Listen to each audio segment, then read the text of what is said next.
Ah, yeah. What's going on, everybody? Ah, yeah. We got a major highway fix to do in cities today, and Starship's going to launch tomorrow, but good news is the launch window is when I'm still going to be here, so you will get coverage from me tomorrow for the people that want to do that.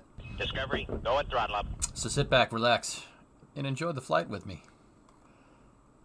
It's going to be a pretty good time. Nah, you smell good. I smell good. Oh my gosh, is that Jeff? My name is Jeff. My name is Jeff. My name is Jeff. What's up, Jeff? 72-month resub. Yeah. One more time. My name is Jeff.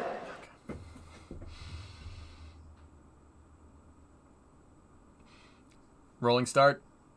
Rolling start. Yeah. Rolling Star!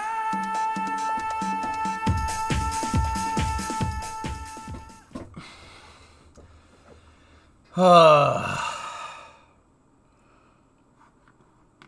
right, here. Let me show you what I was working on this morning. Look at the door.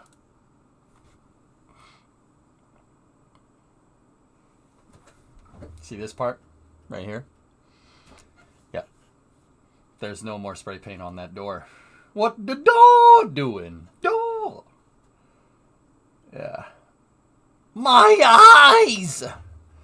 Yeah, it's just primer right now. Hillness, getting that adhesive off. There was a sign there, and I did uncover the old sign, which is cool. That was on the side of the truck for the guy who owned the truck before Hoonigan, which is pretty sweet. Yeah, guy, electrician, definitely an electrician. There, yeah. The crate in the middle of the floor is a tripping hazard. It's not though, Rarest, because my garage is a useless people-free zone. Only people that are useful are allowed to enter the garage. So it's not a tripping hazard.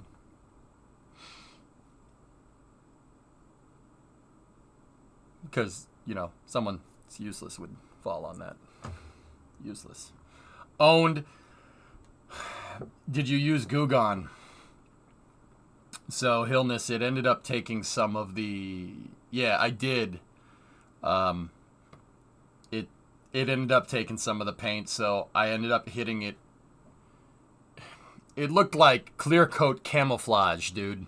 Clear coat flat camo. Once I was finished, some of the adhesive took some of the sign and took some of the paint. So I ended up sanding the whole thing where the sign was, and it's still it's been primed, but dude, I'm gonna need to block sand the hell out of that door, or else it'll look like clear coat camouflage. It'll look like white paint camo, because there are high and low points all over that thing. Because I took more paints in some areas than others. So dude, the camera makes it look a lot better than it is. It looks like camo on there. It's not good. I'm gonna have to block sand the hell out of that thing when I get back. We gotta block it, and I gotta get it completely flat and then repaint it. But it's okay. It's okay. You see how fast S25 got stacked a couple hours ago? Yeah, man. I was using Goof Off, but even then, it didn't get all of it, and in some places it got a little bit, so I ended up having to sand the thing. Which, it is what it is, dude. I've been using acetone, but, yeah. Also, if you look right here, I started getting, while that paint was drying, I started using some acetone, making sure not to get any over here, to get some of the spray paint off the quarter. And the quarter panel doesn't have a sign on it, so I should be able to save most of that clear coat that's under there. Acetone is caustic stuff. Oh, it smells delicious, man. It smells amazing. So I shouldn't bathe in it? Are those OEM mirrors on that OBS? They look tiny in the picture. They are the OBS show. Yeah, absolutely. Yeah, I call them Ford Taurus mirrors because, yeah, but, where'd they go? I have towing mirrors for it. Brimo's uncle actually got me towing mirrors. So I have the metal strap mirrors sitting in the garage somewhere.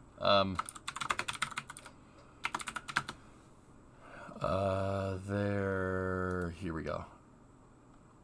I have these types of mirrors lined up and ready to go. Those guys.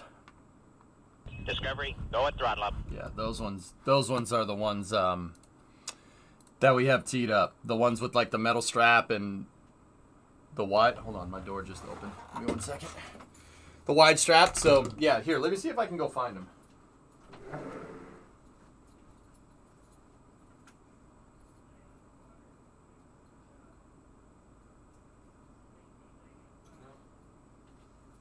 Yeah. I don't know where I put them. They're around. Oh, it's the wind. The wind is opening up the door. Oh well. Hey, drummer. What's going on? They look like car mirrors. I'm used to seeing bigger mirrors. Yeah. Yeah, those are... They look like they're from like a 90s Taurus because knowing Ford, they probably are. I had to rebuild the steering column and reshim it in this truck, and it turns out that the steering column is the same as a Taurus and the same as a Ford Windstar. Yeah, it's the same thing, because you could take the steering column out of a minivan and it'll fit in the truck. Have any wild turkeys come into the garage? No. No. Nope. Anyway, so Starship should be tomorrow. I will be here for coverage. Yep. I will be here. It's gonna be good, man. Also, I don't know if you guys knew, I have a shirt like this in real life.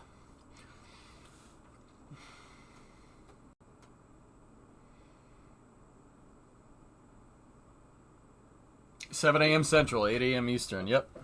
You don't? Oh, that's a shame. Lies? What's the Starship launch going to demonstrate? They're going orbital rarest, yeah. Excuse me. How to become launch? When hop? No, wait, can I see it? No. So, yeah, that's what we got in the pipe. 7 a.m. Central, so that's 8 a.m. Eastern, and I believe that's 8, 9, 10, 11, 12, 1. Central European, I think it's 12, noontime. Start peeping around noontime. Are we going to see an explosion tomorrow? We're going to see something. It looks like Starbase Rocket Garden is now a private road. No more access. That's all right. Yeah, she's going tomorrow. I'm going to be here in the morning, guys. But, yeah, if coverage goes anywhere past noontime, I'm pretty screwed. But the launch window is only 20 minutes. So, if it doesn't go tomorrow, I'm going to bring my laptop with me. And when I'm down in Florida, because I'm taking the next week off for Thanksgiving. The in-laws wanted to go to Florida, so ironically, I'm going to be at the Cape. But I'll have my laptop with me, so we'll be able to stream. Why would they limit the launch window for an effective test?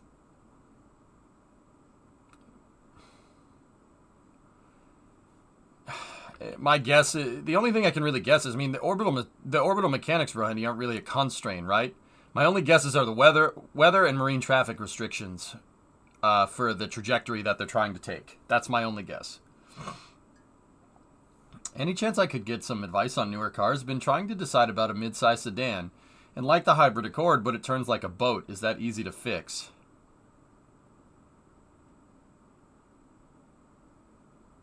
I would say get a Ford Fusion Skid Gator. And I'm not just saying that because I'm a Ford fanboy. They're fantastic cars. I own one myself. For the European guys, the Mondeo. The Mondeo is one of the best cars driving right now. And it's a shame that Ford isn't making any more of them. I think that's a huge mistake for what it's worth. Bro, I'm flying to Florida on Tuesday. Where in Florida, 95? They also have TFRs for the 20th, 27th, 28th, and 29th. Oh, nice. Shout out for the Ford Fusion. Yep, you're flying to West Palm. I'm going to be in Daytona, so it's a shame. It's a shame. Bruh, too far. Yeah, that drive sucks too, by the way. Daytona! Oh! Rolling Stone.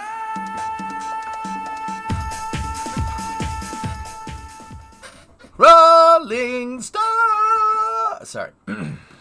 If you know, you know. Yeah, Skid Gator, the Accord isn't bad, but I mean, you can't really, dude, there's three cars you're never going to go wrong with. Honda Accord, Toyota Corolla, Ford Fusion. Those three, you're never going to lose. Those cars are perfect. They're really, really nice cars. And I'm saying that as somebody that really doesn't like new stuff. Bloody American cars. Hey, we made good cars at one point. The new stuff is okay.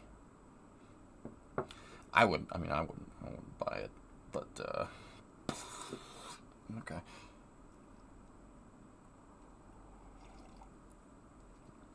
Yeah, Electron, I know what you mean. European cars on top?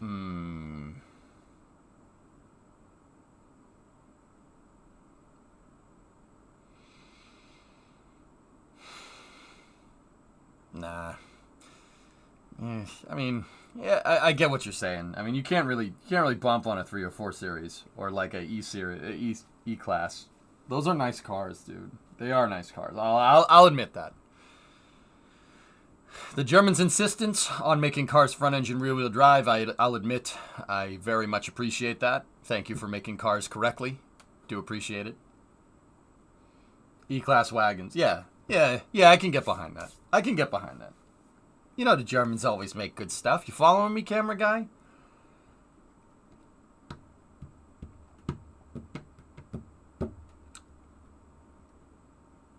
Today is Friday in California. I mean, in TARS, nobody ever said you guys couldn't engineer.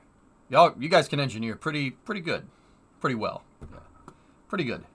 Yeah, it's pretty good. Mutual respect is what I have.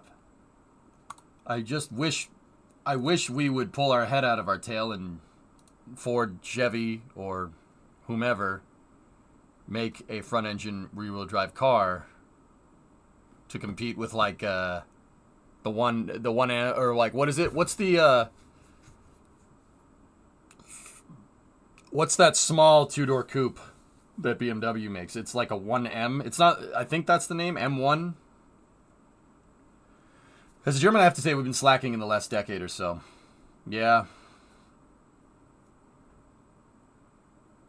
1M, I think is what it's called. That's a cool car. I like that car.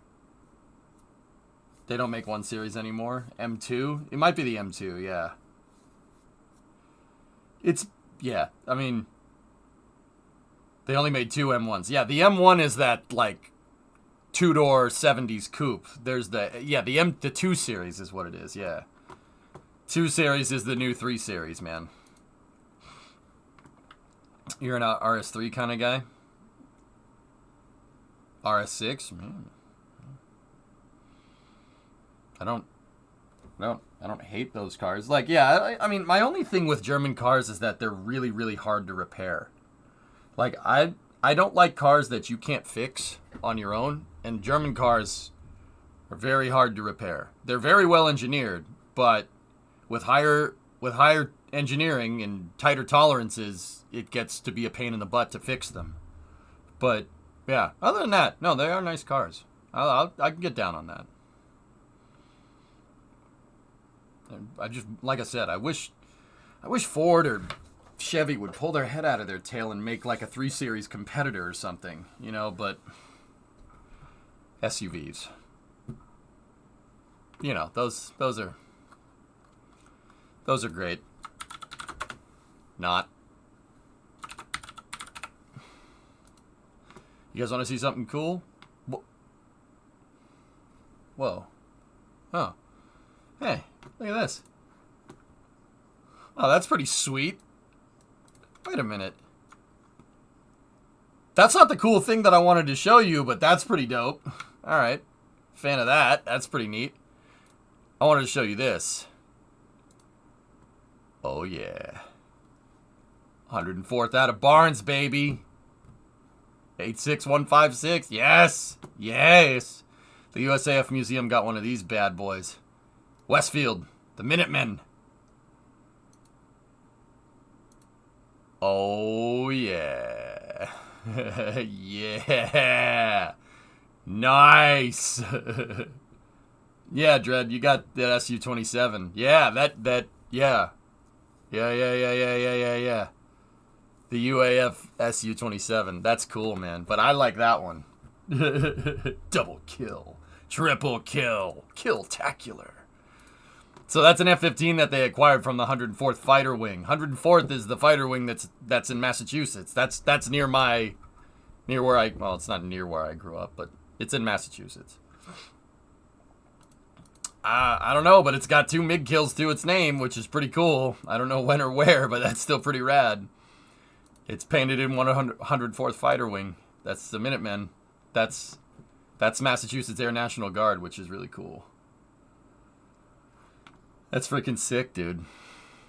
That's an actual F-15 with 2 kills. That's cool. And they got the See that? See that? That's the machine. That's pretty cool. Did I see that they were following you, but you're not following them? Well, I guess I gotta do that now, huh? Hell yeah. Hell yeah. Another reason for you to come back. Yeah, I gotta go peep on this, dude.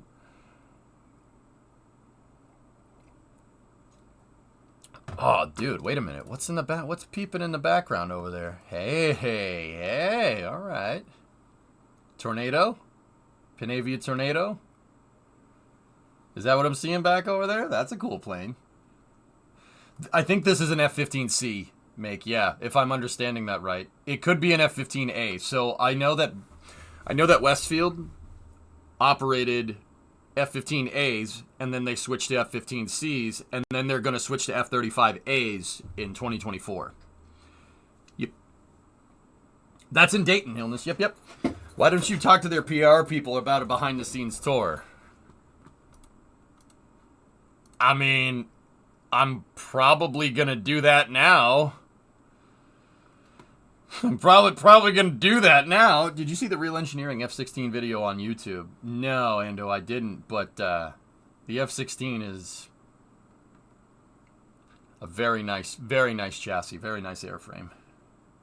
Only if you can stream it. The C-130 is Azrael, the Angel of Death gunship. Yeah. I'll plug it somewhere in Discord then. Right on.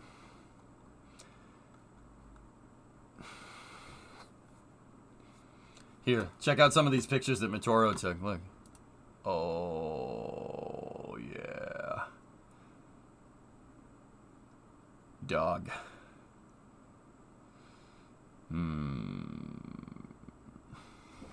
That museum is killer. The USAF museum is a bucket list museum, Crunch, for sure. Look at that, man. Actually, I want to show you guys something that I checked on this morning. So Alex Vaughn is a 3D artist, and dude, some of this, I won't show you like the whole video, but some of his renders are really freaking good, dude. Like really good. That's real good 3D. The shading and lighting is Uncanny Valley. When you're in the Uncanny Valley with 3D, that means you're pretty damn good at it. Uncanny Valley means like it looks real at first glance, but if you squint at it, you can tell. It's close enough, but dude, that like some of these freaking shots of his. Here, there's a quick clip. Look at that, man. Oh my goodness, that looks real nice. Here, go and follow this dude. I am. Boom. Go and check this out. There's some nutsoid freaking renders there. Like, I saw that this morning and I'm like, what? Damn, dude. Look at that, man. Look at that. Even the ice is melting on the booster. Dude, it's freaking perfect. It's really good. Just the shading and lighting, the glare, the diffuse is really, really gnarly. There's not much in this picture that gives it away that it's 3D. The specularity on the booster is one of those. The specularity shader on this, so the metal shader, it's too bright. It needs more of a fall off because stainless steel kind of gives this opaque specularity. Basically, it's like it diffuses light in a way that it still reflects it, but it's not a high reflection. A lot of the reflection gets diffused because it's like the technical thing is it absorbs a lot of light, so it doesn't reflect a lot of it. But yeah, that's like if Alex toned down on the specularity, this would look amazing. Yeah, Ryan Hansen is disgustingly good as well. Look at this, man. Ryan's shot is so freaking good, dude.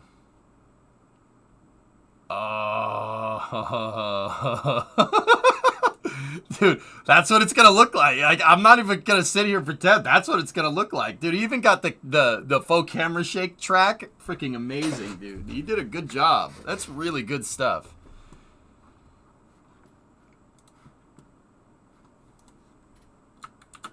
And you know, right before we jump into cities and start working on these highways, I wanna tell a quick joke.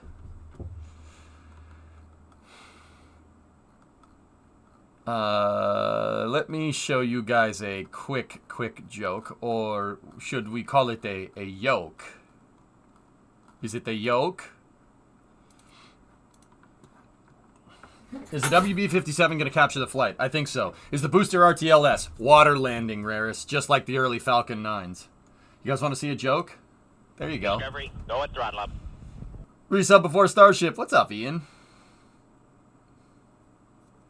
You guys want to see a joke? There's your joke. Is it funny yet?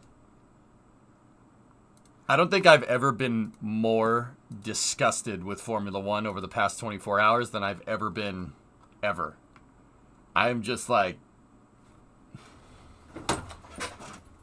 nope. Nope, I have no interest in watching this. I'm looking way more forward to the rocket launches this weekend than I am to any sporting event. I hope you're doing well, Ian. I'm good, man. It's so cringe. It is, dude. Even Max is disgusted. Broken clock is right twice a day. No, I agree with him, dude. Yeah. This tops the Indy GP.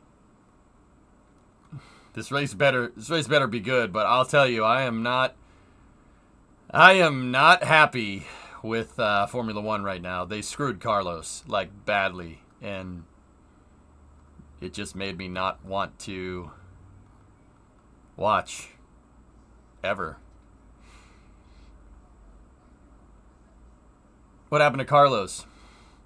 Formula One did the track inspection, the FIA, and they said the track was fine.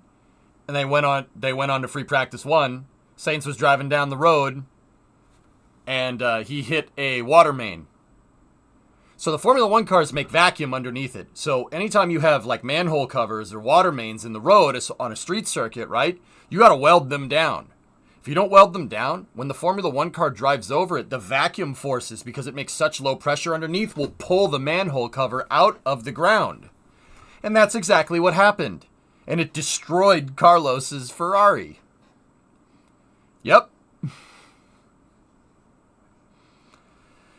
So, Ferrari had to fix their car. They basically need a new chassis because the manhole cover being sucked up and hitting the barge board, basically, that's totaled. Yeah, that's totaled. It damaged the monocoque. It damaged the chassis of the vehicle. So, junk, throw it away. Get another one. So, Ferrari spent all night rebuilding the car through no fault of their own, right? And Formula 1 gave Carlos a 10-spot grid penalty and then kicked everyone out for FP2. They kicked everyone out. Everybody that's there. They said, nope, you can't watch.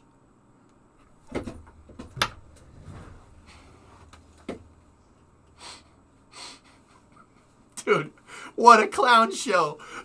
Frick this sport. Frick this sport so hard, dude. What the hell?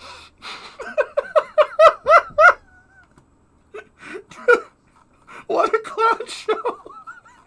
It's so funny if it, like, oh my God. They penalized it. They gave him a 10-spot penalty because they didn't inspect the track correctly. Oh my God. Oh. Yeah, Pogo. Dude, I'm good. I'm good. I don't need to watch this anymore. Freaking joke. Oh my goodness.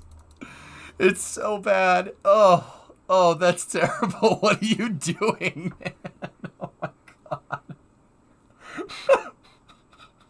When will you learn? Have you seen the hit itself? It's scary, dude. Dude, it looks like the car hits a landmine because that's not too incredibly far off from actually hitting a landmine. Like the car just boom. It's brutal. I'm just happy Carlos is okay. Like it's so bad you have to watch now. Like, dude, I don't know, man. I don't know. And then someone, did you see they poured concrete in it. They poured concrete in it. Good luck getting that to cure in time. There's no freaking way, dude. I wish Shumi was here. I know, man. I know. That's the Formula 1 I remember, dude. I got into like F1 in the late 90s. My dad introduced it to me. So like for the Europeans that are like, how does this American know about Formula 1? My dad loved Formula 1, and I love Formula 1 because my dad showed it to me in the 90s. Like, when I started watching Formula 1, Gina Lisi and Gerhard Berger were the drivers for Ferrari, carrying the 27 and the 28 number because Ferrari sucked. They were so bad. Oh, boy. Yeah, I come from that era, Slow. Prost, Schumacher, Berger, Gina Lisi, Nigel Mansell. That's the era of the Formula 1 that I grew up in. I want that Formula 1 back, dude. After Shumi, nothing is the same. Yeah, Mika. Yep. Good times, dude. I see there's USA GP 2007 in the making. Yeah, dude. It's so bad, Boomer. Yeah, Unbench, you're not wrong. Dude, I've like crossed the threshold into Boomer territory. I've noticed. And I don't know how to feel about that. I find myself saying, well, damn, boy, back in my day, we didn't do stuff like this more and more. It's not good. I'm trying not to take myself too seriously, but also, like, oh no. Oh no, I'm turning into my dad. Ah, crap. Well, back in my day, this generation didn't do exactly what I did, so screw them. Like,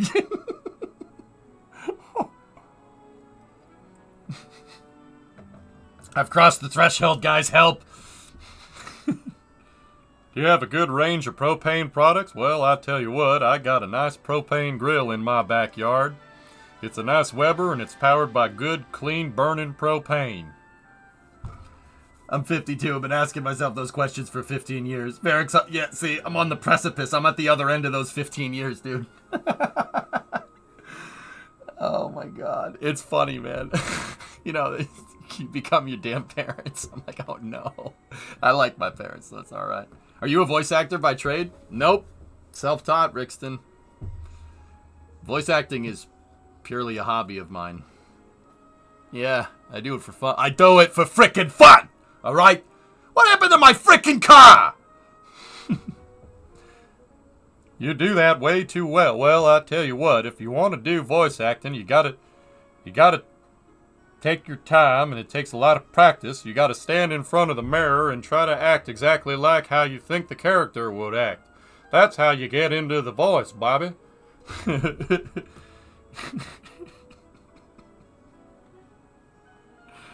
Oh, boy. Yeah. Every kid you have had add 10 to 15 years. Oh, man. You gonna stream in the morning for Starship? Absolutely, Cheech. Yep. King of the Hill needs a reboot. Yep. Chad, if you weren't my Chad, I'd give you a hug. Last, please. Was ist das in Thais? Yeah? Was? Did you hear what Toto said about FP1? Oh yeah, what did Toto say? I'm very wondering what he was saying about. Oh, the video is not available in my area. Weil können Sie es wagen? Wurfplatz der Kragen nach Kritik an Las Vegas Streck? Yeah, okay. Yeah, that sounds like he was pretty critical. Yeah, dude, man, it's so bad, dude. Toto was mad that we are mad? Oh, yeah, that's right! Yeah, he was like, oh, yeah, Liberty Media is great. It's like, okay. Now I have to wonder who did Hank Hill's voice. Mike Judge did it, dude. Yeah. Yep. No one watches FP1 anyways, were his exact words. In Taris, that sounds like Toto Wolff is hitting an inglorious amount of copium in his spare time. Maybe after he goes from the paddock and apologizes to Lewis for having such a bad car, he goes back into his personal office in there and huffs an insane amount of copium. Can you smell the coping from here? I can smell it. Yeah. Valtteri, I'm sorry. We had to have Lewis pass you. Valtteri, I'm so sorry. We had to have Lewis pass you. It's good for the team. Valtteri, I swear, if you do what's good for the team, I will make it up to you. Oh, you're fired, by the way.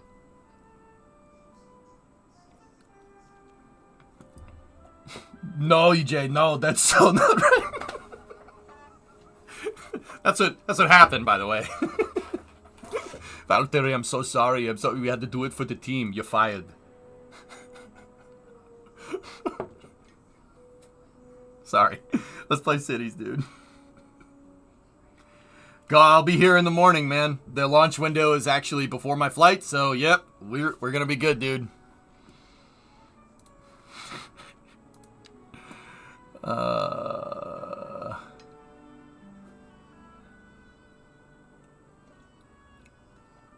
Hey, no, Orion, we're good, man. We're good. They're still aiming for... Yeah, I'm going to be here tomorrow, dude. I'm going to wake up. No offense, EJ, but I reckon you make a great Miss Doubtfire. Well, you know. I do have that very strong kind of, you know... What? Are you saying that... Are you telling me that you want me to have long hair? Is that what you're trying to say?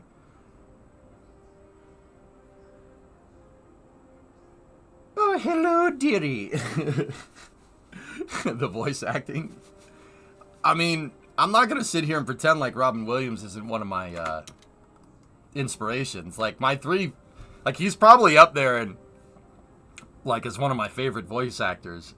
Billy West is my favorite. That's who I like the most. So, Billy West did, amongst other things, Ren and Stimpy, Doug Funny, Futurama, so Zoidberg, Fry, Professor Farnsworth. He was the voice of Powdered Toast Man! Billy West is, yeah, he's one of my favorites, man. Yeah, no, dude, Electron, I don't think I'm capable of bringing that intensity. I'm close, but nobody can match that guy. Robin Williams was amazing. Amazing, dude. Anyone gonna be rooting for Cadillac? Yeah, I probably will. Baz, I don't know if you guys remember, I had a mullet during COVID. My hair was down to here. It looked ridiculous, but it was cool. COVID mullets. Anything interesting happened in the last hour or so? No, we have to fix the highway, dude. Yeah, Storm, exactly. But mullets don't look so good when you have a bald spot. Mullets don't look so good. Dude. Oh, man. I looked like a wash-up 80s hair band singer, dude. I was like, nah, we're not doing that. I'll just stick to my short haircut. It's fine.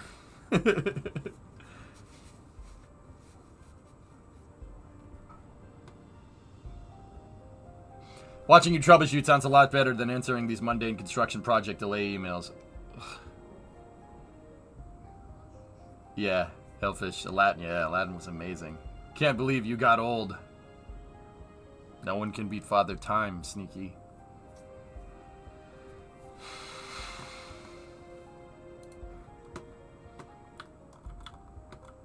Yeah, efficiency, Orion. Yeah, exactly.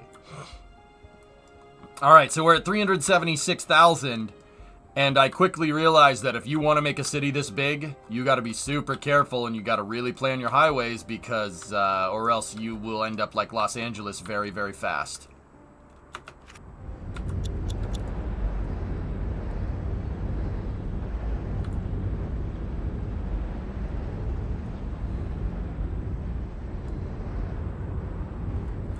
Holy crap, what on earth did you do to the highways? Well, I added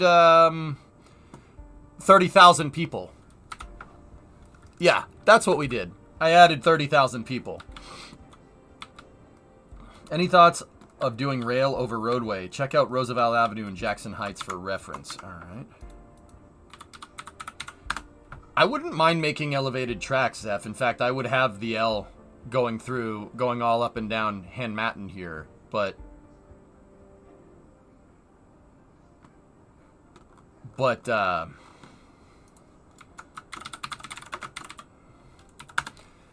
there's no elevated stations. There's just an above ground subway station. There's no over road subway station, which is just very, very annoying.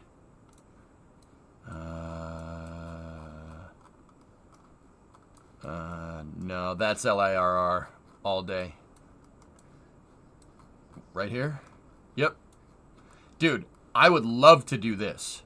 If we, I really need an elevated station. My city would have a lot of this. That's like quintessential New York. This weird juxtaposed station that's just kind of in the middle of everything with some walkways, and that's about it. Is there a way to use policies to decrease car usage? Yeah. That's actually a 7-line subway. Yeah, Chicago has the L. Yep. Which cities have an L? I might be crazy, but that train sounds like an L. Beautiful. Look at this thing. Hey, where we gotta put the train? We need a train here. Well, we can't put it there. There's all frickin' roads. All right, we'll put it above the frickin' road. What, do I gotta think of everything?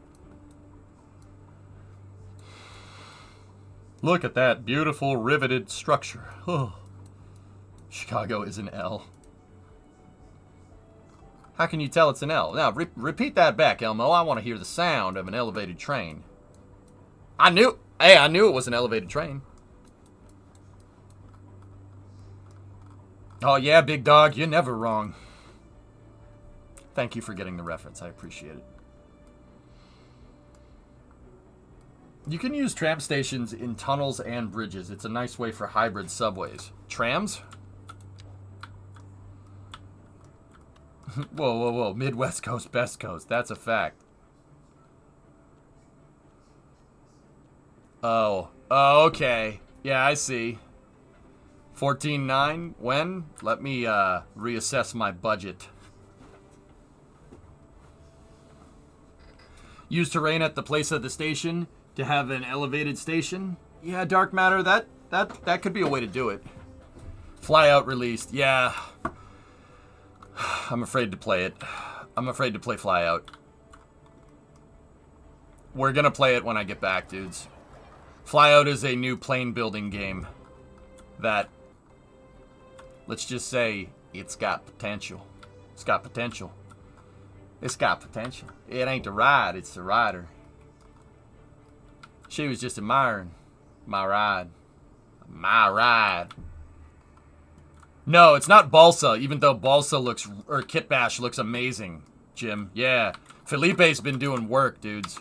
Felipe, the guy that made Kerbal Space Program. He's working on a new game called Kit Bash, which is basically Kerbal 2, but in model plane form. Like his version of Kerbal 2, I would say. Don't get me wrong, Kerbal 2 is still good, but Kit Bash looks awesome. It looks really fun.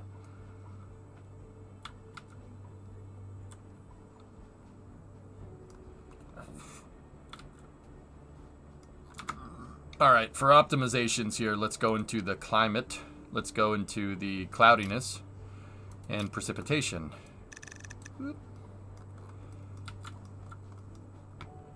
Look, it's crazy. Dogs and cats living together. Mass hysteria.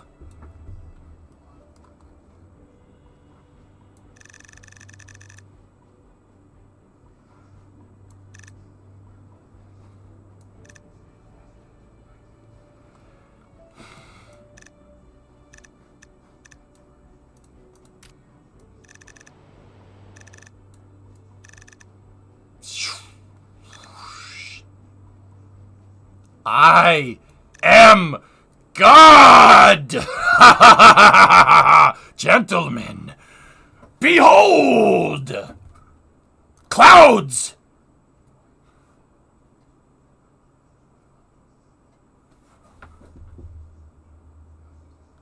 Are you not impressed?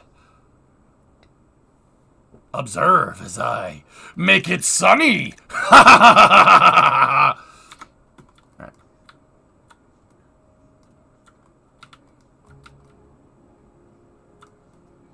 How much coffee have you had today? I've had coffee and I've been huffing paint fumes because I repainted the door on the truck.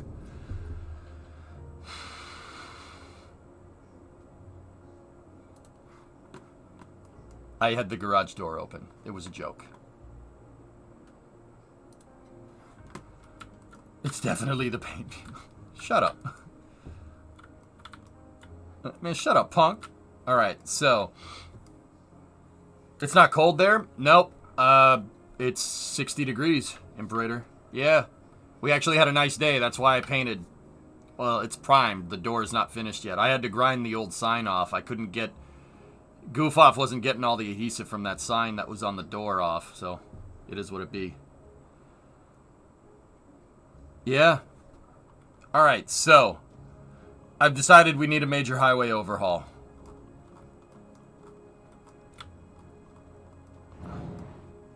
Traffic flow?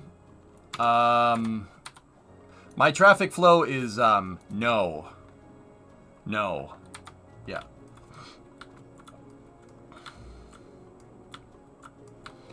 Every single major highway, except that one, is jammed completely.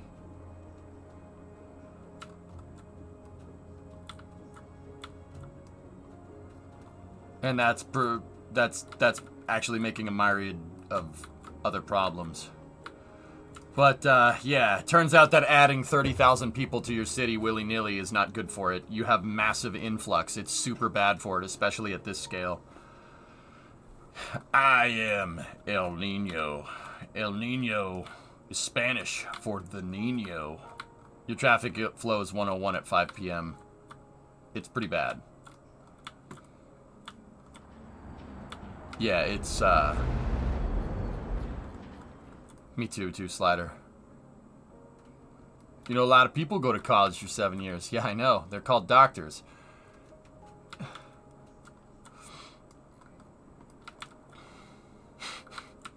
I got cat-like speed reflexes. I was checking the, specs on the inline for the rotary girder.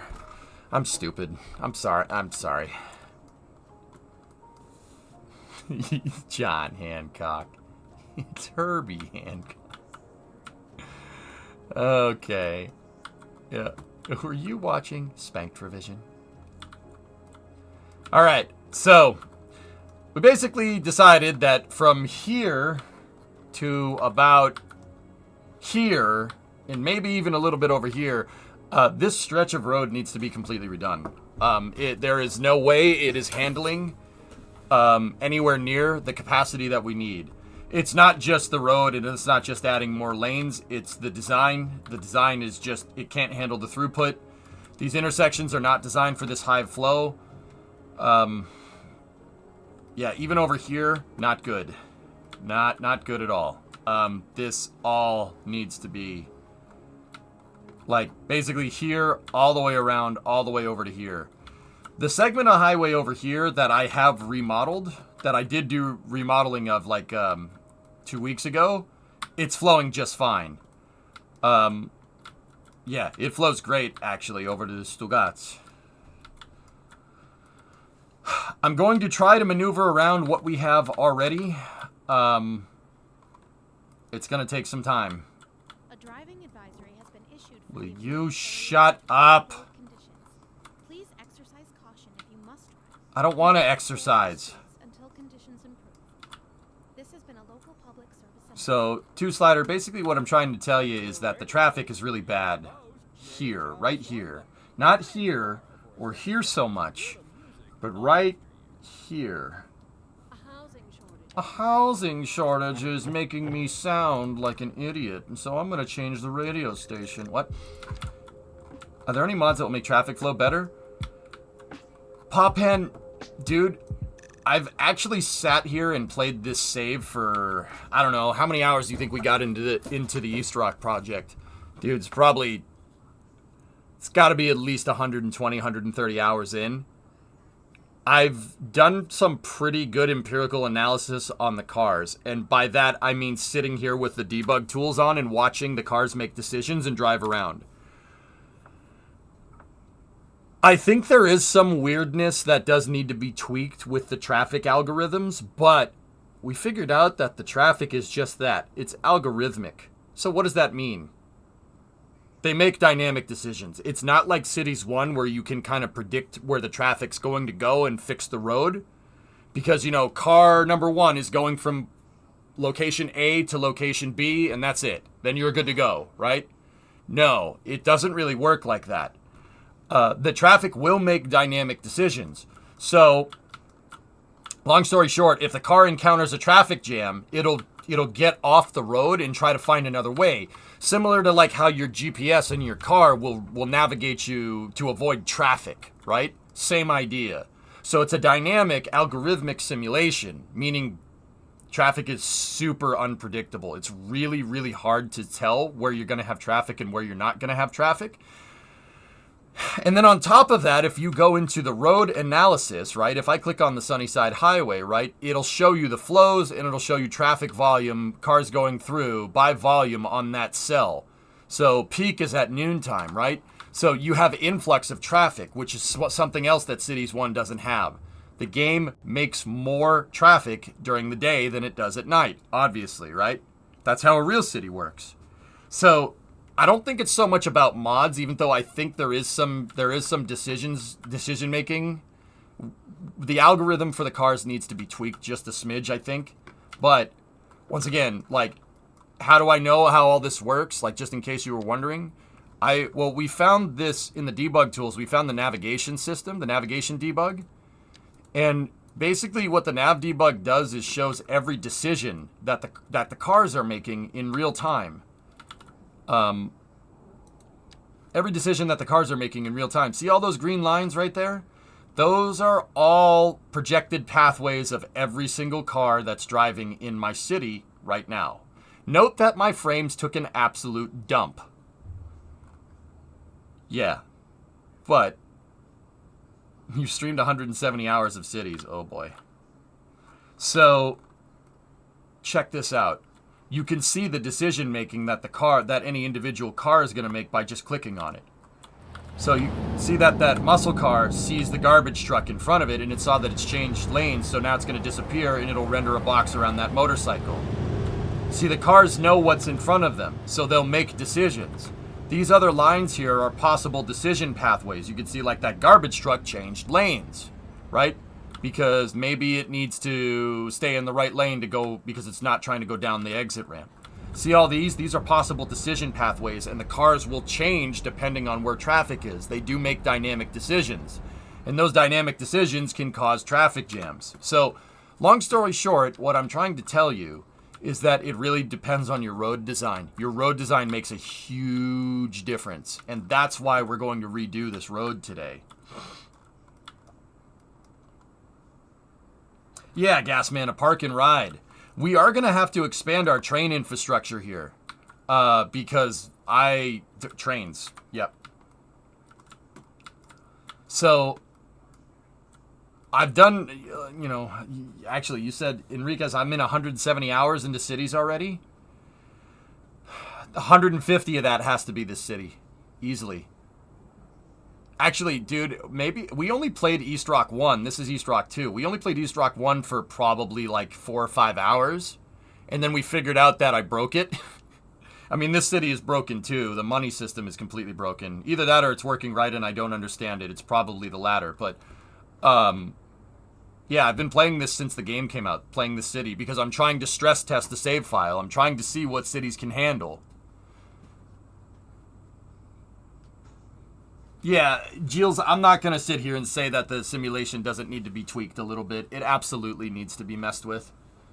So, yeah, we have to start with this highway redesign. So, basically from here all the way at the very least to like right here, the highway needs to be redone. It's just not designed to take this capacity. This is a major artery, and we really need to fix it. The big thing is that we have an industrial area here that puts a crazy amount of trucks on the road. Yeah, and all those trucks really clog up your roads, so. Twitch TV API says you have 176 hours of cities too. So I would say that we have 170 hours into this city alone, easily. I want a bit more fine control of intersections. Assign each lane. Yeah, so you want TMPE functionality, Twisted. Yeah, that's fair. That's totally fair. I just watched an interview and it appears one team wouldn't allow Carlos a pass on the battery. I'll bet you it's Mercedes, Denny. Oh, Giles? Yeah, Giles I suppose would be better. I pronounced it the French way. My bad. I didn't mean to insult you.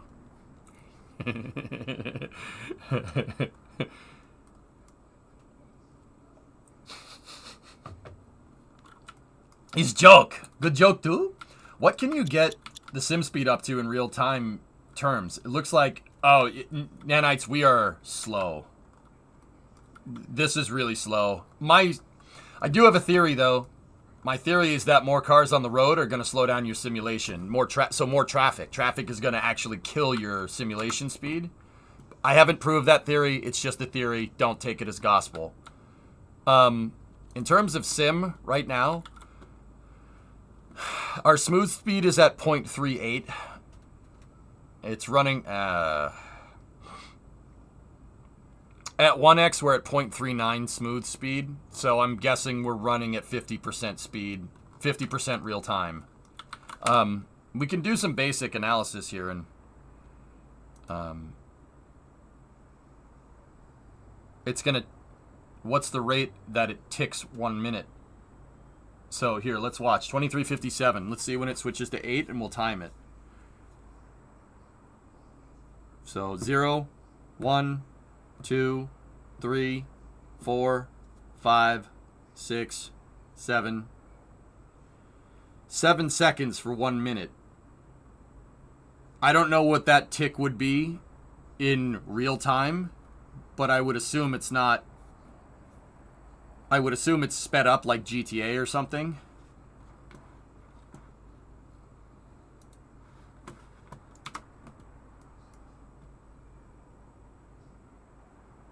Our smooth speed here,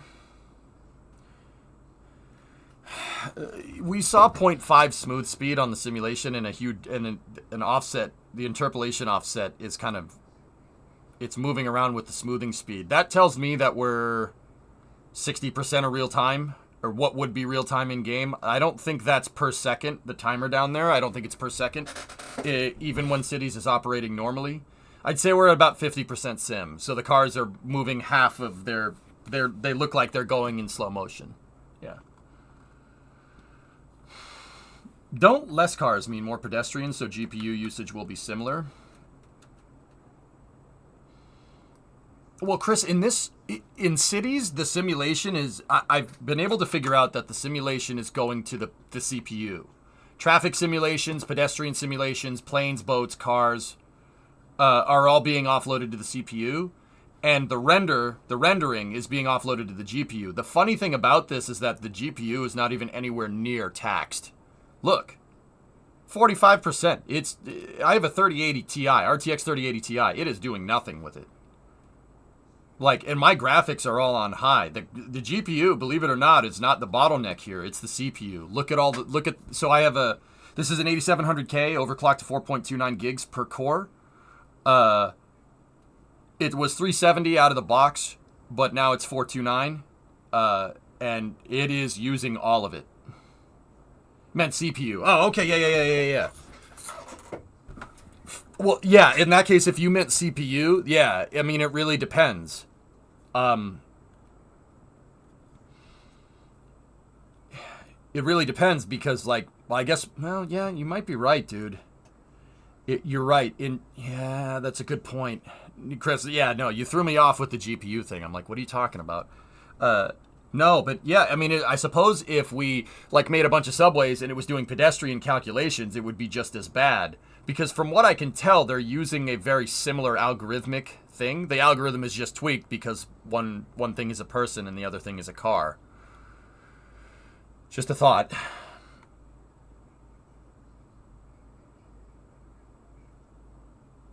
Yeah, Hampius, they don't have the shaders completely tweaked, and that's by Colossal Order's own admission. Shut off depth of field motion blur and make sure your drivers are updated, and the game runs fine. At least, once again, like, yeah, the devs said, like, you should shut this stuff off. And, well, I will say, you know, like, that's ideally not what you want to say, like, when the game comes out, saying, like, hey, guys, sorry, I know we just said it's finished, but it's not. Like, and I can understand why people would be pissed about that.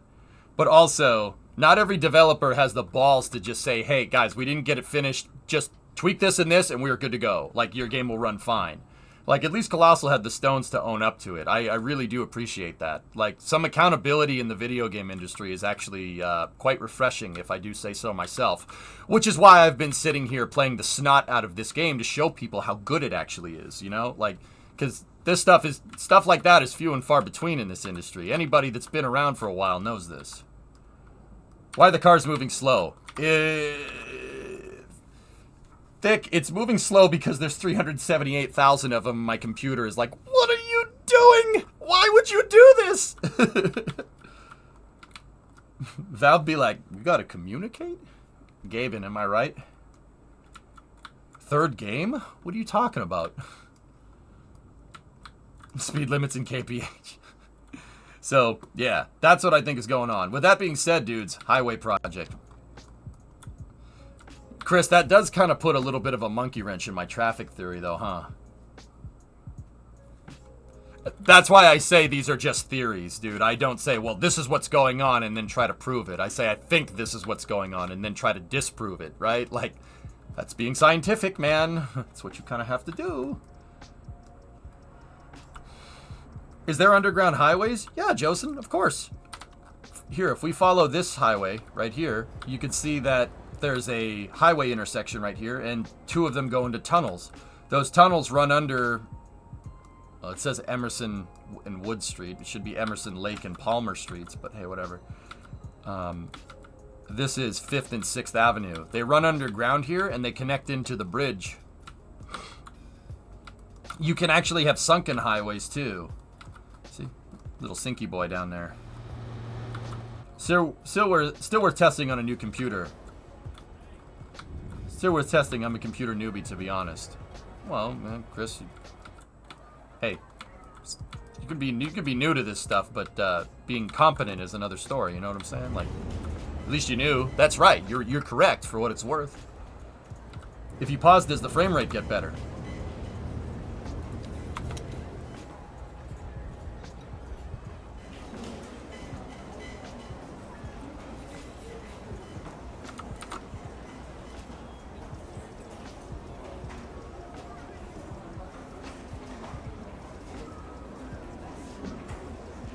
I'm not... The frames do get a little bit better because it's just focusing on rendering, dude. But also at the same time, the CPU is not spiked to 100%. If I unpause the simulation, watch. Spring.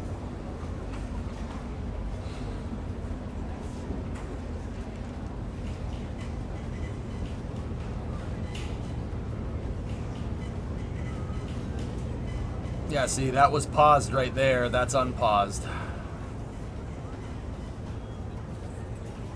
We need more power, Captain. Is dev mode slowing the game down? I don't know, Consort. We haven't messed with it enough. But anyway, Jason, yeah, I also have more underground highways right here. There's a tunnel that connects there as well. We have a tunnel, and then I have a subway, and then we have 4 bridges. 1, 2, 3, 4. But guys, honestly, I think we need another one. I think we need another bridge. I think I'm going to put another bridge right here. Like Manhattan style. You know what? And also, I've decided we should change the name from Hand Matten to Hand Mitten. It's not Manhattan, it's Hand Mitten, okay? It's wintertime, whatever. Not 1 or 2 or 3, but 4! 4 stones! What the heck am I going to do with an empty case? We are warriors, not merchants, but you can still count. Look, it's easy. Look at my fingers. 4 stones, 4 crates. 0 stones, 0 crates. Please use hands fapping. Man, I'm supposed to be classy during the day, bro. Come on, hand mitten, okay? Early Roomba prophecy. Well, look at all these little things. So busy now. It's like a polite ballet. Now, think about all the people that created them, technicians, engineers, so they can go home and feed their children tonight, so their children grow up to big, strong, so on and so forth. Thus adding to the great chain of life. In reality, chat, you and I in the same business. Cheers. Oh, where's the robot to pat you on the back? What, the children? Fifth Element's one of my favorite movies, dude. You think Base Cities 2 can make cities at night look like Blade Runner? Johnny, with some mods, dude, you could do that. I don't know if you could do that with Base Cities 2, but the shading and lighting in here, dude, you could make your city look like Tron with the right mods, with how this is set up. Bada boom. Yeah, big bada boom from the cab, remember? Nice grab.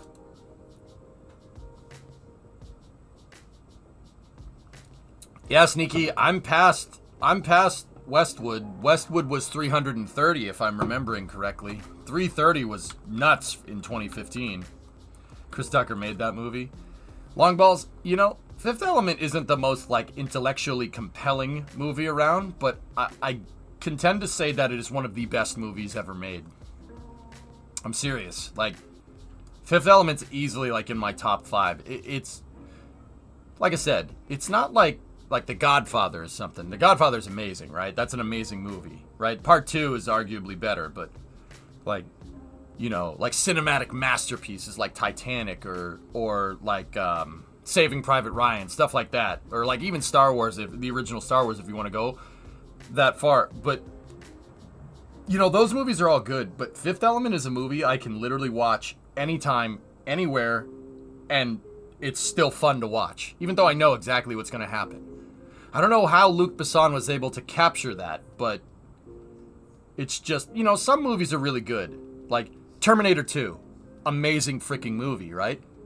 I don't know if I could sit down and watch Terminator 2 at any time. Like, yeah, maybe, but it's not like Fifth Element. Like, if I'm flipping through the TV or something and I see Fifth Element, I'm like, oh yeah, let's watch that. Thanks, Sick. I appreciate it. Fury Road, Jason. Nice, dude. Dark Knight, yeah. Dark... I mean, Christopher Nolan. What do you want? ZF1. Hey, Twisted. Spoiler alert. The boat sinks. Oops. Negative. I am a meat popsicle. It's just a great flick, dude. Fifth Element's, yeah, easily in my top 5. It's such a good flick. And Luc Besson is amazing. Is an amazing director. Amazing. Like, amazing. It's a really nice hat. You like it? Ah! Bro, did you just spoil Titanic? I want my sub. Yeah, you know, it's like that movie Predator, but, you know, instead of killing people, you know, you're crapping. All right. Pull it back in, dudes. So, let's think about this. What are we going to do with this highway? I need another bridge. We need another bridge over here. So, what I'm probably going to do is fill this low area. We're going to fill it in, right? Yeah, hand mitten needs... Yeah, that's obviously on the list. That was a temporary interchange I did to get rid of the original one that was here. I used to have an interchange. You can kind of see the old entry portals to it right there and right there. And the exits from it right there and right there. That used to just go up and connect into the bridge. Bridge had a highway that went all the way to here. What I was worried about is putting an intersection next to another intersection. That's a real good way to make a lot of traffic. You don't want that. So I have one main intersection here that absolutely needs to be redone. This one sucks. It's terrible. And I also, and basically what I did was I redid it to have the intersection for the bridge here. So if you want to go to East Rockwood over here, you take the bridge. If you want to go downtown, you take the tunnel. That tunnel goes right here. The bridge goes over there. They kind of fork. That was the redesign from yesterday. But now we have to redesign our central artery here. This is the main road that services the entire city for the most part. Like, I think we should go look at some reference for the Jersey Turnpike. And also, you know, Port of Newark, because we're gonna go back over to Jersey. We're gonna go over to Jersey. And we're gonna stay there. We're gonna redo the highway. Because I do have a plethora. What is a plethora? Yes, well, you have a plethora. We have a lot of industry right across the bay here. And that makes a lot of trucks. So we need to redo this area to deal with the, like, maybe a frontage road for trucks. And then the industrial area needs to be expanded because my city's starting, yeah. We need to expand it because the demand for it is shot through the roof. And frankly, my unemployment rate is at, well, it's at 11% now. It's not too bad. But we have a strikingly high demand for industry here. Many piñatas. You have a plethora of piñatas. If you did not know what a plethora of piñatas meant, Jefe, why did you say I have a plethora of piñatas when you do not in fact know what a plethora is? I'm sorry, El Guapo. I'm not nearly as smart or as beautiful as you are.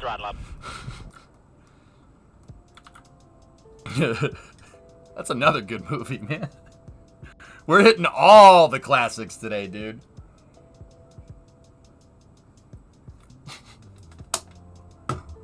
Paco, hold up your hat. Higher.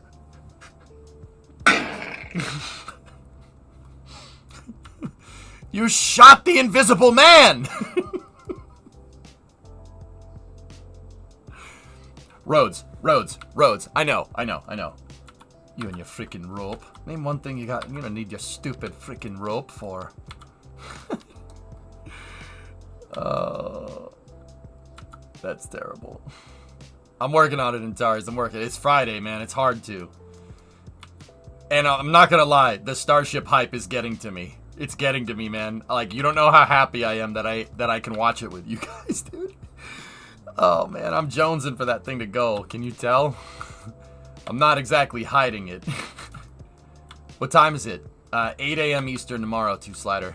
We're in for a friggin' treat, dude. We're in for a friggin' treat. Oh, it's gonna be so good. I think it will go. I think it'll go tomorrow. for what it's worth. Is your city ready for a street circuit yet? Yeah, Blackbird, I gotta check the manholes around the city and make sure we cement them shut. I'd laugh if I wasn't so ridiculously pissed off.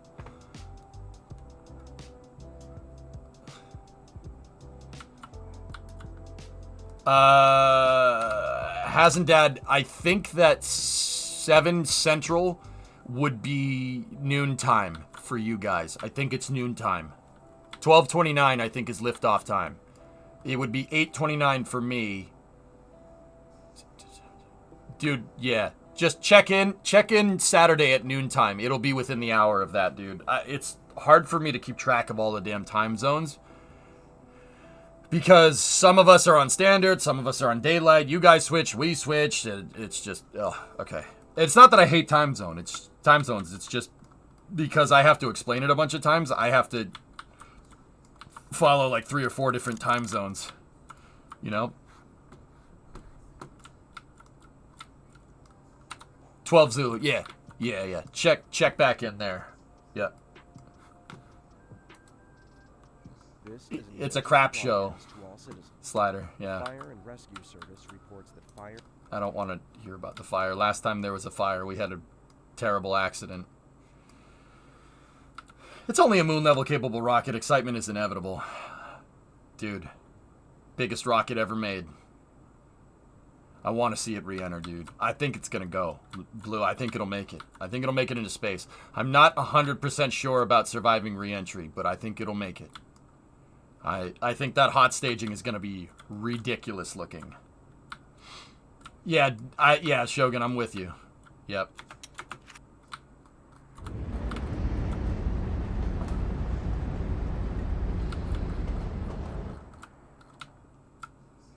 Will we have feeds for the re-entry? I don't see why not, Aqualux. Remember, Starship is engineered with the antenna systems to work with Starlink out of the box, unlike Falcon 9, right? So, I think we'll have feed. Absolutely, I'm pretty sure. Why wouldn't we? I mean, ground side. I'm not sure. All right. Okay, so we need another interchange over here to another bridge that goes into the city. Let's focus on that first. So where does this bridge end up? Where is it going? Where do we make the bridge do? Like, say we put the bridge, say we filled in right here, and we have another highway with a bridge that goes over. So we have a highway with an interchange here and some type of off-ramp into Handmitten, right? Another off-ramp. Coupled with that one, that one, that one, and that one, right? That might give us enough, I don't know. Then we have the bridge goes over, right? It needs to be high up because this is a shipping lane, right? And then the bridge comes down over here. And we have a highway here doing what? A bridge too far? It's not Belgium. It's not Arnhem, Shogun. Even though that is a pretty nice bridge. Vasia, a silly question popped in my head several times. If SpaceX needs to access the grid fin hardware and stuff, why not destack Starship with the hot stage ring together? One less action to perform.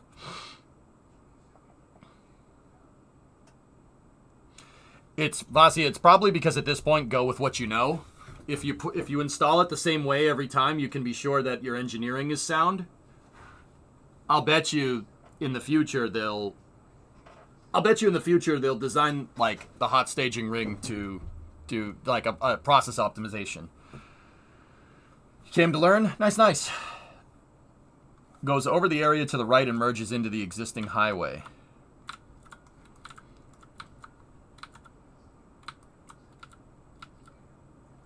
Well, Wolf, we have a lot of open space right here to be able to do it. We have boulevard access, so we could put another off-ramp over here, similar to that one. What's the benefit of connecting here? Dude, Wolf, hear me out. I like that idea, and I'll probably do it. But what if we have the highway go this way? What if we have it go this way and skirt through the swamp? Kind of like... We're gonna go back over to Jersey. We're gonna go to Jersey. We don't need to go to Manhattan. We're gonna go to Jersey. If we go back over into the Meadowlands, something like this. What do you think about that? You could just have the bridge coupled into that island neighborhood. We could, Phoenix, yeah. I don't want to bottleneck that neighborhood, though. Go to Europe instead. Well, this is an American-themed city, Beto, so when we do our Euro city, guys, you could be damn sure I'm not going to sit here and look at swamps in the United States all day.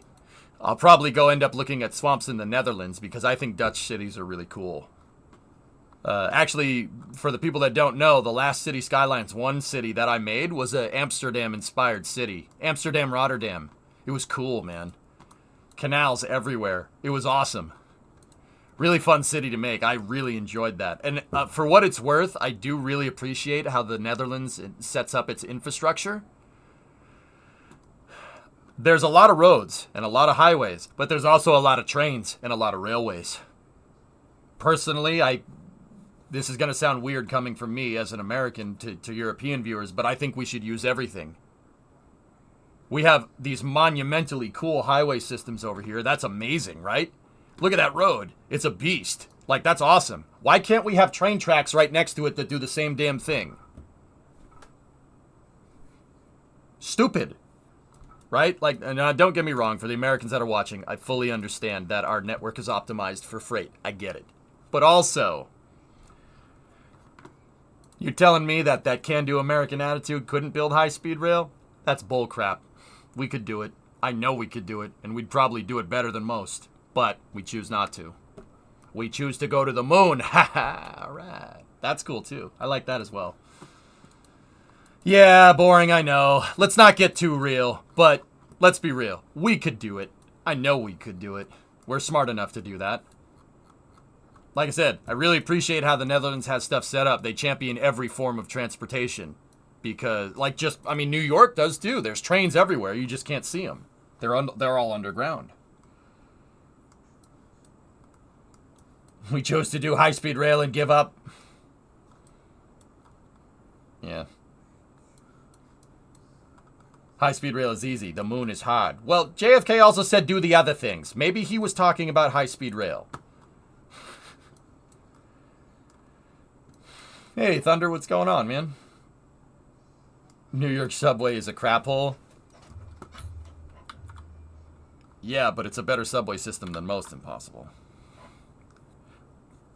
Try living with the MBTA and then we'll talk. Anyway, so I'm thinking have the highway split and run through the swamp right here, just like the Meadowlands does. Just like 95 goes through the Meadowlands, doing stuff like this. I think that would be sick. Even doing an intersection like that, right there. Because, Wolf, I liked your idea. I liked your idea of running a highway, like a Y here, off the bridge. Right? Like, have the bridge come in here like this, right? And then have a highway go like here, cross the river, and then go here, and we might need to do a little bit of Robert Moses action here and move some of these houses over here. Have the elevated road go through and then connect here. And we could build the highway in on either side as a frontage road, which is not a bad idea. I think that would look pretty good. Why not like the Pontchartrain Causeway? Shogun, I can't do something like Ponch because it's a shipping lane. Pontchartrain Causeway doesn't go across a shipping lane to my knowledge. I mean, is there a high point on that bridge or is it all straight pilings? I'm pretty sure the Ponch Causeway is flat.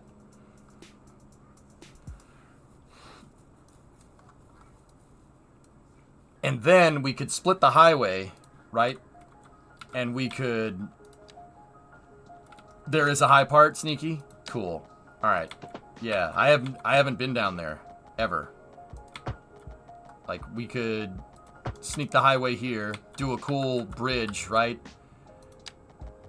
And then run it through the swamp, like the Meadowlands style, right? And then have it go over here, and we could have it connect. And then we could do a couple of different service exits right here. We'll do one exit that'll connect into Moore Street. And then we could have another one that connects into Forest right here. And then over here, I don't think I want an exit going into this neighborhood, to be honest with you. I don't think we need to do that. Because this is a super high capacity interchange that I did, the Forest Street interchange. So if cars want to get to East Rockwood, right? You know, if they wanted to go here, they could take the bridge and take that exit to get there. But for the people that are going to like the the eastern part of Northeast Rock, they could use the Forest Street interchange because it is a high capacity interchange. I designed it there just to see how a high capacity interchange would look. I didn't really need that type of interchange at the time, but there's plenty, see how there's plenty of room for expansion and everything? I designed it wide on purpose, just to see. This was me still figuring out how to use the road tools in cities. Remember when we were just wee lads figuring out Cities 2 like 3 weeks ago? You would go along the river. Along the river, Jen. So, okay. Go along the river, so we get to here. Then what? How do we connect in? The reason why I wanted it to go here is so we could tee in to a blank part of the highway where there's no exits. And then we could have a frontage road and have the frontage road connect into this highway and then have a bypass that goes here and here. So basically the road will come in and it'll split twice. The exit ramp will be right here, or the on-ramp will be right here. One way will split into the highway and the other way will split right into the exit ramp. Does that make sense? If we go along the river, trying to like weasel this into this interchange already would be really difficult. So I think that's the first phase of the project. We got that one figured out. Maybe instead of intersection, build convenient exits and entries for the highways. Well, with the highway that's going to split here, Ando, yeah, that's what I want to do. We could have it cross the bridge, and then we could put an interchange right into that roundabout right there. That'd be pretty good. And then the highway will basically follow right here, and it'll look somewhat like this. This is another highway in Jersey through the Meadowlands. Basically, what I'm trying to build into the terrain here. We build something like this, and then we give it the proper exits. That's not proper exits at all. Yeah, double trumpet. Actually, it's not even a double trumpet. It's just here. Pay money, then drive on this road. Wait a minute. If I want to go from this highway, southbound on 95, to this highway, to westbound on that highway, you have to get off here, go through the tolls, go through here, frontage road. Wait, how the heck do you get over there?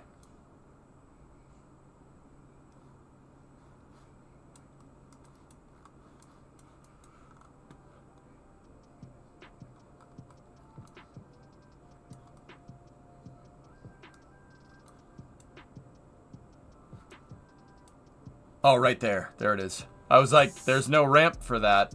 That's the neat thing. You don't. I was like, wait a minute. There's no way to get onto that highway, but they snuck the loop in right there. And it loops, see, this loops into a frontage road. That's what we're going to try to do today. That's my big thing with this project. I'm going to test to see if we can get frontage roads working. What is a frontage road? Well, if you have a big honking highway that handles a lot of throughput, basically like what we need, right? You oftentimes will build, you know, you don't want your big honking highway going into a just smaller regular road, right? Or else you're going to get something like this, right? Well, there's usually traffic at this intersection, but you get the idea. right? You have your big honking highway going into just a regular road. It's going to back up. You could put roundabouts there. You could put the biggest traffic light, the biggest interchange you want. It's going to back up. There's nothing you can do about it. There's no intersection that has the throughput. It's just not going to happen. So, what was the solution to that? And, you know, Europeans, you guys probably aren't too familiar with this, although I did see frontage roads when I was in the Netherlands earlier this year. There was frontage roads. I saw them. I saw you guys using it on the highways. At least the Dutch do. So,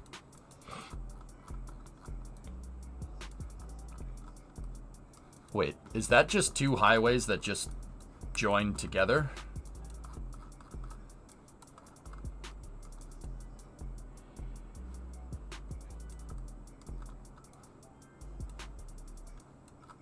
Wait, so the highway splits? It splits. And then it just joins back up over here. Toll road. Giles, it's most likely it's most likely that the highway was engineered to go through Secaucus first. And then they were like, there's too much industry traffic here. Because look at all that industrial. That's a huge industrial sector. And look, you have a couple of warehouses here, and then you have an intermodal. And our freight trains ain't small, right? So intermodal are the containers. It's a container station. So you have the container station. You have what looks like an Amazon warehouse or something, like 4 or 5 of them. So, i.e., a lot of trucks. A lot of freaking trucks. It's actually not the worst design because the Secaucus train station is right next to all this stuff, so you could probably, and look, there's also a bus depot here. Probably get off on the train and take the bus to wherever you need to go, right? Which is pretty smart. You have intersections of cars, trains, and buses. Smart idea. But they probably built this highway first and then it got saturated, like similar to the problem that we're dealing with, and then later they probably made this for through traffic to bypass it. Just kind of how a frontage road works. It's kind of the same thing.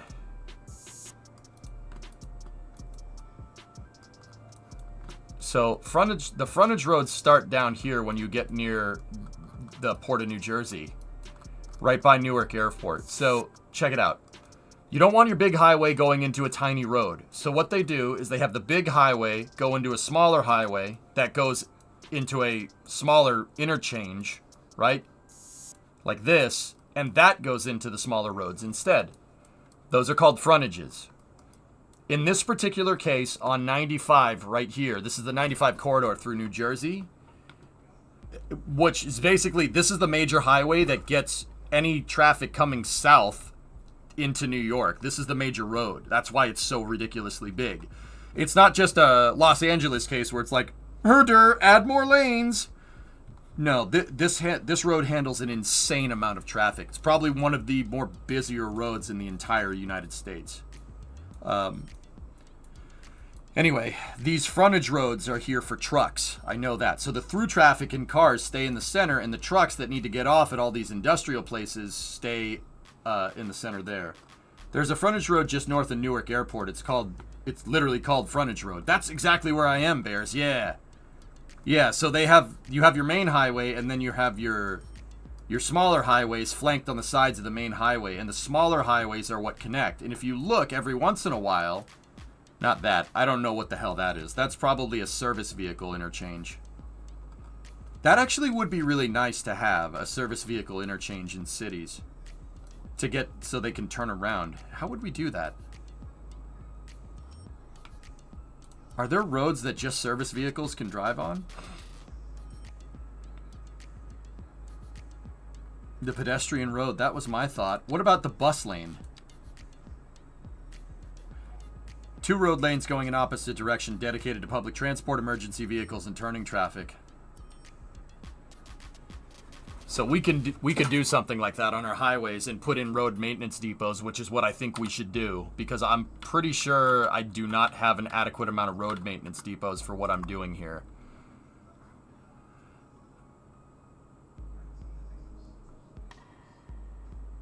Oof. Okay. What map is this? Barrier Island, Stern. I did a lot of terraforming. I abused the fact that we can move dirt for free, so it doesn't really look like Barrier Island anymore. It looks like a horse head. And now you can't unsee it, so I've ruined it for you, just like chat ruined it for me.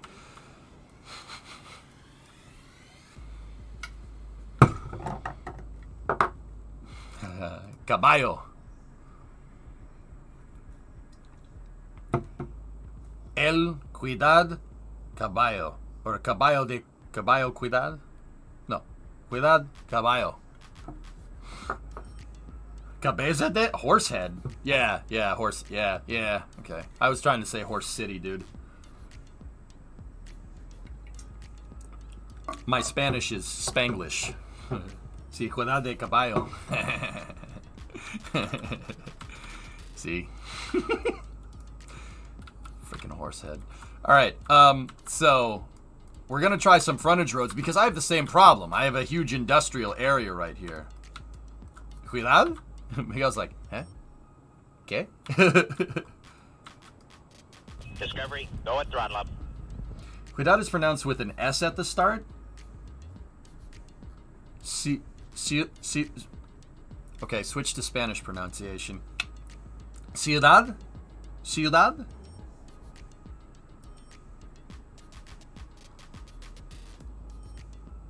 Ciudad. Gracias. Spanish? Yeah, my Spanish is okay, Vito. I can't speak it. Like, I'm not anywhere near fluent. I can just say words every once in a while and maybe get some phrases right. Like, Ciudad Caballo. Alright. Okay.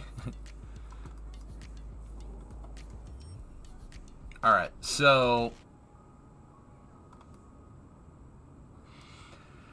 yeah, I like our highway extension project over here. That's a good one. That's going to take some time to engineer, but I think we got a good idea. So I'm just going to mark this thing out, with footpaths.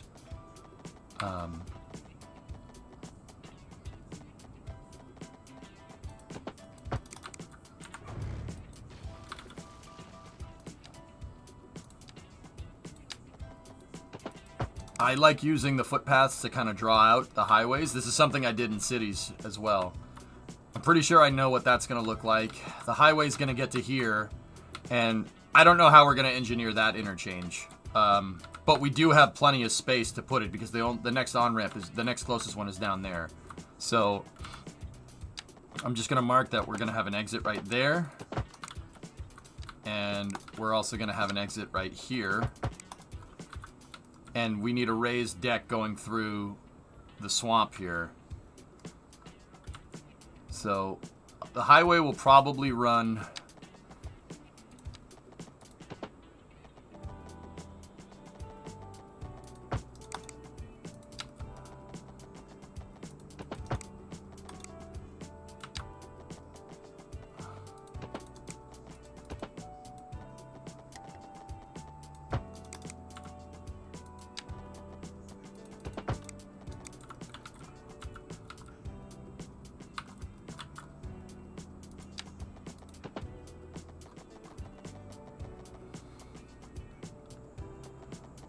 I'd say go right here. I did leave provisions when I designed this interchange to have a highway loop through here. See how I deliberately flattened that? So we could have the highway basically split, and some of it could be... how are we going to do that?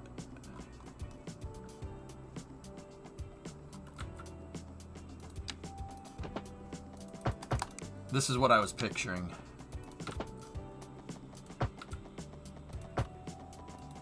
Something like that. But that only accounts for 2 directions. We would need 4 on-ramps. So we'd need to have one of the ramps going like this way, like that. And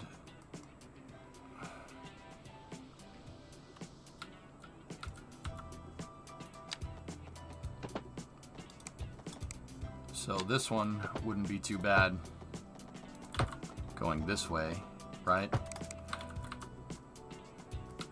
And then this would need to do like a little bit of a helix right there.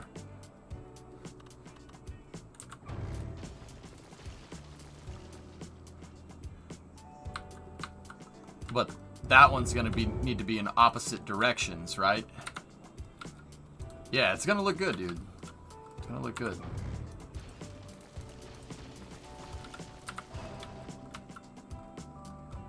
We could double decker these and then have them split right there. That would actually look kind of cool.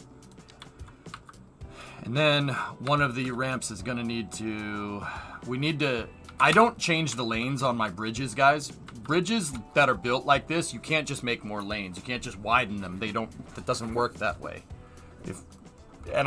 That's a real life rule, and it's kind of a cool rule that I abide by to get you to, like, kind of force you to be a little bit creative with the intersections instead of just deleting it and building a new one. I bottleneck around the bridges, believe it or not, which is probably the reason why my bridges are such a crazy bottleneck in the first place, but whatever.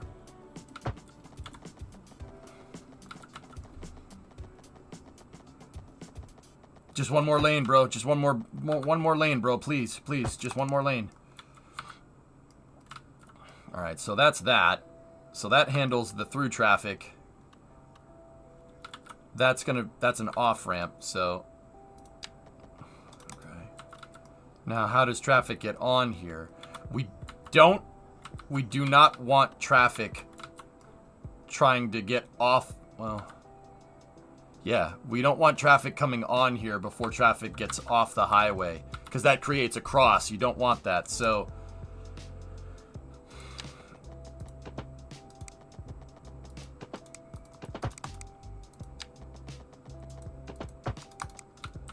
the other ramp would need to look something like that.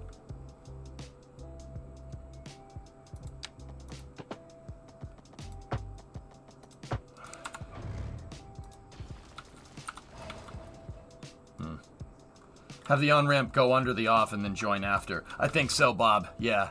Yeah, I think you're right. That would work. So, yeah, traffic's coming this way. They can get off the ramp, and then there's the on right there. I might move this curve a little bit this way so it kind of matches with the other one. And not because I'm obsessed with, it has to match. No. So we're going to have 4 lanes, and once again, I don't expand bridges. So we'd need 4 lanes to merge down. So I would want this to be over here.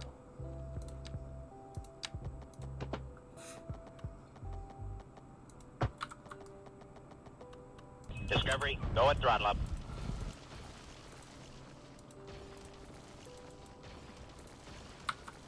So that means we could take the other one and do actually the same thing and make this more or less look symmetrical.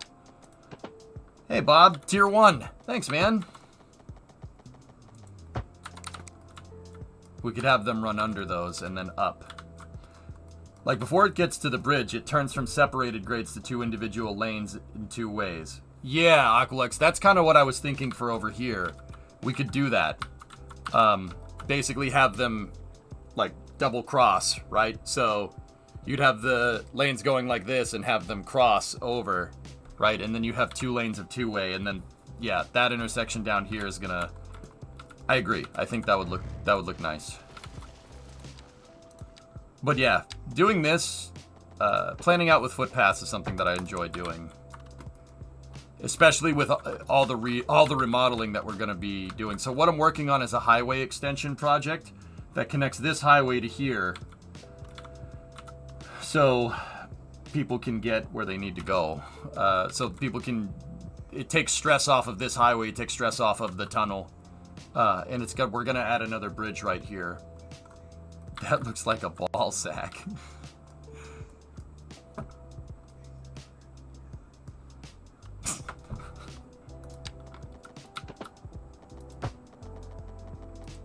We could probably have a turnaround road over there like that, you know, just because it's the internet.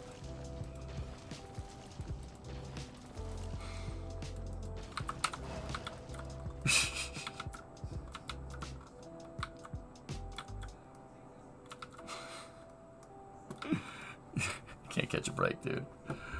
Impossible. I try to run family-friendly streams because a lot of my viewers have been watching me for a long enough time that they watch with their kids. So I try to keep it family-friendly during the day. With that being said, a lot more interchanges look like that than you might think. Second part of this, the main game that I play the most is Kerbal Space Program. So I launch rockets into space in-game all day and cover rocket launches. Great. Phallic-shaped things. I'll give you 3 guesses how the internet deals with that. I'll give you 3 guesses, dude. Nanathan, what's up? All good. It's only right. Past week I watched so much of your streams that you could be deemed my primary source of entertainment. Hey, Bob, thanks. I appreciate it. Thank you for the support, man. I would not put it past engineers to do that. I'm kind of with you.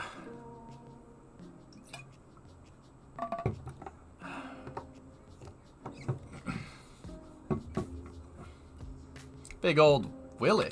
What's that? Well, it looks like a giant Johnson. Yes, sir. With that being said, somebody tried to make that penis rocket phallic joke when I was launching a space shuttle. They're like, your space shuttle looks like a dick. And I'm like, what? Does your dick have wings? Like, out of all the rockets, you choose the one that looks nothing like a it's pointy, like, yeah, did you, you bat-winged? Oh my god. It does have, alright, well, clearly yours don't look like mine then, so, you know. Alright. Yours has a massive vertical stabilizer. What to do if I have much open workplaces on good educated, but my people are only stupid or very good educated? You need more schools, Andy. So, Andy, go in here. You have your population. You can see your unemployment, but you want to go to workplace availability. Look for discrepancies in these numbers. If these numbers don't match, that'll tell you what type of jobs you need. So, look at me, for instance. Poorly educated workplace distribution. I have 27,675. There's 38,000 poorly educated job qualifications open, which is probably the reason why my residential demand just stays pegged, because I need more people. We need more workers' jobs. We need more industry. My industry is like absolutely capped out. If the more discrepancies in these numbers are basically telling you what you need. That's the huge one. Serious. Here's to another month of slightly below average content, I guess. Copium. You know I'm your hero. Uneducated question. How do I get more uneducated people? Cut your funding for schools. Or don't make as many schools. I have so many poorly educated people because look at my elementary school capacity.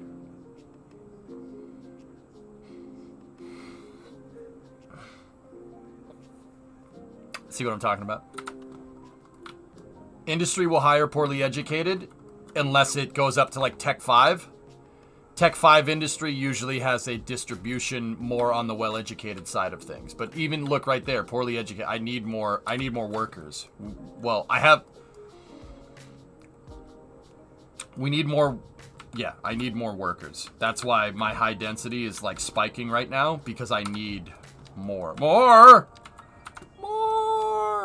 Which is why this new district is just all high density stuff, because, yeah. Is real life like this? Yeah, kind of. Alright, so.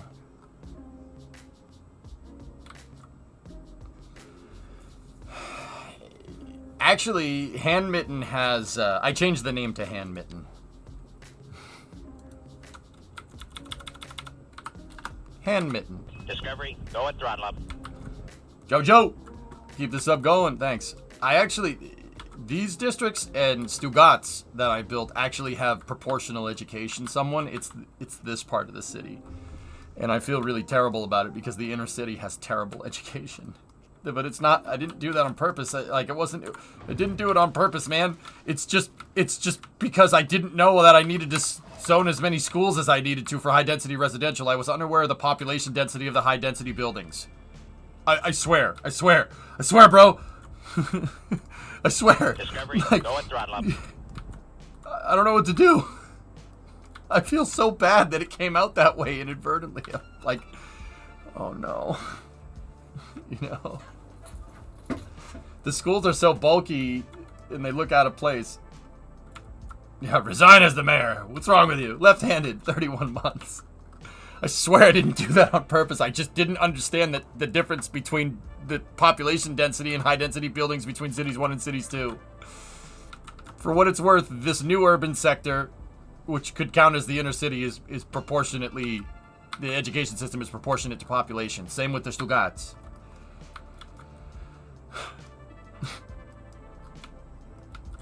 I might get rid of some and put another school in, dude, because yeah, the schools are absolutely capped.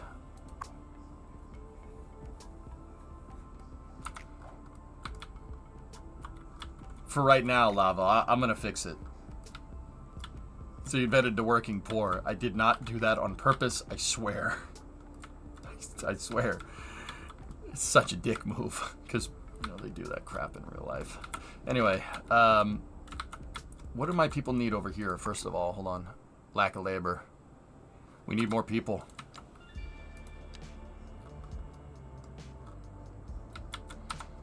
No doubts about it.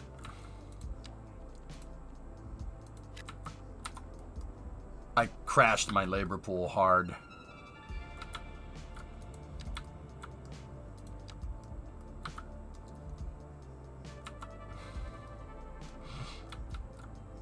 I didn't redline any districts, no. But everything is jammed up, so you really can't go anywhere right now.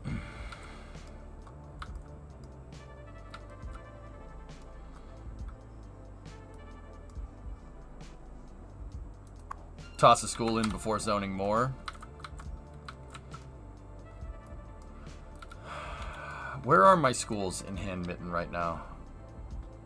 I have 3 elementary schools, and then the high school is over there.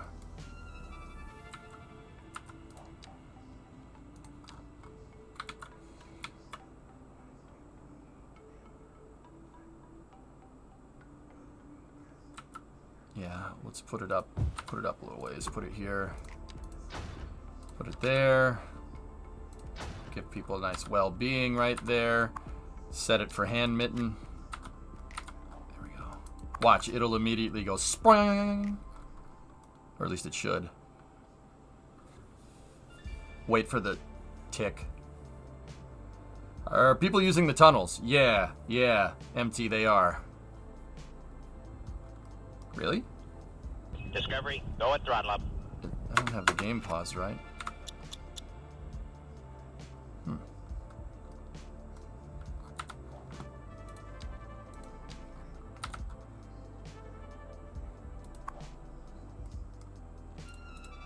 Interesting. Owens, 60-month resub. Thank you. Guess what? Guess what? Guess what? More high density.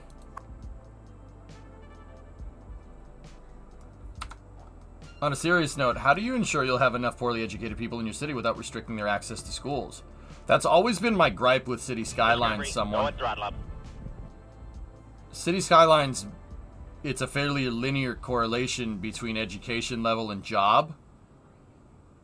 The only way that I've thought to do that correctly is to either import labor from other cities, so have workers commute to your city, or keep your education budget just on the verge of having enough capacity.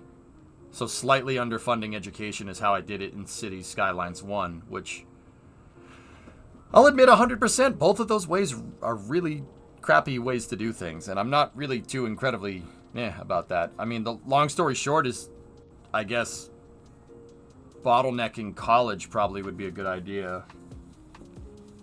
Or just charging an arm and a leg for... Nope. Okay, we're not having that conversation Discovery, today. go and throttle up. Hey, Bobbington! Thanks, man. You gifted 5 and then you subbed 2. I appreciate it. Thank you. And then CO Sam. with the 100 bits. Thank you, guys. And then Discovery, Striker had go a at throttle up. 72-month resub in there. Thank you. Thank you so much. Thank you for all the support over the past month. I do appreciate it. How's the new tunnel traffic looking? Discovery, go at throttle up. It's flowing. It's flowing pretty good, Clangbang. Yeah, impossible. No, we'll find a way. Do you use parking Discovery, lots at go all? at throttle Yeah, up. absolutely. I make sure to zone a proportionate amount of parking to what I'm building with. Discovery, go at throttle up. So yeah, I haven't really thought of another way to do it without importing labor or cutting your education budget, which, I mean, it's a good question to ask. And you guys got to remember, this is in the confines of the game. For the love of God, I do not want to have that conversation. Please, don't do that to me. Keep it in game. This is cities. Cities also basically means if you're well educated, you're gonna get a well educated job, and you will not go find a job. Like, well educated will go to well educated. If there's no well educated jobs, they'll sit at home and do nothing. Simultaneously, if you have all high education jobs and someone has no education, they will search for a job elsewhere. Like, you can't. It's a linear correlation from what I understand, which is, that's not how real life works at all. Thanks, ThinkLike. It's been great seeing you play. This is so much fun. I'm glad you guys are into it. Thank you. Instead of adding more bridges from island to island, will the game let you get away with train stations that help with traffic? Absolutely. I kind of did it on the down low, but I extended my orange line. I extended the orange line subway to get into Handmitten, and I put a taxi stand right next to it, and it is using passengers. Abso-freaking-lutely.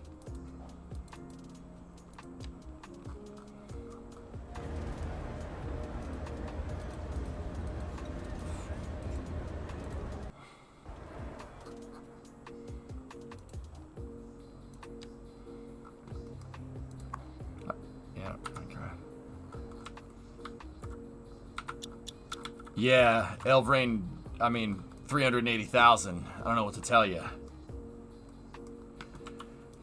You're absolutely not wrong. Yeah, see, I zoned too much commercial. We need people. I need more people. So we're gonna need to expand our residential sectors here. I have the suburb out here. Moranis is the suburb.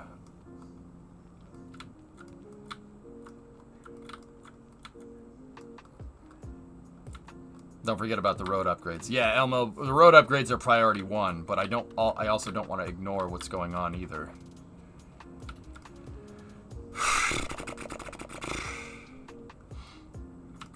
Cavity, I started planning out the highway.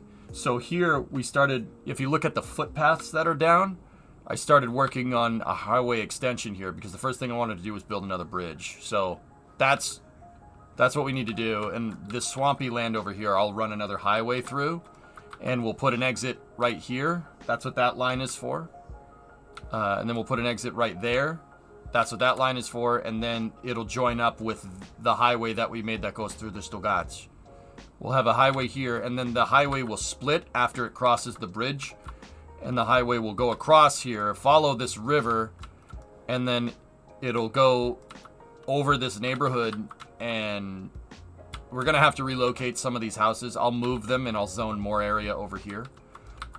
We'll make the highway Y into this interchange right here. This is the Forest Street interchange. It'll go through here, down in, and we'll put frontage roads in here. And, you know, if people are coming this way, they can get right into East Rockwood here, here, and here. So that'll give East Rockwood 1, 2, 3, 4, 5 entrances. We're basically doubling the amount of cars that can get in and out of here in an effort to try and take stress off of the bridge and the tunnel. Right on in the basement. Hey, Nico, what's up, dude?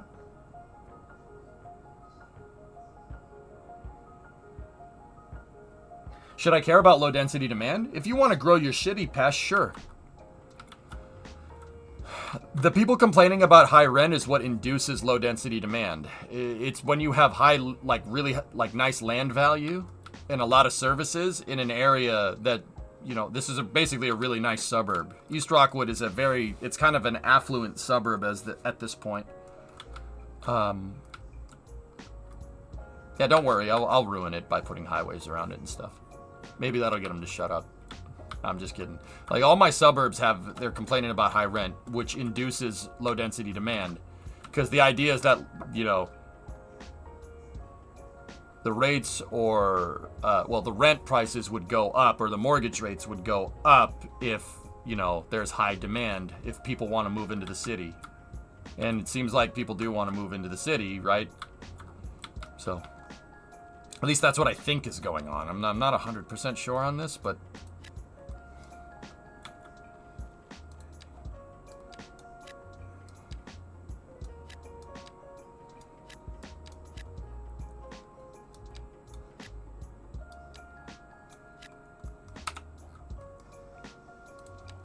I find that if you just fill a district in, it'll just make the same building a bunch of times. And I don't want that. I want smaller buildings.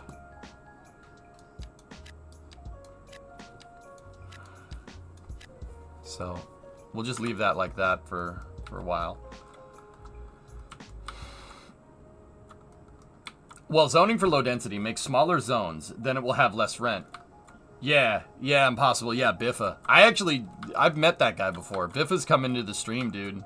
And I kind of was like, oh, damn, dude, you're Biffa. Wow, that's cool. That guy's really neat. He's a cool dude. Not trying to flex or anything. Just, yeah, no. Good guy. Does making smaller buildings impact how many people wind up there? Well, let's take a look. This building...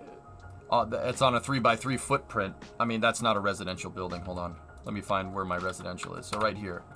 So this building holds 144 households. That's on a 3x6 grid. This one is a 2x3 and holds 48. Yes, it absolutely does. Yeah, Biffa came in here a little while ago, drummer. This was when I was working on Canalsterdam. He was just talking in chat, and I'm like, I noticed that. I'm like, dude, are you... I straight up I was like, are you the Biffa? And he's like, yeah. And I'm like, oh, dude, you're the freaking man. He was like, thank you. I'm like, no, that's awesome. And everybody in chat's like, wait, who's Biffa? And I'm like, I linked up the YouTube, and they were like, what? It was actually really funny. And then, yeah, you know, Cuboid has been in here a couple of times. That guy's cool. Cuboid's the guy that made the Move It tool for the Cities 1 players. Once again, not trying to flex. It's just matter-of-factly. Like, that's really cool that the stream is getting enough attention to attract people like that. That's cool, because those guys, like, those are the people that everyone looks to for city building. You know? Especially Biffa, right?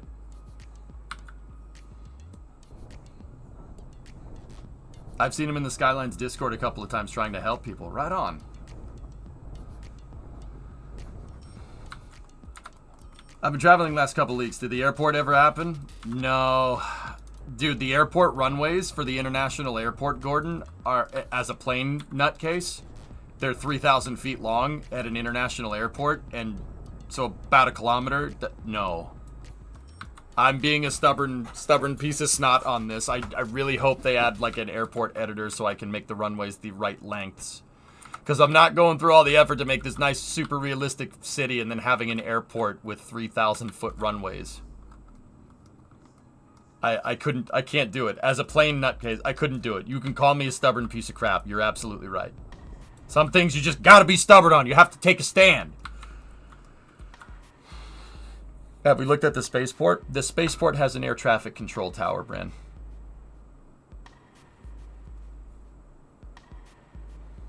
No.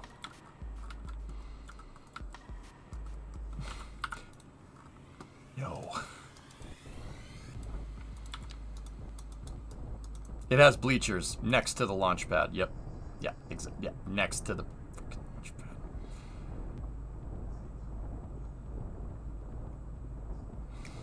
I can't. No. No. Nope. Nope. Not doing that.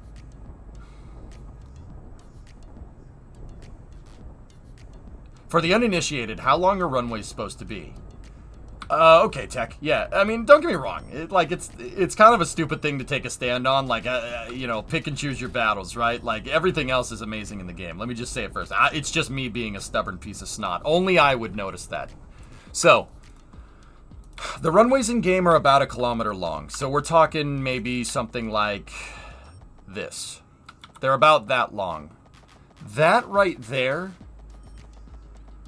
a runway that long is probably good enough to land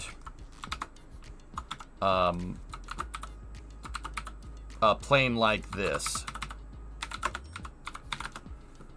So this is a Cessna 172. It's basically like the Toyota Camry or the Toyota Corolla of airplanes.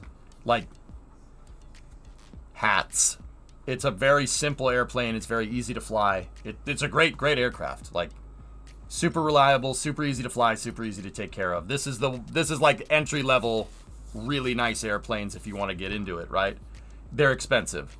If you have to ask, you can't afford it, right? That is the type of runway that you'd want for that type of plane. So, for a plane like this, let's go, like, let's take, you could say an A321 or a 737. Like a Dash 800 or a Max or whatever. Like these planes, right? These planes are probably going to need a runway.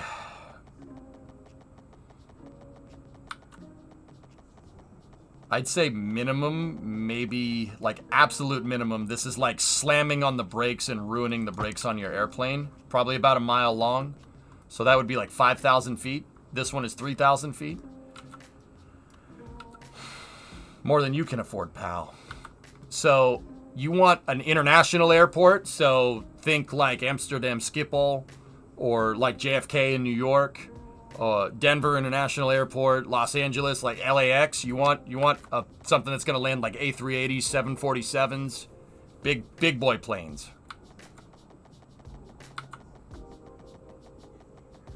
Like, minimum would be something like this. Usually, garden variety international airport runways are probably around here. Around that.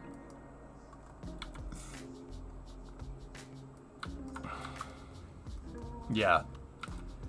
And just because I like doing it, the Space Shuttle landing facility, the Space Shuttle runway, which is one of the longest runways around, is that long. So this is a 3,000 foot runway. That's a 5,280 foot runway. That is a 9 to 10,000 foot runway. That's a 15,000 foot runway.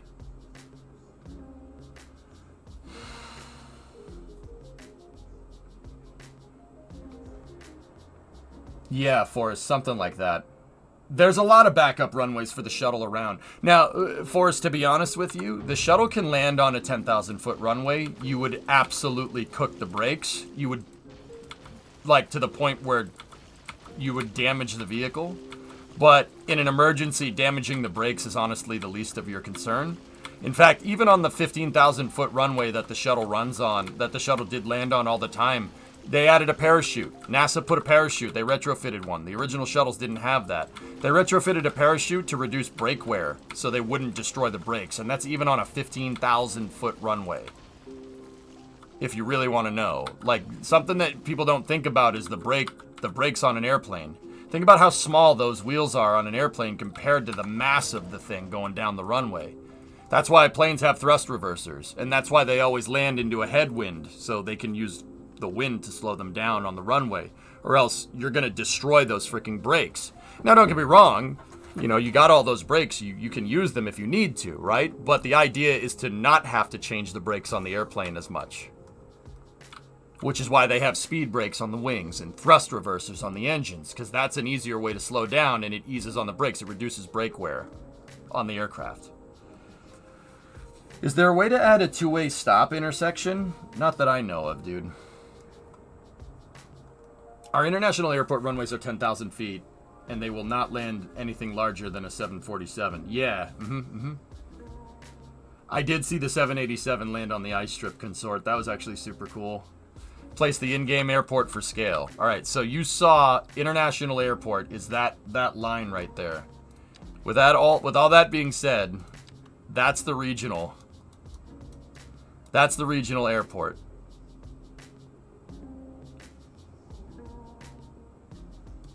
And now, don't get me wrong.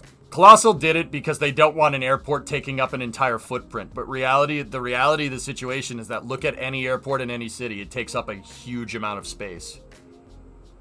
That's the regional. That's the international airport right here. So remember, I'll line up the left runway here. See over here? Not the line that goes all the way through the forest. Here, let me move this up a little ways. This line right here. See this line? Not this one. That's the shuttle landing facility. The upper line. If the runways start basically at that corner right there, remember, that's like routine, about a 10,000 foot runway. That's what you'd need to land a 747 and not destroy its freaking brakes or put excessive wear on the airframe. See what I'm talking about? The runways on the international airport are good enough to land maybe that. Maybe. Now, with that being said, I'm just going to wait until they put it either the editor, or I'm going to wait until they put an airport DLC to build an airport, because I'm sorry guys, I'm just a plain nutcase and I don't want a 3,000 foot runway for my international airport. I can't stand it. It's like, no. Nah. Are the planes to scale? Don't know.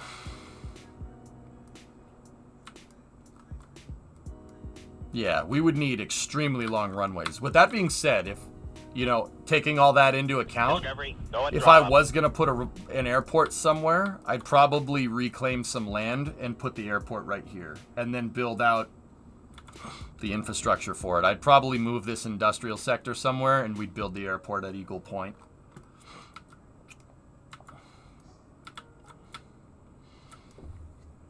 Have you ever considered playing DCS? I've played DCS on stream before, Walrus. It's a cool game. The F4 DLC just came out, which is pretty rad. Anyway, so we have our Phase 1 expansion ironed out pretty dang well here. The challenges are going to be getting the frontage road to fit in there. And then I don't foresee any of this being too difficult. Let's plan out the entire project, though. So we want our new highway. Can you fake additional runways? Similar to how you constructed your train stations. There's no road man-eating that's big enough to simulate like how the runway should look, to be honest with you. Actually, let me take a look. The biggest one would be like an 8-lane, right? So let me take a look here.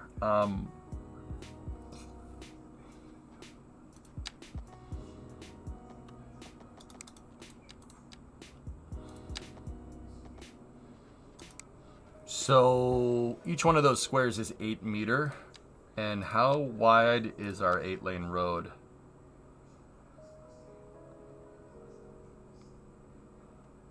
So the 8-lane road would have a 40 meter. It's 5 grids across, so that's 40 meters. 4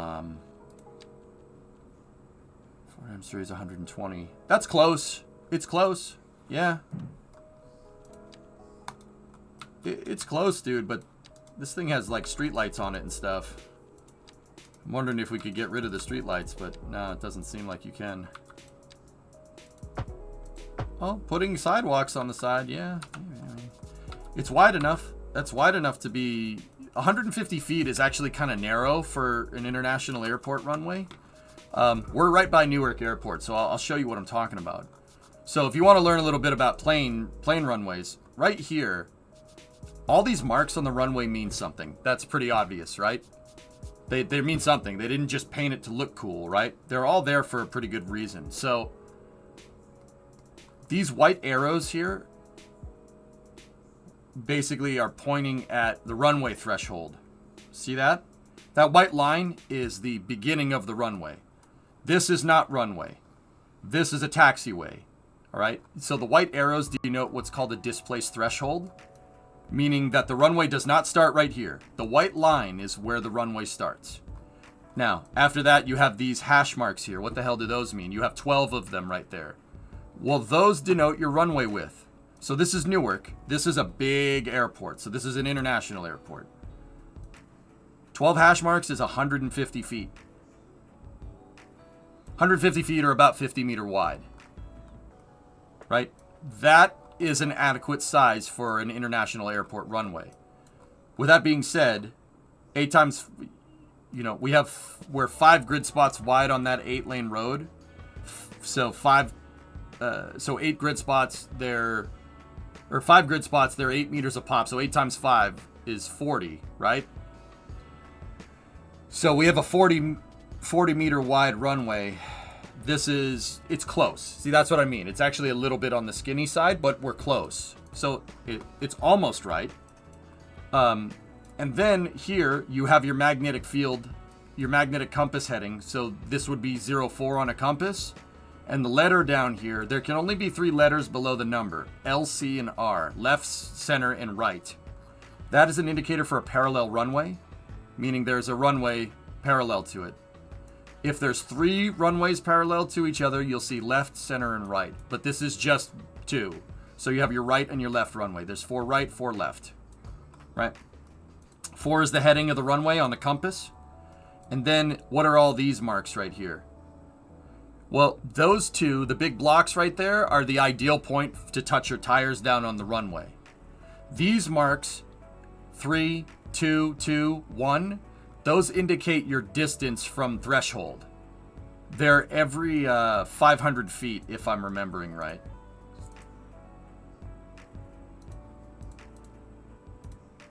Yeah.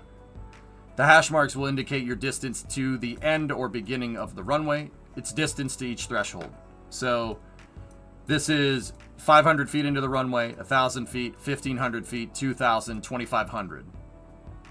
Okay, and then here, you're 2,500, 2,000, 1,500 feet, 1,000, 500 feet, end of the runway. Right? Now, flip this thing around, right? You'll notice that there's a 22 over here, right? That's because this is also a runway. Runways are omnidirectional because it depends on your wind. It depends on where the wind's blowing for takeoff and landing operations. Sometimes the wind blows this way. Sometimes it blows that way. Sometimes it blows that way. That's the reason why airports have runways that are either parallel or they go in a different direction depending on where the wind goes, right? And the reason why runway 29 here, you see 29, it crosses these 22 left and 22 right, or does it? No, it doesn't. That's why the threshold is displaced, because you don't want runways crossing each other. It's an intersection for airplanes that can potentially end as bad as you think it could. That's why they displace the threshold on these runways. That's why the runway starts over here and not over here. Right? Veronica, that's what I do. So, dude, I see all this and I'm like, then I look at the runways in cities. So, the runway at the international airport is this long.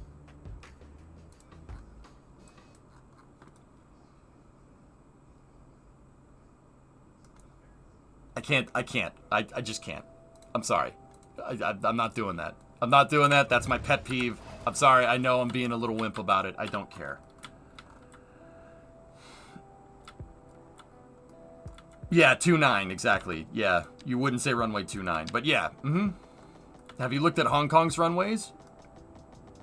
Which one? Hong Kong Airport or Kai Tak? Kai Tak only has 1 runway. But yeah, the 22 is the opposite heading of 4 on a compass. So if you're approaching the runways from the north going south, it's 22. If you're approaching those runways from south going north, it's 4 left and 4 right. Those are 4 runways there.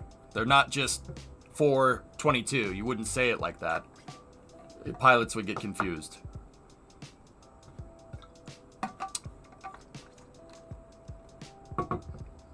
So yeah, like maybe when they add an editor for airports, I'll go and we'll build our own one. But for the time being, I'm not doing that. I can't do it, dudes. Hey Penta, what's going on?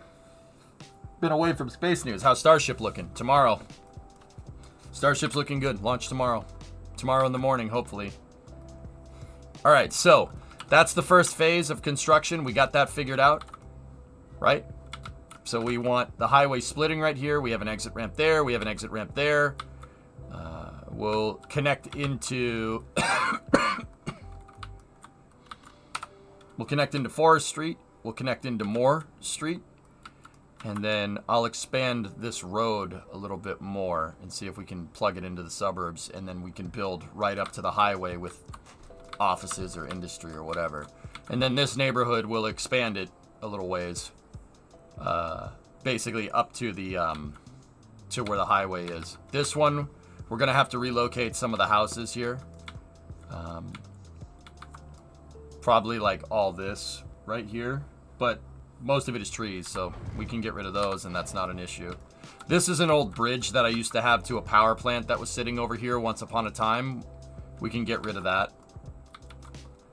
This game feels like the unlimited money mod. Ace, I don't know how the money works in this game. I've stopped trying to figure it out. No matter what I do, I can't lose money, and that is one of my gripes with the game. I'm not 100% sure why. I don't know if my save is bugged or what, but I could just literally run no taxes.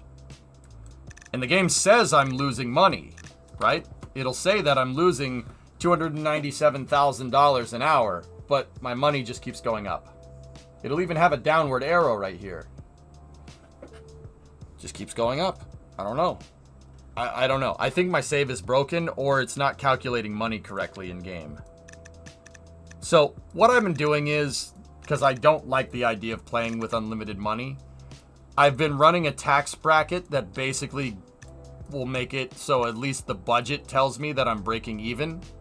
Because I don't want to just play the game with unlimited money, because the money will denote how you design things, right? So I always try to make it so my monthly balance is in the green. But it's so strange. My monthly balance is in the green with government subsidy right now. So, like, if I crank the taxes to like 10%, first of all, that's going to really piss people off. But if we crank the taxes to 10%, we can get the government subsidy to 0. But then I'm running a positive, like plus 20 million. Cities don't work like that.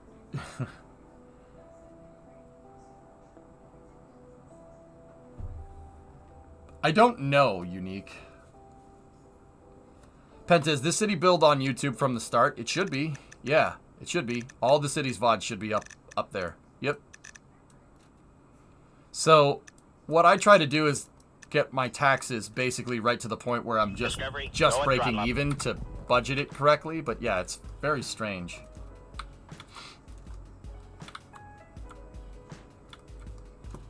Yeah, Hellfish, it's almost like the game punishes you if you try to make your city profitable.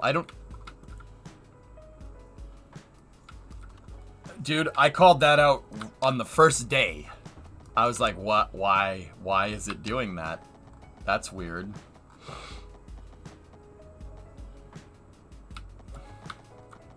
Alright, so I already planned that I wanted the highway to go down here, right?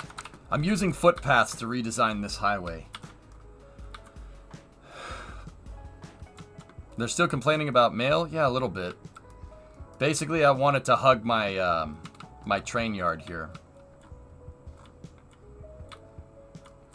Now, we're going to have to figure out an intersection here to...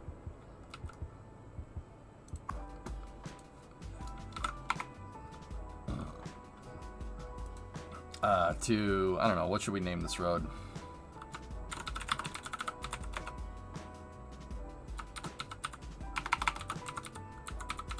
Let's just Hand Mitten Expressway. Screw it.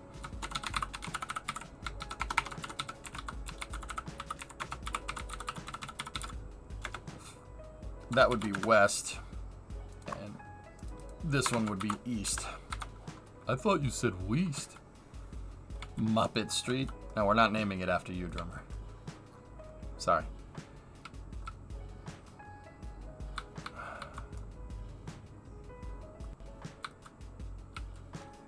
You walked into it, pal.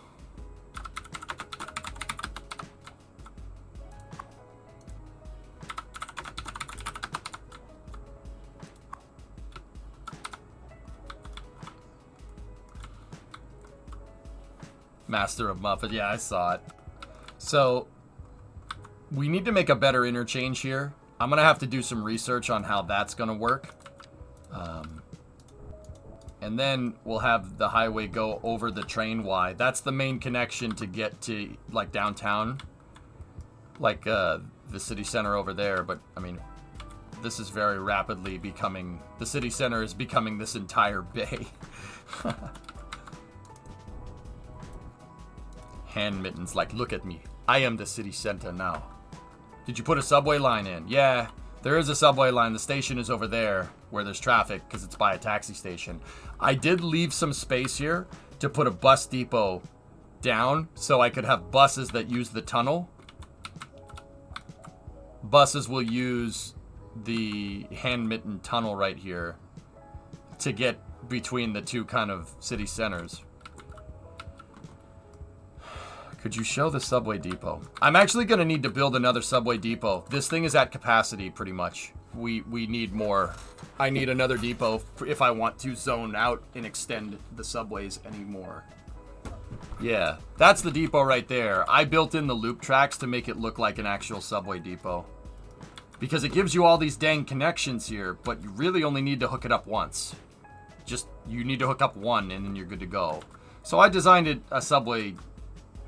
I looked at what subway depots looked like around New York City. This one is based off of the Stillwell Avenue station. So that's in Brooklyn, near Coney Island, which is why I put a Ferris wheel over here.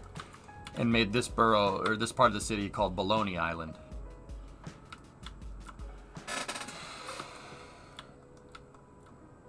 What are your usage numbers like? 122,000 for the subway.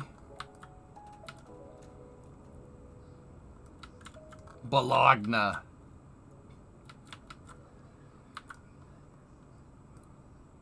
Yeah, I have subway routes.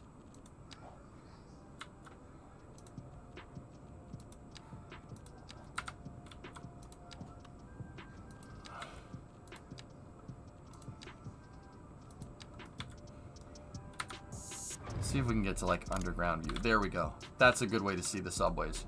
So I have a subway route that goes down here, and then it goes north, right? And it goes all the way to Hand Mitten, right? It starts in Baloney Island and goes all the way. That's my orange line. And then I have a line that goes here to there, and it stops right by that station. And then I have another line that goes up here, and it goes across, and that goes all the way over to East Rock, basically where we're going to put that highway, right? And then I have another train line that goes up here. It loops around and it goes through downtown. And then it stops over here in Northeast Rock. We should probably extend that line to go over here. Like have it curve through, go through, put a station over here for this residential sector. And then have it go underneath. Have it go underneath and put another subway line over here. That's probably, yeah, the Hand Mitten line extension is probably good. And then I have a subway line that goes from downtown, or from Southeast Rock, basically, and there's a bore that goes over to my industrial area over here. We should probably expand that too. Yeah, but in order to do that, I actually need another depot. We need another subway depot. So I'm going to have to put that somewhere. I'm not exactly sure where that should end up. I might actually... We could put it, like, right here. Build out another depot. Or I could put it on the other side of the train tracks where we got space, which is probably what I'll end up doing. You think your CPU will hold? Consort, if I'm understanding this right, all it's going to do is just slow down the simulation to work with my processor.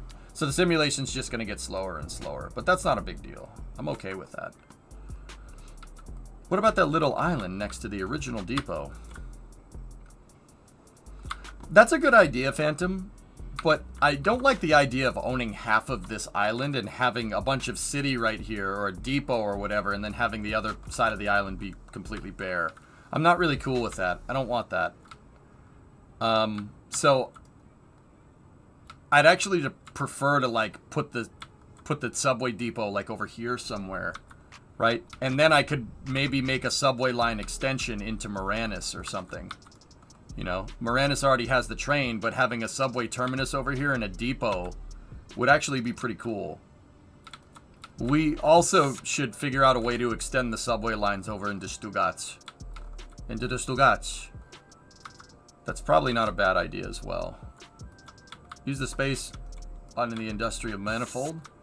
Dude, the manifold is actually not working. It flows traffic really well, Drummer, but because you have to like drive all the way around and drive all the way in and drive all the way out, the Sims end up not liking it because of the distance they need to travel to it. I'm actually thinking about getting rid of it. And that's probably what we'll end up doing when I go to remodel all of this. So, from here, with our highway, we need to figure out a way to do a high capacity interchange here. And I'm not exactly sure what we're going to do, but we do have some room to breathe with our ramps over here because we're higher than the tracks. The tracks actually go down a little bit of a hill right there, and they actually end up more or less level. Hola amigos desde Argentina. Kaku, ¿cómo estás, amigo? A lot of city Skylines crews speak Spanish. That's cool. City Skylines community, a lot of them speak Espanol, which is cool. That's neat. So we're gonna need to design some type of interchange for this. I'm not 100% sure, but so then I want the highway. I want the highway basically to hug the train tracks for the most part, except for right here. I'm gonna build the right of way out like this. And the reason why I want to do that is because we're going to need... This is where I want to start putting frontage roads in. This highway is going to be gigantic, so I'm going to give it a big footprint.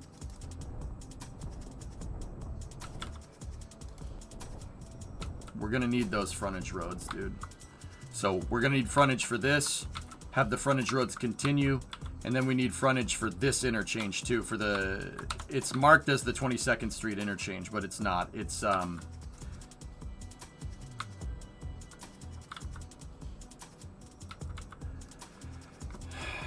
marked 22nd Street going all because it goes all the way around, right? I know how to fix that, but yeah, that's because we named 22nd up there. This is First Avenue, technically, because it runs right here. And then because First Street is right there, so this is First Ave. So the First Ave interchange is going to be here. That's going to be a tough one to get right, but when will they add mods to this? Not 100% sure on that one. And then this is going to be a hard part to get this exactly right, because what we're going to do now is, you see how I put some footpaths out here? We're going to go around our loop. So I want the highway to basically go up right here and over the tracks. And then pop out, like it's going to kind of curve up and over right here. And then we're going to go this way with it. Hey, Yusuf, what's up? Now, this is the tough part. What I need to do here is, because we're going to redesign that, I need to expand this industrial sector because my industrial demand is, like, maxed, and it's been maxed. The interesting thing is that they have labor problems. The lack of labor is probably because people can't get there because they get stuck in traffic, so, if I had to guess. So... I'm good, Talby. How are you? I see a plane. Why is there a plane? Because there are planes that fly over going to other cities, Roger.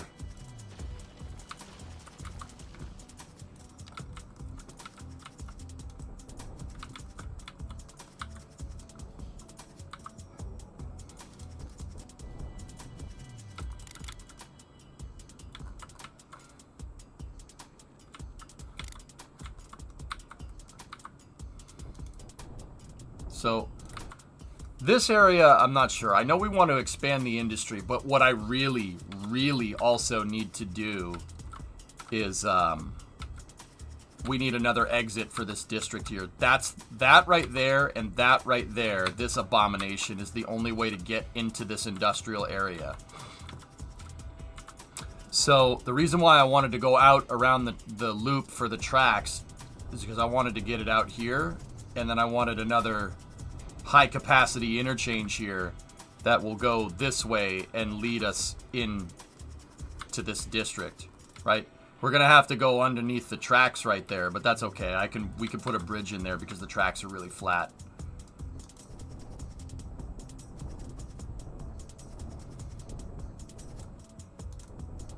So I'll leave just a gap right there, and then I'll leave the cross to let me know. So now, this is where this gets complicated. This is going to be another hard challenge. This is a major interchange. This interchange that I did, which is kind of like a reverse paperclip thingamajigger, is kind of nice, but it's inadequate for what we're trying to do. It's not...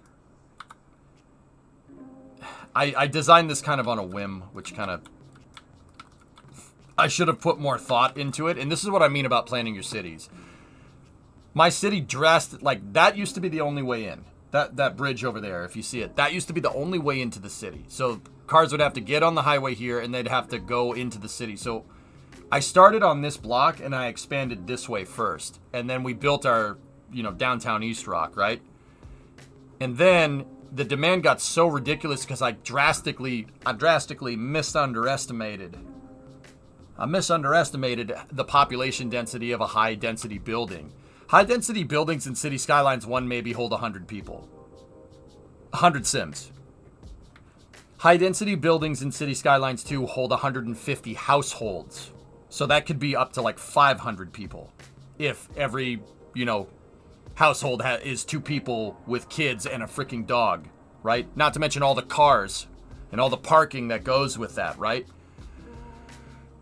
I drastically underestimated how much you need, so I needed a highway, so I built this bridge in a pinch to get more people to get a highway into the city.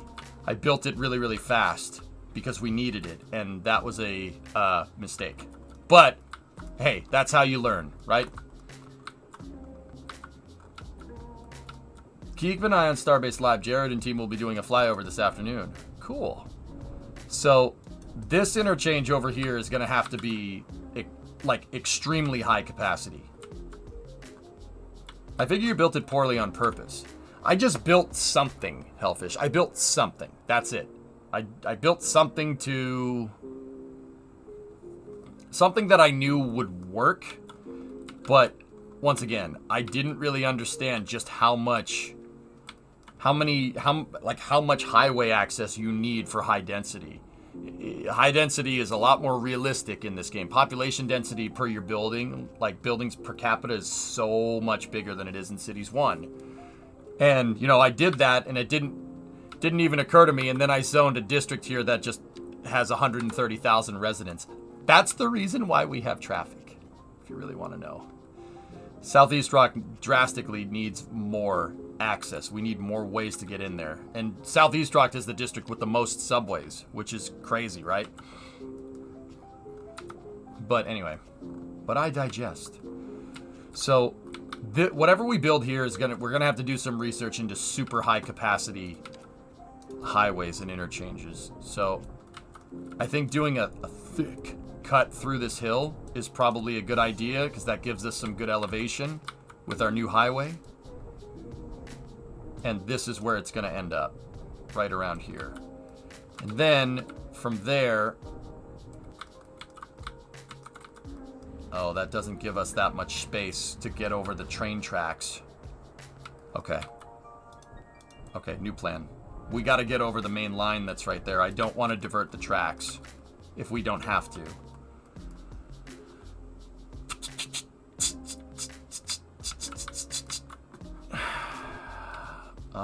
Okay, let me get a smaller brush here. Let me just take some survey. Let's do some surveying here.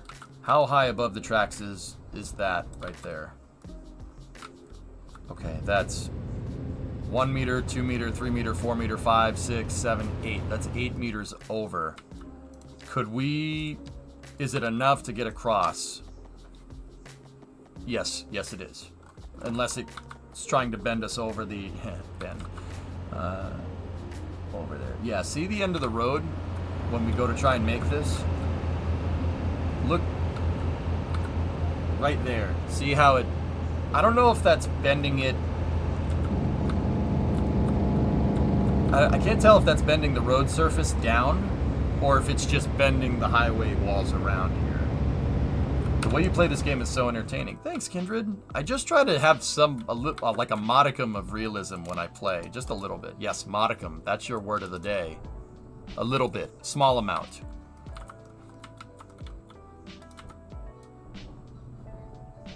So I think that height should be adequate. But you know what?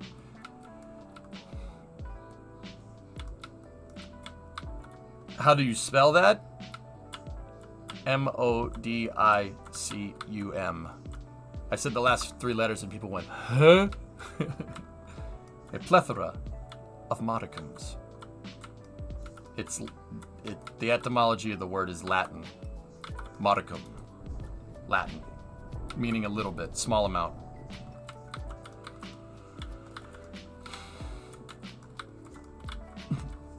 Plethora. All right. All right. Giggity. So, that's where this highway is gonna go. Sorry, dudes. Okay, Dad. Because yeah, the highway, this highway height is no good. That's not good at all. That's not gonna work. So we actually have to make this go upwards a little bit. So we will elevate over here. Give me that height right there. And chat, you get a tutorial today on how to use the slope tool. Well, I tell you what, boy, we're gonna take the slope tool and we're gonna make our road go up a damn hill. Oh. Oh. Now, here's the thing. Why am I flattening the terrain? Like, why even cut through? Why not just run the highway? Well, okay, this is a thing in Cities. I'm pretty sure it was a thing in Cities 1, but I never proved it. But I know it's a thing in Cities 2. Here, I know. Here's my shocking revelation. Cars don't like going up hills. They have to use more energy to go up a hill. You have to give it more gas. You have to give it the beans to go up a hill.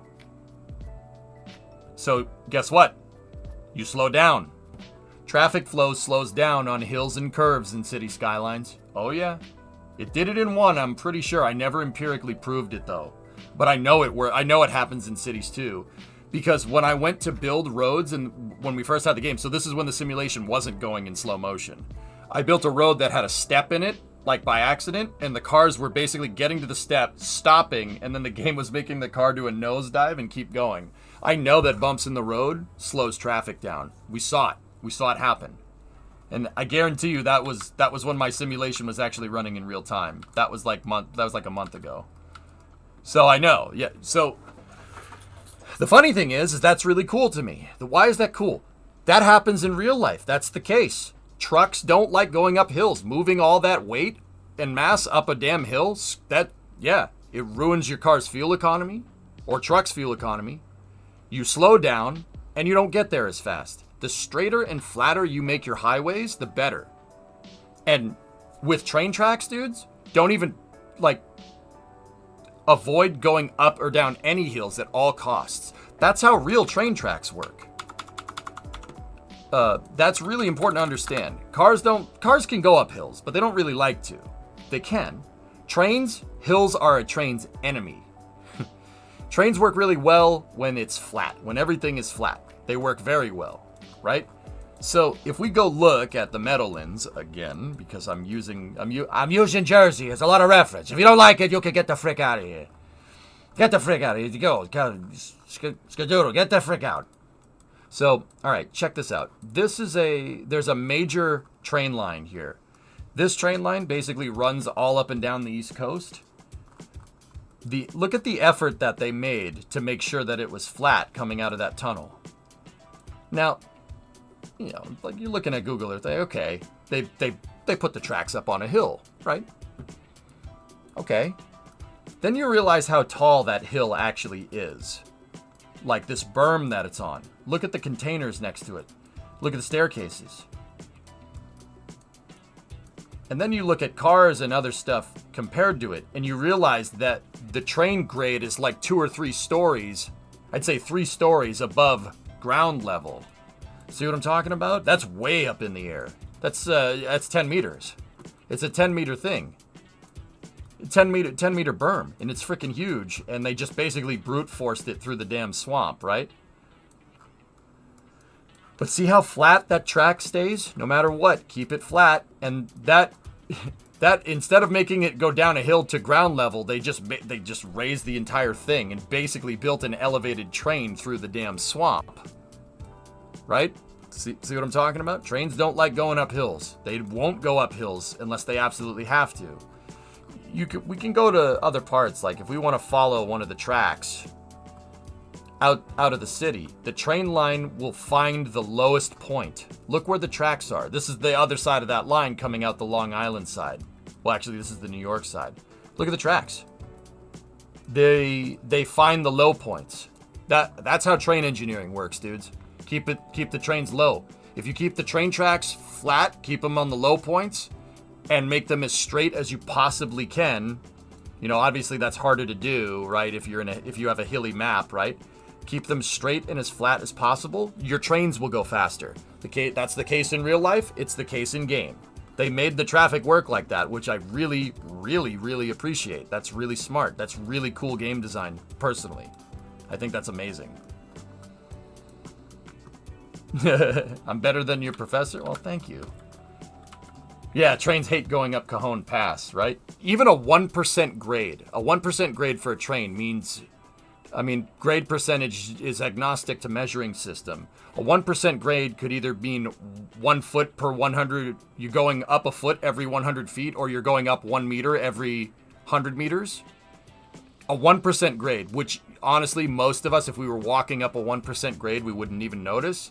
That could be the difference between a train getting to its destination and not. The reason why trains don't like going up hills are the same reason why trains are notoriously efficient. It's the wheels. You have a metal wheel on a metal rail. The rolling resistance, in engineering, it's called rolling resistance, is extremely low. Meaning, if you have a train and you just shut everything off and your train's going 50 miles an hour, right? Or what's 50 miles an hour? I don't know what that is in kph. Like 90 kph.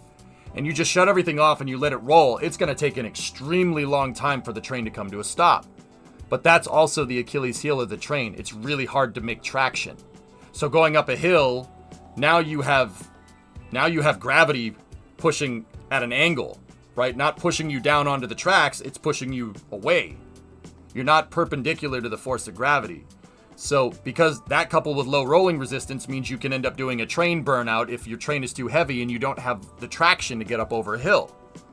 This is why railroad engineers and locomotives have sanders in them. What they do is they drop sand on the tracks so you can get traction and the train doesn't end up doing a metal burnout. Metal burnout is bad for it. That's really bad for the train and the tracks. But yeah, if you make your tracks flat and you make your highways flat in cities, your trains will go faster. And your cars will go faster. You can improve traffic flow that way. I love that cities takes that into account because that's how real highways and that's how real train tracks are engineered. That's my favorite part. Rolling Stone!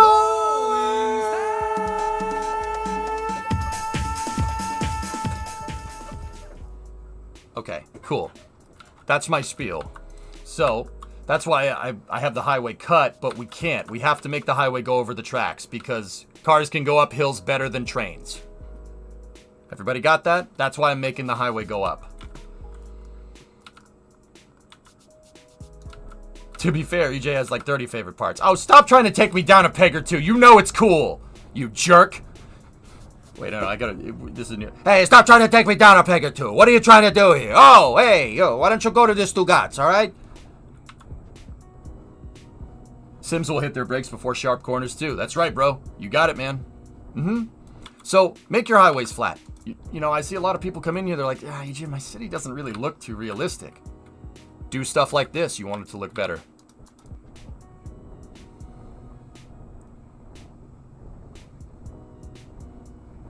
There we go. Make a right of way. Have I even placed a road? No, absolutely not. No, not yet. Didn't know that with the sand dropping. Wikipedia says they already did it with steam engines. Yeah, Vasilovich. trains have had sanders for 150 years. Modern locomotives, you know, even these crazy big computer-controlled locomotives, yeah, still have sanders. Absolutely. Oh yeah, sander is super important. So we're going to build the new road deck for the highway over here, and we're going to need a big old high-capacity interchange here. That's got to happen. Something, whatever we build here is got to be real good. I'm not exactly sure what I have in mind. We'll have to go do research, but we'll have to go do a damn research. Ugh. Ugh. The damn research, boy, I can't stand it. A diverging diamond? No, higher capacity than that, Jan. It has to be bigger. We must go deeper.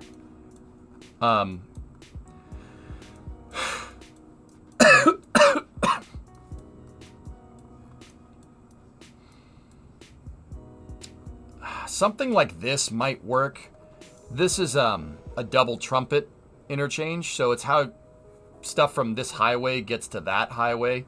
A double trumpet could work, but the only reason why they built a double trumpet here is so they could put a toll booth, because state wants your money. Hey, we gotta maintain the freaking road. None of these things are particularly high capacity here. But our road, I'm going to end up making our road look like this. I'm going to experiment with frontage roads and see if cities understands what a frontage road does. Also, remind me, gentlemen and ladies, to put service roads in, so our road maintenance can effectively fix stuff. That right there is not for through traffic. This thing, that is way too low a capacity of an interchange for anything useful. This is for police cars, ambulances, fire trucks, and service vehicles. There's no way that handles through traffic, and we can do that in game with the bus lanes. With the bus lanes, we can make roads that only emergency vehicles and buses will take. So we can actually put service roads in. So I will. We're going to do that, and I'm also going to do road maintenance depots here to make sure that this highway is at maximum efficiency all the time, because it needs to move cars. See, I'm talking something like this. We need something big. A big interchange. With the taking into account frontage as well. We need a big interchange. A double diverging diamond continuous flow interchange is one of the highest capacity interchanges there is.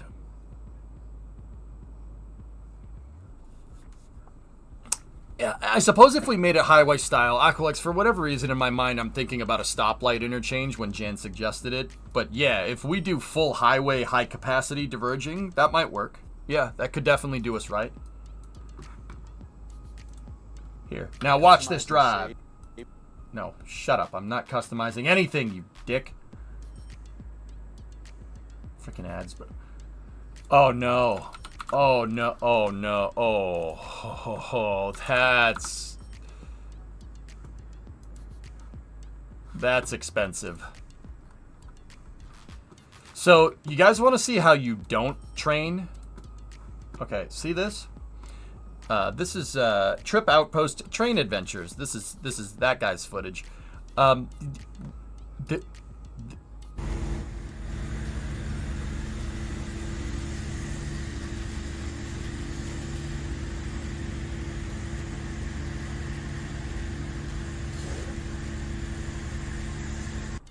It looks cool.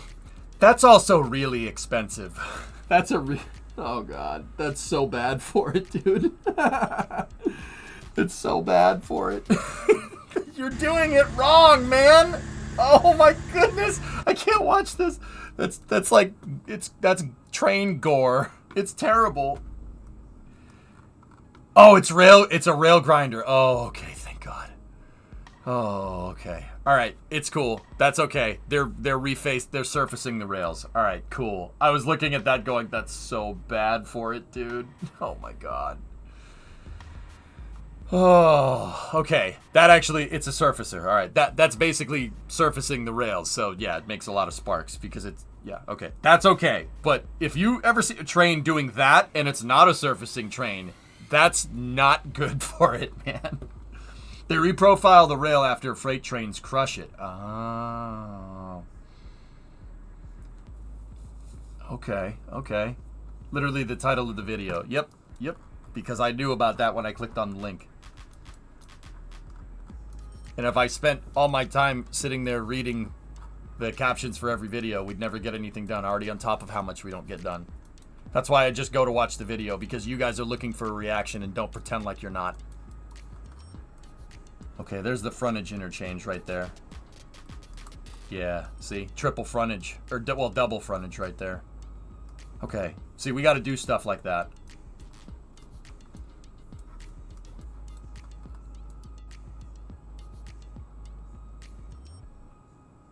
Yeah, something like this might be what we need. Minus the damn toll booth. I mean, one, we can't build them. But see these frontage? See these things? You have double on-ramps. One of the ramps goes to the center, and the other one goes to these here. That's cool.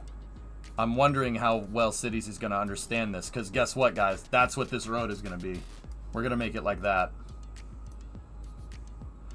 The frontage road, Jan, the plain English way of saying it is that you don't connect your big highway into small roads. You connect your big highway into a smaller highway, and that smaller highway connects into the smaller roads.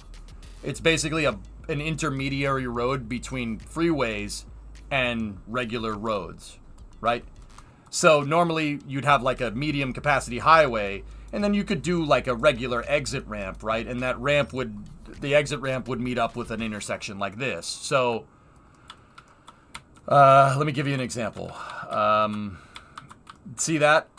This is an example of just basically a regular interchange, right? You just have your off ramps, right? You have another road going through. If it was Europe, you'd probably have 2 roundabouts here, and that's called a dog bone interchange, because I have a dog bone right here. It's called a dog bone because of the way it is. Yep. Also, another building tip, don't put intersections next to your highways. Honestly, Butler Street, we should cap that street right there, and make that the first interchange so cars have a chance to match speed to the roundabout. Same with Prospect. That was a design mistake on my part because I wasn't sure if cities understood that. Don't put intersections next to your ramps. This is already an intersection. Intersections close to each other in city design is a no-no. Don't do that. See, even if this was higher capacity, Lake Street, here to here, would not be good. But since it's just low density, it's not that big of a deal. Roundabout flyover would work too. But, yeah. So a frontage road would be basically, so you'd have your big highway here, and then you'd have a highway like this flanked on the side, and you have your big highway, and your big highway connects to the smaller highway, and the smaller highway connects to these. It's an intermediary highway. You see a lot of frontage roads in Texas. I know that actually, you know what? We'll go to Europe for a change. I know that Amsterdam has frontage roads. I haven't driven on them. I've ridden around in a bus on them. So, Amsterdam right here has 3 ways to get from, like, from the central district to the north district, right?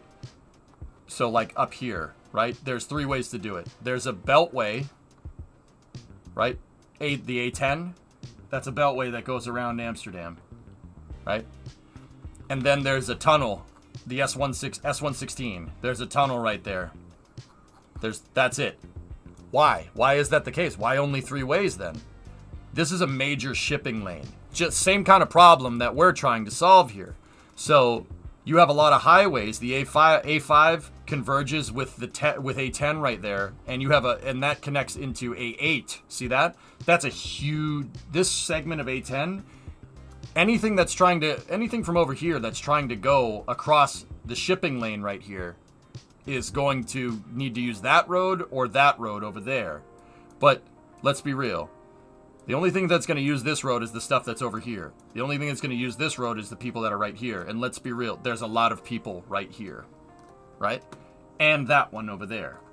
So, let's take a look at the A10, A5. The A10, A5 interchange right here is pretty hardcore because there's a lot of industry right here. Industry means trucks. You need higher capacity for trucks. Abso-freaking-lutely. So I know the Netherlands, it's actually under construction in this picture, but there is frontage roads here. See? You have your main throughway highway, And then you have smaller highways that feed into the bigger highway. And it actually turns into like a 20-lane freaking interchange right here. And then you have your swaps right there. Frontages are very, very useful for metering capacity. And you can see they widen the snot out of that highway to put frontage roads in. Is the collector distributor road? Yeah, most likely.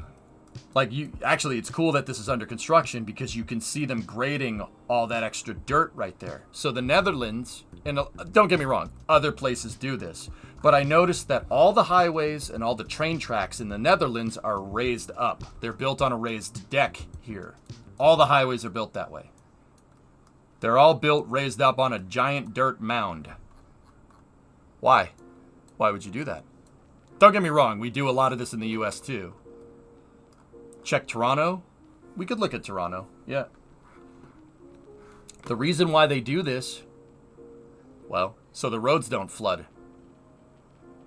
Do you want your highway to turn into a giant lake if it's at ground level?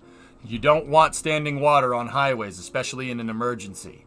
All the train tracks, all the highways in the Netherlands, they're all raised up off the ground. So if something bad does happen, flooding, which is something the Dutch really kind of have to deal with, that happens, yeah.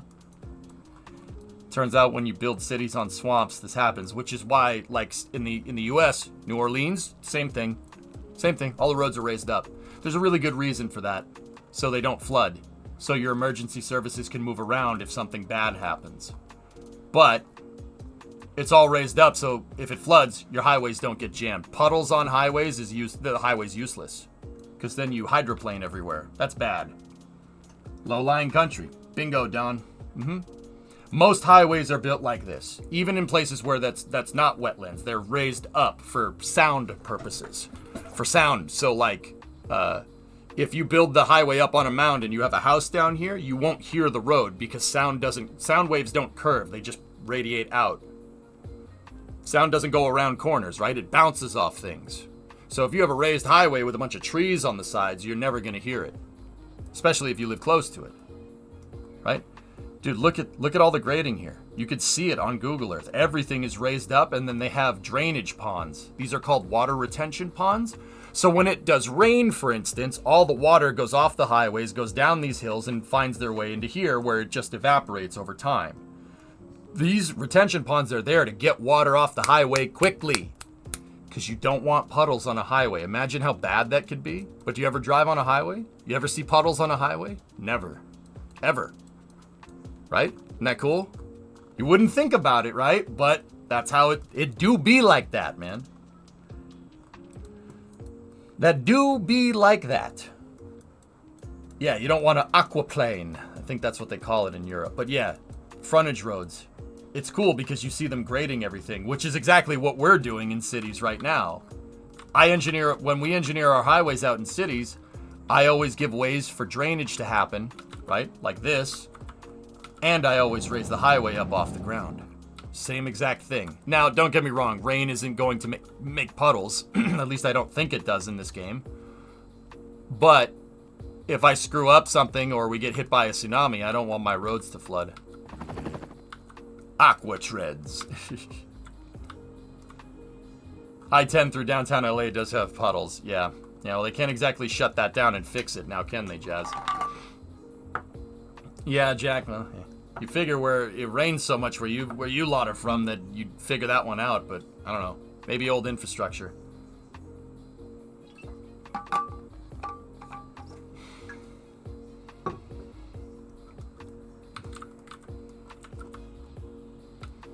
All right, so note, like I said, how I graded my highway. I want my highway up off the ground, and I do the same with train tracks, and I even give reliefs for drainage and stuff.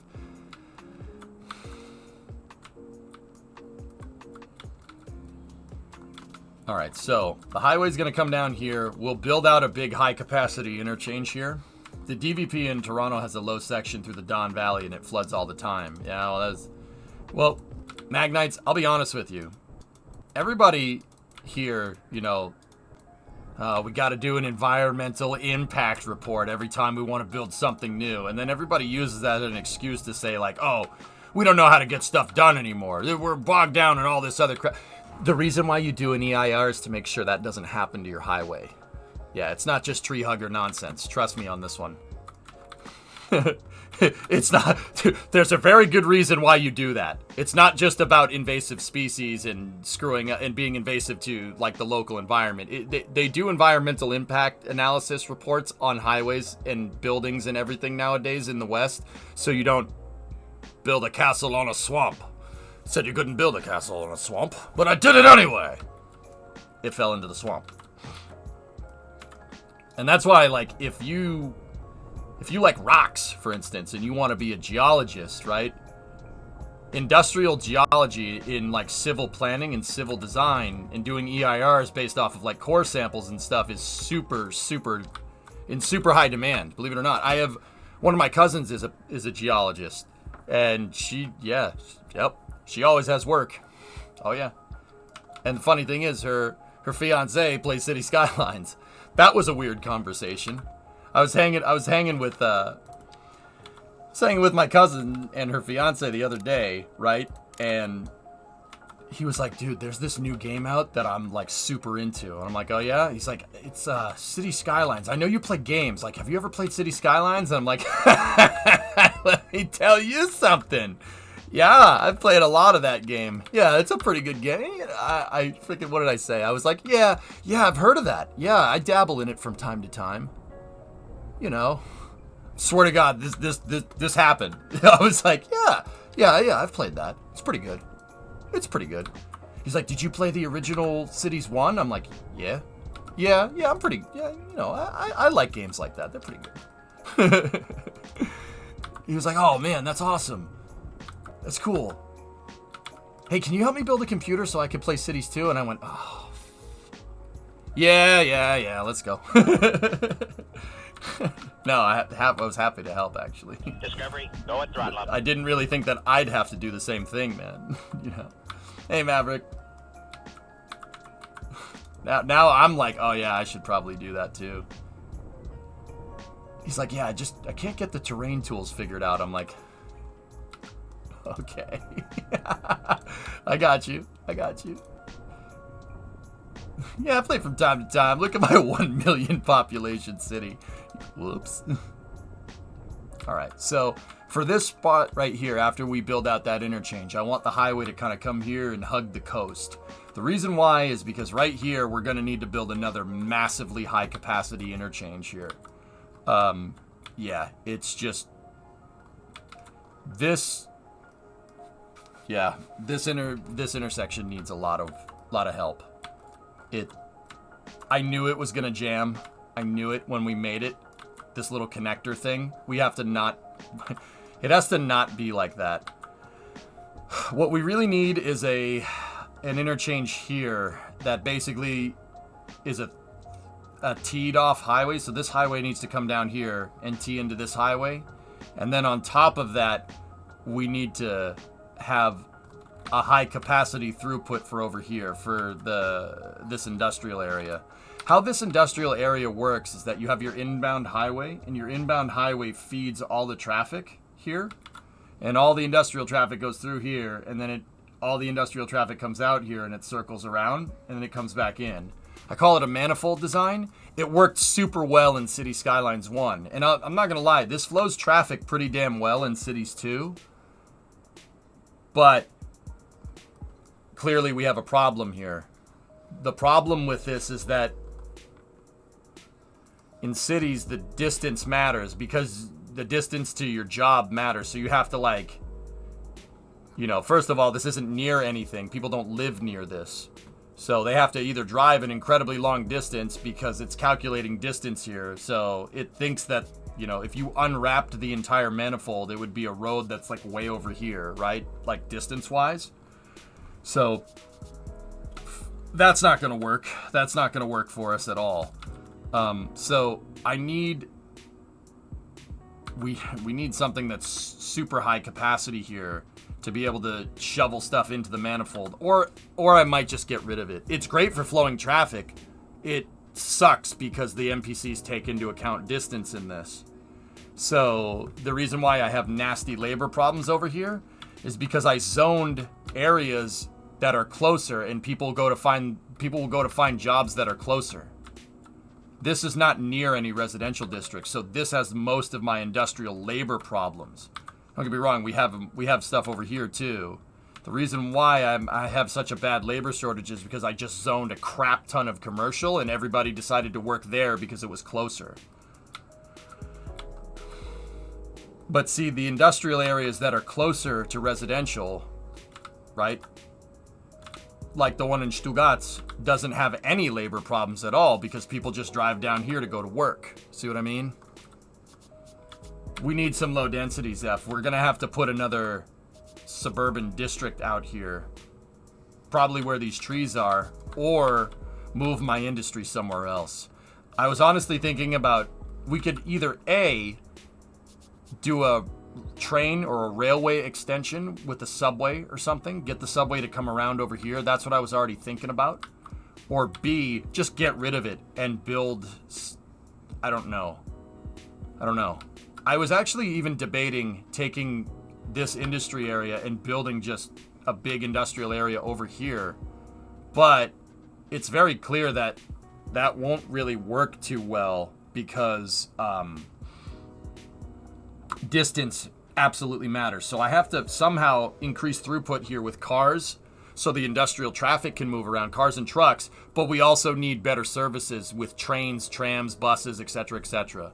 This was kind of haphazard. I haphazardly retrofitted a bus here. There's a little bus depot over here, so NPCs basically can drive in, they can park in the parking lot and then take a bus through here. But yeah, the game, that's clearly terrible. That's a terrible idea because you have to go through the manifold to get to the stupid bus station anyway. So they clearly don't like it. That's something we got to take into account when we rework Eagle Point. So I might end up just getting rid of the manifold because it's very clear that they're taking distance into account. Hey Adam, what's going on? Sorry. I saw when you were in here. What's up, dude? Sorry, I was just kind of going a mile a minute. There's this indie game that I went totally crazy for. You build rockets and stuff and you send them to space, but you can build like cars, planes, and boats. You know what, Adam? I should introduce him to Kerbal. He would probably like it. Don't get rid of it, build extensions in suburbs. Well, let's check. Which way is the air blowing? Yeah. A suburb district over here, Zeph, would probably be a good idea. But we got to be careful because I have ore deposits and an oil deposit over here as well. So eventually, you know, I want to put in the throughput to get... Well, I could just connect industrial traffic over to this interchange over here. But do we want people living near a pit mine, essentially? Because that's what these are. I have really... There's a lot of gold in them nar hills. Hey, Goon Squad. Welcome to Mission Control. You go at throttle up. Thank you for the Prime sub.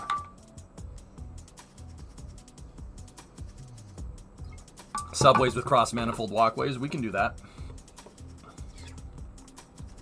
Who cares what people want? It's kind of my job to care. It's my job because I'm the mayor. Are the resource nodes infinite? Yes, Pigeon, from what I can tell. Discovery. When do you share your save file? I don't know, man.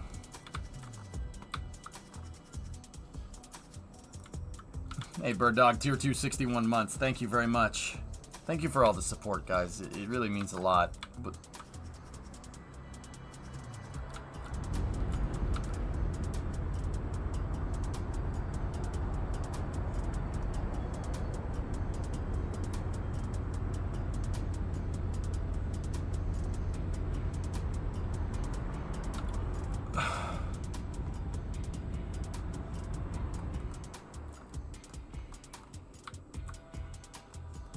so did a car jump the median? Am I looking at this right? A car jumped the median and caused an accident in the opposing lane? And the game figures that out. How did you get over here?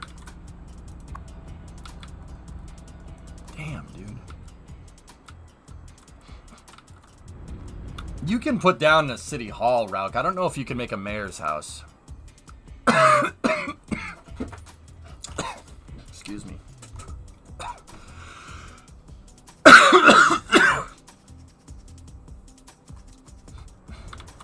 I wish you could see a replay of what went down. I've actually never seen a car accident happen in game. But those maintenance loops that I was showing you guys in Google Earth.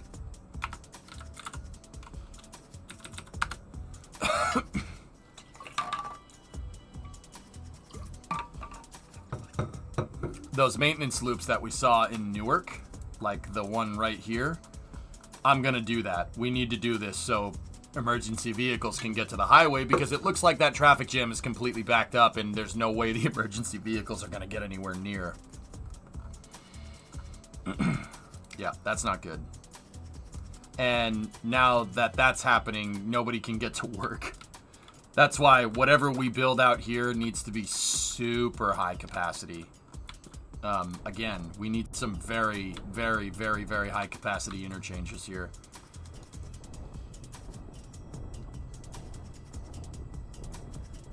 So, I know that the highway needs to get to here. That's where it needs to go. So, and then slope tool, because, you know, we don't want to go, we want a nice gradual hill here. We don't want a steep hill for our highway, so traffic can stay going fast.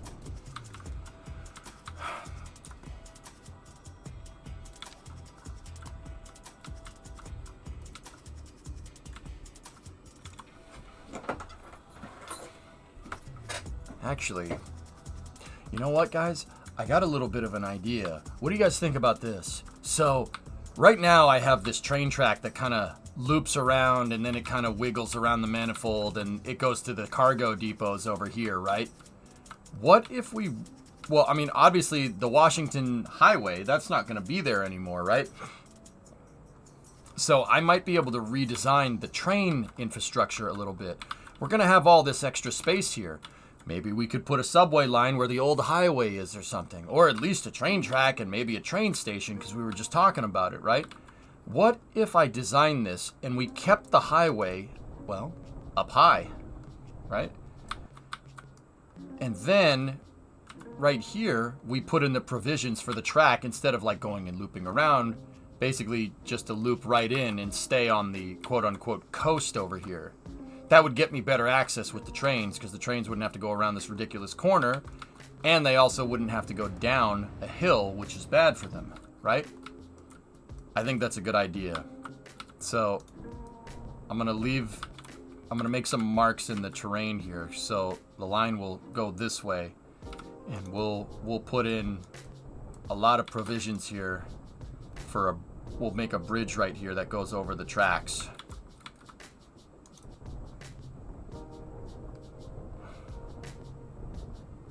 Yeah, I'm trying to avoid this. Yo, G, what's good, man?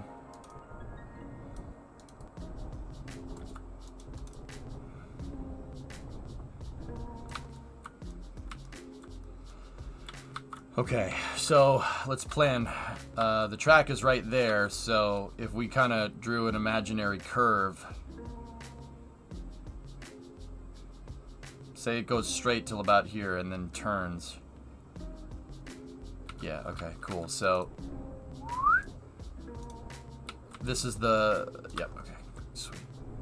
That's the height right there. So I'll leave enough capacity, or enough, we'll make this wide enough to, there's a pipe right there. Should have called dig safe. I suppose we'll use the pipe as kind of our mark. Mark?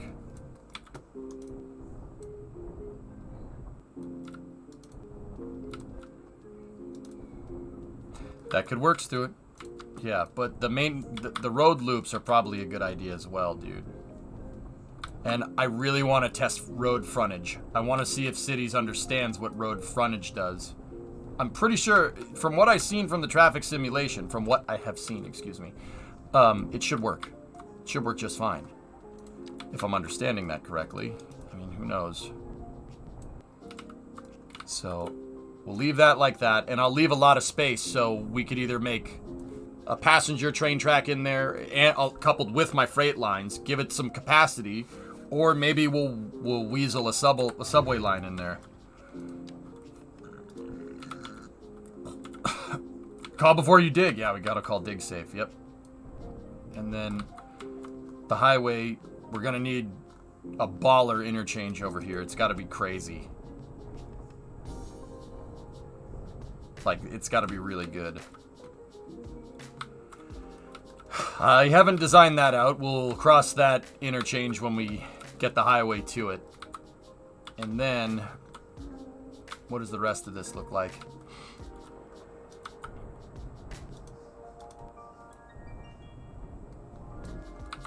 So we can make our big boy highway go right here. Note how with this highway, I'm trying to keep it as smooth flowing as I possibly can on purpose. Once again, corners. Trucks, trains, don't like corners. No good. But also to an extent, a highway won't, like, okay, that's not that big of a cut right there because it just kind of cuts off the top of the hill. That's not a big deal. But, yeah, normally they would go around hills too. Or if you're the Swiss, you just go through it. Because they don't have any choice. Because mountains. So grade this son of a gun. I was about to say a bad word. Grade it out. And then for the rest of this, yeah, see, this is default highway. The default, see, look at the train. See the hills and stuff? That's the stuff that's default. I actually never finished this. So, yeah, over here is going to need to be redesigned anyway.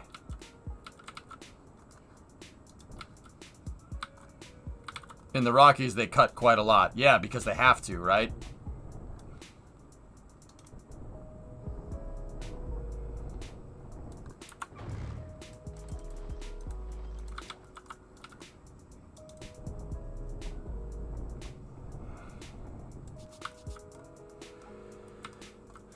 I don't know what that's about, Blue, nor do I know how to fix it. It's telling me that there's crime in other cities that I'm next to. I don't know really what to do with that information. The Swiss turned mountains into cheese. Swiss cheese. Please don't do that again. Please don't do that again.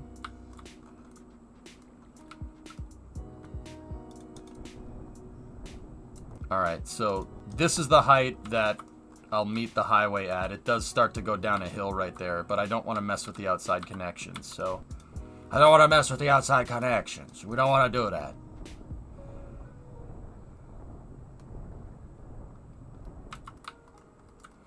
So our highway will kind of tee off to the side here. Golf. And I'm going to grade the terrain around pre-existing highway, which they do that sometimes. And what kind of height difference are we talking about here? Oh, not bad at all. 3 to 4 meters. No big deal. NBD. No big deal.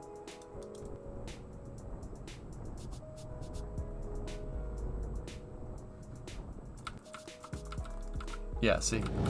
Look at the default highway. No good. Need that CIA building. Is that what it does it, JK? I think this is your city's criminals going outside the city to commit crimes because it's too difficult to attempt in your own city. I started seeing the same thing after I built the CIB building.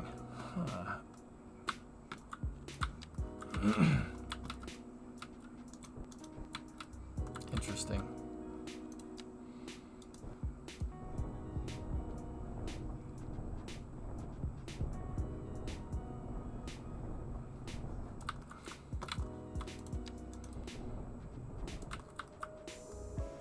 All right, so one other thing is that, well, we talked about building a high density,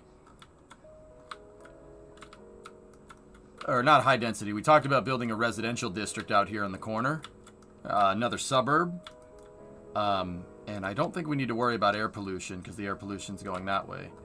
So that suburb can basically go all the way down the coast here, which is good. We could even reclaim some of the land if we wanted to, but I don't believe like reclaiming land next to this is going to look right. So we'll build the suburban district out here, but we're going to... Yeah. How much smaller do you think your city would be if terraforming costs money. Eagle Point would not be there, Oompa. That's like $4 or $5 million worth. Well, actually, in real life, reclaiming land like that, Dubai style, billions. Terraforming is expensive. Believe it or not, we have tons of dirt. There's dirt everywhere. There's dirt right next to you right now, unless you live in a skyscraper, in which case, good for you, right? Moving it is a pain in the butt. My running example for explaining how big of a pain in the butt dirt is well, I don't know. Anybody ever played Minecraft? You always end up with a giant double chest full of stacks of dirt, don't you? It's a pain in the butt. It gets everywhere. How long did it take to fill that up? Right? Crazy, huh?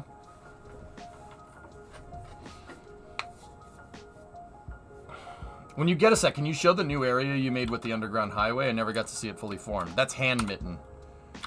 There it is.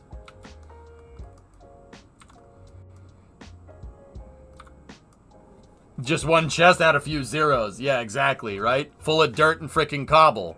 Dirt gets everywhere and it's a pain in the butt. Now imagine actually moving around that much dirt. How much of a pain in the butt would it be? Say you want to move your dirt from one chest to another and you're playing stock Minecraft. How much of a pain in the butt? I mean, you could just shift click, right? And you get all the dirt in your inventory. But imagine moving like 20, 30 crates of that. Now imagine how heavy that is. And if you need a truck, a dump truck, to move that 4 or 5 miles. Think about the fuel costs there. Let alone all the vehicles that you use to pull it out of the damn ground. Now, I kind of took my analogy and went to real life. But it's a pain in the butt in Minecraft. And in Minecraft, it's easy to mine things. In real life, terraforming costs millions of dollars. Like, even the highway grading that I did here, couple million at least. Just, like, if you just count, like, all the equipment that you need excavators, you need bulldozers, you need road graders, you need front-end loaders, you need dump trucks. That's just to put the dirt in place for a highway. It's expensive, man. It takes time. Eros, they patched left lane merge, dude, in the last patch. No, I had problems with left lane merging, but not anymore. Yeah, personnel to operate, insurance, like skilled personnel to do it. People to do it, people that not only do it, but do it fast, do it faster, right? Big pain in the butt, man. That's why moving dirt being free in this game is one of the biggest mistakes I think Colossal made. Turns out that, you know, that's actually not that big of a deal comparatively to like how awesome the game is already. But yeah, fuel costs for machine use. Stuff adds up, man. I almost wish they replicated that cost in the game so you were kind of forced to build with the terrain compared to against it your own way unless you have the capital to invest. Shadler, it cost money to move dirt in cities. It cost a lot of money in Cities 1. I still, believe it or not, dude, it did cost money. I still don't think dirt moving in Cities 1 cost as much as, I don't think it was correlative. I not only think they should charge for dirt, I think moving terrain around should be one of the most expensive things that you can do in game. By a long shot. Like even, dude, this little segment right here, that should have cost, dude, who knows how many cubic meters I added here. And where did I get the dirt from? The distance makes a big difference. Like, a cool game mechanic, I think, would be, you know, you mark a district like this of dirt that you want to take, right? And then you have to, like, click, like, so you mark where you want them to dig, right? And then you basically use the terraforming tools to tell them where to put it. And then you zone that like a district. And then you have to put a road in, and that road gets clogged up with dump trucks. And then it'll take, I don't know, like 5 minutes to do it. I think that would be a really awesome terraforming mechanic. And even doing something like that should be super expensive. I think that would be super cool. City of Industries does that. Yep. Captain of Industry, yeah. That's how Captain of Industry does it. I think that would be an excellent mechanic for cities, but I don't know. I do like that the terraforming tools are free because it basically means I can just reclaim land. Like, this was never there. Eagle Point was never there. This wasn't there. The coastline was right here, dudes. The highway ran along the coastline when I first started. The entirety of Stugatz was not there. Stugatz was flat. I made it into a plateau to mimic the glacial cuts that are in New Jersey. Like, see how it's like 20, 30 meters up? Oh yeah. I raised the entirety. I raised the entirety of the district. It's all up on raised terrain, like that plateau in New Jersey. New Jersey does something like that because the New York metropolitan area is built on top of basically skid marks from a gigantic glacier that came through in the last ice age. Look at the difference in height between that house and the highway right there. This is the basically skid marks from a freaking huge glacier that came through. And if you look right here, you see that plateau? See it? Look at the other side. See? There's a huge cut. I modeled Stugatz after that. The Stugatz. You can see the cut right there. And the glacier deposited all this crap over here, and that's why you have a swamp.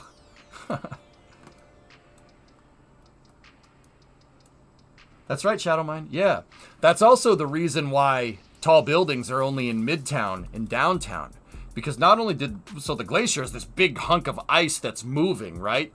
It slides somewhere, right? That they always do. They usually slide, I don't know, just like this one slid south, right? As the earth heated up, it started sliding south, right? So the interesting thing is that the reason why there's only tall buildings here and tall buildings here is because that's part of the topsoil that the glacier kind of scrubbed off. That made bedrock super close to the ground, to ground height. You can actually see it if you look at the Hudson Yards here. When we were looking at reference for the tunnels here, I noticed, see that? Look, bedrock. That's what bedrock looks like in real life. It's rocks. Funny how that works, right? It's not a boulder, it's a rock. See how close bedrock is to the ground? It's a couple feet.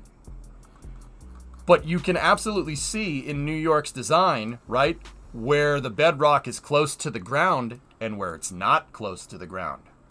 So basically, there was a big hill right here and the glacier slid over it and deposited all the soil right here. And then there was another high point here at the end of Manhattan, and it scraped it all off there and dumped it into the bay. Right? Bedrock is close to the ground where the tall buildings are. Because you can't build here. It's too swampy. Believe it or not. Soho, right here in Greenwich Village, looked like this. At one point, they looked like that. That's why you can't build tall buildings there, because it's backfilled. Crazy, huh?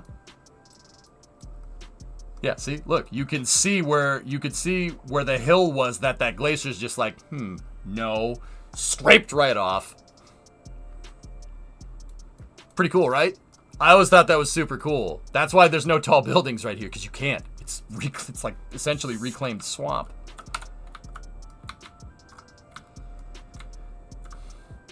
Bedrock is rocks? Yeah, Chris is right. Sometimes it's just solid freaking rocks.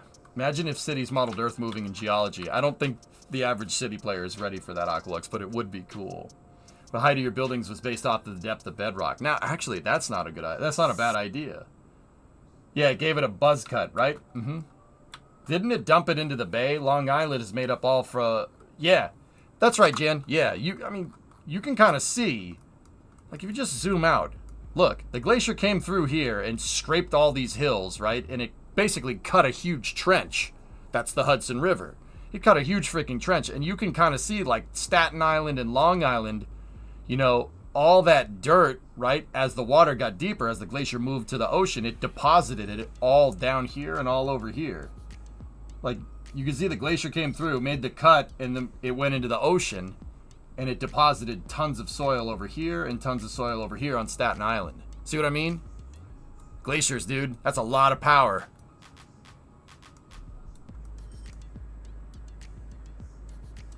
Well, there you go, Focus. Yeah, yeah, rocks. It's a rock. I know. Big rocks. Rocks that are as big as freaking Manhattan. Crazy, right?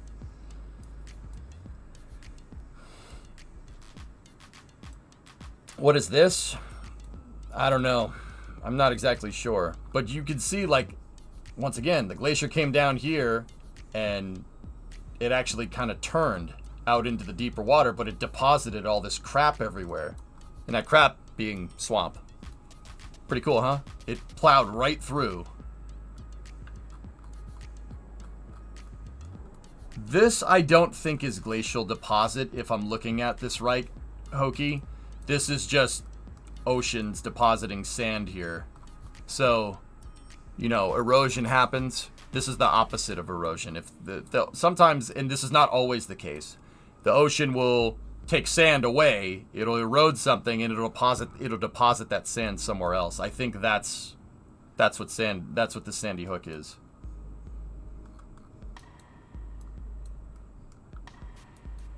Not the sandbar Shield Island, the man-made trident thing.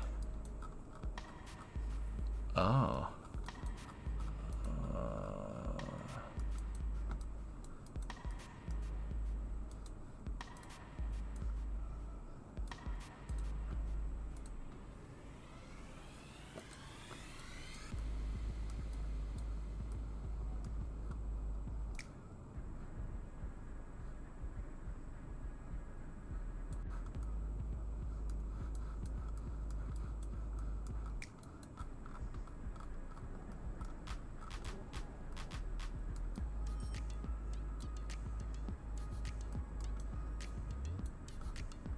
I don't know. I don't know what this does. That's a United States naval ship. It's a non-com ship for sure. That's a Navy resupply ship. But that just raises further questions. I'm not exactly sure why that's like that and why it's so far out here. Hokey, what I was gonna guess at first is that this is a place where the trains could get on a boat and cross the channel. There is stuff like that around New York. It's basically a boat extension for train tracks. They do have stuff like that. Like, see it right here? This is where you basically have a barge that just has a bunch of rails on it and you roll the train onto it and go. The Navy does love tridents, yeah. Probably due to this. Yeah, Jan, probably. Yep. Connected to the Naval Weapons Testing Center. Inland, follow the tracks. Naval Weapons Station, Earl. Super interesting, dude. Now, I'm not going to go look at the weapons station because honestly, that is a super big rabbit hole. I can tell you that that's probably a rabbit hole. We'll look at that some other time. Let's work on our highways. So, the last thing what we were working on here is an interchange that we need to put out here for a suburban district that'll happen in the future. So, let's think. What's this height right here?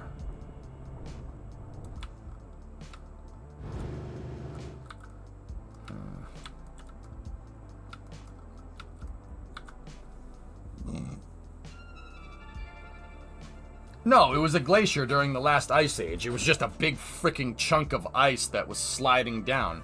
That big chunk of ice, CJ, had so much moment. It had so much energy that it formed mountains. It formed the Catskill Mountains. Came down from Canada and just... The track that it left is the Hudson River. That is, once again, yeah, that's like its pathway in the dirt. Yeah. All around the Hudson River Valley, like even going up to, like all the way up to Albany, you could see where the glacier cut marks. It's pretty crazy, dude. We're talking like terraforming that is beyond our comprehension in terms of like moving dirt around. That's crazy. I don't remember learning that in school. Yeah, here. Let me just zoom out. Look, you could see the cut. See what I'm talking about? Dude, it keeps going. That's why there's such huge ledges next, like on the sides of New York. Like, look at the northern part of the Bronx, dude. See, look at the elevation difference. Now go over here. Look at the elevation difference. See, look. It scrapes right down to bedrock. See what I'm talking about? That is not that's not natural. Like, that's not just this kind of stuff. When you see rock faces like that, that's geology all day. You know, Earth just didn't form with that cliff right there. A glacier cut it right. A glacier cut whatever was here right down the center. Right? Even if you go, let's go all the way up. Let's go to West Point. How about we go to West Point? Any army around here?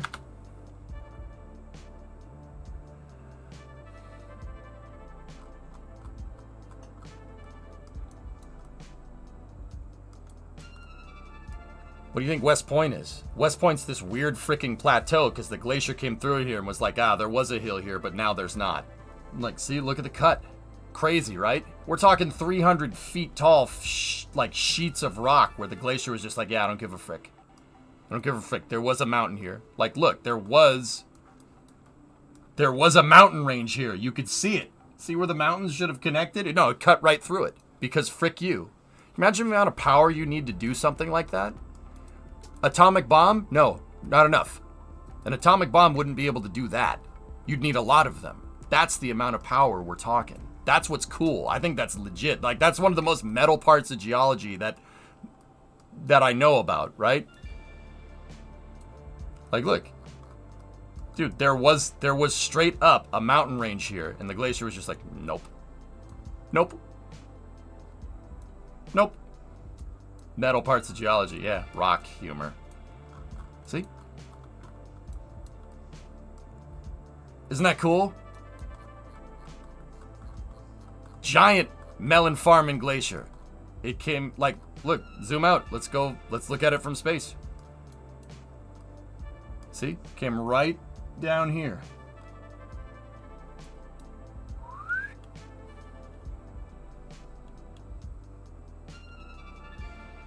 South of New Zealand is the same. Some mountain ranges were too big. See, if you go all the way up to the northern parts of New York, Lake Champlain, what do you think that is? It's the remains of a glacial cut. You could see it. Went right down through there. Isn't that cool? It went around part of these mountains, but it made mountains over here.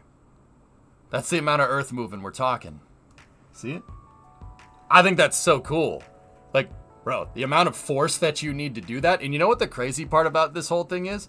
That's nothing. That glacier was tiny. Compared to the amount of, like, plate tectonic forces that's happening on Earth, that's nothing. Building mountains, whatever. Hey, you want to see something nuts? That's little baby forces. Take this. Let's go over here. Let's look at India for a second. Everybody knows Himalayas, right? Everest, tallest mountain, right? You know what happened? Plate tectonics. India used to be down here. It used to be connected right there. And plate tectonics shifted it. The whole landmass moved up and crashed into Asia. What you're seeing is basically a geological car crash going on right here. Like, it just plowed right into it and it made those mountains. Do you know the amount of energy that you need to do something like that? That's our planet, man. That's pretty freaking cool.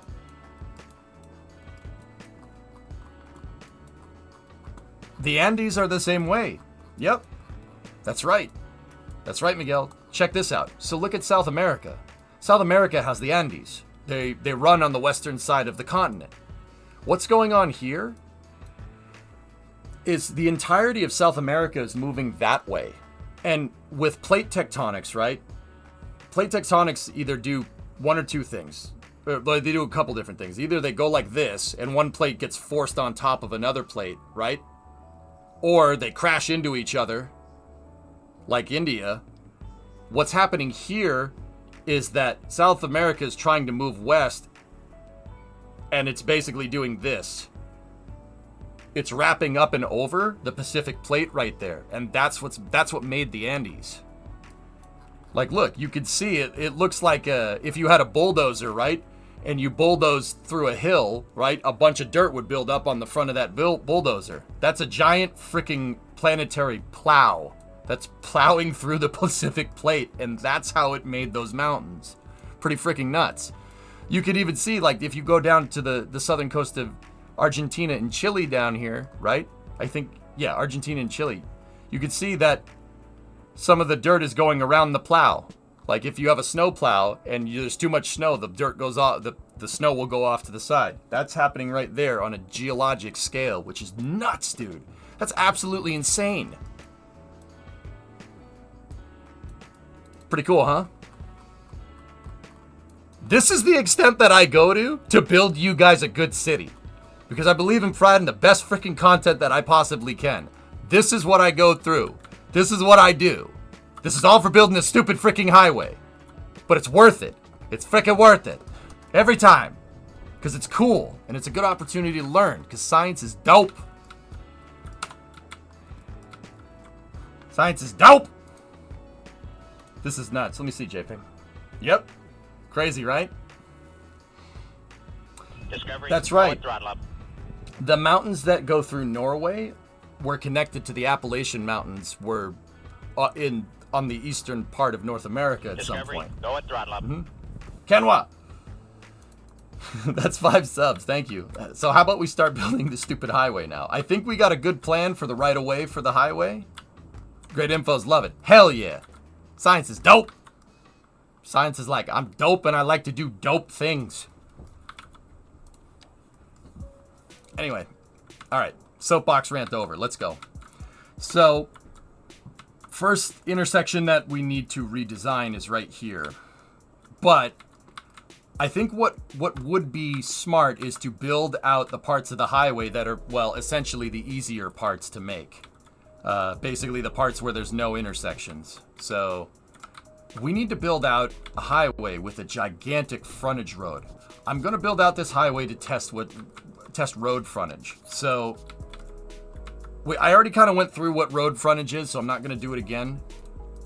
Long story short, I want to see if Cities understands. Here, let's just do it on a straight part of the highway. I want to see if Cities understands like this. So, obviously, you have a regular throughway, right?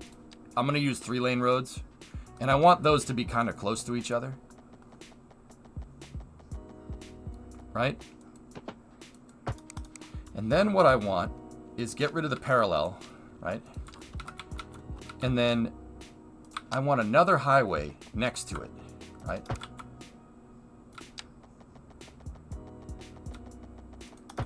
And basically, every once in a while, so between, the idea behind the frontage roads is that between the exits, so there's going to be an exit right here. We know we're going to build an interchange right here because I left the mark for it. I put the plus sign. The plus sign is usually where I mark with footpaths what I want.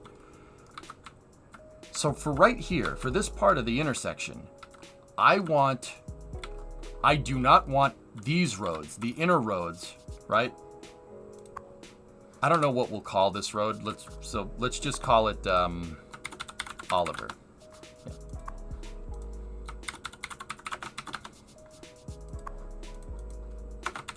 Sure. I'll just call you Oliver, right? So the ones that I just named, I do not want those connected into the intersection. What I do want is Oliver North and South connected into the frontage roads over here somewhere. Just a quick like a small ramp that does, or not even a ramp, like it's something that just does that. That's it. So you can switch. So you can switch lanes. They do frontage roads in Texas a lot. Yeah, Abaddon. Oliver North? You know what? Let's not call it that. Let's call it Frank.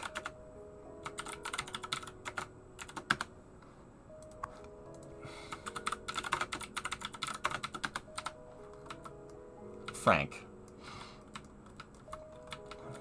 Alright, so the idea is that if there's through traffic and the through traffic wants to use the ramp right here, they'll move on to Frankie frontage right here. Right? So the idea is that you basically have perpetual on-ramps next to your highway. I'm wondering if Cities is going to understand this. Frankie 4 roads.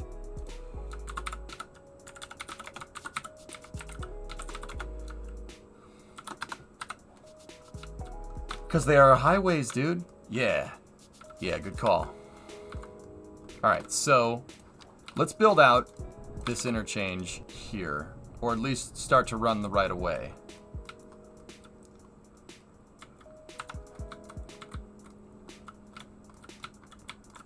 So how do we want this to work? Let's start off by going back into parallel and just... Oh. It didn't want a bridge here.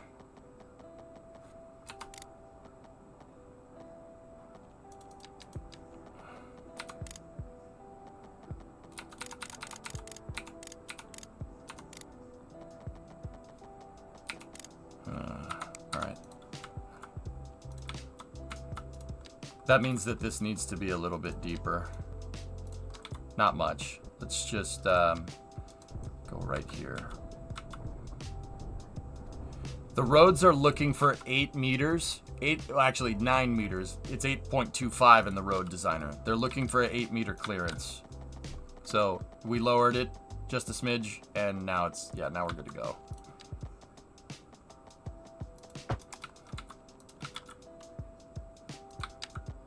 You know, I will keep going with my frontage roads, right?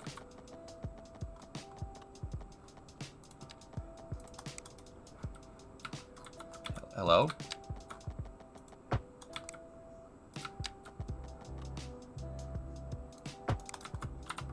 Right? That's what I'm talking about here. Frank needs to intersect with Stein. Northwest, yep. You need a project manager to make sure this is all done by a specific date. Nah, this is a teaching environment, sir. I don't have any expectations for when stuff gets done. My expectations are only for when you guys get stuff done. Excuse me. Thank you very much.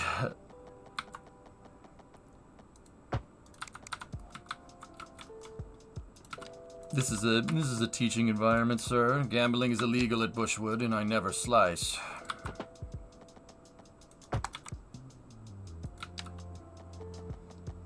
When is Artemis 2 scheduled? About a year from now. The 401 in Canada does something similar with express lanes. Yep. So you have the interchanges from frontage to highway, right? You have those interchanges away from your on-ramp. So basically, the only traffic that ends up using Frankie Frontage North and Frankie Frontage South are the ones that want to get on the road here. And if they're going out to the next intersection up here, they could just stay on the frontage road. However, if, say, they want to get from this interchange to the interchange that we're going to build over here, there would be a frontage switch right here, and they could get onto the through, right? And then switch back over to the frontage over here, and then go where they need to go. That's what I'm testing. That's what I'm wondering if Cities understands. I'm wondering if it's going to do that.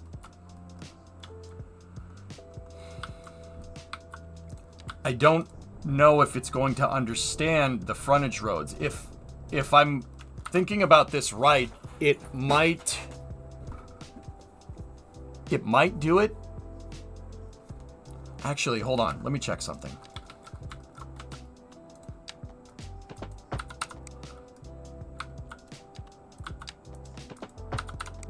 Yep. The differential speed limits. It'll understand it. Yeah, it should do it. I don't see why it wouldn't, because the speed limits they calculate the speed limit into where they're going. They'll stay on the highways if they need to. So if something's coming down the thruway here, and it detects that the speed limit basically stays the same further on the inner roads than the outer roads, the better. That means the better it'll work. Can you ban certain types of traffic on certain roads? I think there is a policy to do it, man. I think. Alright, so that's what I want.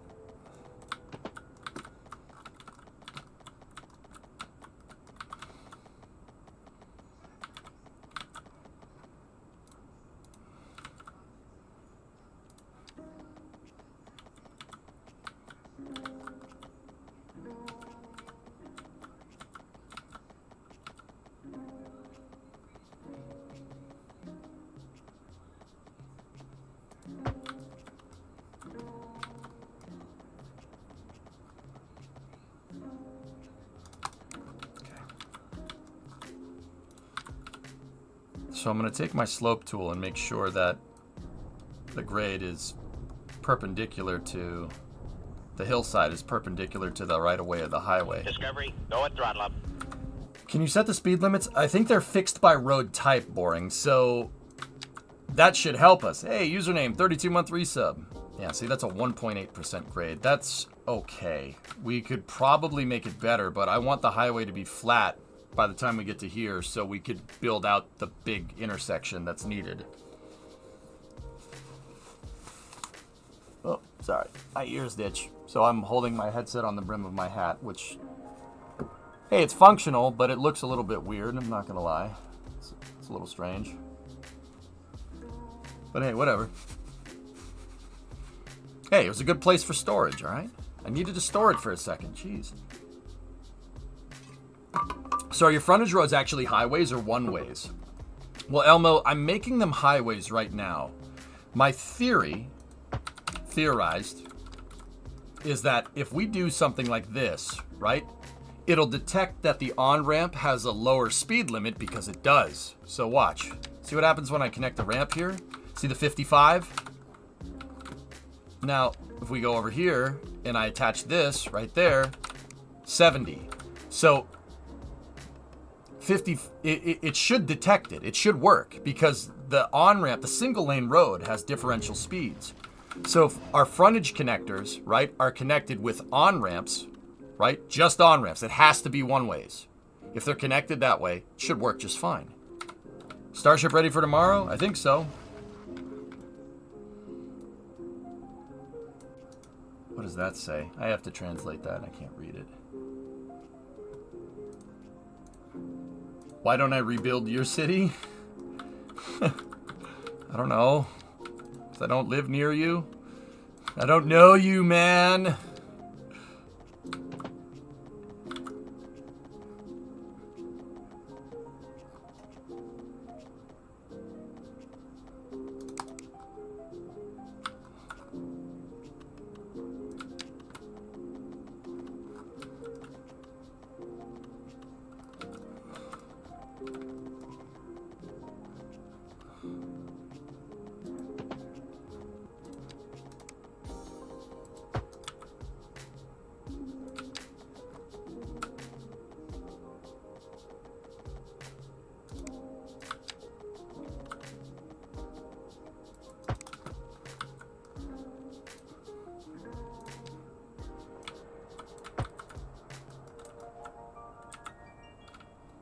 Now it should be easier to connect these in.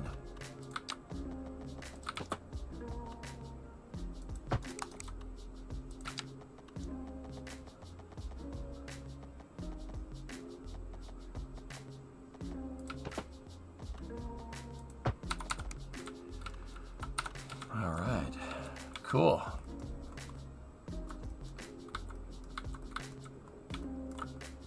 What time for Starship? 7:30 in the morning, Central. So that would be 8:30. So I'm gonna be here. I'm gonna be here a little ways before that.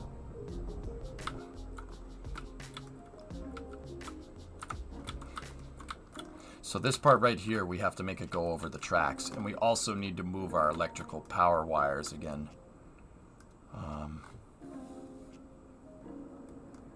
Dude, that's gonna look insane, man.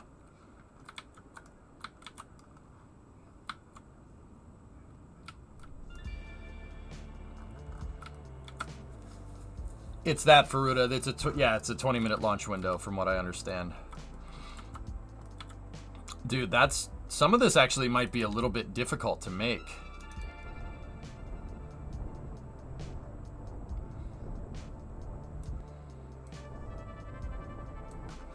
We interrupt this program to bring you a special news bulletin.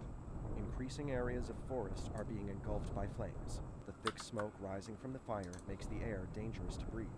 Citizens are advised to vacate any premises near the fires and remain... Yeah, Blackbird, I'm kind of with you. Emergency services managed to get the fires under control. So, I don't think I need my indicator that I'm putting an intersection here anymore.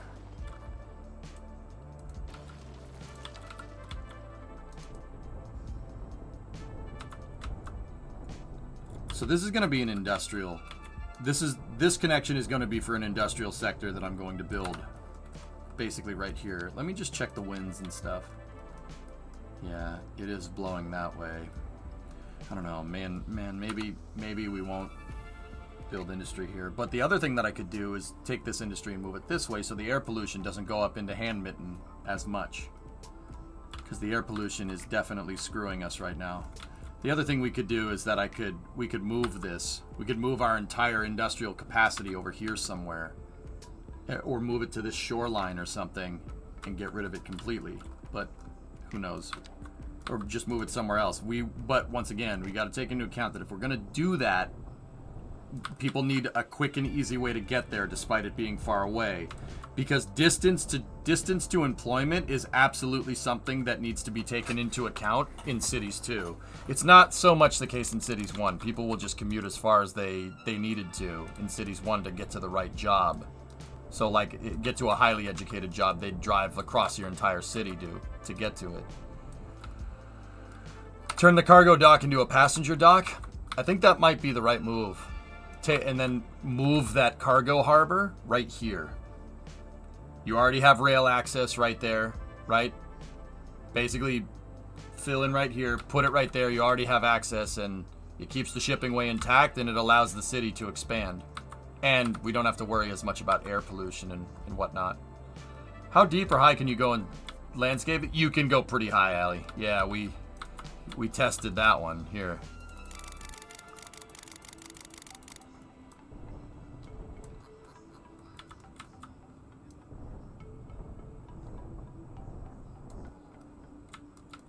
That high enough for you?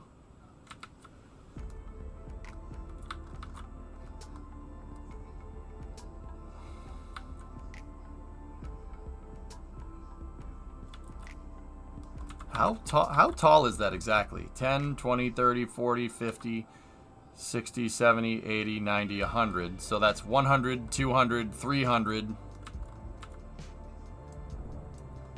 You can go 300 meters up above sea level.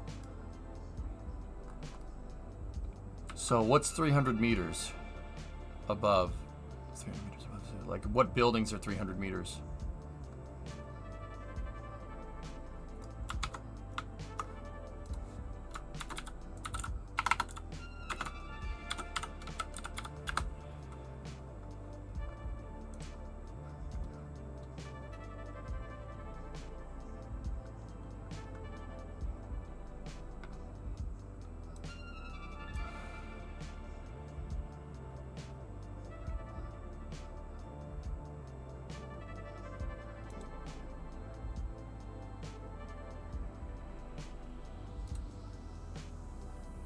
Am I reading this wrong? There's no freaking way.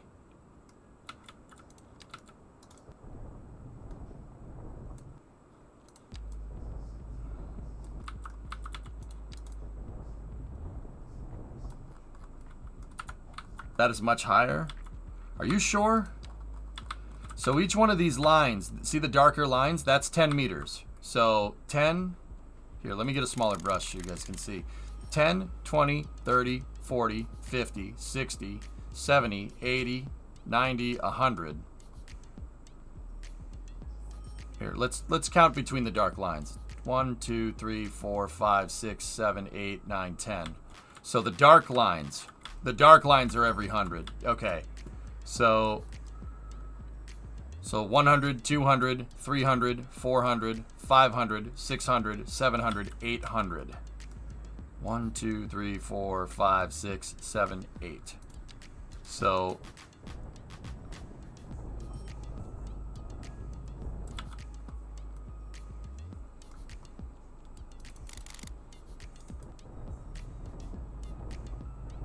uh-oh.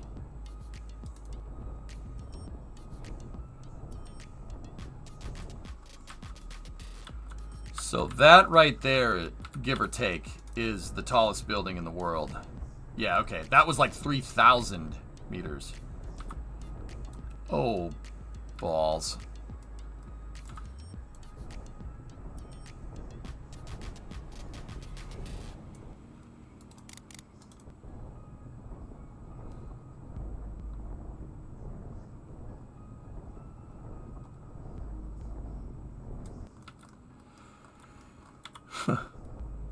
Whoops. So, yeah, that's every 1,000 meters. That's like 4,000 meters tall. There's nothing in the world that comes close to that. That we made, at least. The Earth can make that, though, which is pretty dope.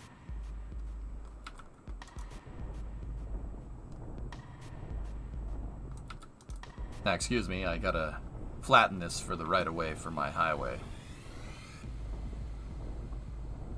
Pretty impressive terrain tools, though, in Cities 2. I think that was a pretty good use case for those.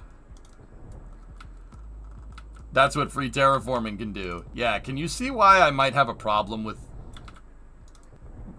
this stuff being free?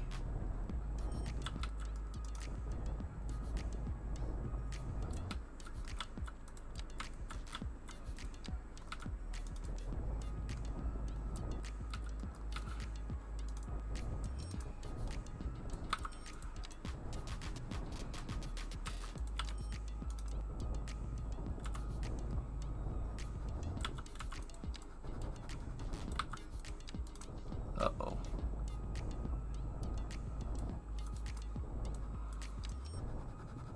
There we go. It's fine. It's fine. See? It's like it was never even there. See? It's good.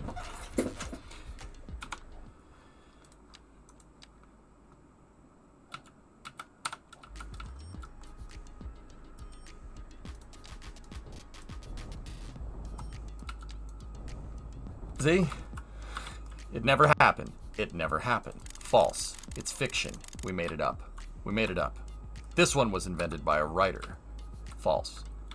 It's fiction. It never happened. Is that a sound barrier? Yeah. Yes, that is a sound barrier. I put that in there because it looked weird just having your highway and then a sheer cliff down to the train tracks. But yeah, we made it up. False. It's fiction. Never happened. It never happened. It's false. We made it up. It's a throwback? Yeah, it's not bad. It's not bad. All right, so let's build out this interchange first, right? So what we're gonna need is a much smaller brush, right? And I think what I'll do is a diverging diamond here. I think a diverging diamond interchange would be super cool here. But this would be a lower capacity diverging diamond. But it basically starts with, not this time. We made it up. It's false. It's fiction. Never happened. I think we got to start with that. And then we have to reverse these.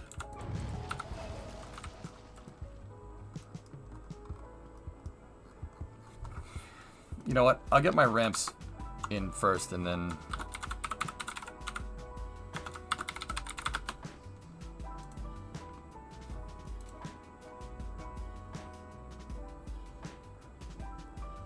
Yeah. This is the type of intersection that I want. From the Wisconsin Department of Transportation.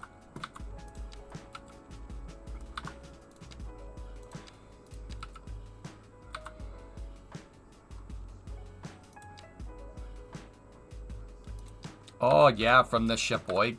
They're in Sheboygan, bud. Oh, yeah, great place.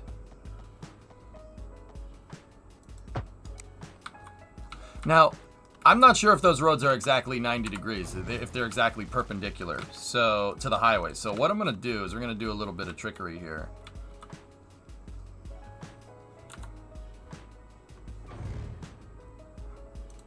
All right, so I know that there's a cell there. Get rid of the parallel for a moment. Now we know that that road is perpendicular because we teed it off and we have the tools to set it to 90, right? So right here... Get rid of that, get rid of that, get rid of that. Garland Street right there is parallel. We know that's exactly parallel because I had angle snap on. So now what we can do, well, we got the grid there to tell us exactly where, right, we can get rid of Garland. The grid there we know that Bedford Street is perfectly parallel. So now if I get into 3-lane roads here and do something like this, and we make it 128 meter, we're perfectly parallel. See? So now what I have to do, though, get out of parallel mode, go into upgrade mode, and then make them reversed.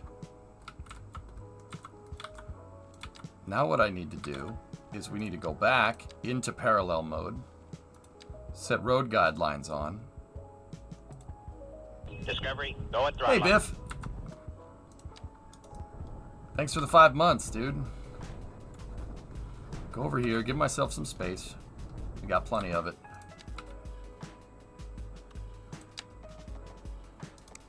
That's exactly 80 meters. And then just make a regular road over here. So let's do the same thing. Do the same thing over here. Measure. Exactly, well, we'll measure off of this road here. Exactly 80. There. There. Perfect.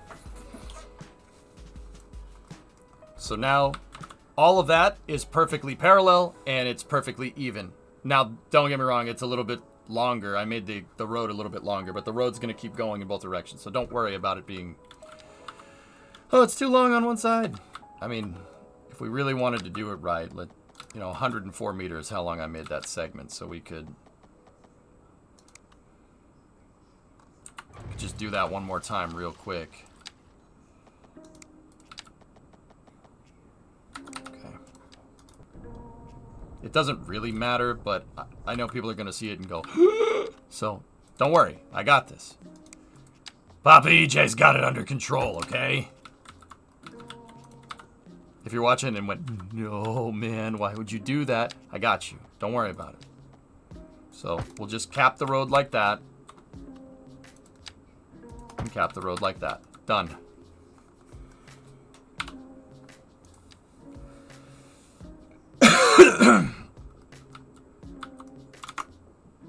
With the interchange that you were looking at, it looks like they need to be...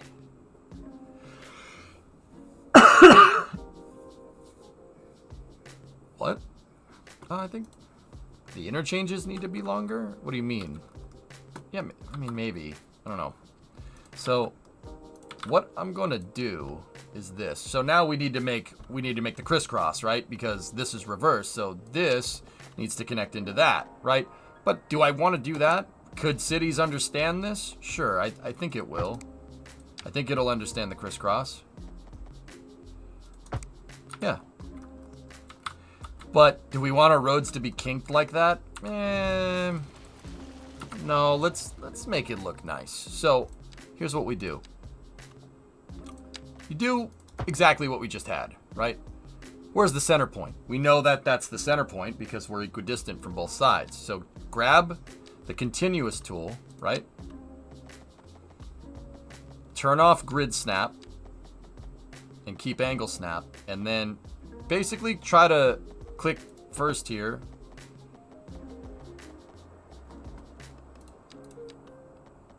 Click first right here, and it seems to be snapping right. Try to get it to curve in the center. That is not exactly right. It's close, but it's not exact. We need to mark center. We need a marked center line here. So let's do that trick again. Watch. So let's just grab an alleyway, for instance, right? We know the distance between these two roads is 80 meters. So turn on snapping.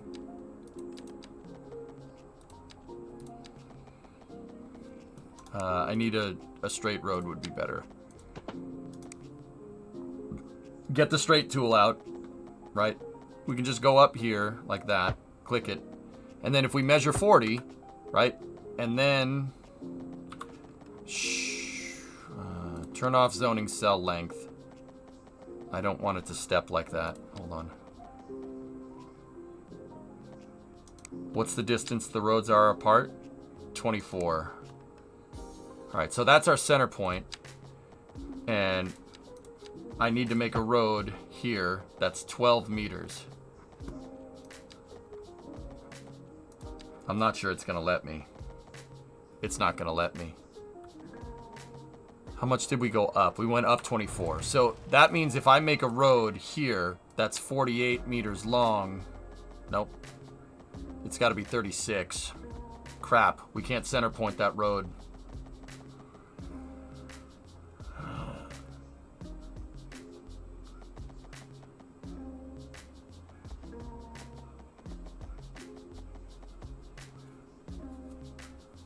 Yeah, if we remove grid snapping, we could get at it But how do we know how accurate that is? It's not going to be perfectly accurate. It'll be close. Like right when it switches to 36 is exactly 36 meter. So I guess we can go with good enough. I'm okay with that. Now, turn on all of our snapping again. If we snap to the center point right there. Oh, nope.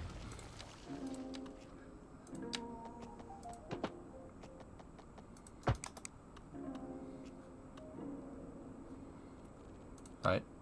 Yeah, see? It's not exact. Maybe if we... Sometimes you got to make the roads backwards for cities to understand it. That was the case in Cities 1 as well. Right? Yeah, see? That's still not... We could just do the X where, yeah, that would... Actually...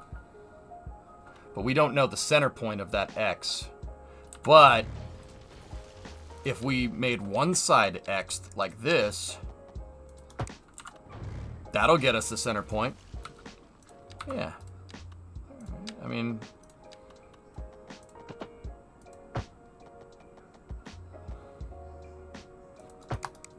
See last. The way you do it. Straight alleyways to make a cross.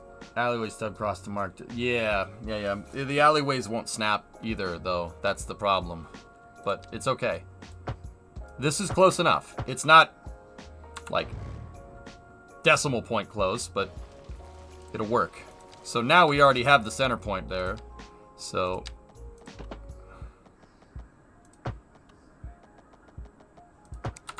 See?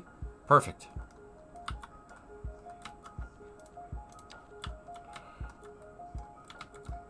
It's not exact, but it's good enough.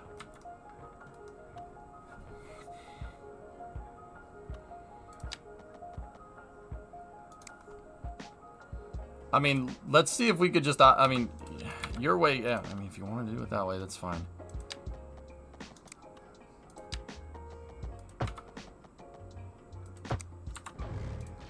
That actually, yeah, with the alleyway, it's center pointed okay. Oh no.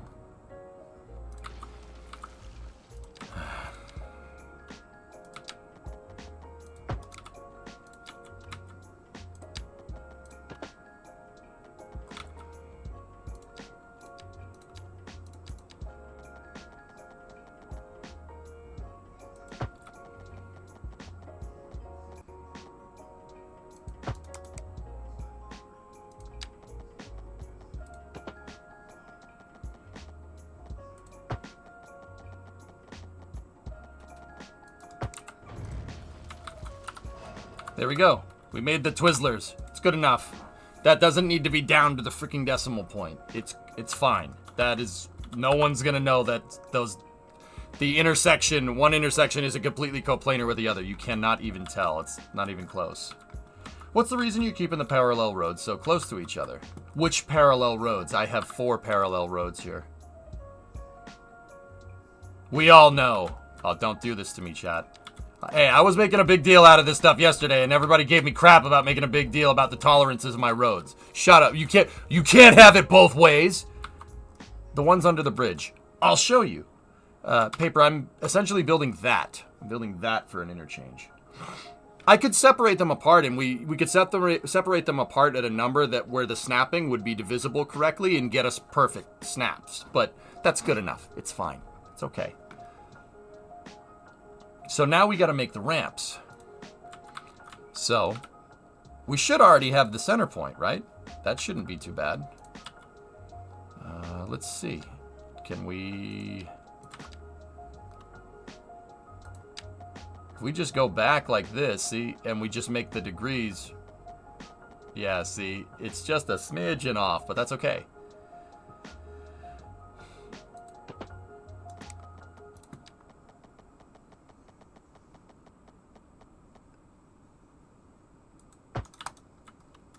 Another way that we could do this is get the alleyway again, right?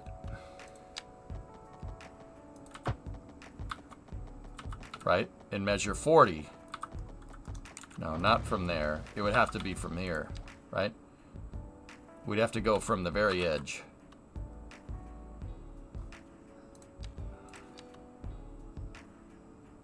That's where the cell ends, right? It would have to snap to the cell. All right, so that's good enough. So this might be like 42 or something. That's the number. No, 40 works. Perfect. All right, cool. Now I make the highway off of that, right?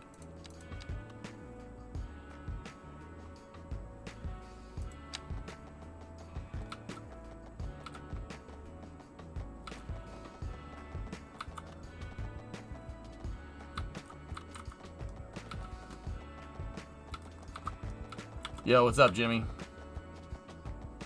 Check your directions. I have the GPS, man. Never need directions again.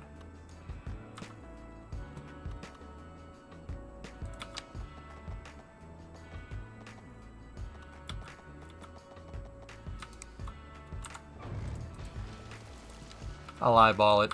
Don't tell anybody, okay?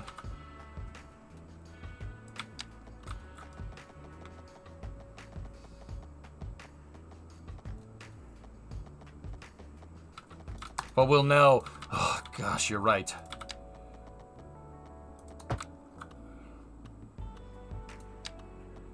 There. Now it'll be perfect, okay? Don't worry, chat. I got you. I got you, BB. It'll be fine. Don't worry. Old Papa EJ, the highway designer, is here.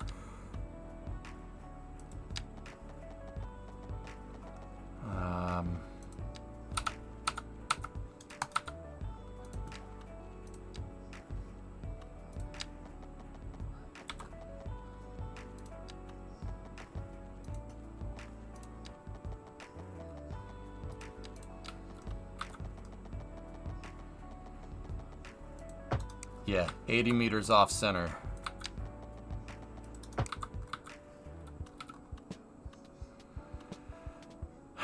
That one's not going to be 80. It's going to be 70 something.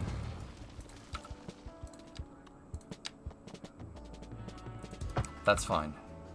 It's fine. All right, so now do the same thing. Don't get me wrong. This is not me doing the this is not what the interchange is going to look like. This is just so we can get this correct. This is just about getting the angles right. Do 40 that way.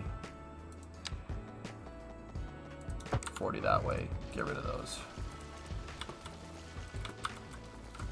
This is just a tribute. It's just a tribute, man. This is just me locating everything. This is how you make nice, well, in this particular case for me, it's almost symmetrical. We're off. This side is a little bit longer than that side. Doesn't matter. I don't care. No intersection is perfect like this. All right, so now take this sucker, flip it. That one's facing in the right direction. Take that one, flip it. That one's already facing in the right direction.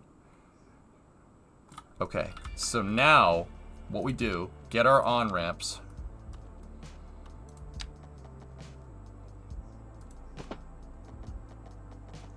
And if we line them up with the first grid spot right there, we should be good to go.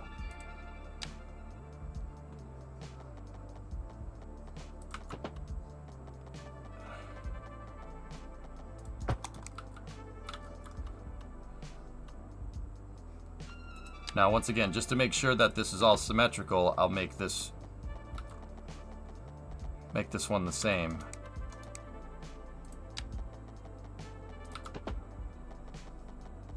Line it up with the first grid spot. Right there, once again. And then flip that ramp. Flip that ramp. There you go. There's a diverging diamond.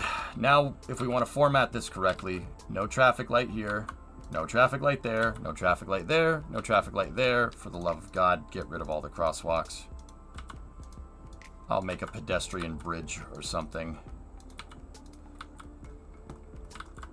SpaceX, be like, yes, all the rockets, please.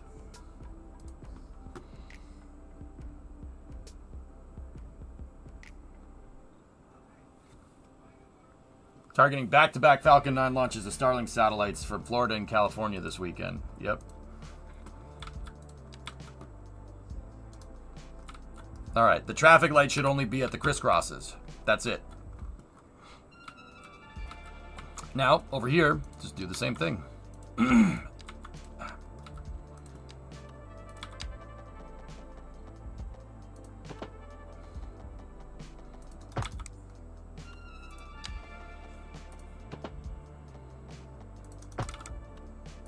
Once again, I know I'm making the ramps backwards. I want to make sure that I build them and attach them the same exact way every time. It makes it... I find that it likes that better. Cities understands that better, and it's easier for making... it's easier for making everything nice and symmetrical. There's your diverging diamond.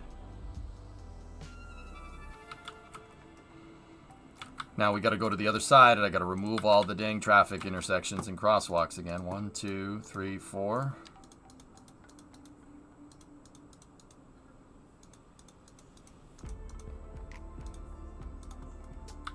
We'll make a pedestrian path that goes over it. Now, the other thing to note is that, look, I left a lot of space over here. I left a lot of space over Discovery, here. go at throttle up. That kind of goes against what we're trying to do, to be honest.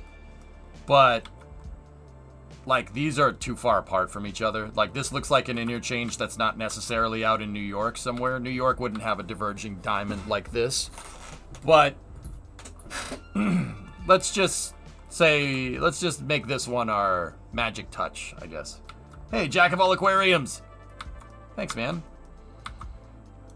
So, let's, go here. And now we need to get the on-ramps made. So let's measure. Let's make all of them symmetrical distances because we got more or less straight pieces of road.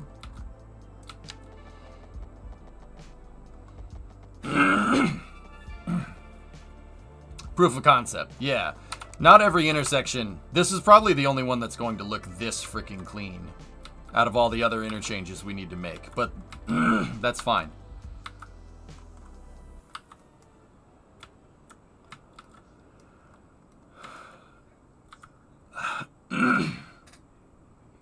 Sorry, guys, I was painting in the garage. I was painting my truck, and I accidentally got an inhalation of paint. I was wearing a mask, but I took it off and got an inhalation of paint, which is why I'm raspy today. Yeah, I know, it's not good for you, I understand. Yeah, I just caught the fumes right and inhaled it. It was not good. Don't worry, I went through all the proper safety procedures. That's why I'm raspy today, though.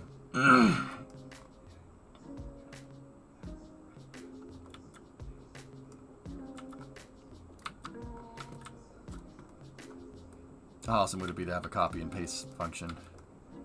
Safety lung squints. Dude, I was wearing a mask the entire time. I just caught the fumes wrong. I'm not happy about it, dude.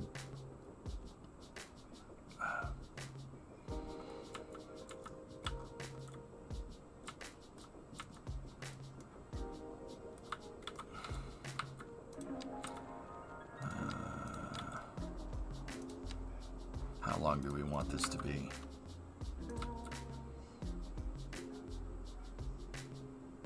I know we watched paint dry taking before, but this is taking it too far. Yeah, watching paint dry in your lungs is not cool. That was not alright. I was just like, hey, but the truck door came out okay, right? It came out alright. I finally got the sign that was there, the old sign from when the truck was a tradesman's truck. I got it off. It was destroyed by spray paint, but...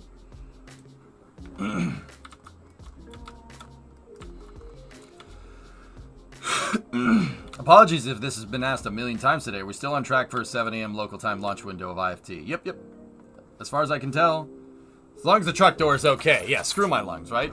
You know, that truck door is expensive. Replacing, you know, my lungs would be cheaper. In opposite world.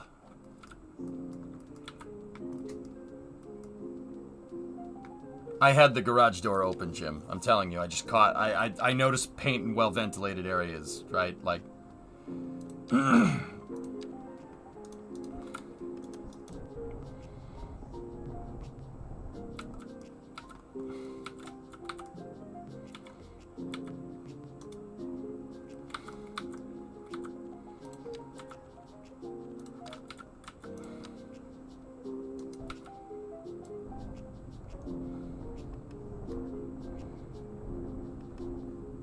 guys, trust me. I'm stupid, but I'm not that stupid, okay? I know some of you are going to be like, shut up. I know how to paint. Be quiet.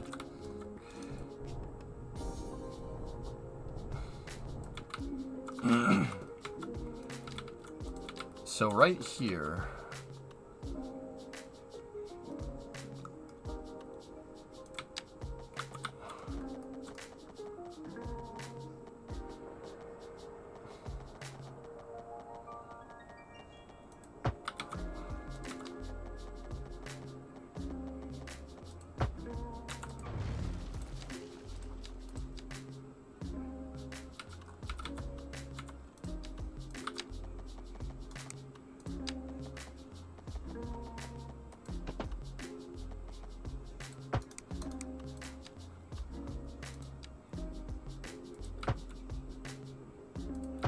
There we go.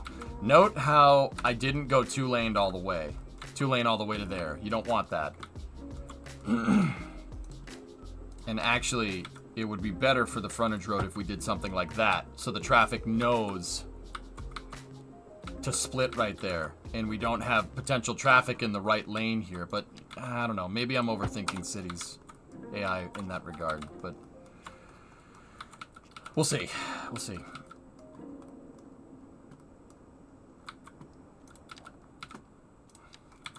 Yeah, we'll find out.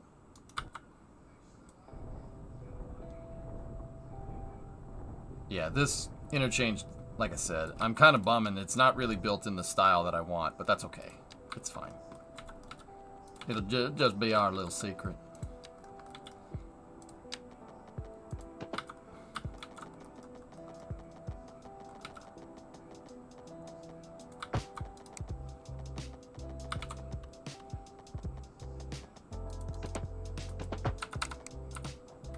Are you gonna do a space news today?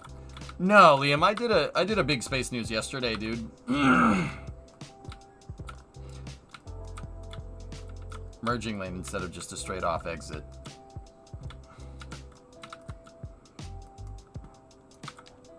Yeah. Let's do the same thing over here and then set. No. Over here. You missed it too. Liam, what do you want to know, buddy?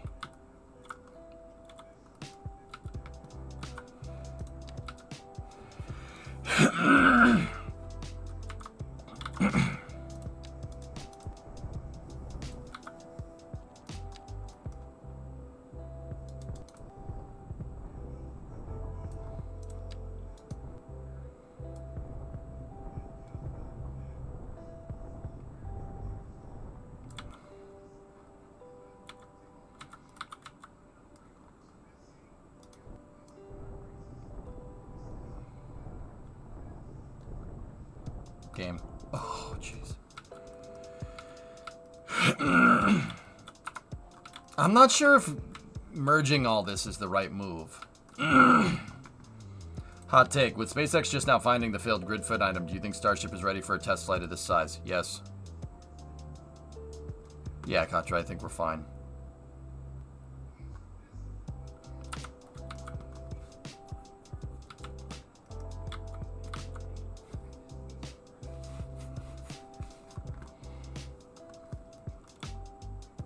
See this?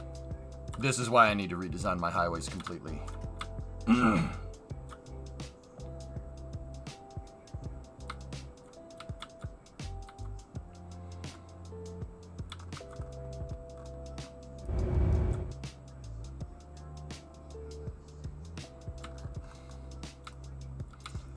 we're at 385. And climbing. Yeah, it seems like when you get to a city this size, you need super high capacity stuff, which I'm here for it, man. That's cool.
Okay, how does that look, dudes? Not bad, right?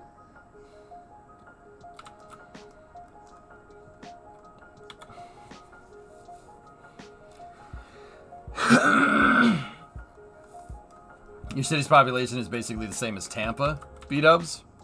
We're at Tampa, dude? Holy crap. Yeah. So B-dubs, remind me to not make roads like I-4 then, if that's the case. Yeah, we need something way... Yeah. Yeah, we... Oh yeah, that's right. No turning there. Yeah, thank you.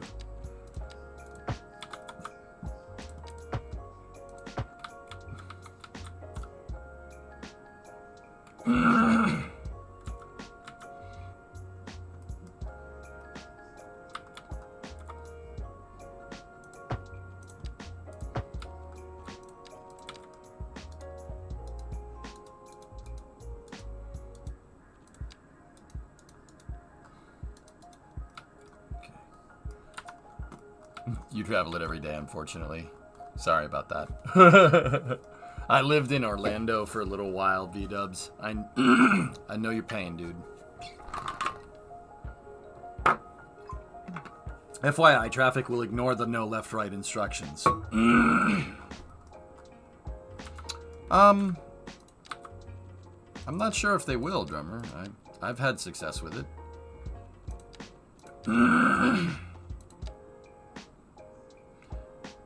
Actually, switching the lane logic here to 2 lanes across the X is probably a good idea. That's what we need to do. 1, 2, 3, 4. There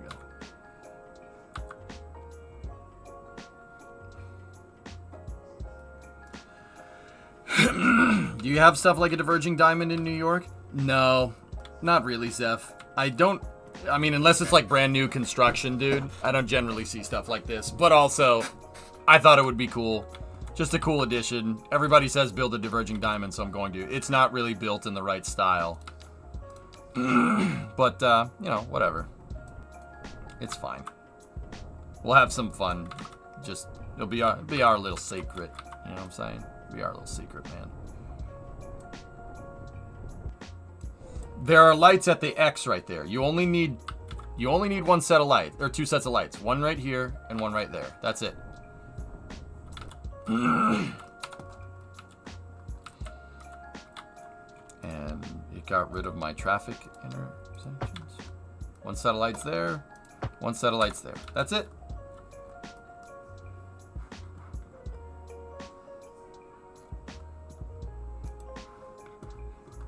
Man, I love the stream. Been following for 3 years. Make me so happy to be around.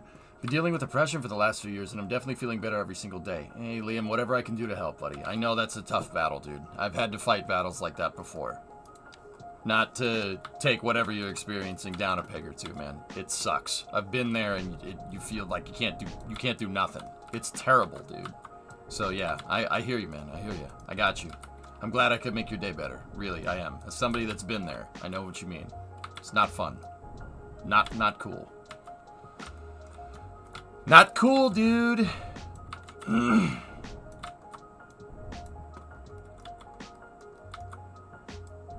This is Diverging Diamonds actually are really, really good interchanges. And once again, I left that one big and I made it use a lot of space. So if it doesn't work or it doesn't like it, we'll just design something else. How do you manage traffic on the middle highways? Drummer, what I'm testing here is called a frontage road. The frontage roads, okay, so you have your interchanges here, and your interchanges are connected to the outer highways. In between each interchange, you have mini interchanges between your frontage and your mains, right? So, say we were on the highway here, and there's an intersection here, right? And then, I don't know, maybe I'll just get rid of that intersection entirely in favor of this, right? That probably is a good idea because I don't want stuff near it, right? So we'll just dump that. We'll dump that interchange. We don't need it, right? So say you have an intersection here and an intersection here. Halfway in between, you'll have the frontage changes. So say you're coming in. You don't want to go to this intersection and you don't want anything to do with it. You'll use the center throughway.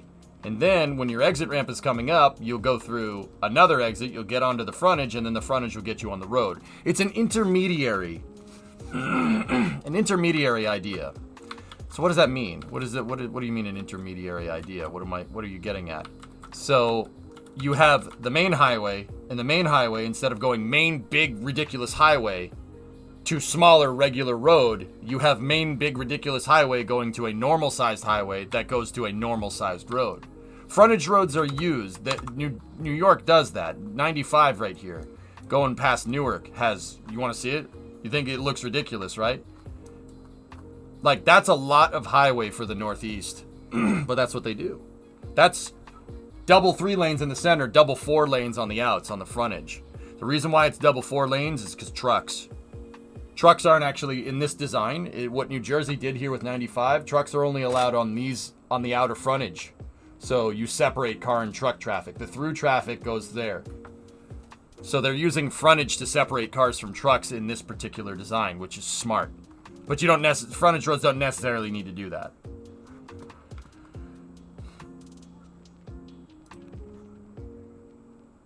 Okay, they're building upstate. Could you show those intersections? Could you show those intersections from inter to outer? In this, right there. That's your frontage. So the frontage, they're using another frontage for another frontage here. But yeah, through traffic, cars, there's 2 on-ramps for your frontage for the frontage here. Because the reason why they have double frontage going on there, what does it mean? Is because this one's dedicated for trucks. That's why they split it twice. But see, you get on the road over here underneath that bridge, and then the cars go this way and the trucks go that way. So this isn't a frontage that I'm not going to be using the frontage in the way that Jersey does it here. I'm using the frontage as an intermediary road. Like this. See this double lane right here? That's an intermediary for the frontage road, which is a truck only road in this particular case for the car road right there. But have you thought of adding just one more lane? Texas does frontage roads all day. Actually, yeah, Houston is a good example. Drummer, you want to see crazy? And yeah, if you guys don't know, like people in Houston are like, yeah, what's the big deal? But look at some of these roads. See, Texas has frontage roads. Yeah, see, there they are. See the frontage? They're smaller highways that run next to the big highway, and then you have the intermediate. See, you have the on-ramps again. See what I'm talking about? See the frontage? There's like a little highway next to the big highway. Now, I could build this. We could build it in this style, but I'm trying to use... Yeah, I know. The freaking intersection is gigantic. It's Houston. I don't think people know how many people are in that damn city. It's... yeah. Crazy. There's like bajillions of these I don't know if I have a better word. Monumental? I guess. Some of these interchanges are gigantic. They're as big as a frigging airport. It is stupid crowded in Houston. Houston is a big mother.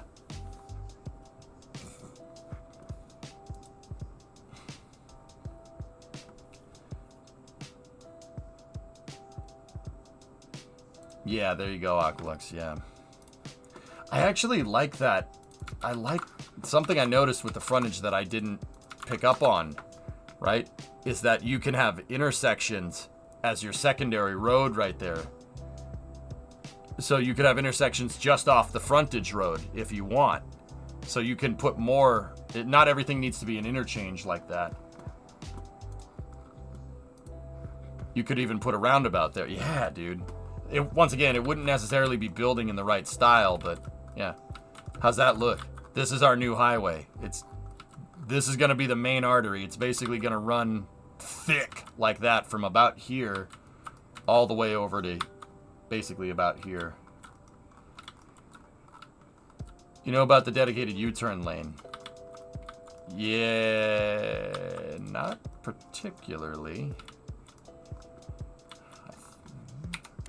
No. Is it... Let me guess. they have a dedicated U-turn lane? Maybe?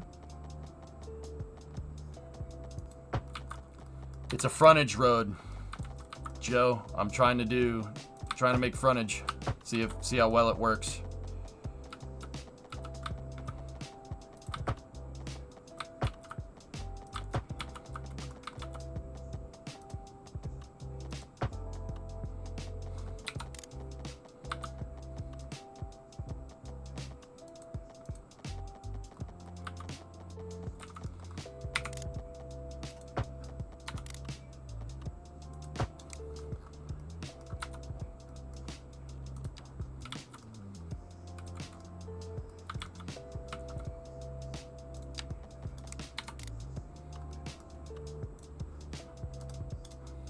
Hey.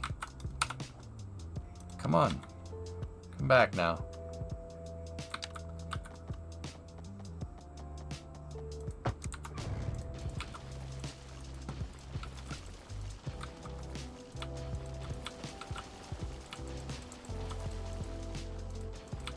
This is like our original power line. We don't need that anymore. I just did it so we can build the right-of-way for the road better.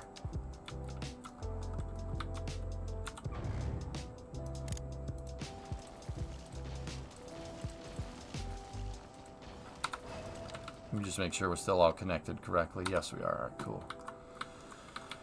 All right. I'm not sure how we're going to even go about building this. I don't know.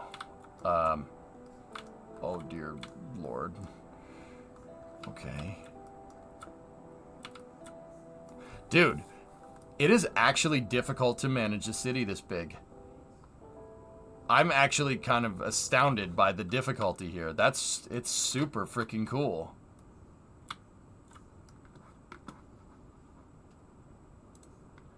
Diverging Diamond where you used to live. Hey, there you go, POD. That's cool.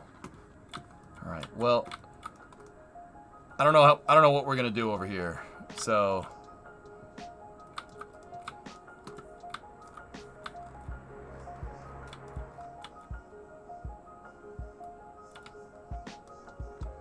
Shadowbs, I'm like actually super pumped that it's a problem. Is that messed up? I'm like, this is great, man. Look at this traffic. Hell yeah, right? Oh man, this is great. Like, that's not good.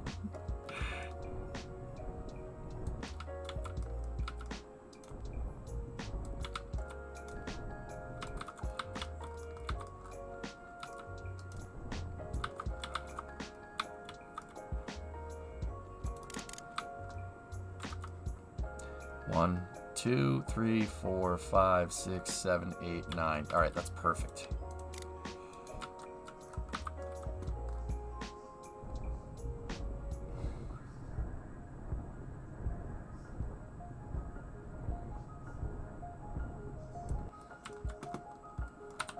Look at all that industry that has no employees by the water. Yeah, I got a problem. We need more people. I zoned way too much and crashed my economy. Yeah, I'm not sure how we're gonna do that. I do need more high density residential, so let's do that.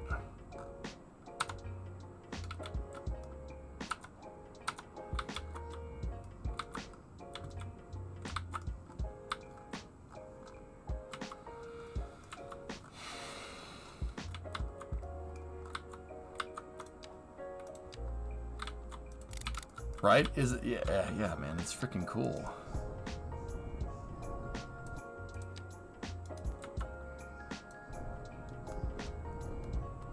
That's why we're designing this freaking monster of a highway with all this frontage here.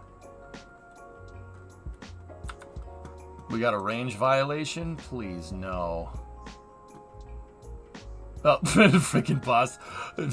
Forge, you got me. I'm like, no, I'm not gonna see it. No.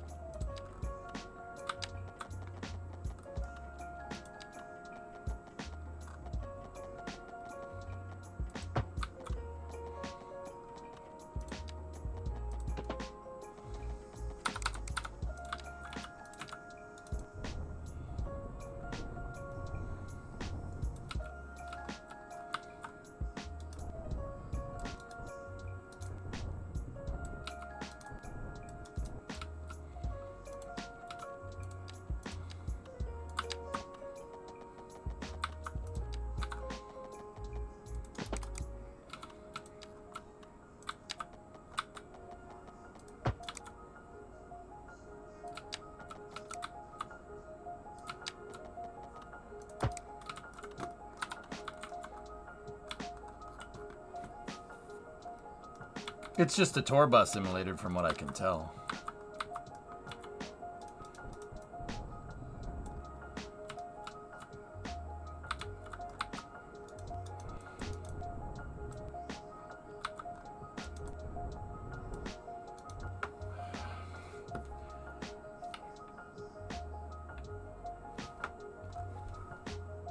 There you go, Chadubs.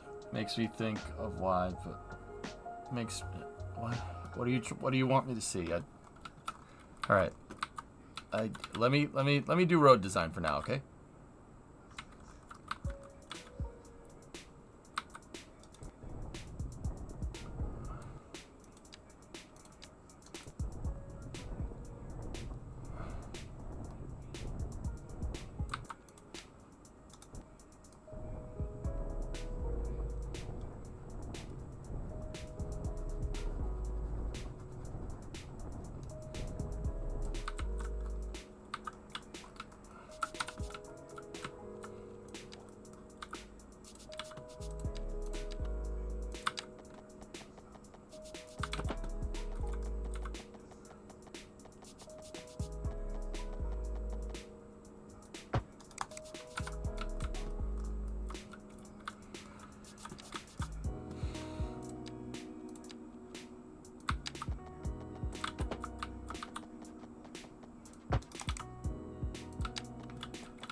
So the inside radius here is going to be a little crazy, but that's fine.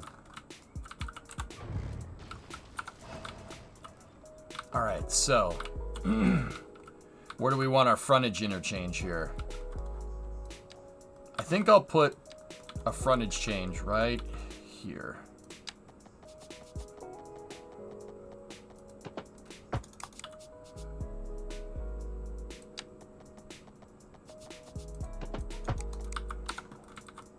And then, yeah, that should be fine. So that way, you know, if you're on the throughway here and you need to use this exit, you transfer to the outer highway and then you transfer off the road. But if you just wanted to go past this thing, you don't even need to bother with lane traffic. You can just keep going. Yeah, it's a frontage road, Hellfish. Yeah, I don't know if they have those down. I don't think they have those down around you. They definitely don't have them around me. Like, we don't have stuff like that. We're not that cool.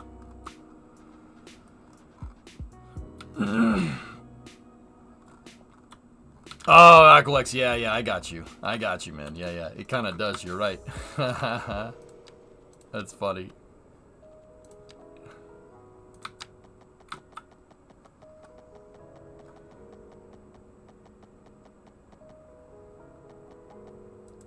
Yeah, you generally see them more in the Midwest, but there is a frontage road here in New Jersey that I noticed. It's right by Newark. So if we're building in New York style, there is a frontage road here, but this frontage road is here not necessarily because of you know, like through traffic, like road traffic and stuff. This isn't really a frontage road.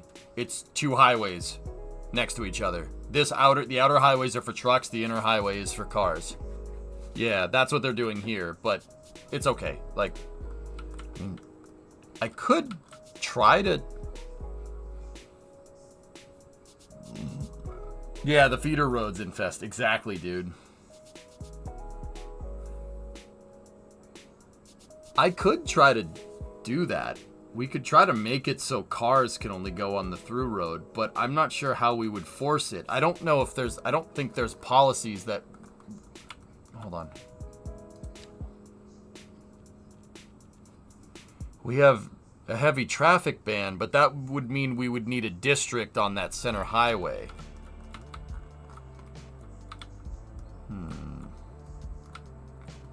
2 weeks, McJess. What's going on, buddy?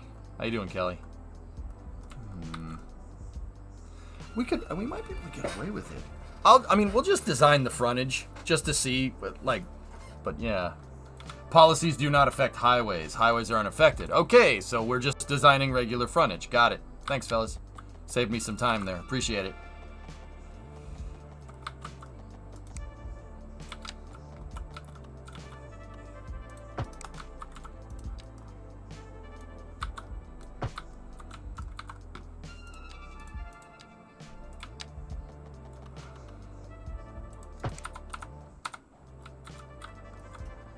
This does look freaking sick, though. It looks freaking cool, man. That is exactly how I wanted this to look. It looks... Dude, look at that freaking road, man. You could see it from space, baby.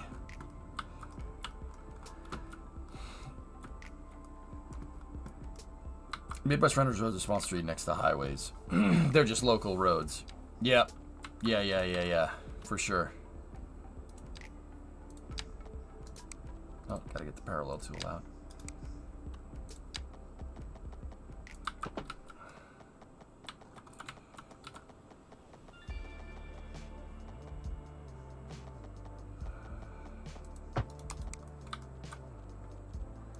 You have them there. All right, cool. Well, that's good to know.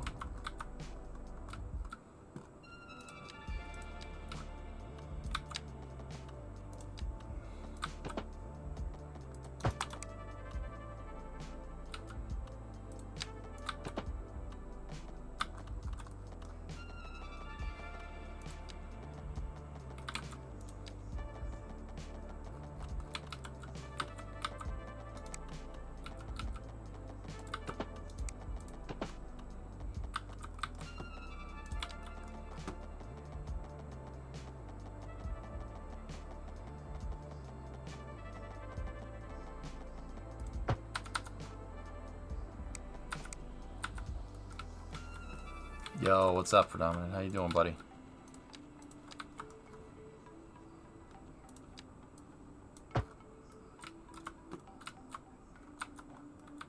This intersection is gonna suck. I don't know how we're gonna engineer that one. But, you know, we won't cross that bridge when we get to it. We'll make that bridge when we get to it. Am I right or am I right, bros?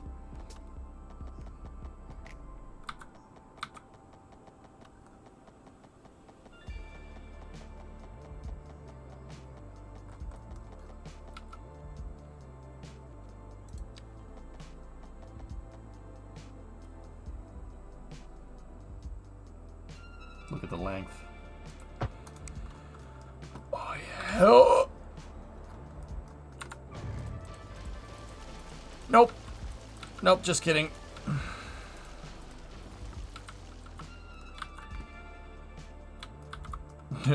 Nope, never mind. You saw nothing.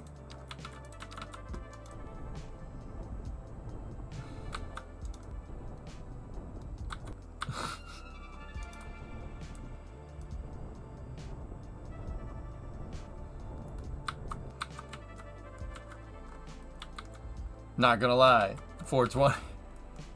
It's not 420. It's 511.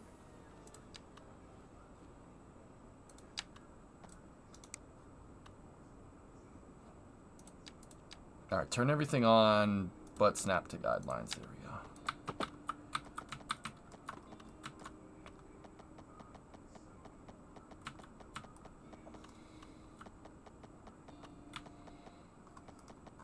It's 420 somewhere. Yeah, yeah. Yeah, right? Like, obviously. I'm actually wondering if it'll let me put that elevated, the frontage, if it'll let me do it. It might not.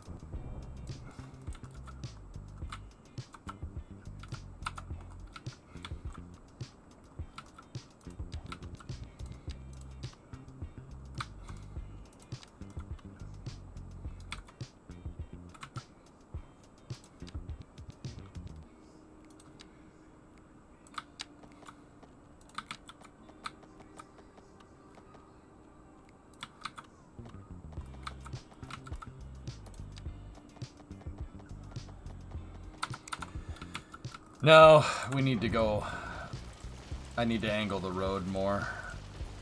I don't want to screw this road up. Like, at all. So, let's give it a little more of an angle. And actually, you know what? I'm actually almost wondering if we do two in parallel like this, right?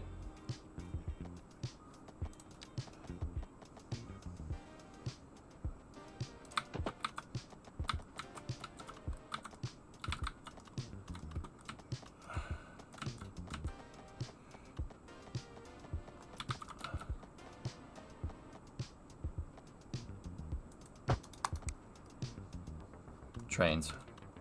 I like trains.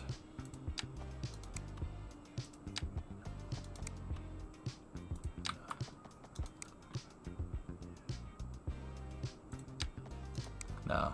Yeah, it'll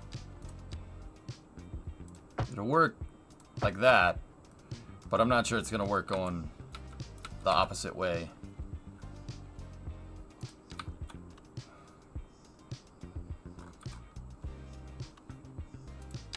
Maybe if we did parallel 3-lane.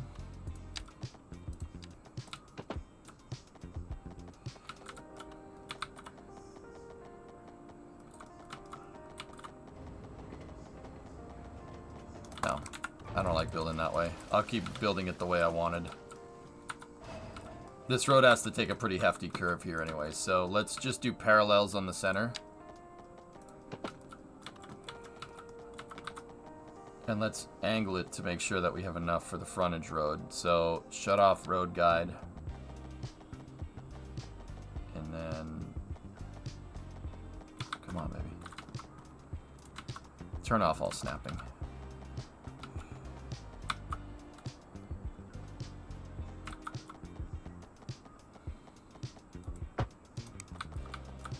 Pad is closed for pre-flight checkout. Yeah, baby.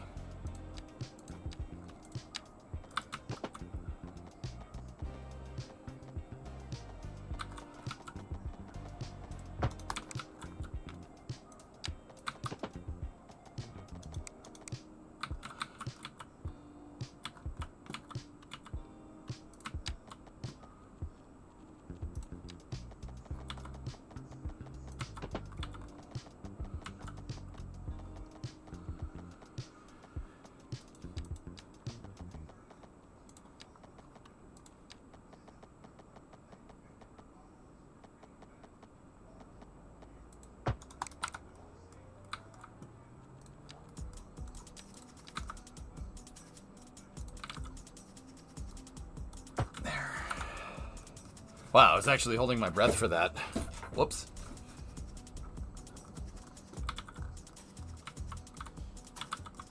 Alright, cool. Now...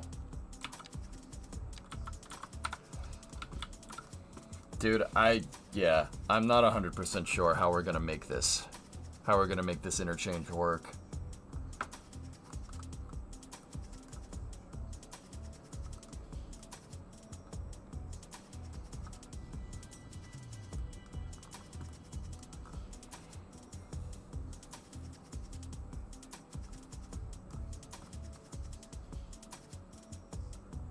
Like, space is at a huge premium here. You can keybind snapping. Oh. I actually didn't know that, Miguel. Good to know, though, dude.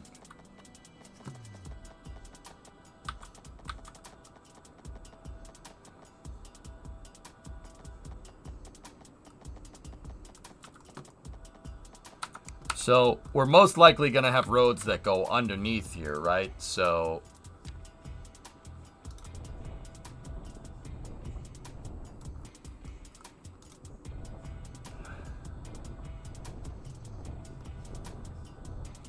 I'm wondering what the difference is in height between, like, train tracks. Oh, okay. Yeah, it's a pretty good amount.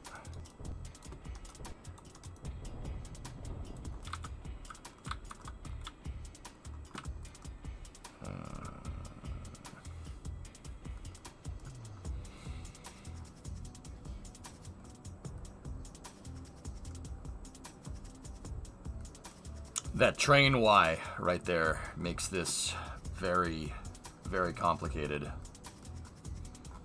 And this is going to need to be high capacity as well. But it's only a three-lane thing.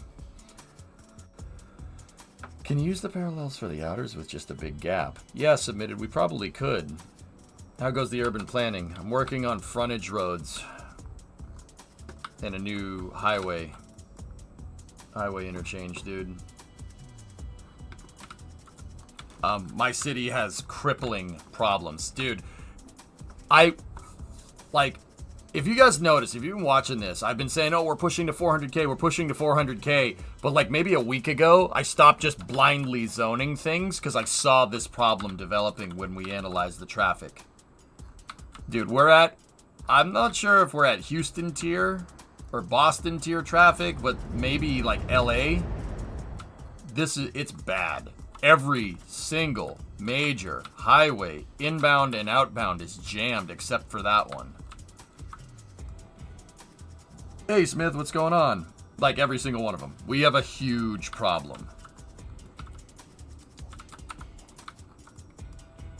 Maybe, yeah, DC traffic. I don't know if we're at 495 tier, POD. But we're close. We're close, man. Yeah, maybe Hotlanta traffic, dude. It's not a road, it's a parking lot. Yeah, I know. Yeah, I know. You're not wrong.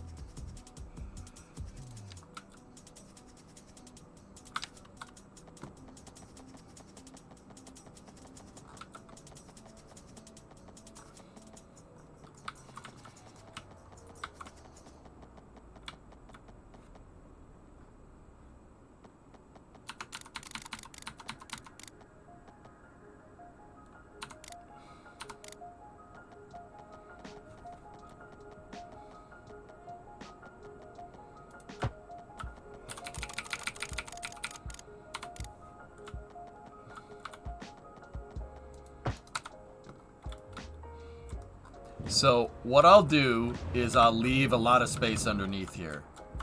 I'm not sure where these roads are gonna go, but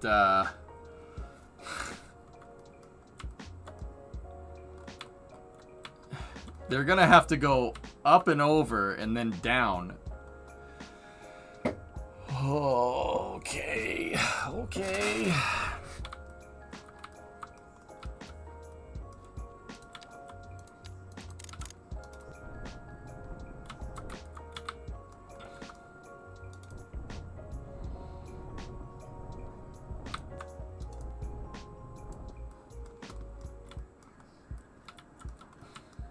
Cosmic, I have to watch on mute a lot, but I saw you hang at 350K for quite a while over the past few days. Was that a sim speed thing? It's traffic, Cosmic. Traffic.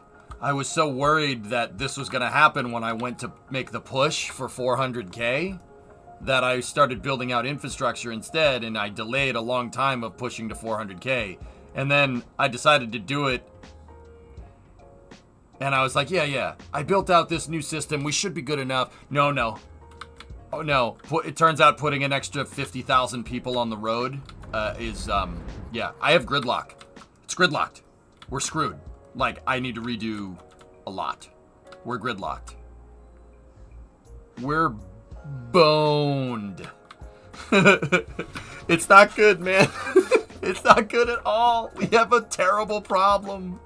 So that's why I was like, okay, we need to redo this entire corridor. It's terrible.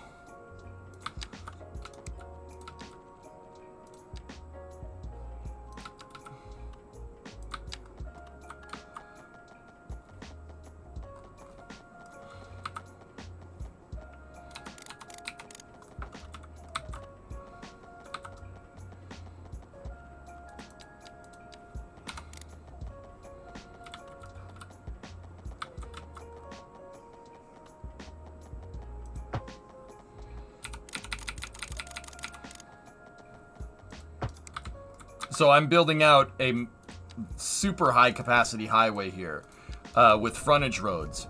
What I'm really going to do is test to see if cities can handle frontage roads. I'm pretty sure it can, but who knows? I'm just Ken.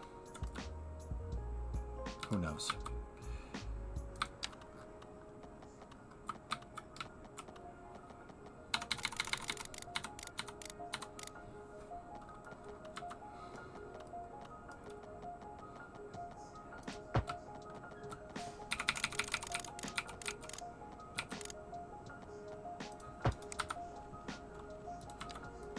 Boca flyover inbound. Cool.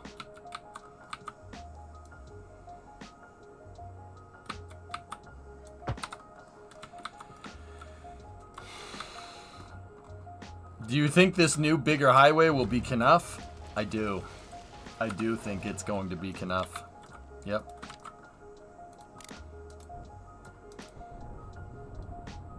We should call it that. We should call it the Knuff Highway. It's just Ken, and it's Knuff. Sounds like you're designing one hell of a CPU benchmarking tool. Yeah. Yeah. Yeah. Yeah. Yeah, you're probably right. Yeah, I think my computer is... The past month, this computer's been like, why are you doing this to me, Strimmer man? What did I do to you? I'm like, don't worry about it.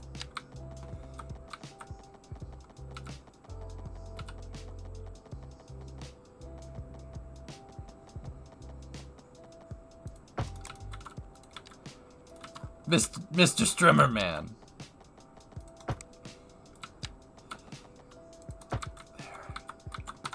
See? Old and busted. New hotness. Old and busted. New hotness. Old busted hotness.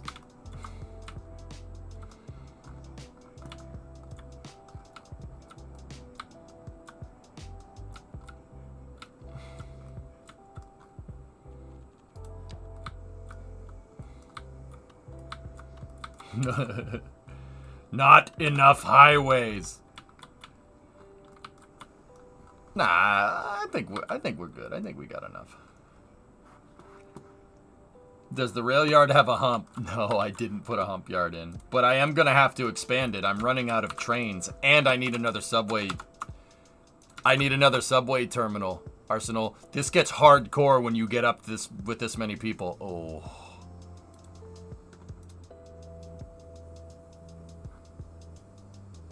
That's gonna be so freaking good, man. Oh, that's gonna be so freaking good, dude. Bar blip. No hands. Shut up. Shh. Shh.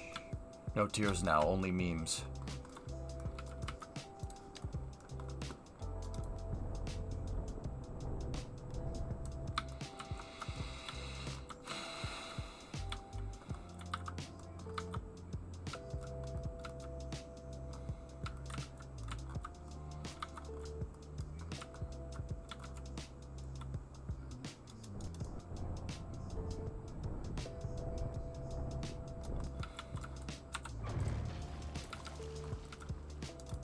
So, Chad, I'm altering our highway deal. Pray I don't alter it any further. No, I saw something here. So, I'm wondering how the heck we're going to connect all this in, right? So, what I think we should do is, for when we tie this in, what I'll do is I'll build... So, we have two parallel right there. This is pre-existing, and this was me. I did this. Right? So, what we should do is... build another two roads right here, and then build the intersection for those two roads to converge together, right? And then, so we have four highways, right? But one's going inbound, outbound, inbound, outbound. And then flip one of them. I always like building into pre-existing construction, and I don't really like pausing the game either. I like to do it how you'd actually do it. They can't just shut down a whole highway. I mean, you can. It's not going to end well, right? So I play like a puzzle game here to connect everything in and see how we can connect it. So if we build out the other lanes over here and I connect Sunnyside Highway, this one, into the frontage, and then we connect Washington Highway, make it 3 lanes and connect it into the main, right? I can just do another 2 over here, build out all the intersections, and then it's a quick swap of a couple roads and we're good to go.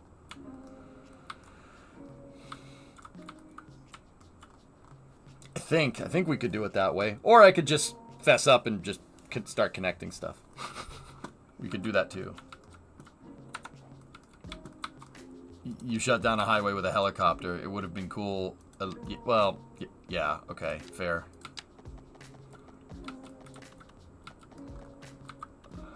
They shut down 65 and 70 for 3 years.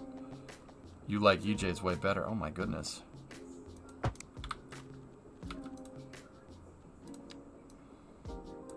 So the other reason why I think we need to do this is because we called for our original phase 1 extension for the highway. Like, we're going to put another highway over here. That intersection is too close to the frontage that well, not the frontage, to the intersection that we're going to have here. I need a frontage interchange. That bridge needs to be over here. It's too close. Like, we need...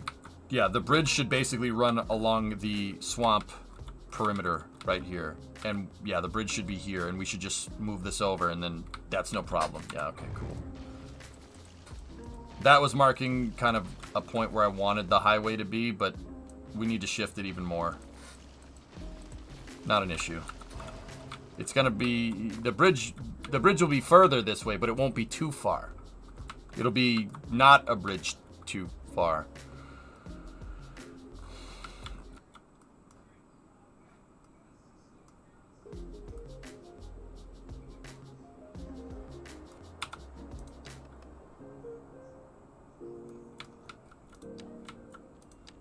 That was scary.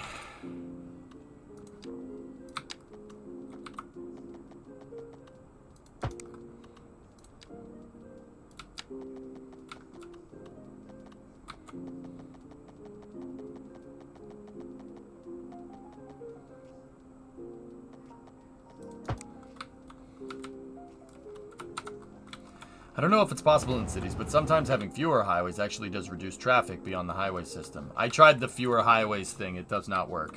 Yeah. And we have a pretty stellar subway system here. At some point, it just gets too much. Dude, I have 150,000 people using the subway. Crazy, right? I understand that not, like, oh, don't make more lanes. Don't always just make more lanes. Don't always make more lanes. That's ridiculous. But...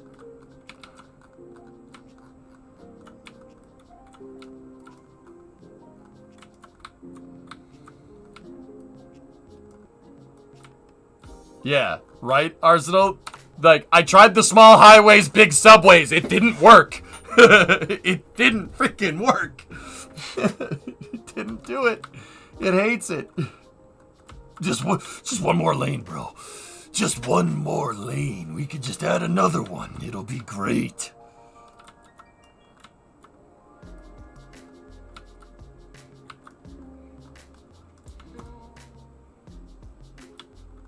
I have no idea how I'm going to do this with those train tracks right there. I can't get rid of those tracks.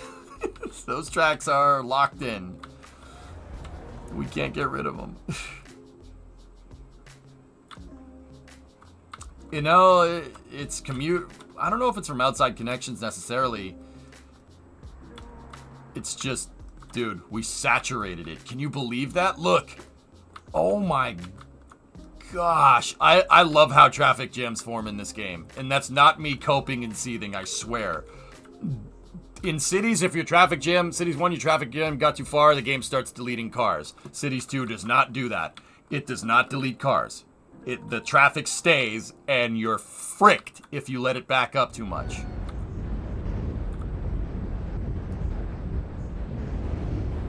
You are totally screwed. I love it, man. That's so cool. That's something that Cities 1 didn't do. Cities 1 didn't model stuff like that. You couldn't do that. What a hellscape. I'm working on fixing it, I swear. Was that dude doing a U-turn on the bridge? Yeah, probably, because they hate me. It's a zombie apocalypse bridge. Oh my gosh, you're right.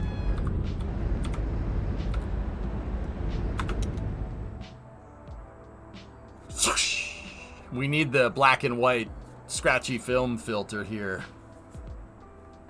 On August 12th, 2027, Skynet went online. The machine became self-aware and killed everyone. Wait, what? Sorry. Bum, bum, bum, bum, bum, bum. Why is there a pedestrian crossing in the middle of the highway? Because it made the stupid bridge. It makes the San Francisco Bridge, if you buy it, if you get it with the DLC, it makes the bridge a 6-lane road. Wow. They're drowning. They're drowning. We have to help them. They're drowning. Swim, little cars, swim. It makes the road not highway, which is stupid because the Golden Gate Bridge is absolutely a highway.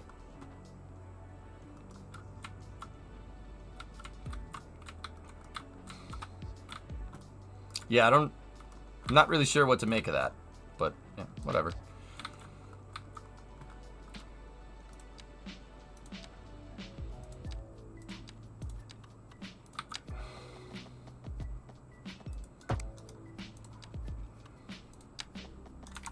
Actually, hold up. Yeah, this traffic is killing me. It's killing my industry.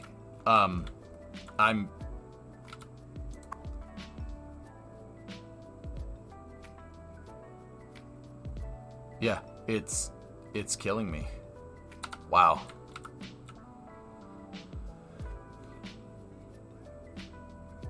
For Germany, the Golden Gate Bridge is not a highway. I am sorry. Alright. I don't think it's a death spiral. I just think people can't get to work. The roads are clogged. You can't get to work. It's just it's gridlock. That's what this is. That's what this phenomenon is called. It's called gridlock.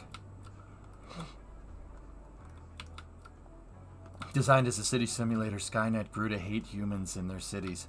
Flights of inefficiency and waste. Skynet knew it could design a better world, whether the humans liked it or not. Nice. Awesome. Aren't you going to have the same problem with the new highway? Because the issue isn't capacity, but instead of the ability for the cars to get off the road highway in or out of local roads in the city. That's what the frontage roads are for, Dwarshak. With this design, you're right. So I'm designing high capacity interchanges like that diverging diamond, which I'll admit you won't find that in New York City. There's not enough space to build that big of an intersection. But my interchanges are going to be way more efficient. You're talking about the portals into the city. That's absolutely right. But in this particular design, it jams the frontage road instead of jamming the actual highway. See what I mean? I'm not just adding more lanes. There's some strategery to this design. Does that make sense, dude? Because you're right. Yeah, more lanes does not fix the problem. Ask Los Angeles or Houston. That doesn't fix the problem. This frontage road is designed to basically move the traffic off of the main highway so it doesn't jam the main highway completely. Because jamming the main highway, like look, if you look, my ramps, see, we're jamming onto the ramps and then the traffic's taking up and it's clogging the highways. So we're screwed, right? Can't have that. Also, we got to be putting in road maintenance areas as well.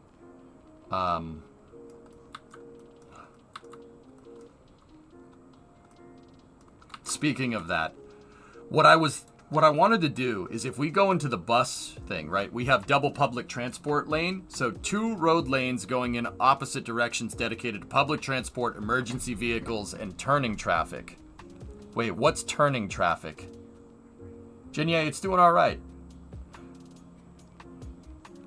When there's traffic, I just take the frontage road and it's faster. Well, I hope, Kelsey, that the AI in cities or the algorithms in cities for traffic management understands that too.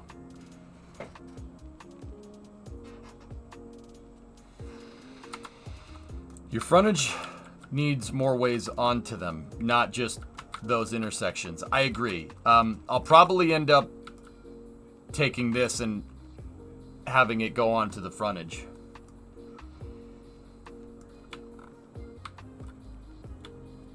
Yeah, Farron, you don't want too many connections. Bingo.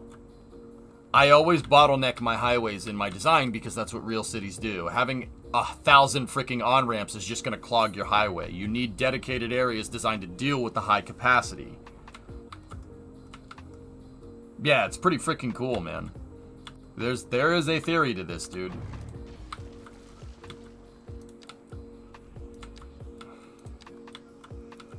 I gotta start moving industry away. The air pollution is getting bad.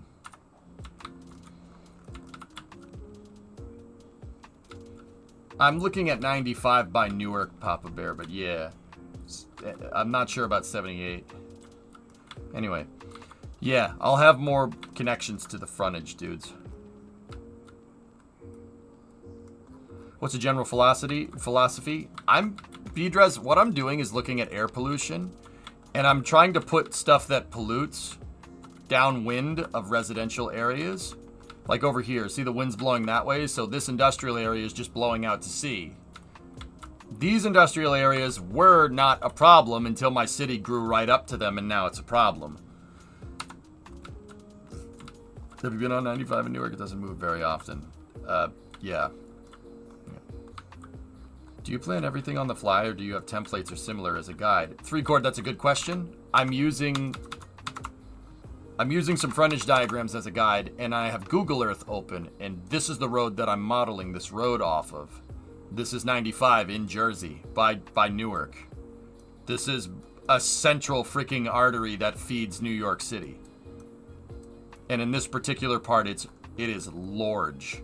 It's large to deal with the industrial traffic. Same type of problem that I'm trying to fix. It is a monster freaking road, Super. And it stays like this. Look, it just keeps going and going. I want to point out that that's like a 20-lane elevated road. Actually, it's walled with dirt, but look at that. Dude, even after we're long gone, archaeologists, 1,000 years from now, they'll find this stuff.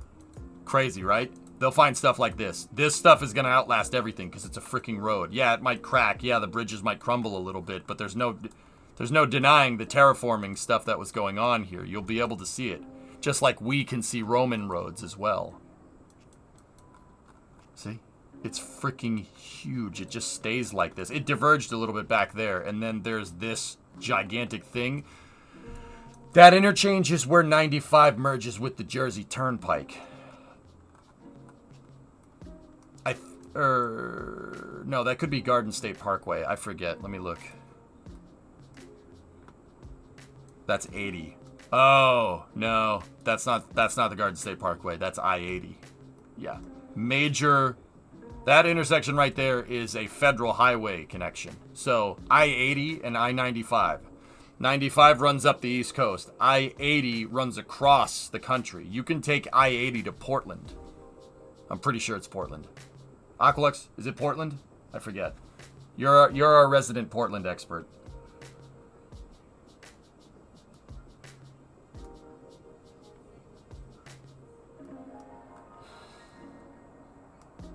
You can also blame Romans. Yeah. Chariots. Yep. I-80 doesn't go to Portland. I think 80 goes to San Francisco. Just one more lane, bro. Don't worry about it through traffic. It's just one more lane, bro. This is the 80-95 interchange. It's a monster, dude. And then 80 and 95 merge, and they go into New York City. Look at this. Look at this freaking road, dude. I mean, I've driven on it, but looking at it from here is amazing. You just. Oh, boy. All of that condenses down into that. That's why there's so much traffic there. Okay. Someone, every time I go to Intrepid's down here. See it right there? Intrepid's down here. Every freaking time I hit traffic at the GW, but I come from the other direction. So I'm taking the Cross Bronx Expressway, right?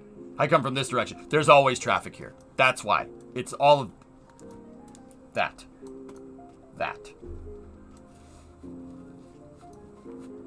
Freaking chaos, dude. But yeah, that 3Cloud, that's the reference that I'm using. I always use Google Earth for my reference. This city right here, East Rock, I'm building it to, it's modeled after New York and New Jersey. That's the style that I'm building in. It's supposed to look like it. Like a very northeast part of the US, like Philly, New York, Boston, maybe a little bit. I don't use my hometown as a reference though, because that's a really good way to, that's a really good reference for how you shouldn't make roads. So yeah, I'm building in style. That's what I like to do. So like when we do a European city, I'll spend copious amounts of hours and time looking at Google Earth, for instance, in Europe, you know. How do the Chinese do it? Build a road wherever there's space. That's how they do it. If you don't have space, make the space. That's how they do that.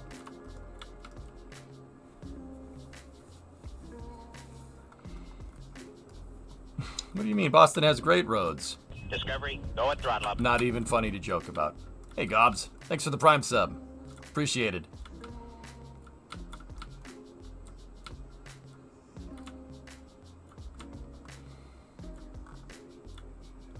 Ever see the Driscoll Bridge in New Jersey? It's supposedly the widest.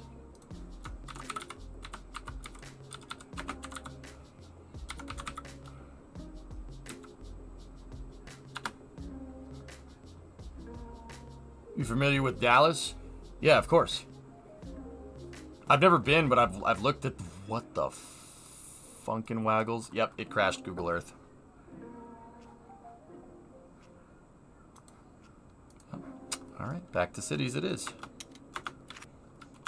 That bridge was gigantic, but that's cool. All right, so we have that part of the highway built. Now, what do we do about the extensions here? Yeah, Google Earth noped out of that pretty hard. What we could do is make the highway go up and over our existing intersections here.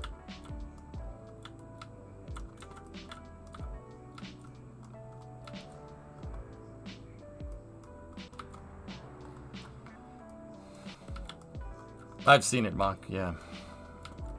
Yeah, it's not okay. So I can't build any more throughway here.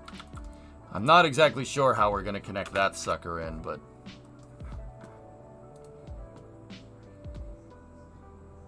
Discovery, go at throttle up. Exactly, Tessa, yes. Mm-hmm. Underground is better. Underground is also expensive. It looks like long spaghetti. Good, don't break the spaghetti.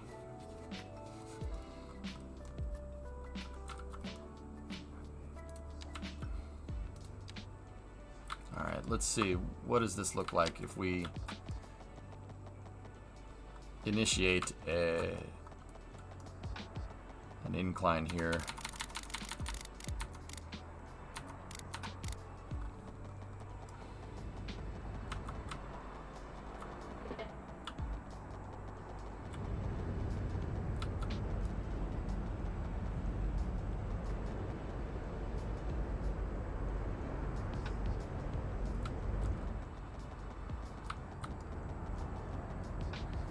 How's the city advancing? Chief, really bad is the answer there. Yeah, we have a big problem. Adding hand mitten or hand matten to this was an extraordinarily bad idea. I shouldn't have pushed to 400 like I did.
emergency broadcast to all citizens. The Fire and Rescue Service reports that fires are currently spreading in the nearby forest.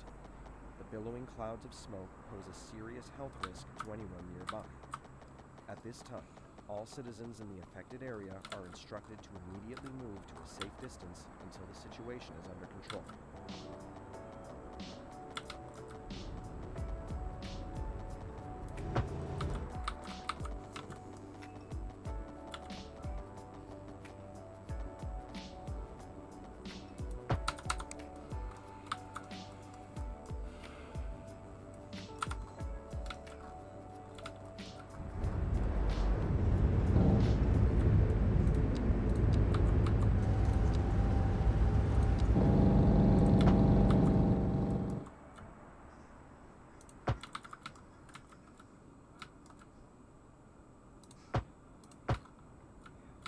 Just add another lane, bro. Bro, just add another lane. It's fine, bro.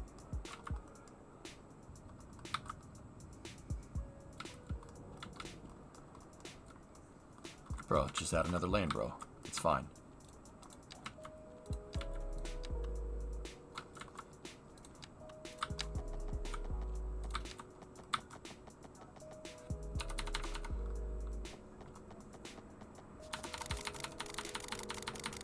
Rusty will have a new role.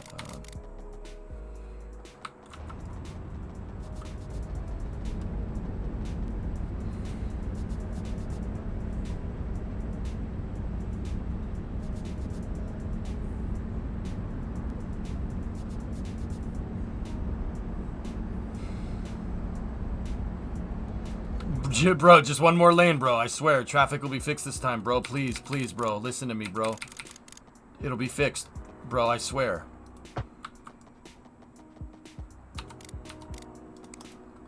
So, with this design here, what I think I'm going to do is keep the frontage lanes low.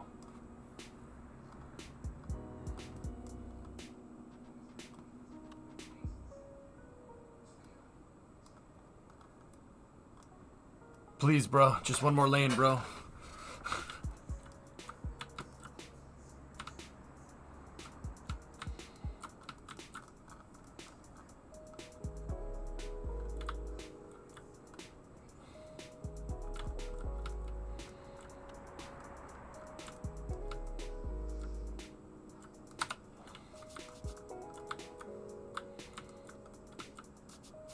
Yeah, it turns out when your population gets up high, you have a very, very nasty... You can have nasty traffic problems. Plan your city accordingly. Plan your cities accordingly, fellas. This gets out of hand pretty fast. Yeah, I gotta get rid of this. We gotta get rid of this industry. Like, the traffic is just crippling me completely.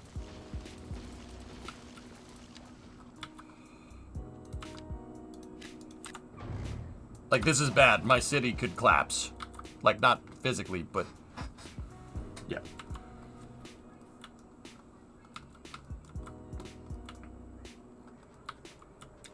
I was thinking... I don't know. Maybe we should keep the frontage roads high. Repos, can you pause the city while you finish up the highway to make sure the traffic problems don't lead to complete death? I actually kind of like the challenge, dude. Is that bad?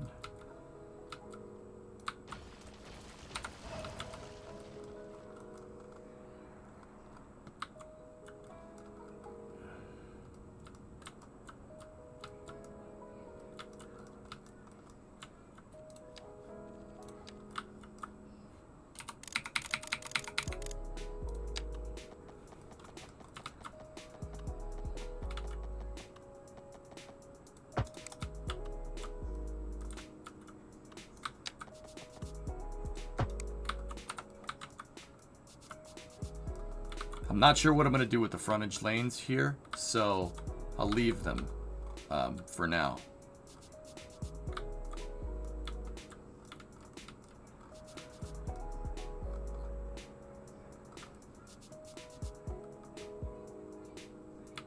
Yeah, that intersection is TBD. I think what we should do is set up the throughway first. The throughway would be the best thing to set up here. Yeah, I know, Slurmy. I got a big problem, and we really need to fix it, like, now. I added the hand mitten district, and we added 41,000 residents, and my systems are screwed. My systems are completely jammed. We got a very big problem here.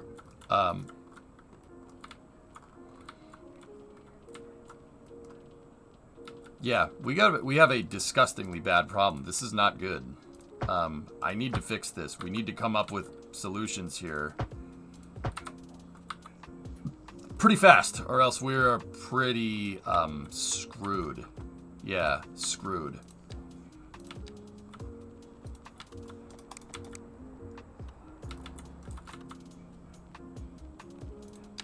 Fortunately, modern problems require modern solutions.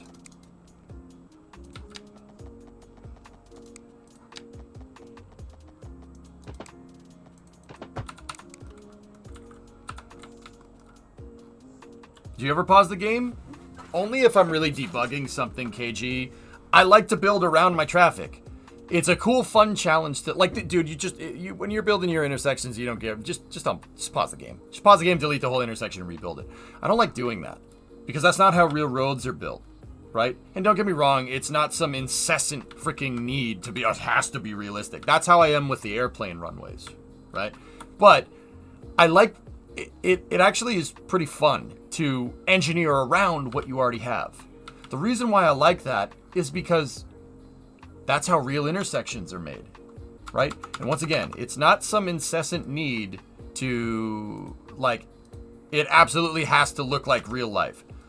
No, with the aesthetic that we're going for, dude, right? I'm trying to build it realistic. Well, a lot of highway interchanges are realistically built around whatever they predated, right?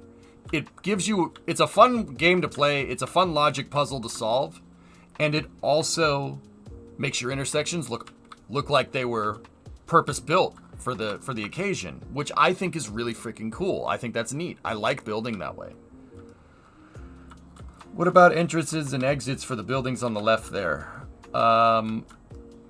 Yeah, I'm not sure, dude. I haven't redesigned this interchange just yet, but yeah, KG, it's fun. I enjoy building this way. It presents you with a pretty awesome challenge. You know what? This road is too bumpy. I don't like it.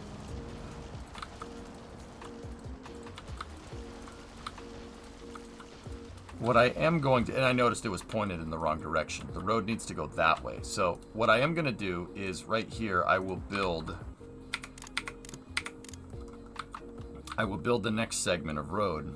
Road needs to curve, and it needs to follow here.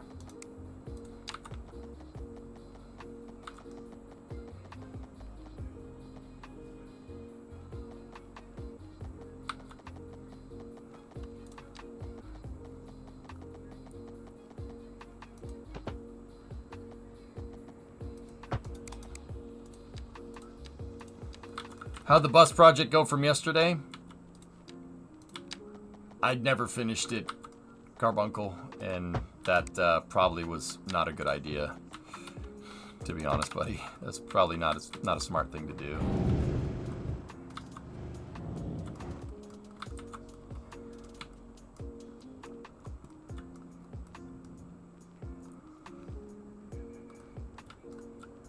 I can't believe this.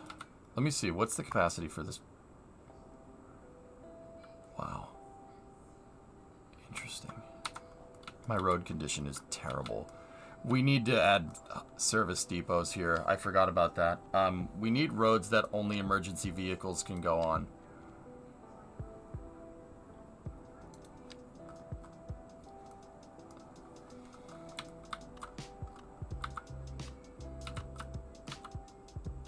I think the bus lanes would probably do me right.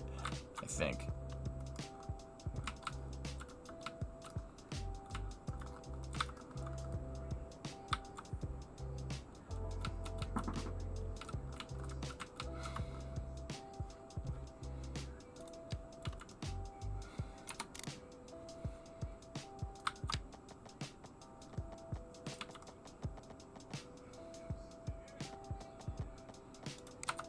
Is that a rest stop?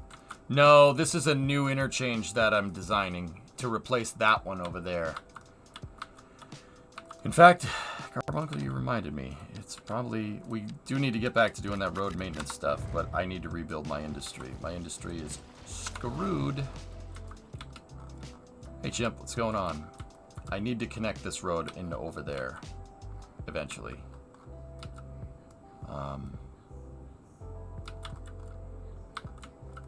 Yeah, we are, Chimp. Hey, Phone Sister, how are you?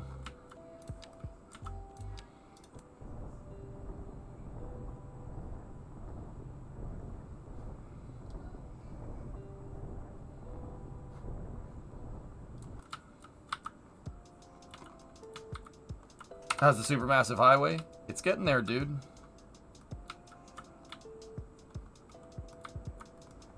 We're getting there.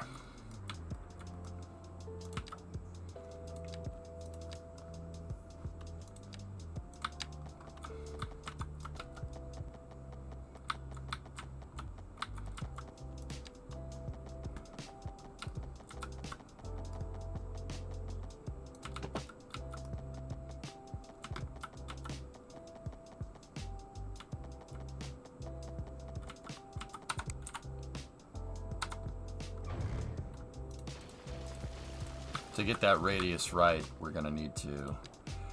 Well, game's gonna hate me for doing this, but we're just gonna narrow out that road right there against my better judgment, because road construction and stuff. Actually, we could really just shift it inward. Yeah, that's fine. Hey, we need to build a new bridge. Discovery, go at throttle up.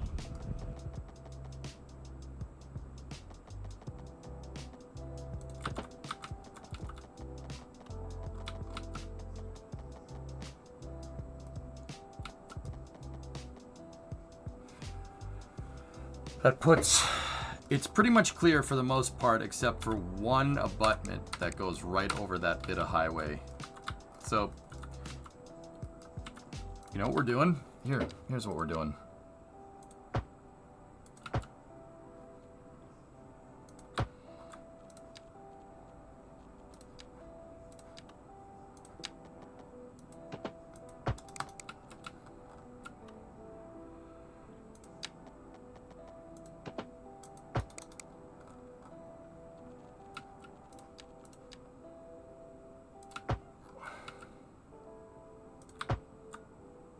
There.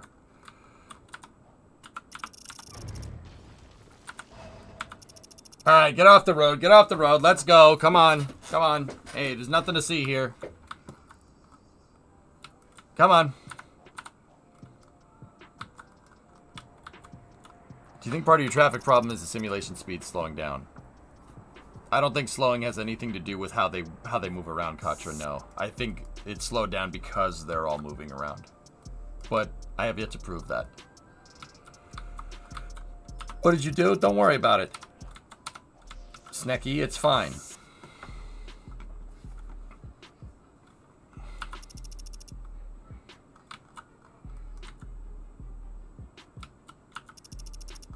We're gonna have to wait for them to get off the road there. All right, we'll work on the maintenance, road maintenance here for a moment. So, I don't like how that public transport lane says and turning traffic. What's turning traffic? I don't know what that means. Farron, we're prioritized for sim speed. Merge into turn. What is that? What do you mean, devious? Like, I don't think regular traffic, cars that need to turn right. You are allowed to go into the bus lane if you turn to side road. That is not bus lane. They can use that lane to turn left or right. So, if I did something like this...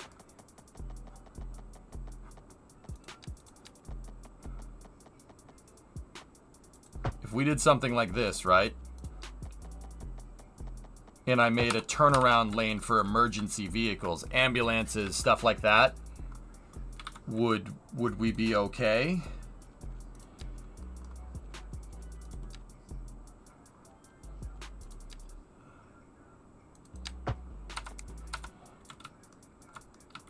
Your question just proved that you've never driven in the EU. Okay.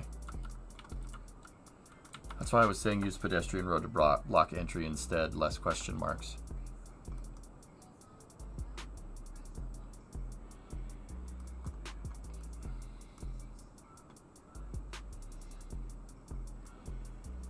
Oh, okay, Devious. I got you. I understand, Discovery, fellas. go at throttle up. Hey, Jensen. What's up, dude?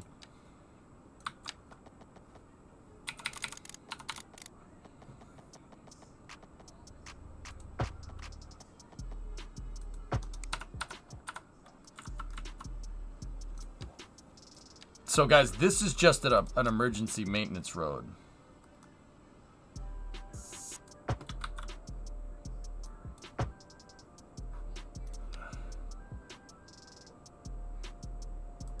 Like, this could be for ambulances and stuff, right?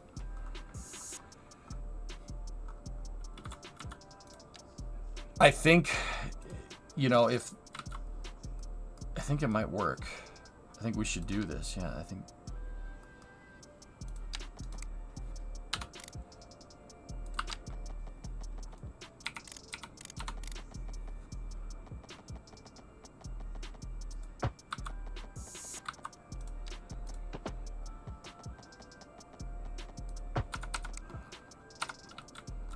Like, the turning traffic phenomenon that I don't know about, this would not, it wouldn't affect us here, would it?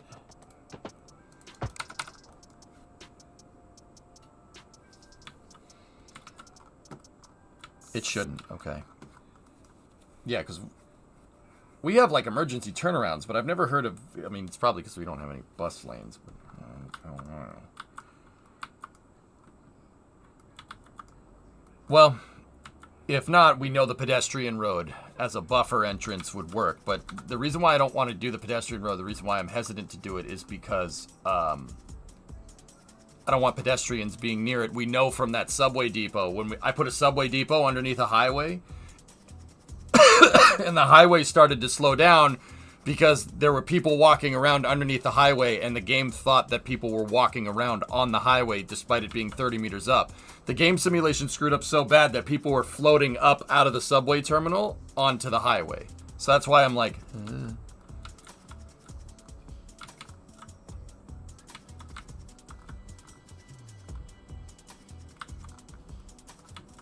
yeah, that's why I'm like, okay, I gotta be careful.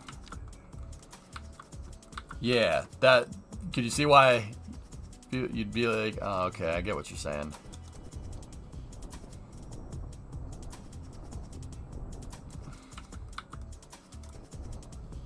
Yeah, it looked like they were being abducted by aliens. It's 2031, we have the technology. You never just floated up to a subway? No, can't say that I have.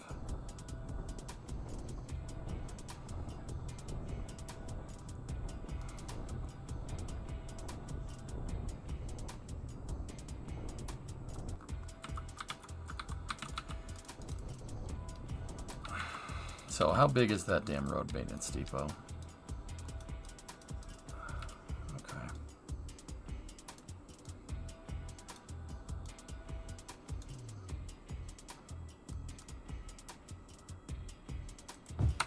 You should try it someday. It's quite the experience. Yeah. Yeah, I'll make sure to do that.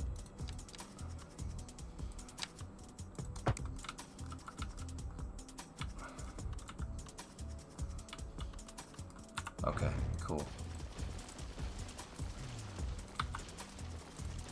Yeah, I didn't like what I had. So what?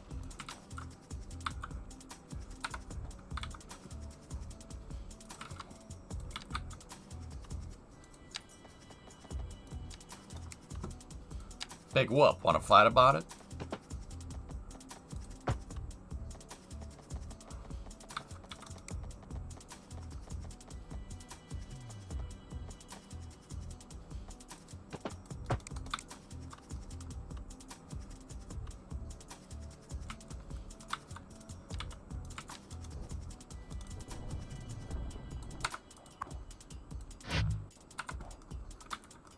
Flap test on S25. Cool. Talby, you want ad time? You got it.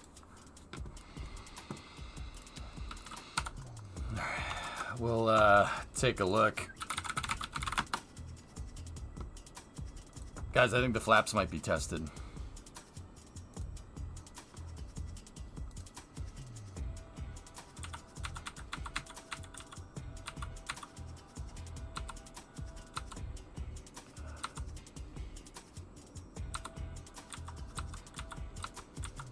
Yeah.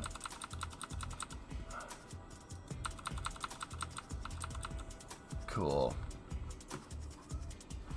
That's cool. We'll keep that up. There's often a police department. Yeah, like for highway patrol and whatnot, right?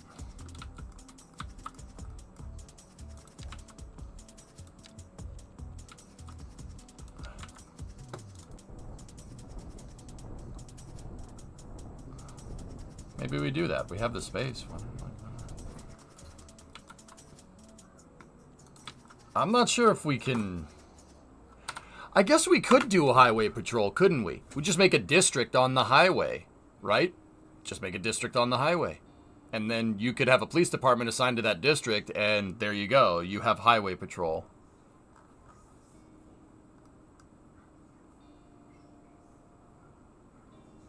Okay, Twisted.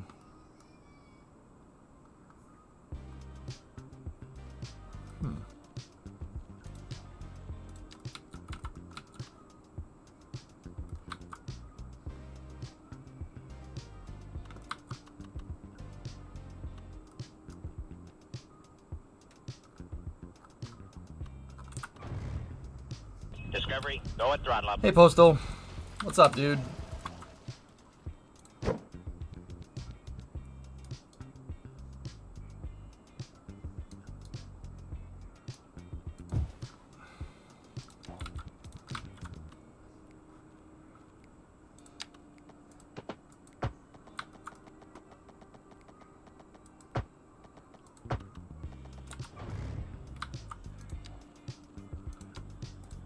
So I'm using bus lanes so nobody uses this. I don't want people using this.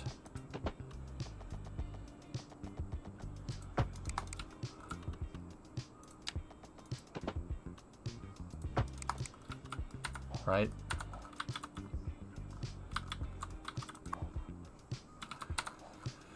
Yeah, that's right. Deactivated. And then I suppose, right, we would want 2-lane right here for this part.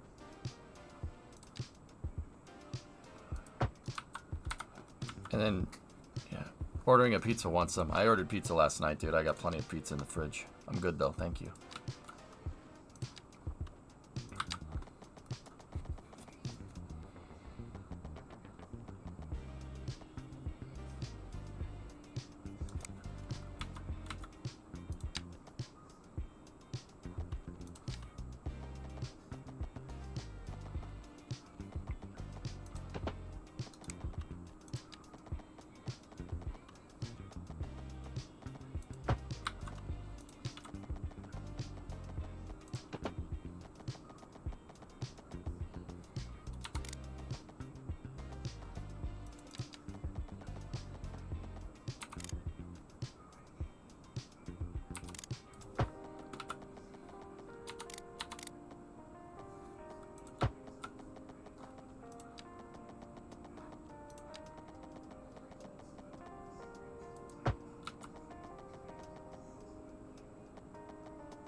You know what I was thinking? This might come as kind of a weird revelation, but you know, we could also use these bus lanes that we're not using, that we're totally not using as bus lanes. We could also use them for buses. Huh. Nah, never mind. Nah, forget I said anything. That's a stupid idea. Nah, sorry about that. You know, like, we could, though, but... No, thank you.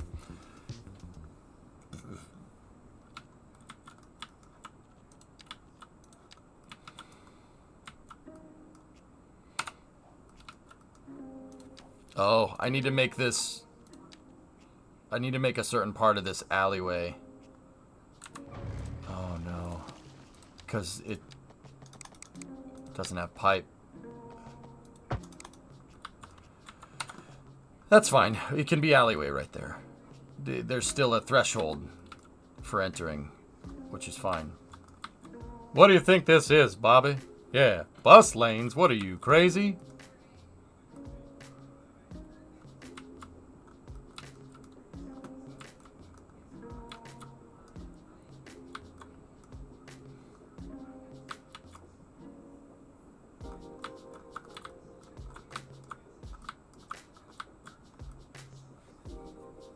You ever make the dam work? Nah, Falk yeah, I didn't.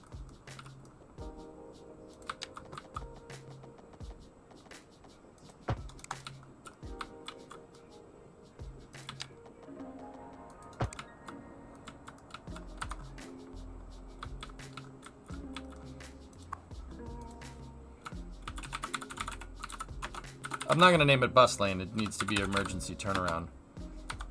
There we go.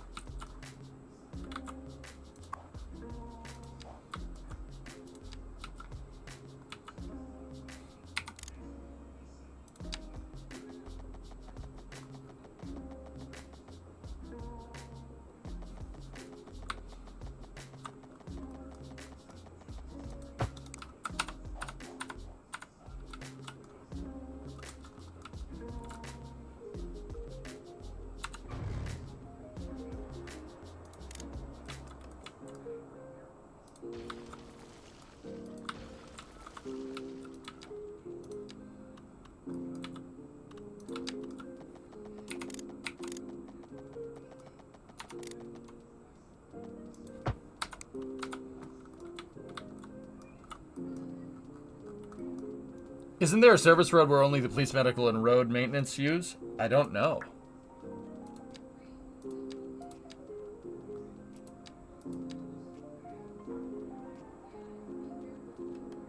I don't think so.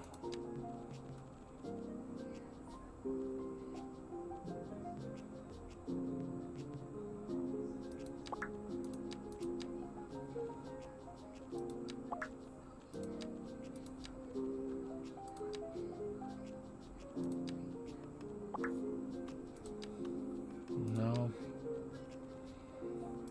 I don't see anything like that.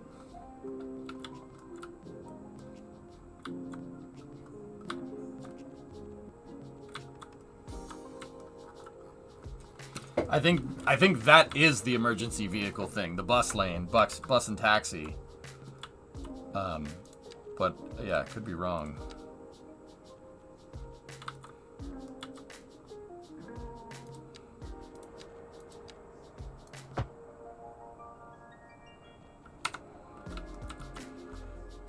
We should be able to add bus lanes to the alley road.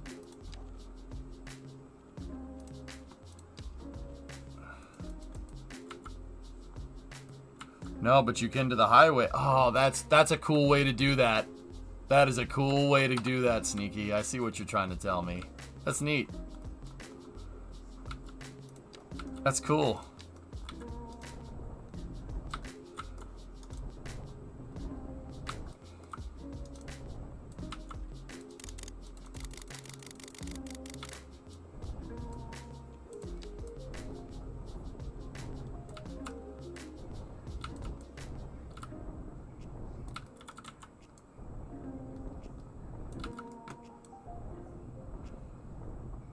Alright. We'll see how our road maintenance stuff goes. Okay.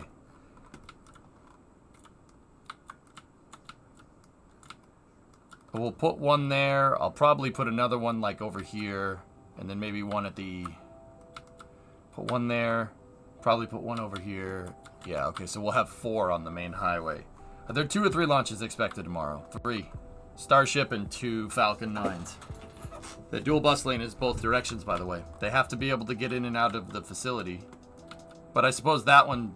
I made that one like that, dude, because, yeah. If you're talking about this one, dude, yeah. I made it that way because I was thinking about putting a police station over here. But we'll make that bridge when we get to it. Yes, I said it like that.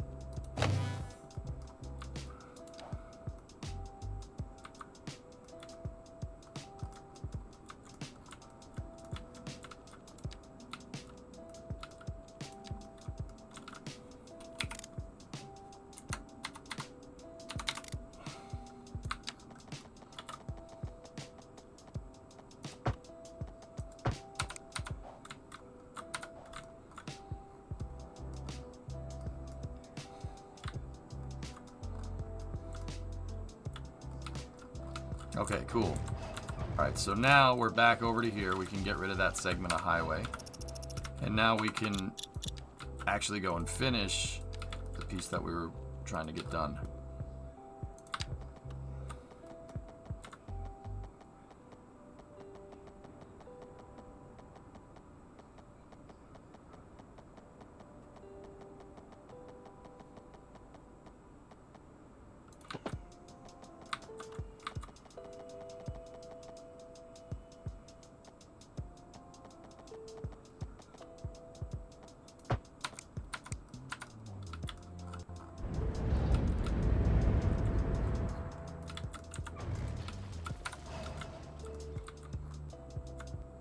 That's cool.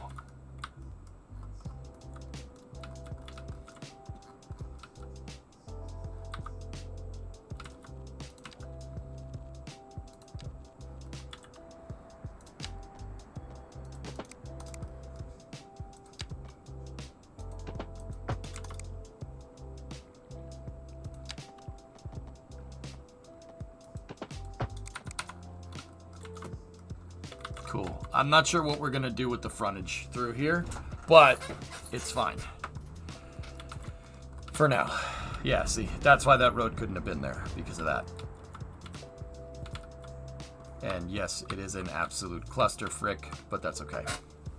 It already was a cluster frick. I mean, I was about to say we're not going to jam the traffic anymore, but... Well...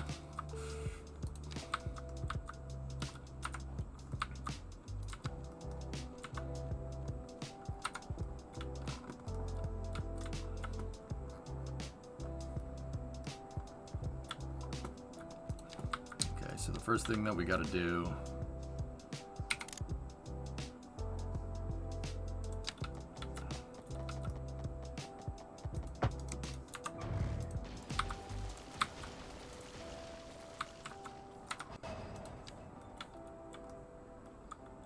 got to make sure the electricity started flowing there.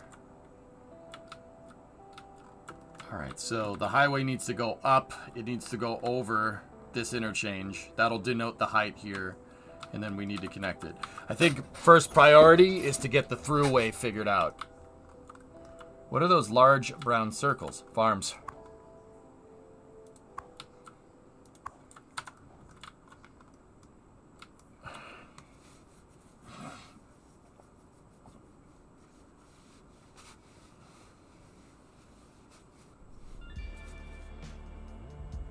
Oh, nice, Sneaky. That's cool. Emergency turnarounds. They're so weird looking. I guess. I want to see the highway functioning. Me too, man. Me too.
There we go. Shut off the parallel tool. Let's get it to 17. No. Come on.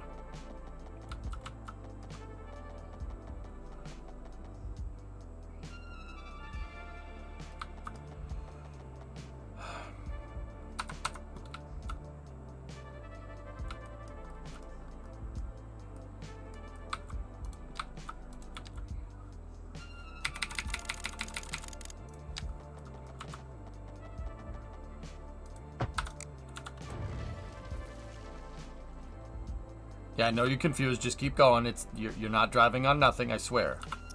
Just keep going. It's fine. There you go.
You guys are fine. Don't worry about it.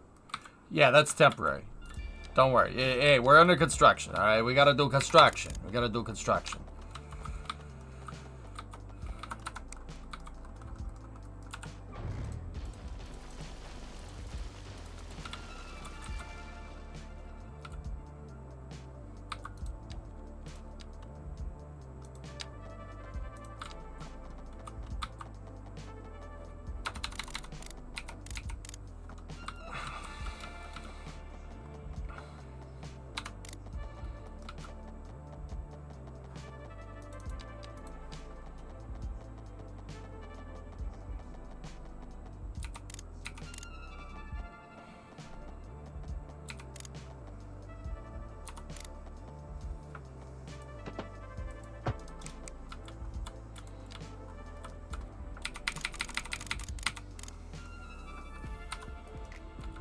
I'm not sure what we're going to do about frontage right here.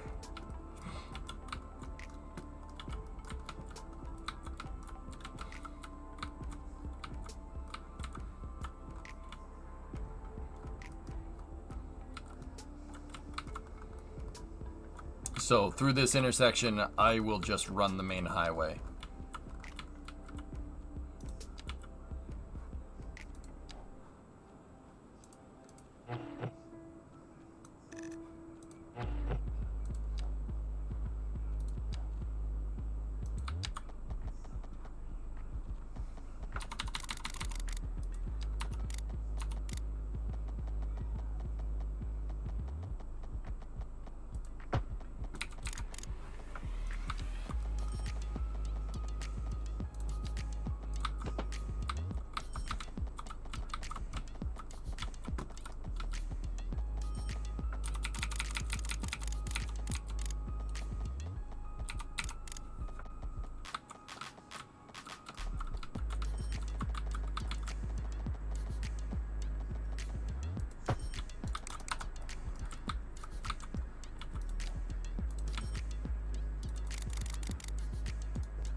Just giving space for the frontage. Because this intersection, I'm going to build it right here. That's why I put the main span for the bridge right there. I'm going to build it here and I'm not sure how it's going to look. Save, save, save, save. Did the Las Vegas track designers make that on-ramp? Spicy. You chose the spiciness today.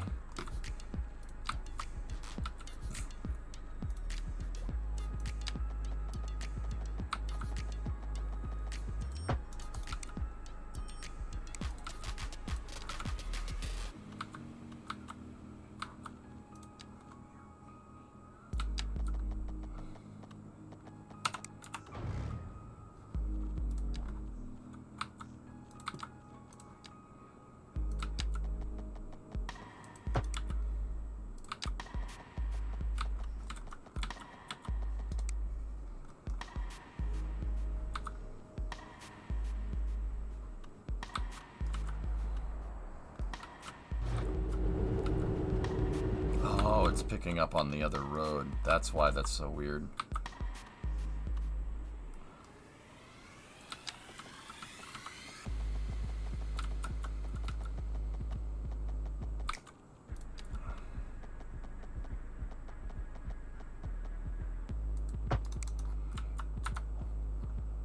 Okay.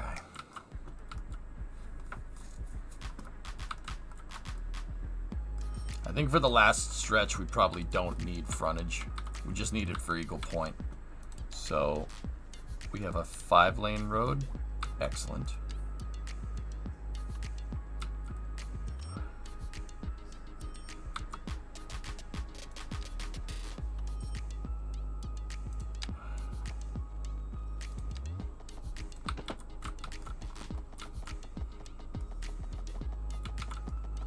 Five lanes both ways.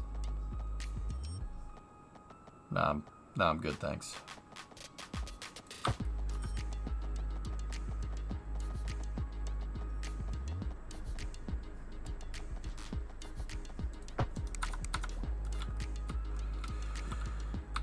What I'll do is around this corner right here, we'll do that and that, and then we'll give some time here, right? And then we go down to 4, and then we go to 3, and then by the time you get back over to here, you're back to 2. The highway will drastically widen as a buffer for those frontage lanes, right? And then we do get rid of parallel.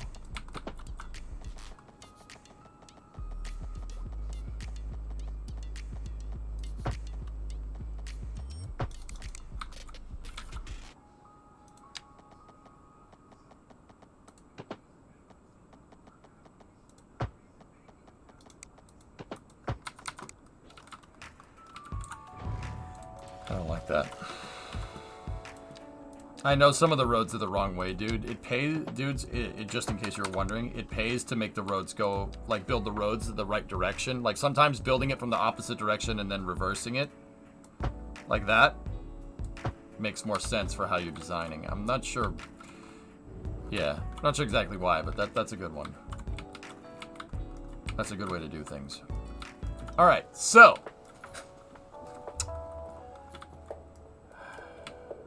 How do we do this? Do we connect it in on the other side?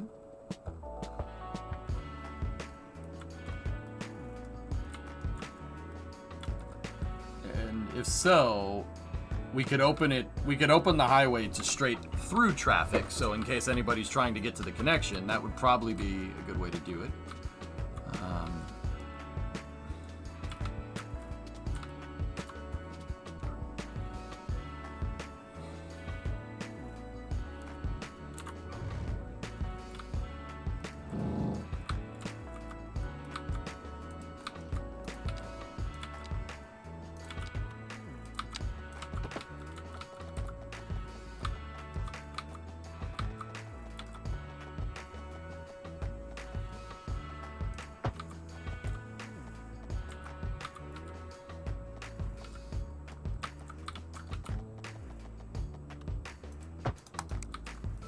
Alright, so that way is open. Can you run 5-lane to the edge of your limits? Yeah, you can, but I found that so sometimes if I run an outer connection right here, it's not going to connect to Walsingham. Oh, it did that time. When I tested this before, it did not. Huh, interesting.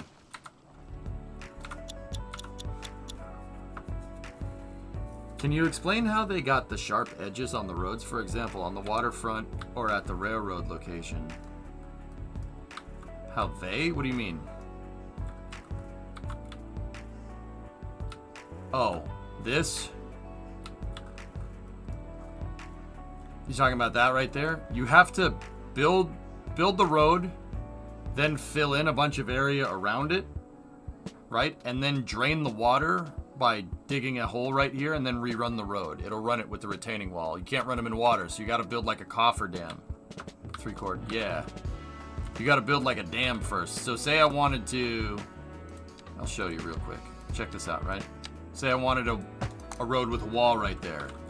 What I would do is I'd get my ground height right here and then dump it. See how it drained all the water?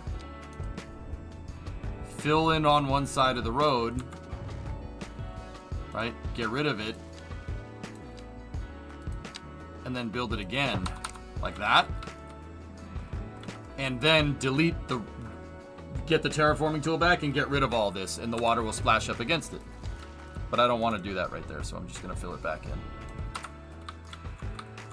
Yeah, there was some pool water there for sure. Alright, so we have that. You know what? Yeah, if this is just going to connect right into Walsingham,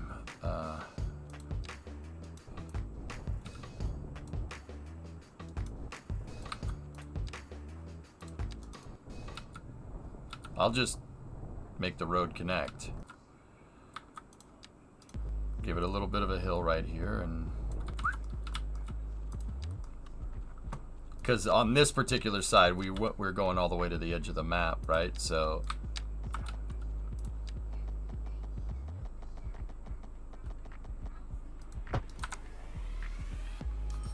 sweet. So we'll gradually move off all that. Actually, you know what?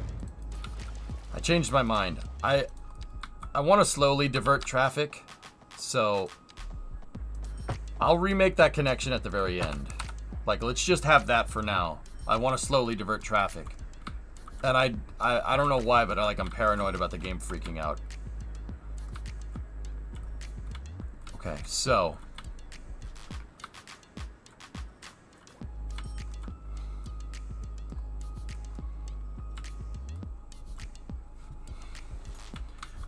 that through lane is connected.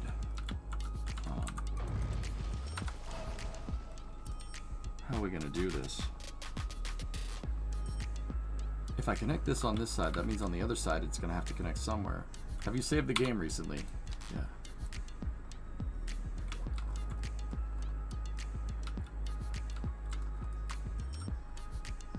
So how are we gonna do it over here? Over here, we can do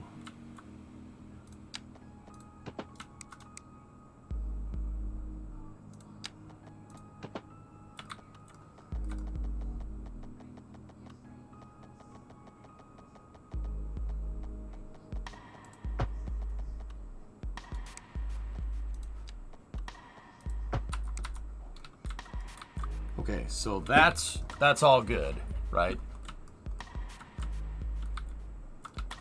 I'm just not exactly sure I'm gonna have room for a front way. And the thing is that this big interchange is not hooked up to anything. We can open it up to through traffic first if we want to. Yeah.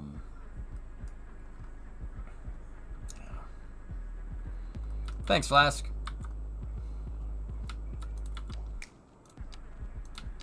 And, well, the other highway is kind of low right here, so what we could do is this. Ready?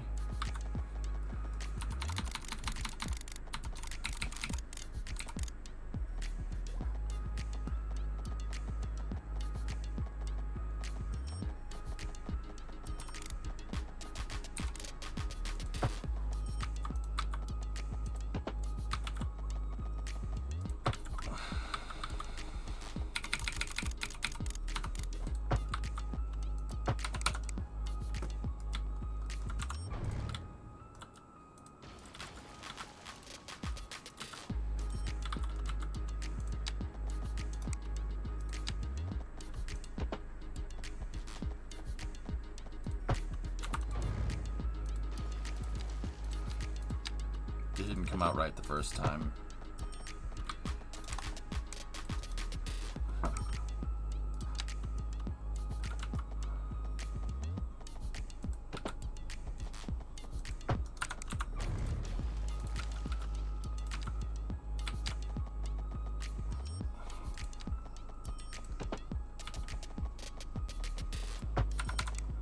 See what I mean about sometimes making it backwards?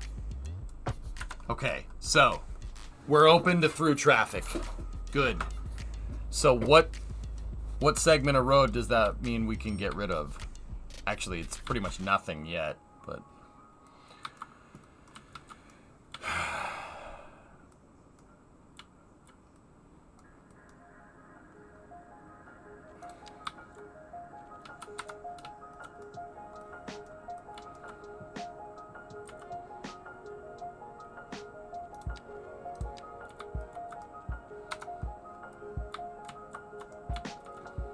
none of the major interchanges are made. That's the problem here. So right now, the thing is just open to through traffic. So anybody that's just driving to Walsingham over there should prioritize that road. I'm wondering if anybody's on it. No. Yeah, Haku, it does. It's pretty bad, but all right. Anyway, hey fellas, I'm gonna take a piss real quick, so I'll be right back 1 second. Just gonna use the restroom. We'll fix the traffic problems when I get back. Be safe. Thank you.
All right, dudes.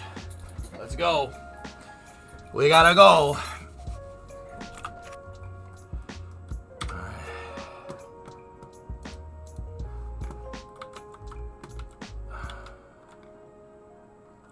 Oh my goodness. I have no idea how I'm gonna start tackling this stuff. Did you wash your hands, sir? It's number one, dude. All I gotta do is unzip and then do this. No. And the reason why I didn't is because I don't have any water out here.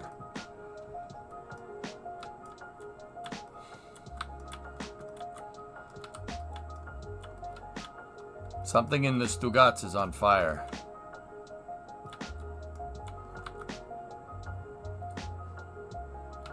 I think the Stugats is alright.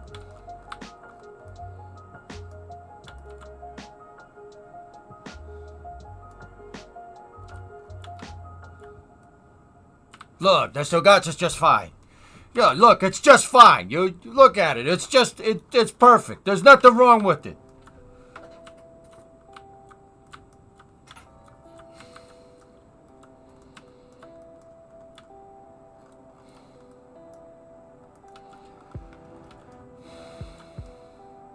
Oh, dude, cars are driving on it. Game.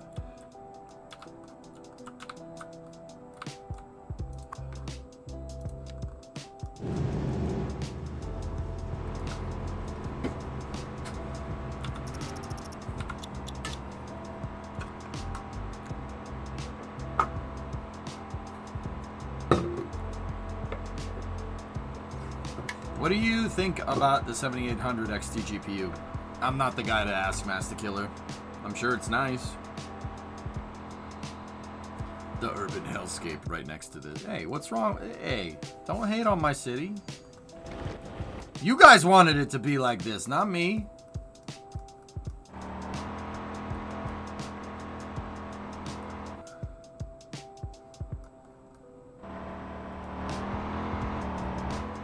Look at that.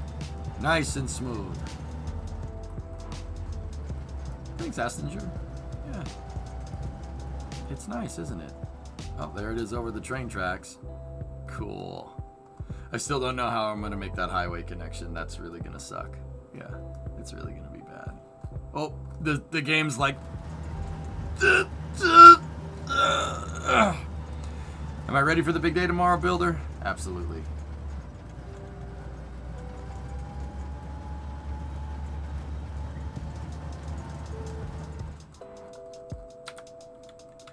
Okay. Cars are using it. And they... Oh, the road maintenance truck switched to the frontage lane. Cool. Why is he stopping on the highway? It's the game simulation, Thermal Ace. He doesn't... yeah. It's... Everything's in slow motion because there's, like, 160,000 cars being simulated here. That's the problem.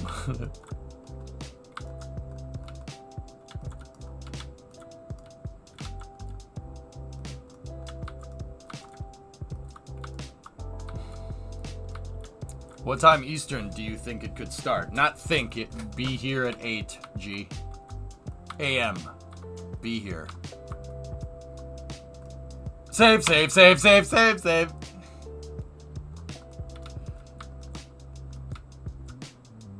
This highway is pretty tight though. Odd, I am not having slowdown at 347K. Is your processor 6 years old?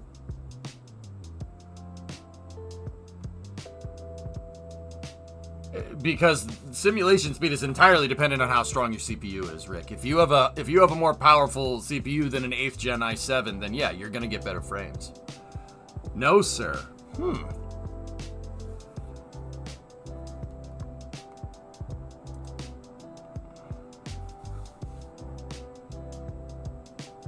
Only because you said please, Rick. Flyover is happening right now. 3K, very nice. Yeah, the processor is actually the bottleneck at this point. We got a flyover.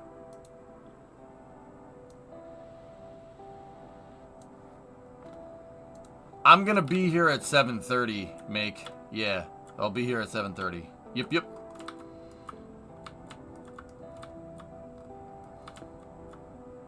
Yeah, Sled, this... Hey, it's going to use all the processor. There's 100% of the processor. We're going to use all of it. Colossal Order, probably.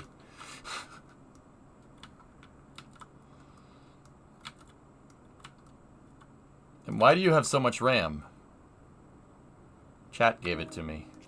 No, this computer's designed for running KSP, Kerbal Space Program. I built this computer for that. And one of the things about that is Kerbal needs a lot of RAM. Kerbal's a RAM hog.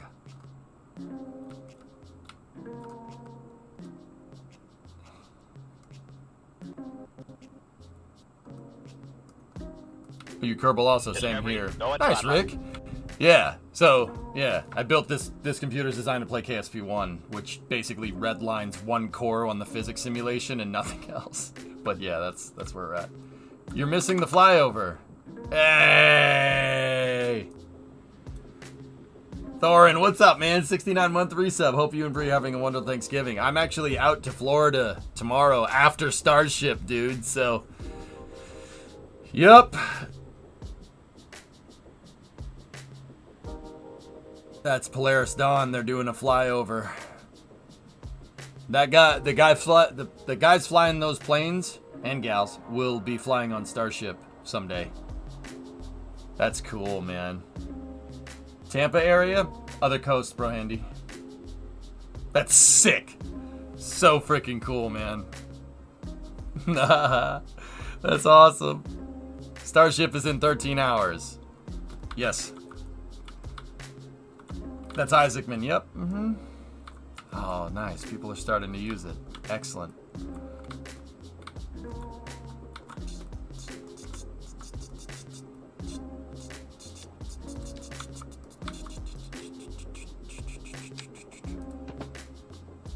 That basically means we can open up the other right of way here for frontage, or for through traffic.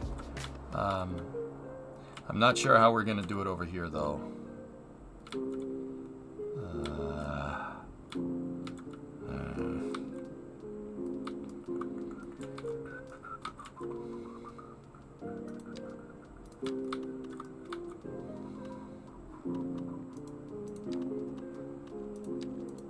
Oh, I've got a... It can't be that simple.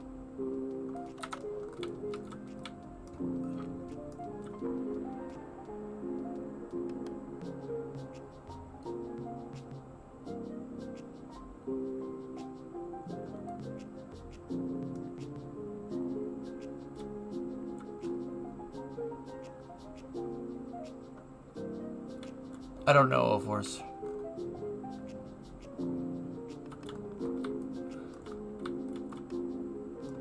Okay. They're coming back for another flyby. Oh, cool. Hang on one second.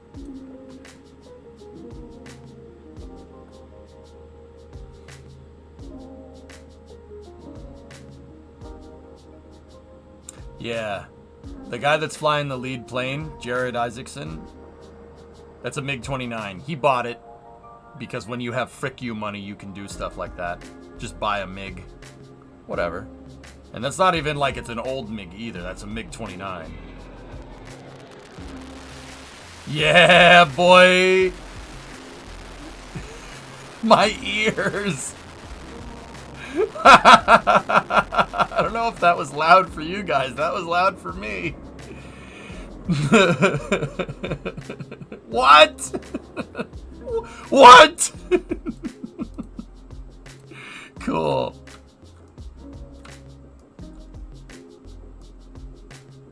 Fudge you money, yep. Chat, let's buy a MiG. Sounds good, man.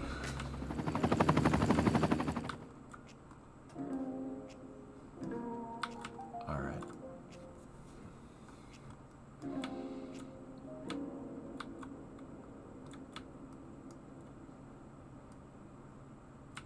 I want a Sukhoi 27. Let's go! Yeah, me too. Su-27s are cool, man. If we're talking Soviet planes, yeah, absolutely.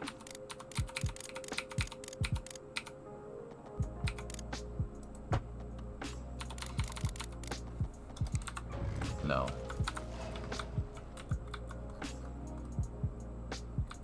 Do we have a frontage switch here? The frontage switch is right there, okay.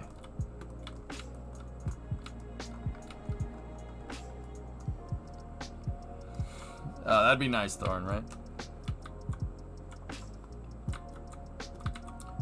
So, fortunately, we have some resources at our disposal here. So, we need to get this traffic going. How do we do that? So, the idea that I had was... Starbase. Let's go, Google Earth. Zooming in over here.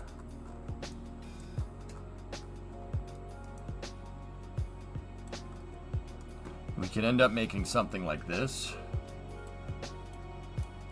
And this right here can be the right of way for the intersection, right? So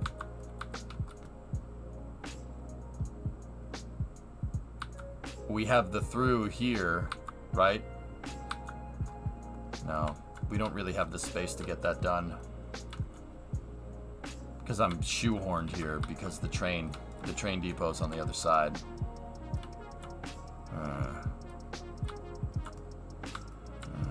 Hey JP, what's up? Do you guys think it's possible to take a city to 1 million on an Intel processor? Depends which one, dude. Intel makes a lot of processors. We still gridlocked? It's even worse, Brendan. Yeah, I have a big problem. People can't get to work. So everybody has a huge labor shortage. I'm completely gridlocked. Adding 40,000 people was an extremely bad idea. Yeah. So that's why I started with haste. I mean, I recognized the problem before it happened last night, right? I recognized that what was happening. I was looking at how the traffic patterns were going. I was like, we got to build it because it's going to gridlock. And then today it freaking gridlocked, dude. Like, you actually have to be super careful when you're building a city this big. It's kind of crazy. We're at 388K. That's nuts, dude. Just delete 40,000 people. No. Even with the underground tunnel. Yeah, the underground tunnel's working. That's all hooked up, and it actually works really, really, really well, which I'm pretty happy about. But holy balls, man. This is, yeah, it's crazy. So I think what we need to do now is, I think what we should do is connect the diverging diamond in. And,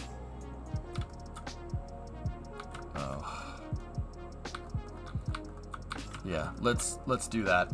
That's a good idea. Yeah, we built out a diverging diamond over here with frontage roads. It looks sick, right?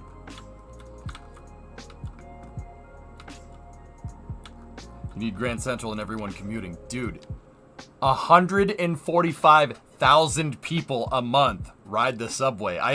That's 40% of my population riding the subway. This is the traffic from the aggregate, what's left. Almost 100,000 people use my trains. You know, people are like, oh, you should build that train. Dude, my subway system is nuts. It's crazy. How good of a jet is a MiG-29? It's a good fourth gen? Fourth gen fighter. It's a good, yeah, no, it's a good plane.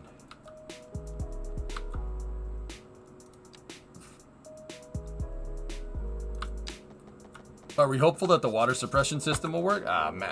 Mark, I ain't concerned. You? You concerned? I'm not concerned, dude.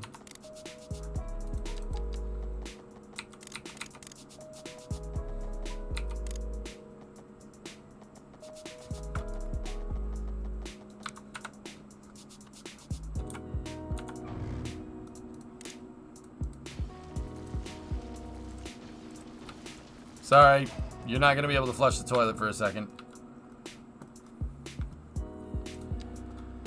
Actually, yes, I am concerned because that was only 50% of the thrust.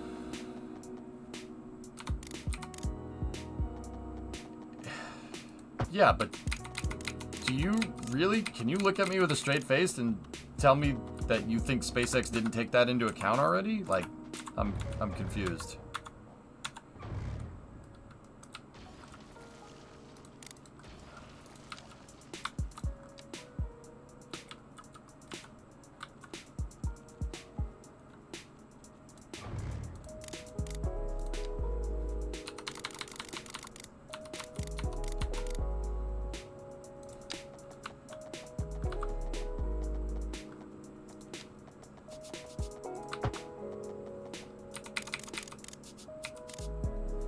They dug a trench on the last launch after only a 50% test. Winky face.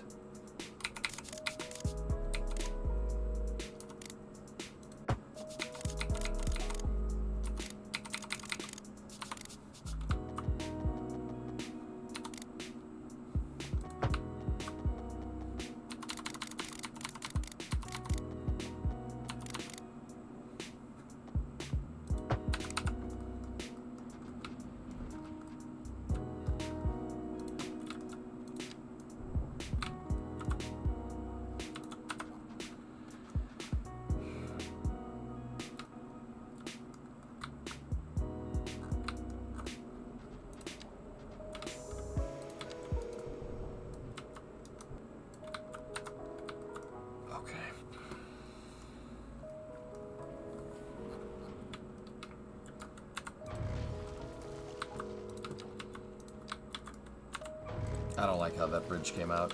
Or that tunnel. It looks atrocious.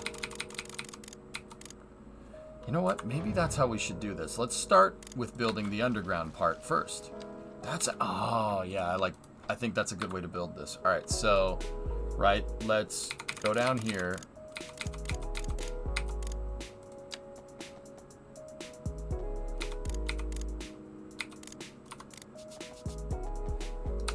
I got an idea. I'm thinking if I flatten the terrain here and we flatten the terrain, yeah, flatten the terrain, make sure it's even on both sides, and then build the tunnel underneath, right? With a 0% grade, right? And then we go up to that's 15 meters. It does not need to be 15 meters. Let's try just 10, right? No, 11.20, or no, 12.5 is what it wants. All right, that's fine. Now set this back to 0. Connect it in. Go back down to 11.25 or 12, right? And then set this back to ground.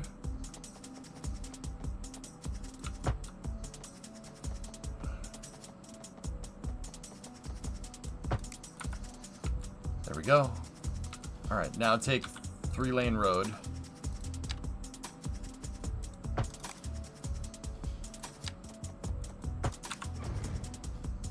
Get rid of that, get rid of that, get rid of that.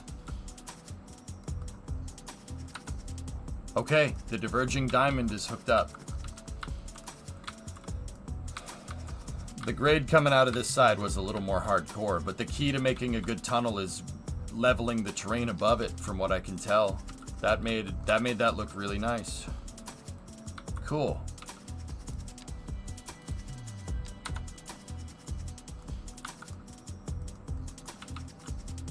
I'll probably that's probably temporary. When I redo this interchange over here, or come up with a better solution for that, I'll redo this one as well. But for now,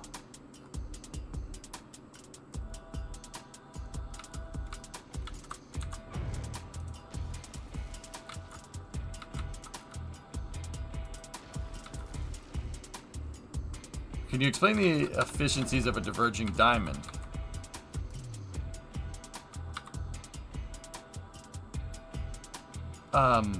By flipping this, so with the diverging diamond, you can achieve higher throughput. Okay, one reason, big right off the bat, is if you're coming here, if you're coming down this ramp, right, and you want to turn right, there's no stop sign. There's nothing there. You could just keep going and you just merge with the traffic, right? Just keep going. Same deal with over here. You just run into a merge over here. See? So that's already taking, well, that's the right way to say that is that it's taking 50, no, it takes up, yeah, 50% of your traffic that's coming off the highway doesn't have to go through an intersection, right? There's no intersection there. It's just a merge. So you get the benefits of, like, say, a roundabout, for instance. Now, the other 50% of traffic that comes off of here and off of here that needs to go left, right? All you have to do, instead of, like, if I had a stoplight here and a stoplight here, you get to this stoplight, that stoplight's red, you have to wait till that turns green, then you go over here and you have to wait till that one to turn green. You only have one traffic intersection for the traffic going left here. There's only one set of lights that you have to go through. One set of lights saves time. It's not two sets of lights. Does that make sense? Simultaneously, the only time you're going to run through two sets of lights here is if you're crossing underneath, if you're not getting onto the highway. But that's what you'd run into anyway. The diverging diamonds are designed to seamlessly integrate traffic a little bit. It's designed to integrate and meter highway traffic flow onto boulevards a little bit better. Does that make sense?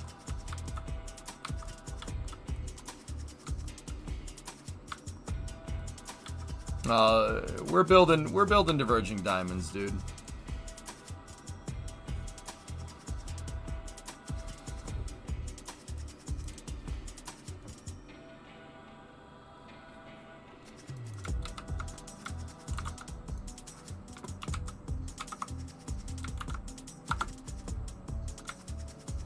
Yeah, there you go. See what I'm talking about?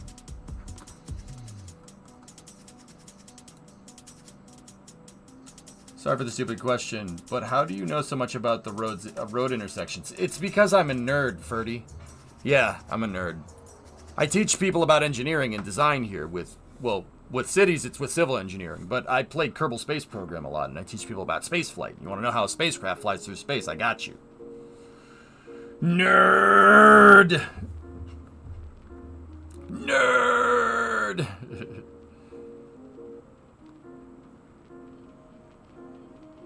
Alright.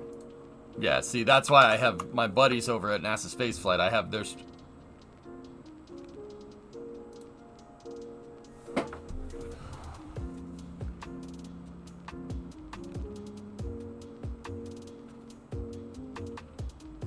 Who is that? Who are you? What are you doing?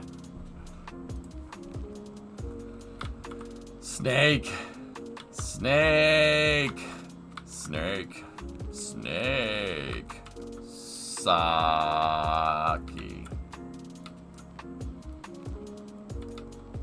Discovery, go at throttle up. Snake. Snake. Alright, so that interchange is open, and then I severed this one. Because, honestly, this interchange sucks.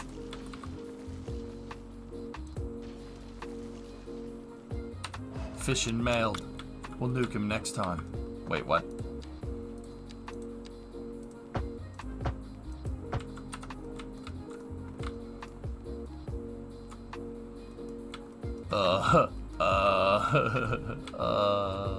John Madden.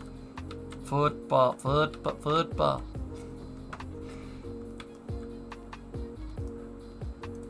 That's pretty funny. Pretty funny.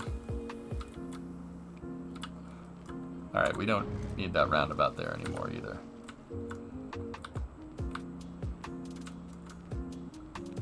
Alright, so I basically closed the industrial area.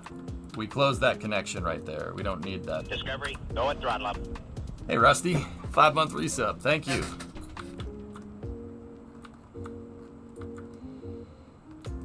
Alright. Well, let's keep going.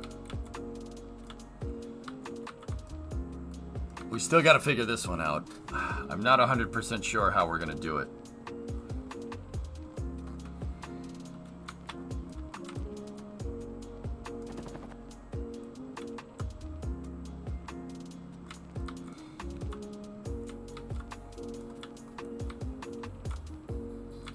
Can you stop people from parking on the diverging diamond? Yeah. Go right here and give them either grass or a bigger sidewalk or the trees. That'll block the it'll block the parking lanes, dude. Make sure you do it on both sides. You'll know because the roads will be super skinny. See what I'm talking about? Now, the 3-lane road that's right there, don't worry about it. That already has... The 3-lane road already has the, has no street parking.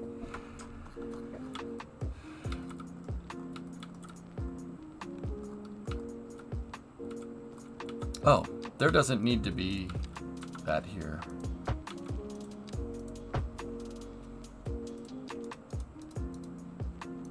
There does not need to be a traffic light there.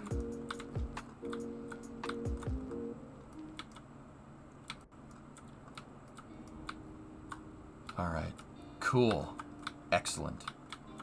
How do we hook it up over here now? And can we get rid of any roads? I don't think so, not yet.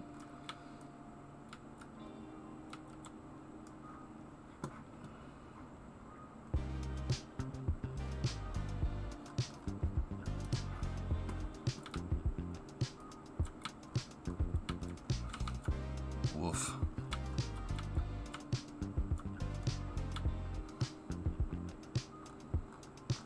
Yeah, diverging diamonds are all over the place, Danny. Yeah. You don't really realize it when you're driving through it, but yeah, they're there.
Temporary. That just makes it so trucks coming out of here won't try to get onto this road to get out. I just noticed we weren't connected through on that way. That's fine. Okay, cool. Next, we have to slowly take the old highway offline here. Slowly.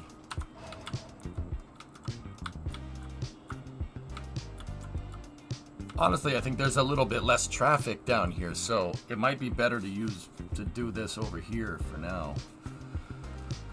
People freak out seeing them on a map or a diagram. Yeah.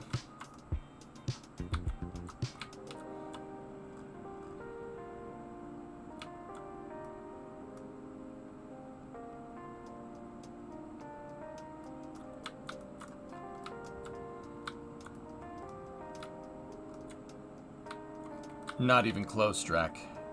Look. It's really, really bad, actually.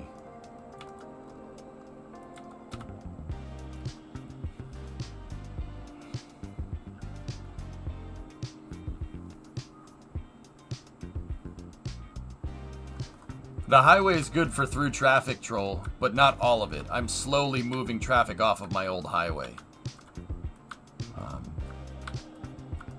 So there was an intersection right here on the old highway. You could see where it was, right? I got rid of it.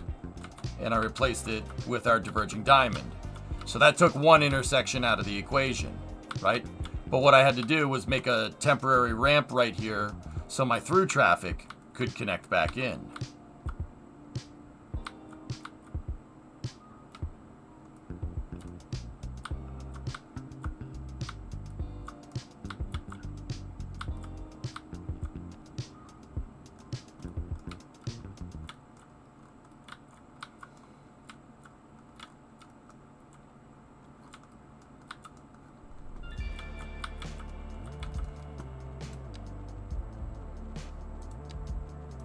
Sneaky, I'm going to take a page out of your book here and use the alleyway.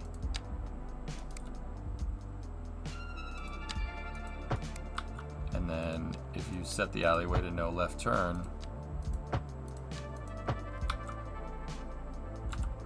No, I don't want to do that. I don't think that's working.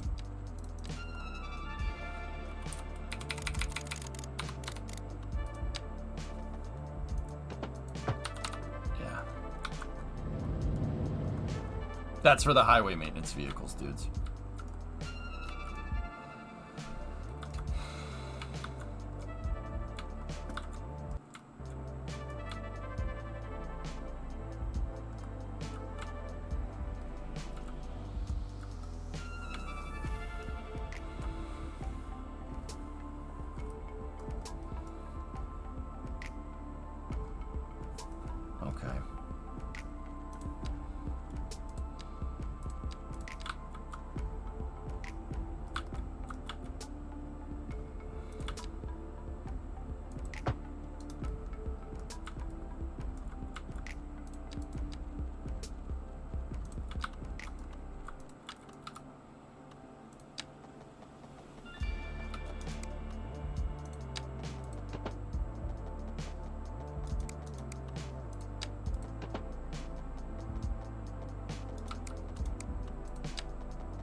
I did that, guys, because it's going to be easier to connect up the other roads. I'll just connect them onto the frontage for now. It's going to be easier to connect everything up without that road being there. Because what I can do, once again, as a temporary solution to a permanent problem. Now,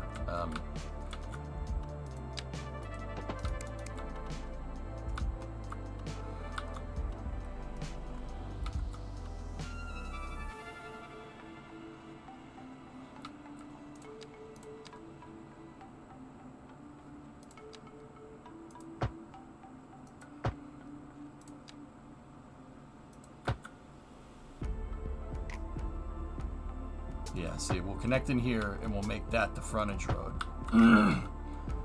There we go. And now, what I'll do is something like this.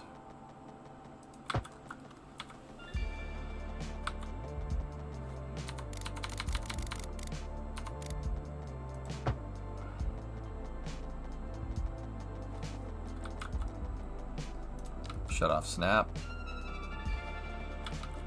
Come on, baby.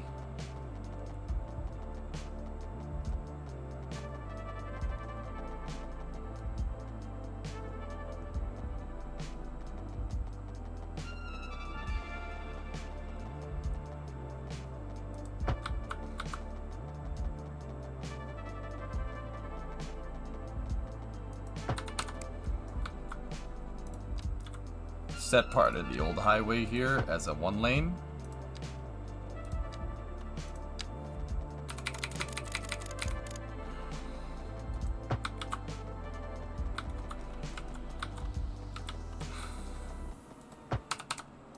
Okay.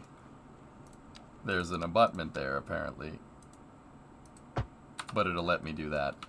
Sure. Why not? Is this supposed to be a recreation of NYC? It is. Yeah, it's built in that style. Loft? I think it's... yeah, it's built in that style. I'm working... This is supposed to be the Newark side of things, but... Anybody that knows North Jersey, what do you think?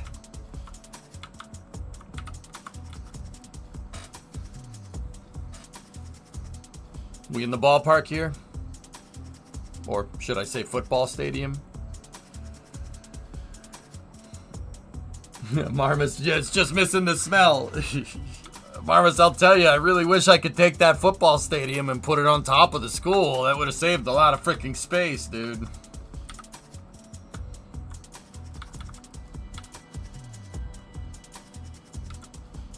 SDK kit. I like the way you think, man. See, we got trash, we got water treatment, oil refinery.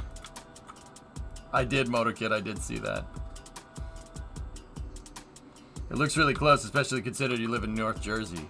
This is supposed to be around Hoboken and Weehawken, somewhere around there. And then out here is obviously the Meadowlands. Like that's what it's supposed to be. I just need a football stadium out here. But yeah, it's built in this. I'm trying to build in the style of New York. Like this over here is supposed to look like Brooklyn. That's kind of the idea. And then over here on the other side of the city, this is supposed to be like Queens and also parts of Brooklyn. I named this area over here Baloney Island, but picture a boardwalk right there and a beach, and it makes sense. There are airports in this game. I don't like them because the runways are too short. I can't stand it. And this is supposed to be like Stillwell Ave over here. The Stillwell Avenue subway terminal. Wouldn't Brooklyn be more NA style row housing? Yeah, that's kind of next to it. Where's the American Dream? Sorry, it's the trash. It's in the Barone Waste Management. But we do have 3 Smile Island right here.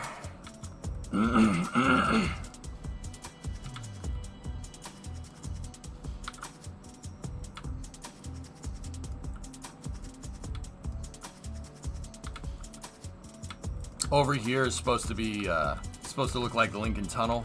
It doesn't look. It's not exact. It's close enough, but yeah, that's what it's supposed to look like. Nope. The game does not want to move.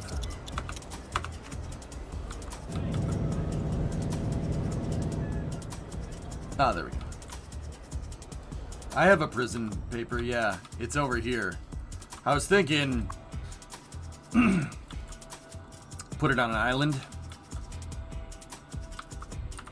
Save! Save! Save! Alright. Alright, alright, alright, alright, alright.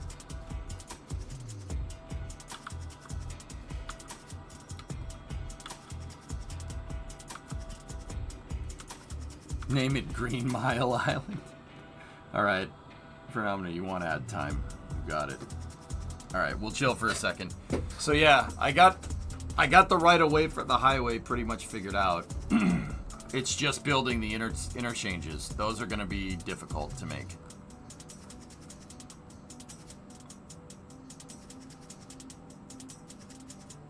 Oh, interesting, Sneaky. It's crashed from time to time. Hey, Joey Bag of Donuts. Yeah, it's crashed from time to time, buddy. But it's for the most part, it's actually pretty damn good. Especially with every patch. Every patch, it seems to crash less and less. And now that I said something, Maron, it's definitely gonna crash now. I may have jinxed myself there, Tom. Hey! Oh, Maron, I jinxed myself, didn't I? God forbid. Bada bing!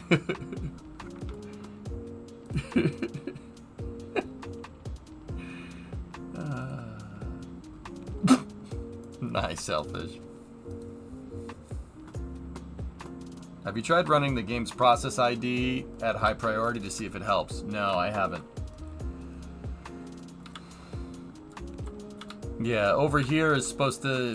This is supposed to look kind of like North Jersey. I didn't want to model after, you know, Paramus or Secaucus, so I named it Moranis.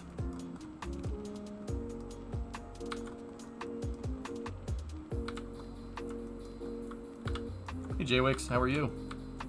Still not 400K. Bro, my city is freaking collapsing. It's collapsing under the weight of all the traffic. I told you we had to build more highways, bro. I haven't just been dilly-dallying around here for fun, man. I've been doing it. What do you think? I'm doing this for fun? This is difficult, man. You actually have to engineer your traffic correctly or else this happens. Oh. Oh my god. Help. Oh my god. Why? What the frick? Discovery, go at throttle up. Joey Bag of Donuts. Hey, how you doing? Hey, it's good to see you. Como stai? It's just like Jersey. Dude, it's so bad. It's so bad. But on the other hand, I'm super impressed because Cities 2 don't delete cars. It doesn't delete any cars, does it? Holy snot. It doesn't delete cars. You could have traffic jams that are like miles long. It's pretty funny, actually. Oh, Discovery, jeez. go at throttle up. Can you delete cars? What? What?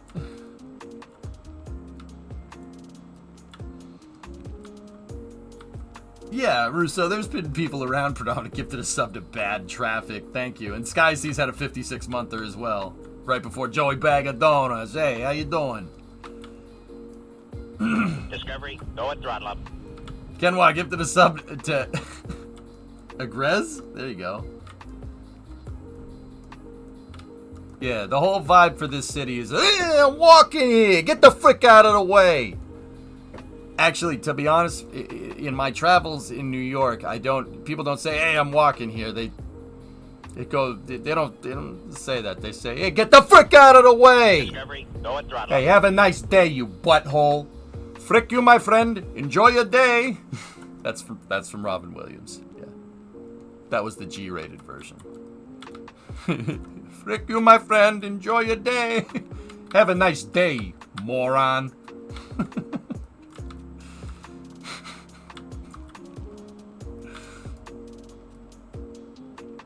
It would be sick if they made a City Skylines 1955 edition. That would be cool. Alright, anyway, back to work.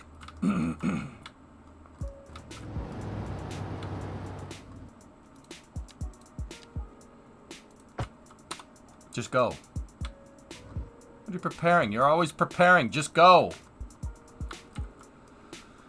The city needs to hit 500K.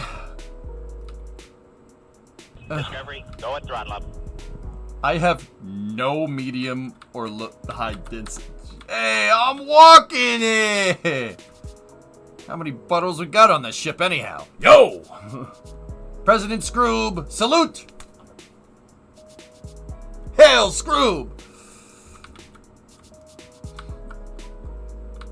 Alright. This is not good. Then build an absolutely massive suburban neighborhood. That was this. I can keep going with it all the way out here. What's going on there? That's just 2 trees. We can expand Moranis if we want to. Yeah, we should actually do that.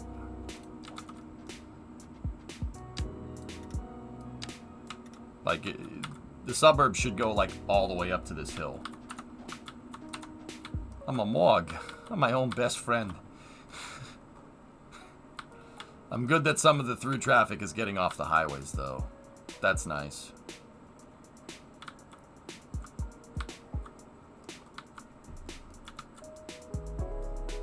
That's a 5-lane road for what it's worth.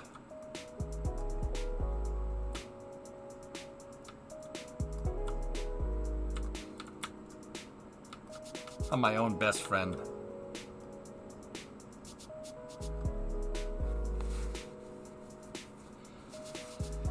Oh, jeez.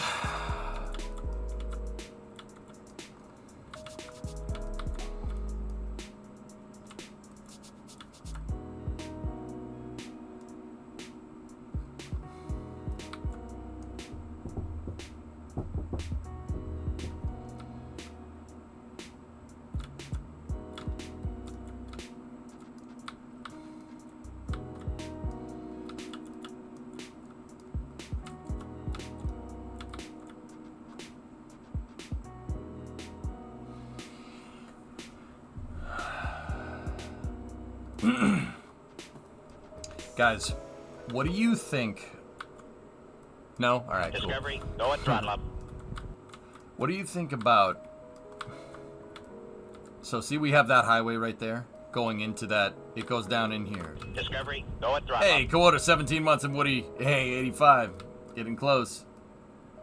I try not to think. Yeah. No, for real. For real.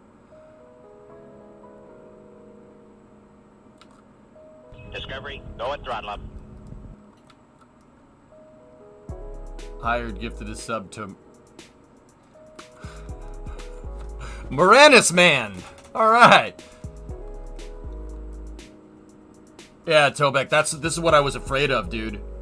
You remember, like, even before all these problems, these labor shortages, and all the just gridlock, I saw it. I saw it happening. Like, at the end of the stream, even before all this happened, I was like, yeah, we're pretty fricked if we need to rebuild that highway, like, now. Right? And look what happened. I saw it coming, which says that's good. Says I can recognize the impending doom before it happens. That's nice, right? But 5? Thanks, man. Thanks, Woody. You know, I can recognize the impending doom. I just couldn't fix it fast enough. I can fix her. Chad, I can fix her.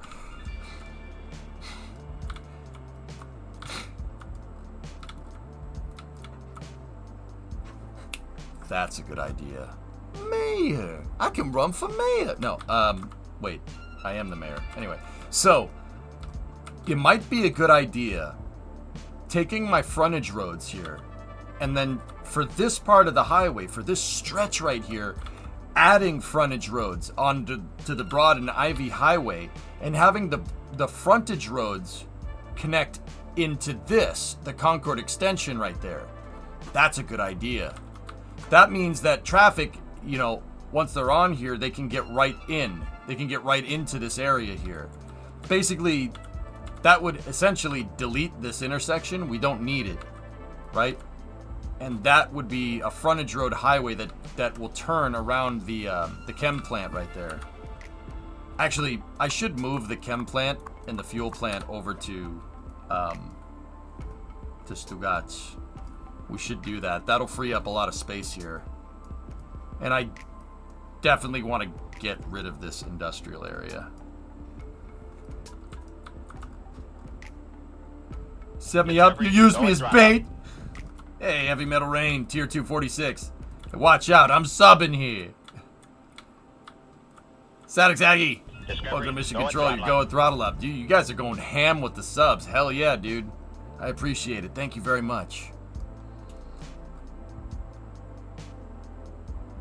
Problem, can anyone use the new highway to get from in the city to the industrial sector? I think it only...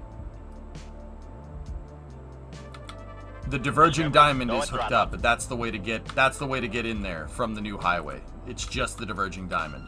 That's the only thing that's fully hooked up right now. Hey, Klamic with the Prime Sub and Psycho Harry with the Prime Sub. Holy crap, dude. What's going on here? I ain't even mad. Thank you, guys.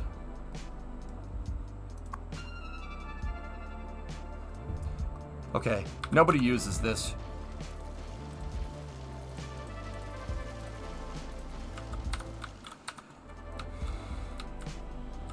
Discovery, go and throttle up. Dude, Okawu, hey, with the 5, thank you. Thanks, guys. Okay, people definitely use that one. People definitely use that one because everyone stopped on it. Hitman! Hitman! And is Josh here? I don't know. Josh not here, man. Pepper with the 26 months. Go and throttle up.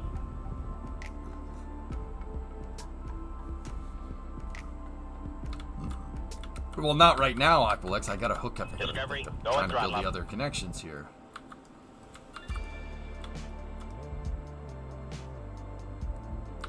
Dude, Discovery, how high go are and you? throttle up. As high as that road, man. Thanks for the gifted subs. Dave's not here, man. Hey, Jensen, are you gonna be streaming in the morning? Duh. This is Barrier Island, Mordecai. Barrier Island.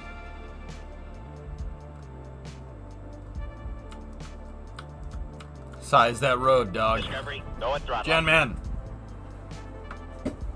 18er. No pulling an all-nighter.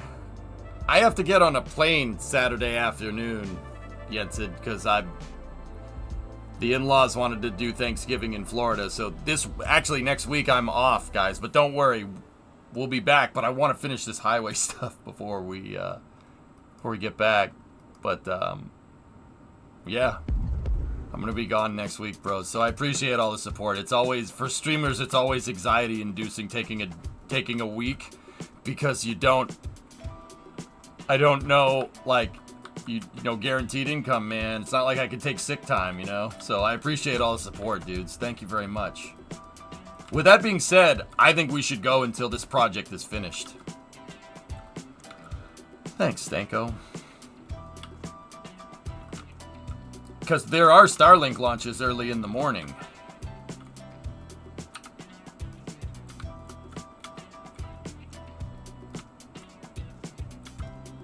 Do you have Starship in 12 hours?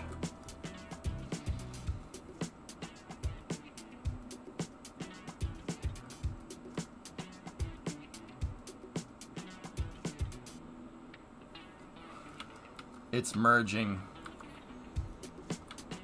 The merging is screwing them up.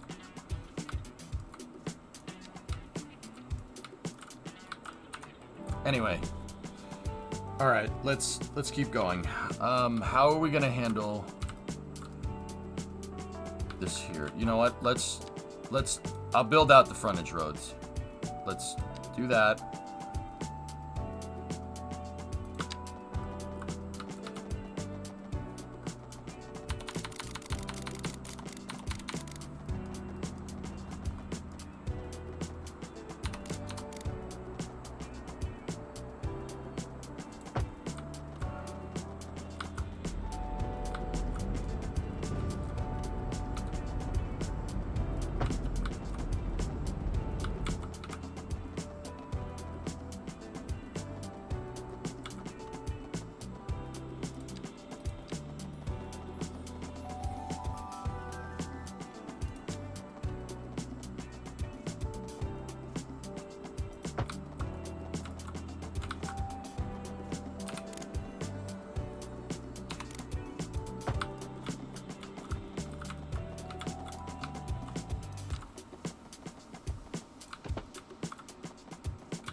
I can start building some diversionary. I wish I could, like, right or middle click to tell the road I want to snap to. Yeah.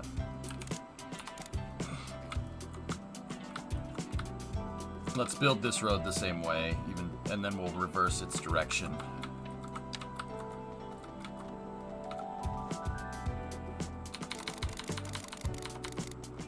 Discovery, go and throttle up.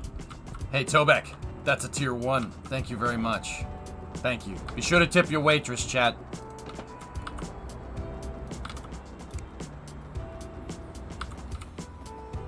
Hey, be sure to tip your waitress. Tip your friggin' waitress! Come on! What the hell's the matter with you?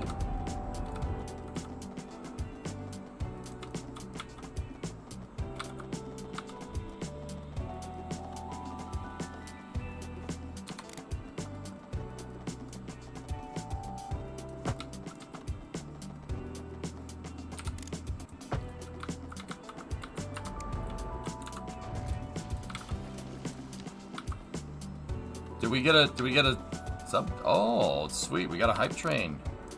Word.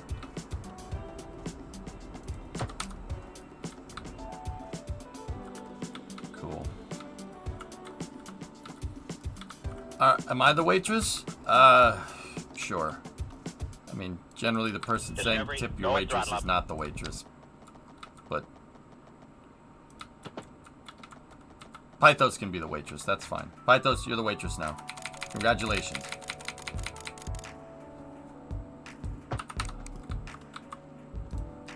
Hey, Vanessa Bear. Thank you. I'm the lounge singer. I'm gonna build you a highway in City Skylines 2. And then maybe play the kazoo. Can I wear the Hooters outfit?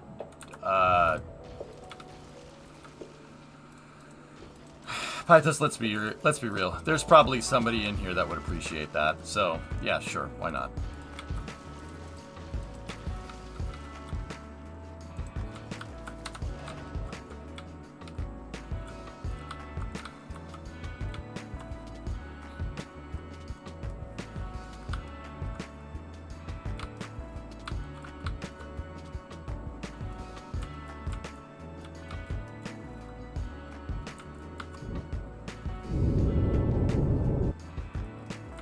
Can we hold you to the kazoo thing?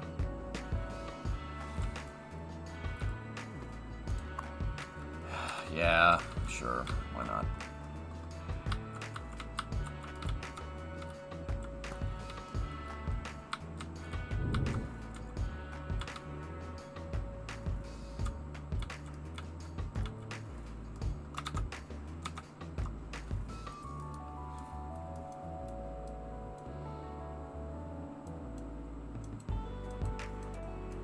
I need some reference.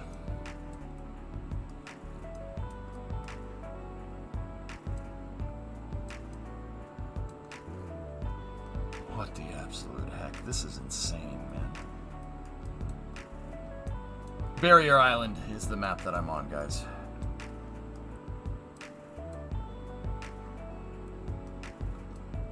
All right.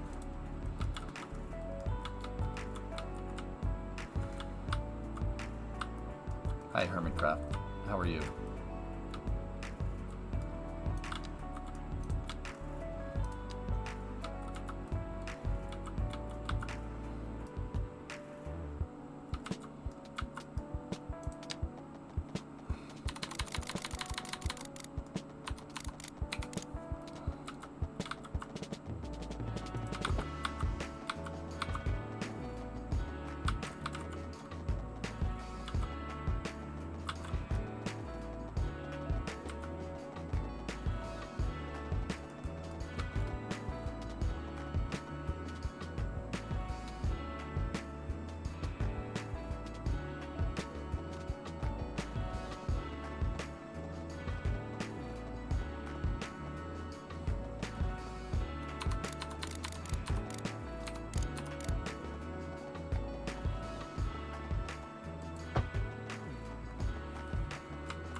How do you figure that that's no grade?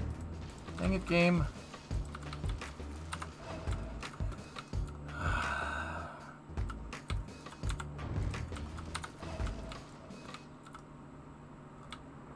Oofta. You would diverge? Yeah, maybe. Try finding your way through that intermodal yard through the intersection in a semi. Bro. No. No, yeah, you know what, man? I don't want anything to do with that. Yeah, no. Yep, nope. Yep, no, I don't want nothing to do with that. You can keep that. Yeah, Frankie, she's a beast, right? You just gotta figure out a way to connect everything together. Cause, let's be real, that ain't cutting it. That ain't stirring the Kool-Aid, man, you know what I'm saying?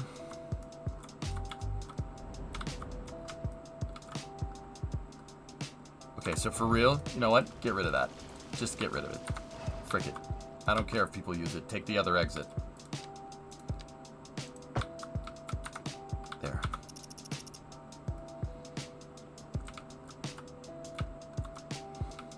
That merging logic is why that thing is all screwed up.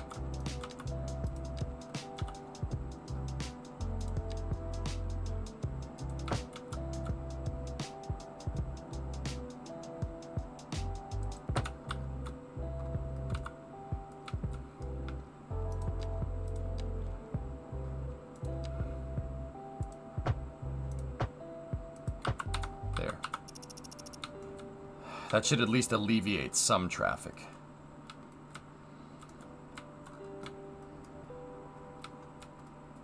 Typical USA highways. Oh, you know, Fabrizio, give me a freaking break, man. Almost 50% of my damn population uses the subway, okay? And then another 90,000 on top of that uses the train. Bruh, for Americans, that's pretty freaking good. Okay? Alright? Give me a freaking break, man.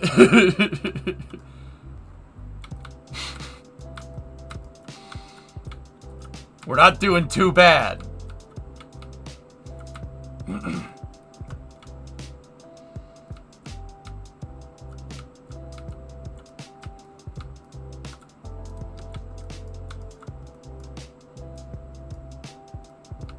Does it make your head hurt? Yeah, I'm modeled after New Jersey, so yeah, that reads, right? That makes sense. Why are you looking at me like that? Stop it, I can feel it through the computer. It's fine. Newark blows. That's what it's modeled after. That's what it's modeled after. That's what I built this road to be like. I'm not even kidding. I have Google Earth open to freaking Newark Airport. That's pretty funny, dude. Oh, I know. All right, cool. I was going to say, that's pretty funny, man. Oh, boy.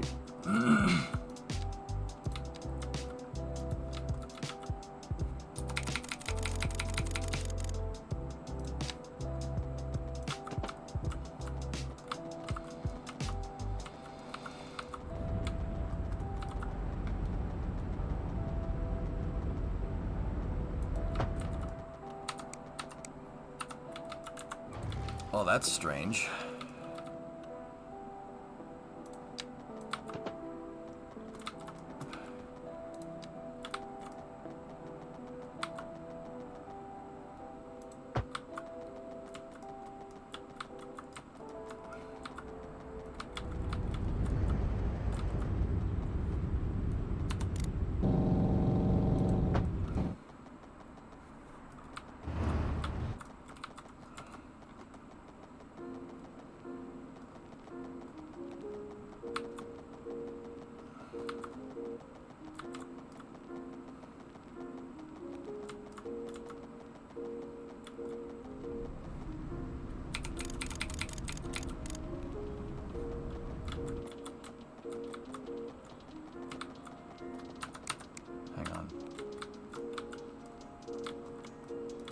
Is the highway coming along good? Yeah.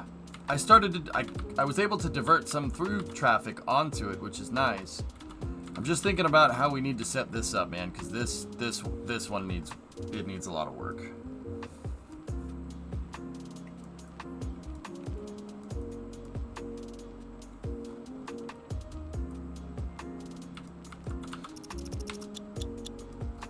The simulation stopped. Oh, there it goes.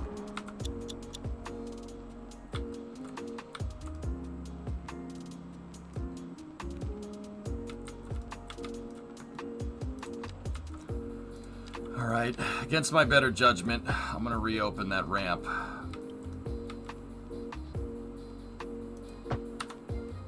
That ramp was a lot of headaches, but the reason why I'm doing it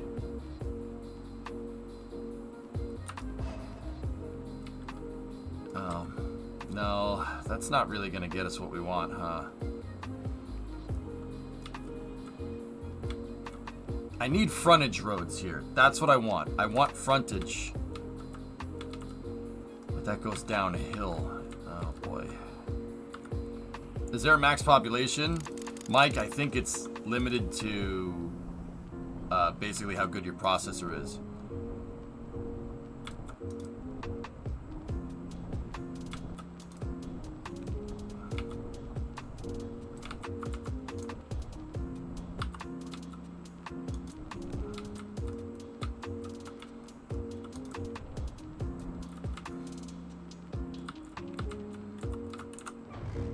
I don't like that ramp.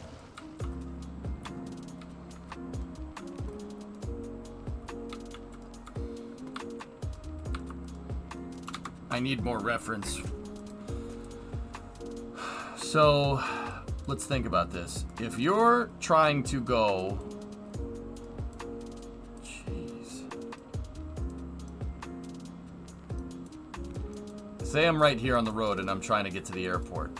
Where would you go? Right there, through the tolls. Okay. That's pretty much it. Alright. And then it's underside.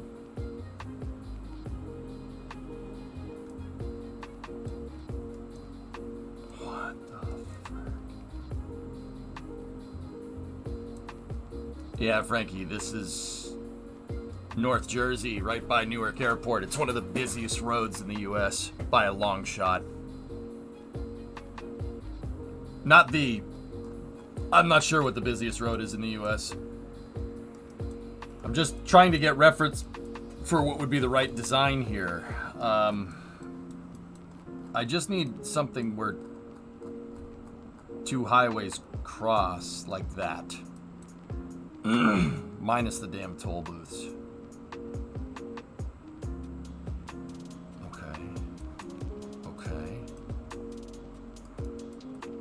Okay, yeah.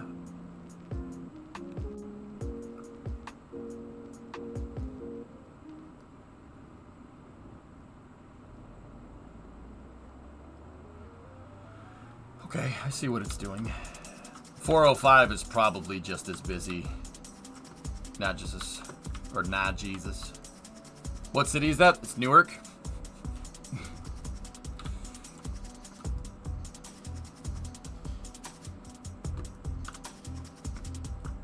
The Google search says I-94 at SR4. I-94.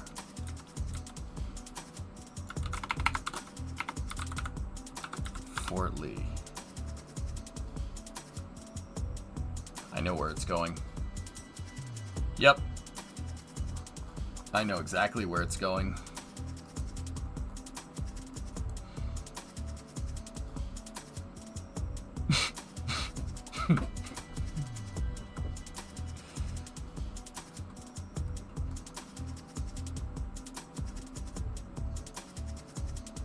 I've driven through that many times, actually. Yeah, that's... Is that, dude, it's insane, right? Isn't that crazy? It's like, wait, what? And that's the I-80-95 interchange right there. It's epic, to say the least. I'm just looking for a good Yeah, the road splits into the Meadowlands right there. Just looking for a good interchange between two highways here that I could use for reference. They all seem to be trumpet. It seems to be trumpet action like this. See what I'm talking about? So maybe we could trumpet off of the frontage lanes. Oh, it's trumpet into a clover leaf, but they erased one of the clovers.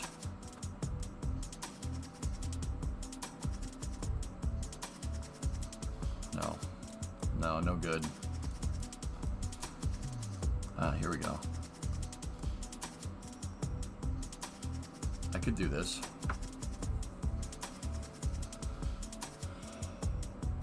R4 and R17 in Paramus.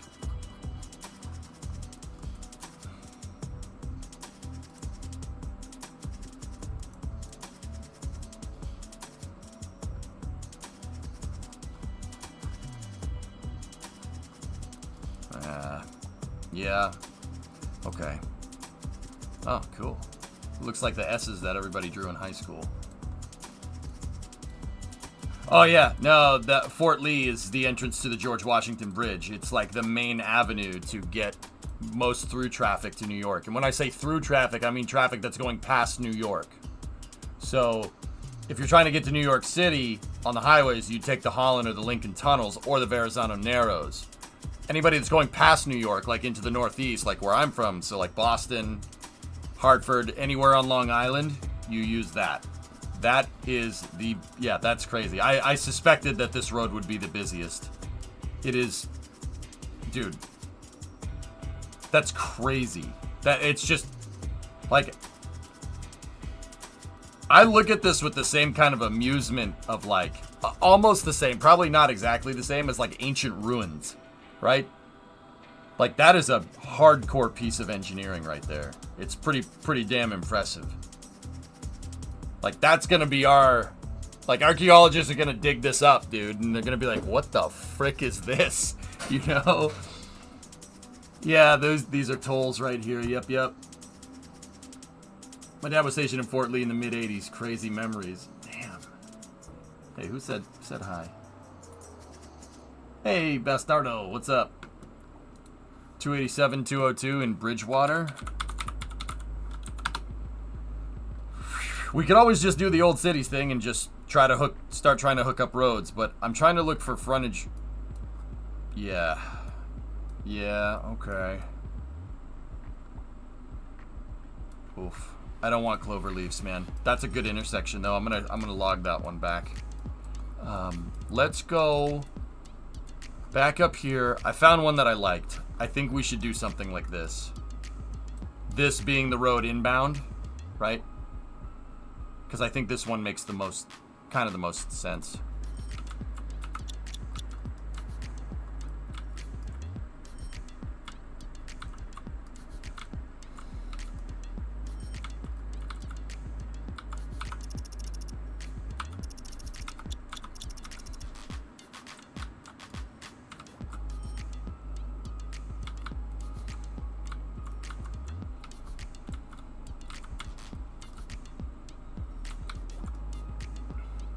Give me 1 second.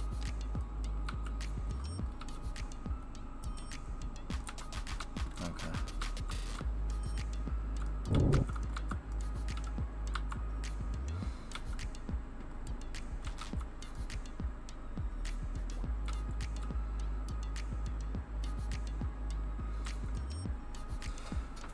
Okay. So in order for this to really make sense, we would need the double frontage roads. That would help us connect everything. Right, so let's start to make those.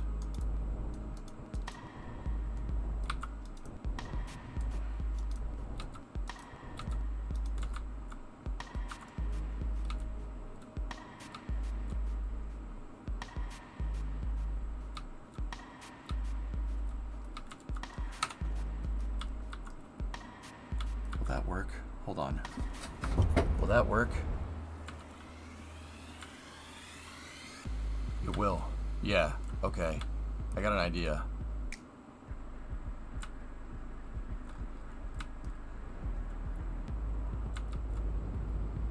So, let's build our frontage road out here. Well, actually, man, the way I set up this old intersection sucks. It's terrible. Terrible design on my part. But I designed it, but I didn't know any better, right?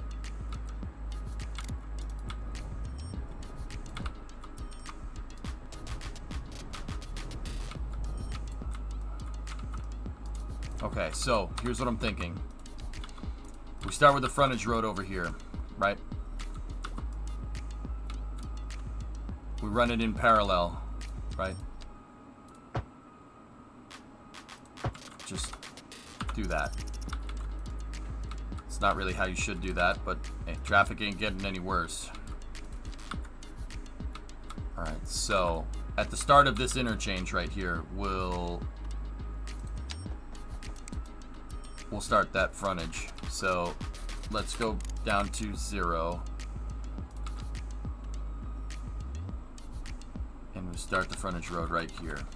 Okay.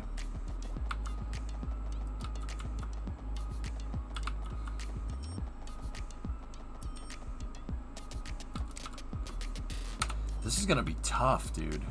Because I really need the frontage road. Sometimes it pays to talk it out. I need the frontage road to go right here. It needs to be right here. That's gonna make it so I can make the connections correctly.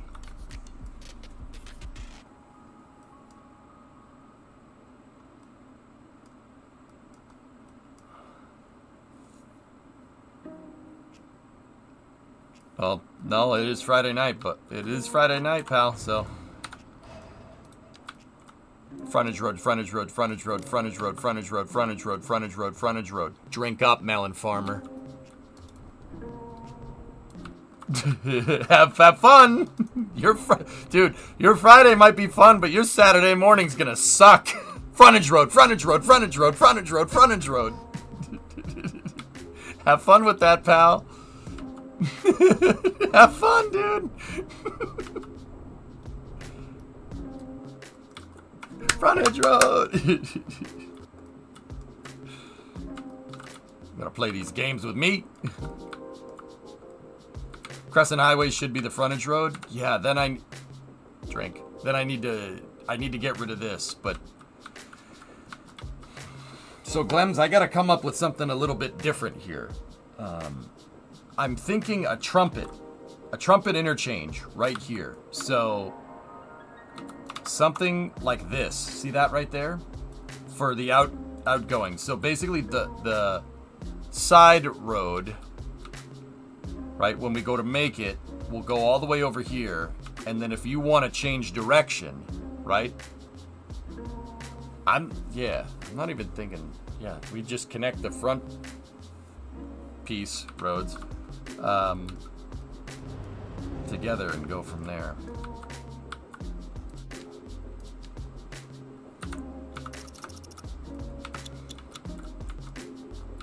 Omelette du frontage.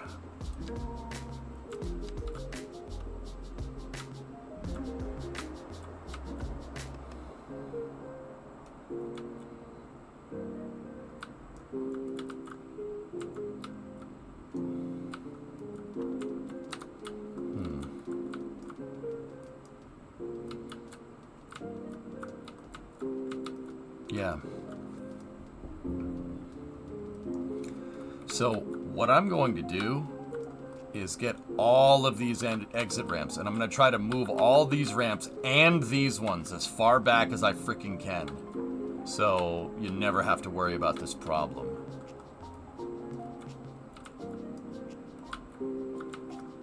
And that's the reason why I made this highway so ridiculously high, so I could fit another road underneath it if I had to.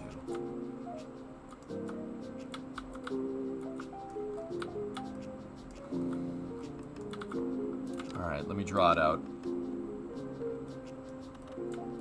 So, we need to connect that frontage road into that frontage road.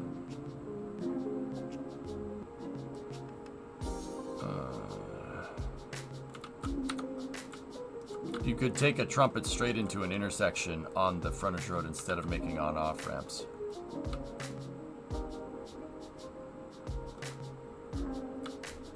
do it.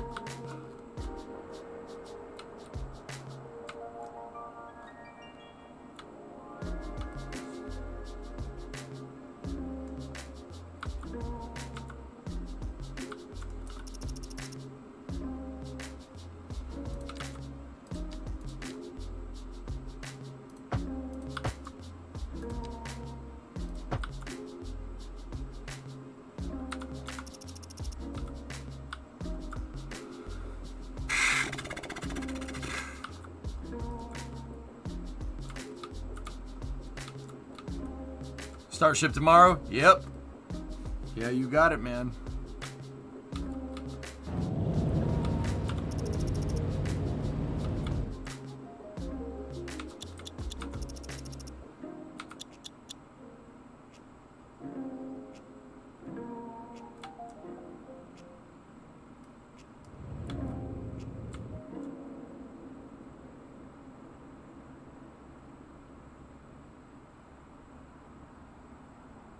Huh.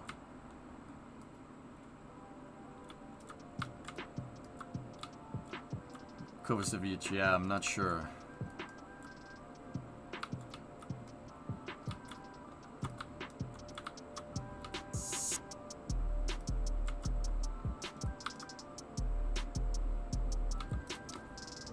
I'll draw it out.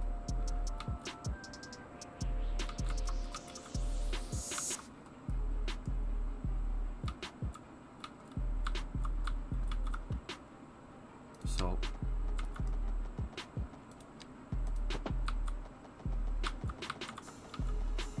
that's going to connect into frontage there. But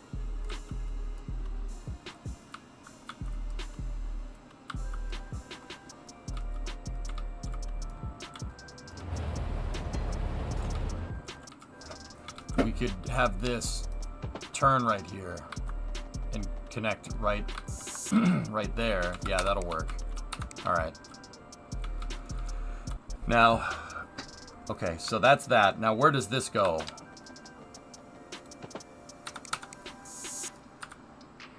This needs to connect into a pre-existing frontage. So that's why I was thinking make this go this way and have them merge right here.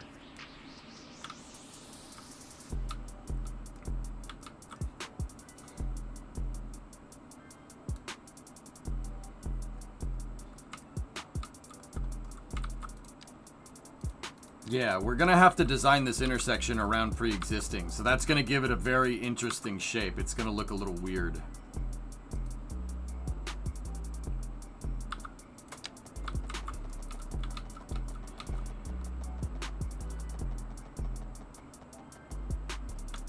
All right.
Like that.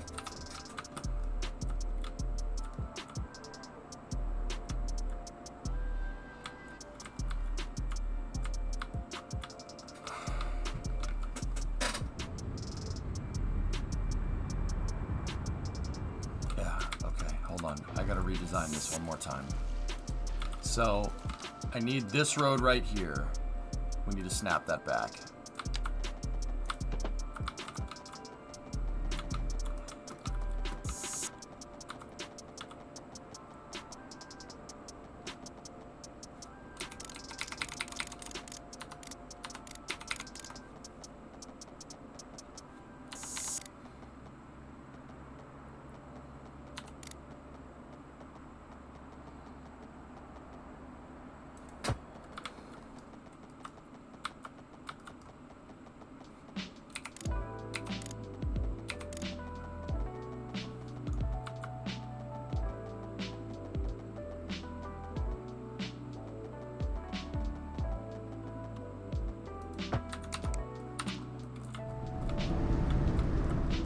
Oh, frick that.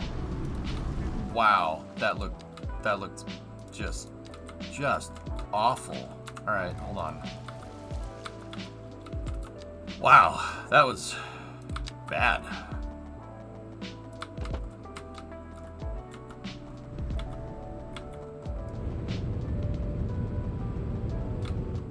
Are you covering Starship? Duh. Yeah, I'll be here, man.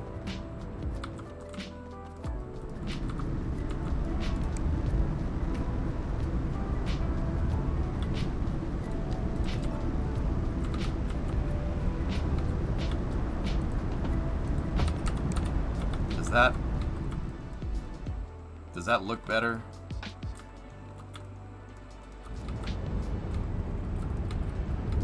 No. No, it does not. Cool. Good to know.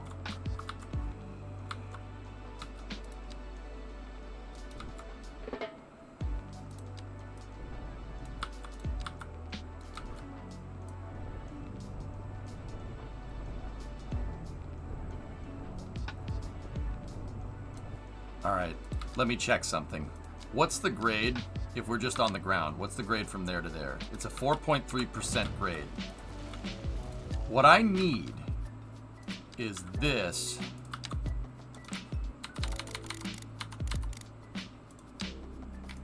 Road. No, don't need it to do that.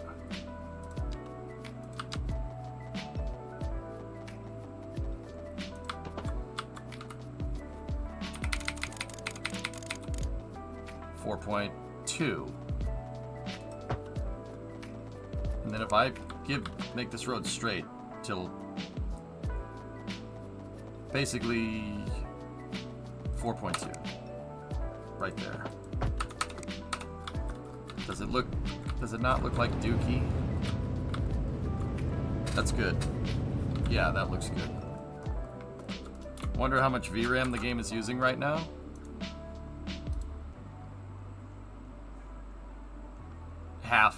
Half of the graphics card.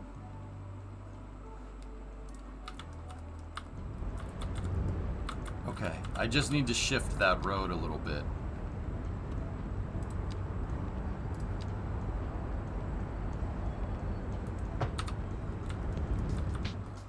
Yeah, our slope curve is not exactly right. Hold on.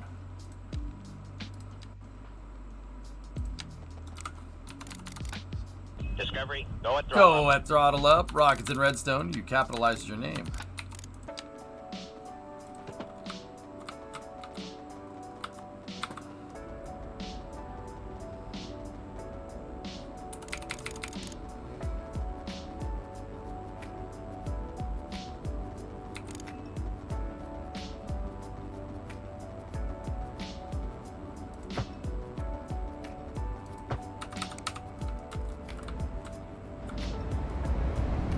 There we go. Cool. So now from here, what we're gonna do, let me get my flattener tool out and make some flattiness in front of us right here.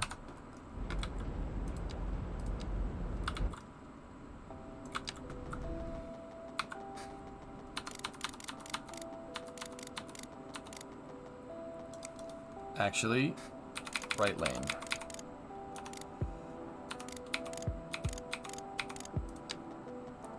Because that's what we have room for.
Hey, look, I gave you a nice new location. Look at you.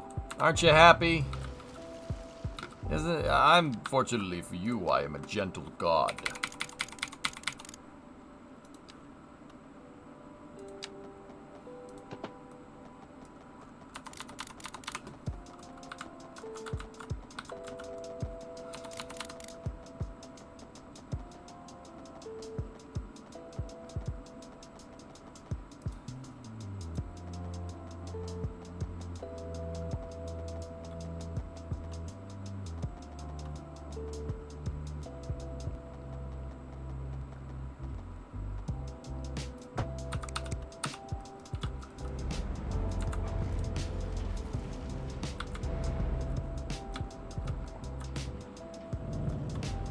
Who designed that piece of shit?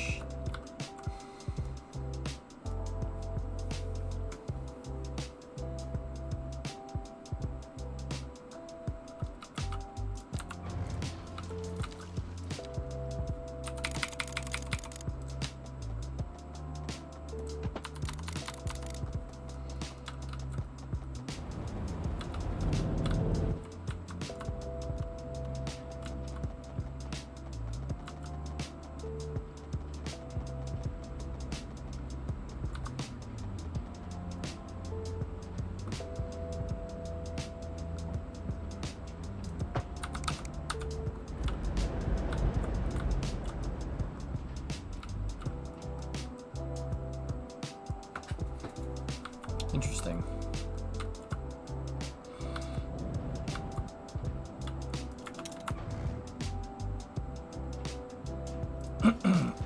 Yeah. Sorry. Sorry, Chad. I zigged when I should have zagged or something.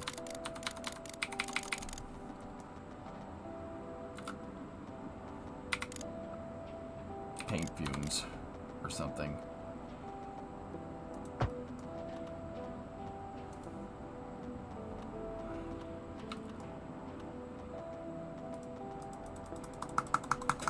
No. No, don't do this.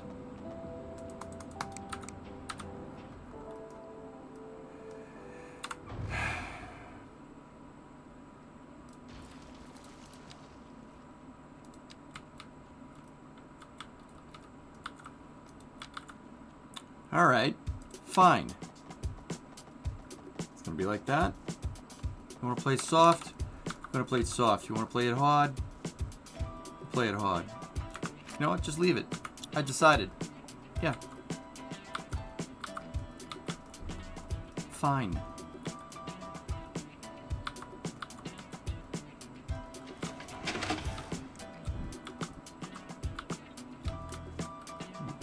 Easier to frickin' make anyway.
Oh, what the hell? Why? No, don't. That's weird. That's some weird logic going on here. How do you figure? What are we overlapping? How could we possibly be overlapping anything? The support's already there, game.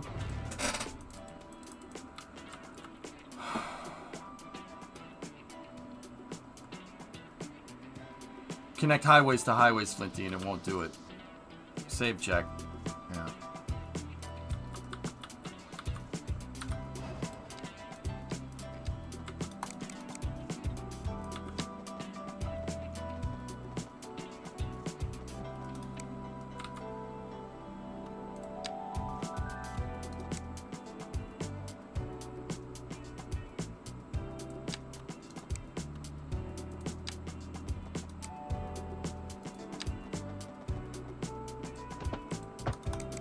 Oh, yeah, okay.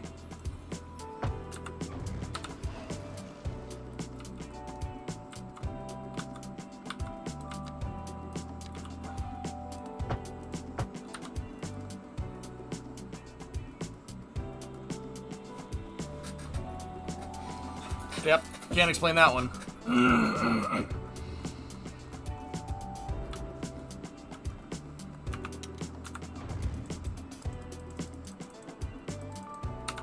All right, we'll revisit that one later.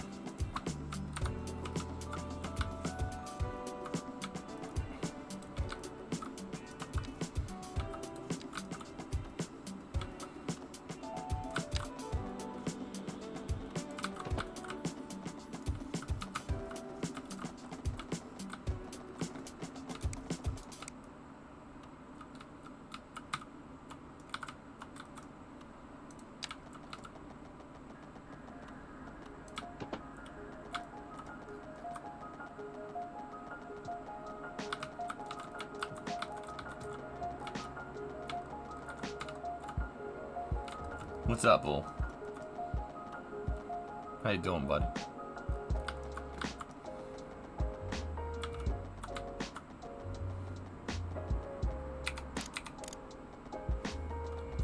Doing well, how are you? All right, brother. Doing okay.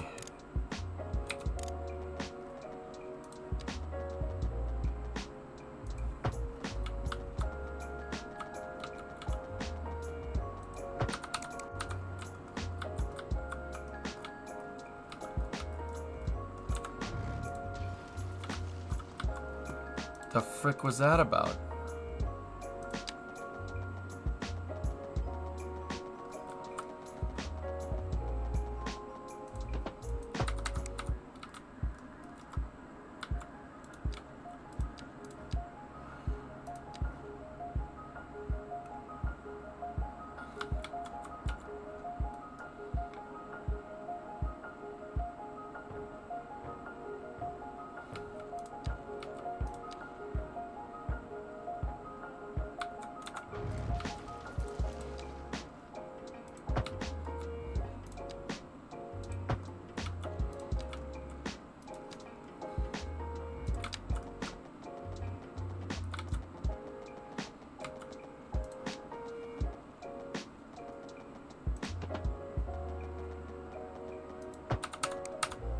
Now that's a frontage road, dudes. Jeez. What's your opinion about Las Vegas? About that, Ivan?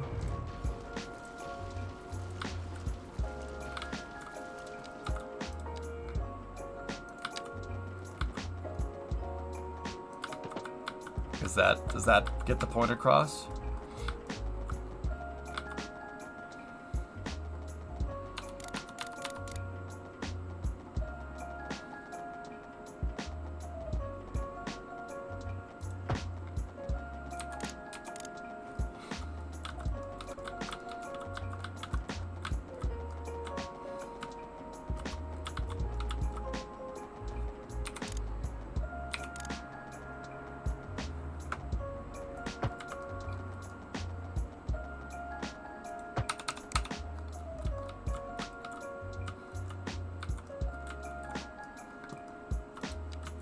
They need more space than just 2 cells.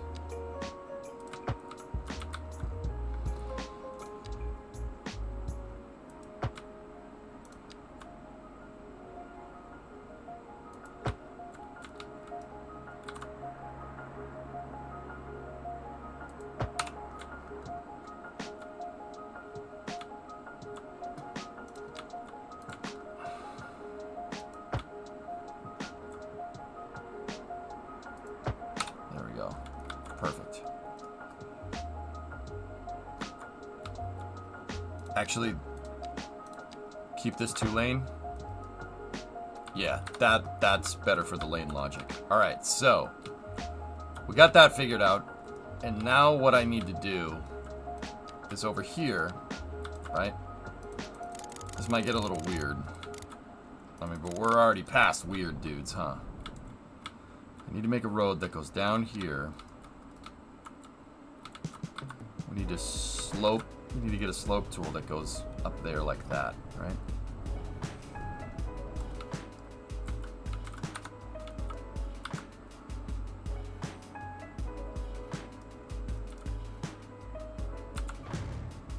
I don't know what the frick we're gonna do with that thing, but hey, whatever.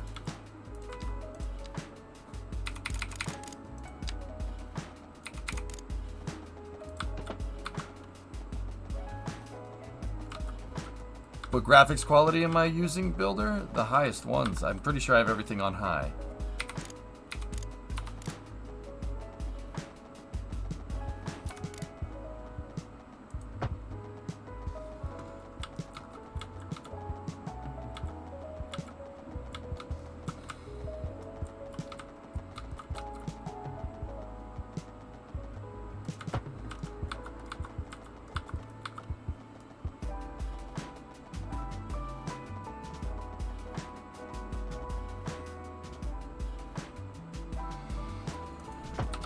Alright, just leave that there for now. How did that come in? Oh. Oh. Absolutely terrible. Alright, cool. Good to know.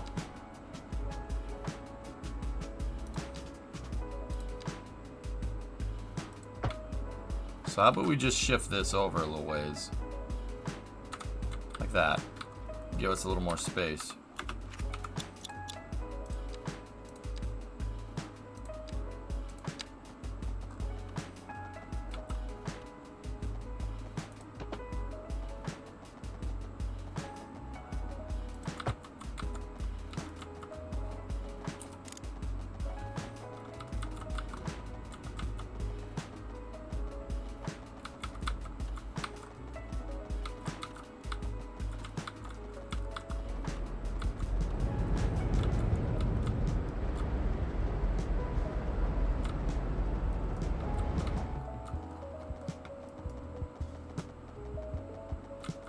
Frick that abutment, man.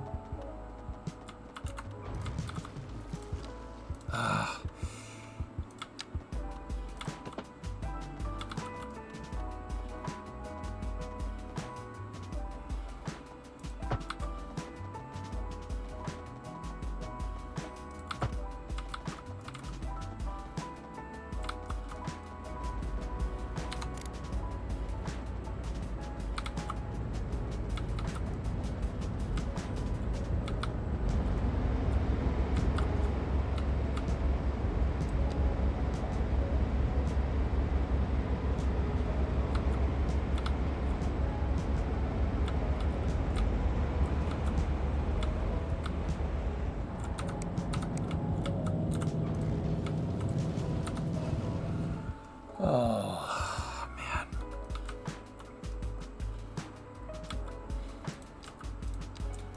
This road is not cooperating. I don't know if you guys can tell.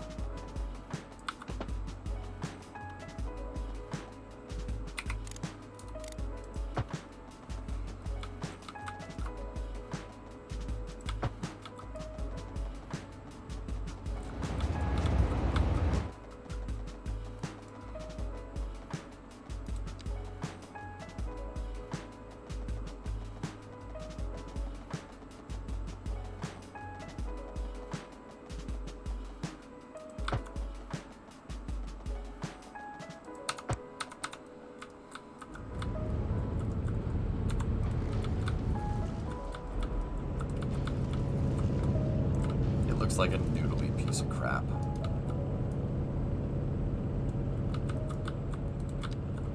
But we're almost there. We're making good progress.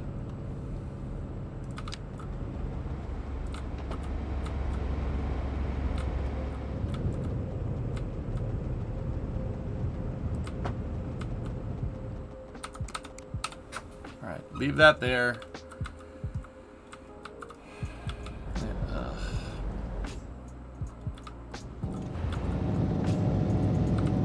Yeah, I screwed this up when I built.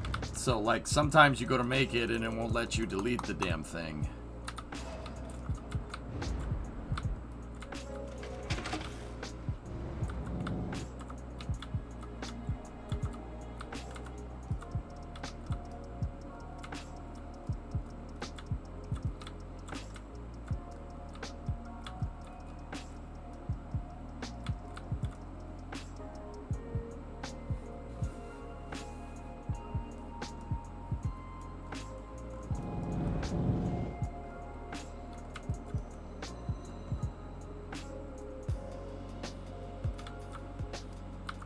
You know what? We're gonna... There we go. There we go.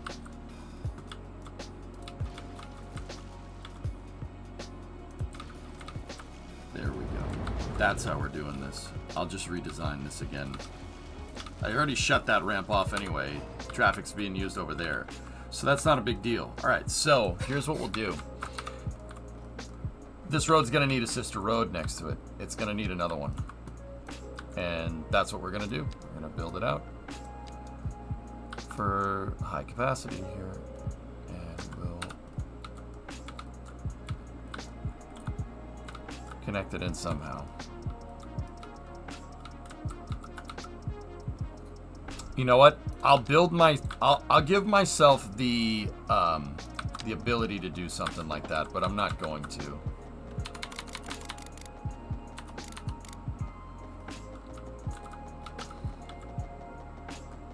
You know what? We'll give us the provisions for it by doing something like this.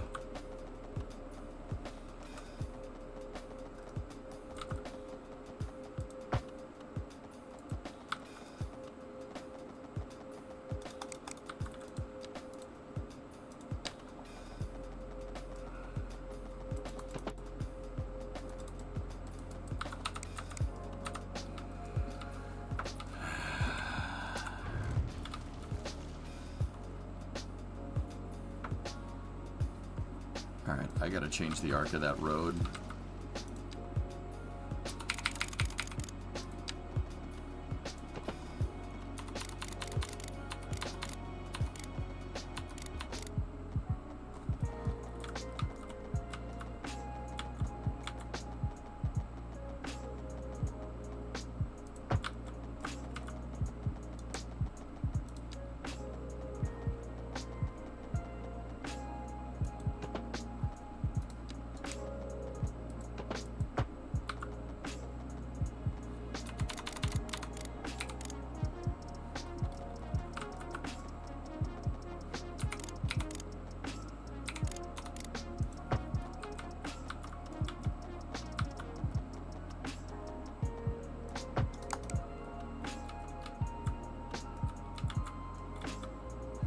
Alright, now let's work on this end here.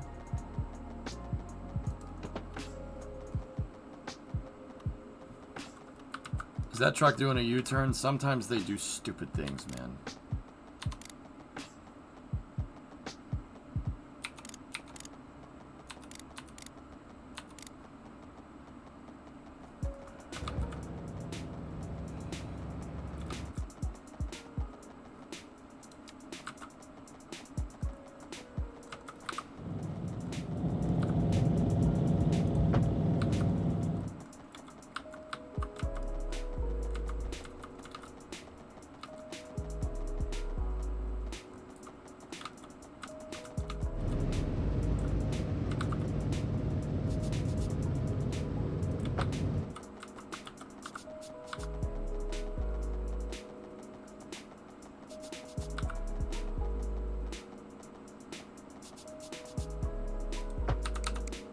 There. Cool. Alright. Fixed. What's your prediction for tomorrow's launch? Does Starship make it to Hawaii? I think it's gonna make it, dude. Yeah, I think it'll do. Absolutely.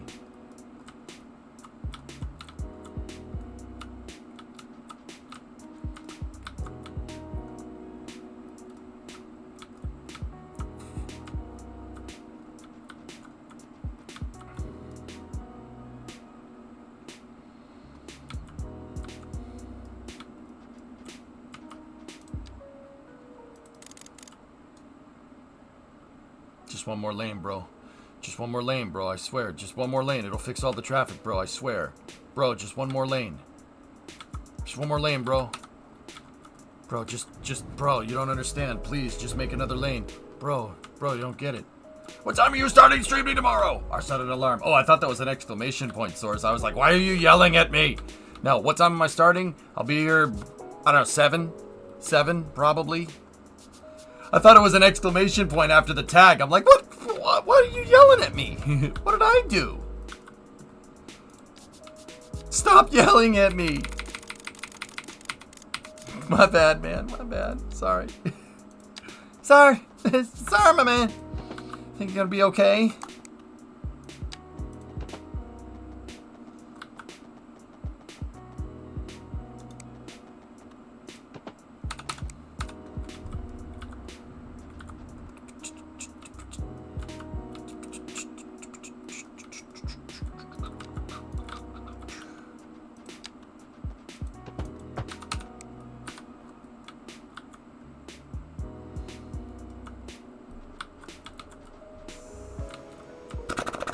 Just one more lane, bro, I swear. Bro, just one more lane, bro.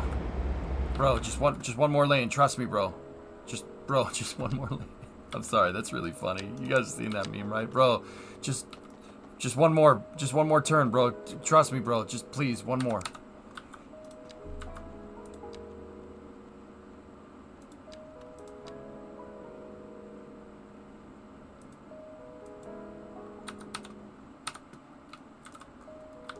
It's the last one, bro, I swear. Just trust me.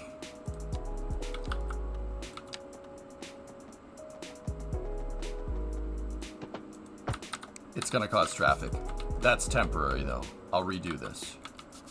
Bro, that one's just temporary, bro, I swear. Bro, it's just temporary. Bro, you don't understand. It's just temporary, bro. Bro, it's just a prank. It's just a prank, bro.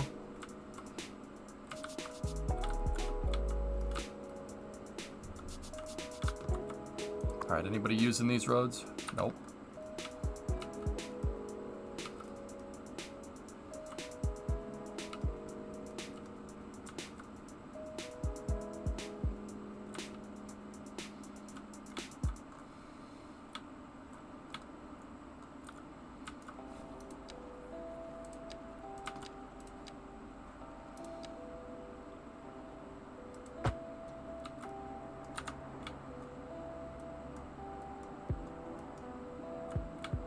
Might have to leave the game running all night for the simulation to catch up. Yeah, maybe.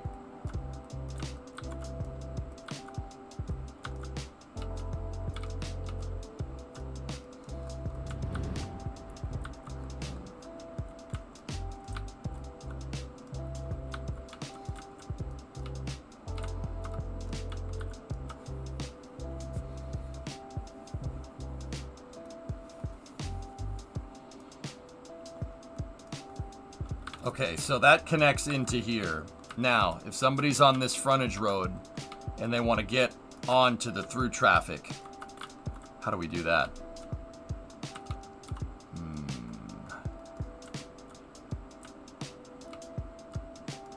I know you're grinding this section out right now, but the road expansion you've done so far today looks great. Thank you. What the hell's going on here? Really?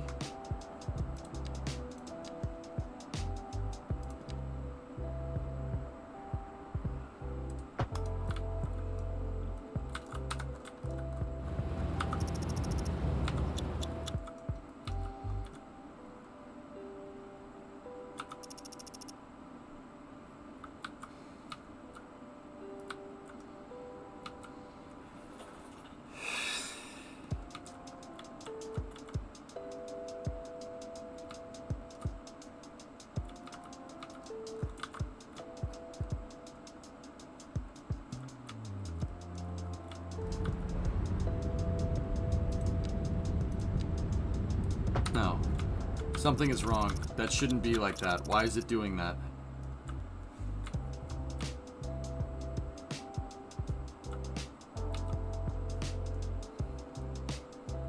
How can you tell what the sim speed is? If The cars look like they're going in slow motion.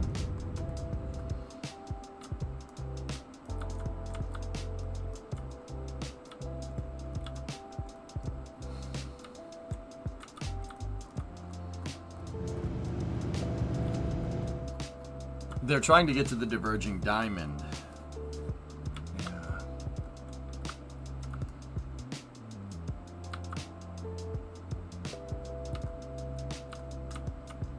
The reason why they're trying to get to the diverging diamond is because that's the only way to get to the industrial area right now. But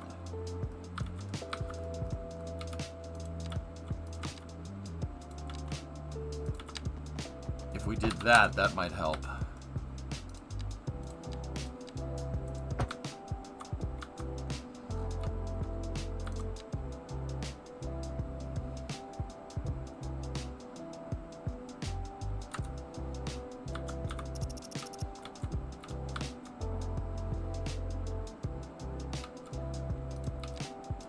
Because, yeah, we don't have all of the frontage set up. We're missing some ends of the frontage roads. Take a shot.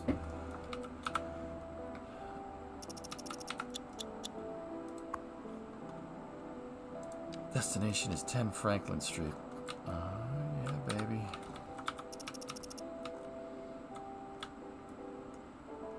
Hey Ian, are you marathoning Starship? I'm not sure if I'm gonna marathon to it, dude, but yeah, we'll see.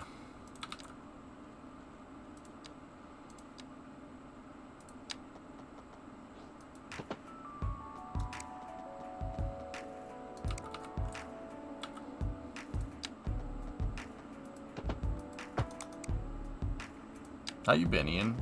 What have you been up to? How's school?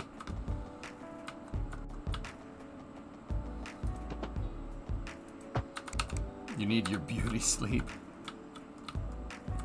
Ah, okay.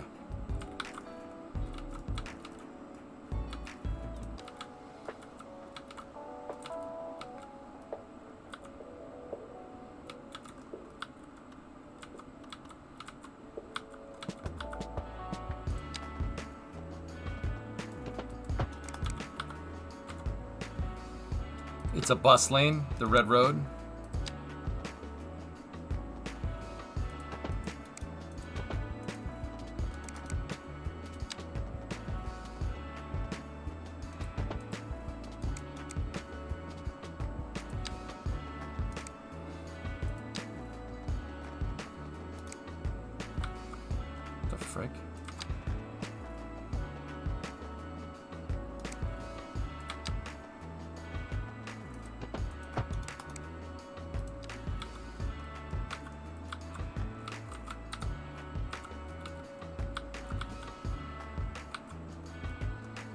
Yeah, this is a bus lane, my road maintenance depot.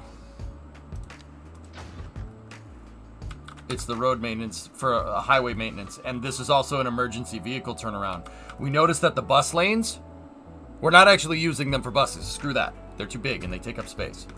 This is emergency ambulance and police turnarounds. I'm going to add more. I'm probably going to put another one right here somewhere. Probably right here at some point. There's that one. Another one's probably going to go like right here, and then we'll put another one out by the nuclear power plant. So we'll have 4 maintenance depots along the highway to keep the highways, well, maintained. Sorry, Willord. That's my fault.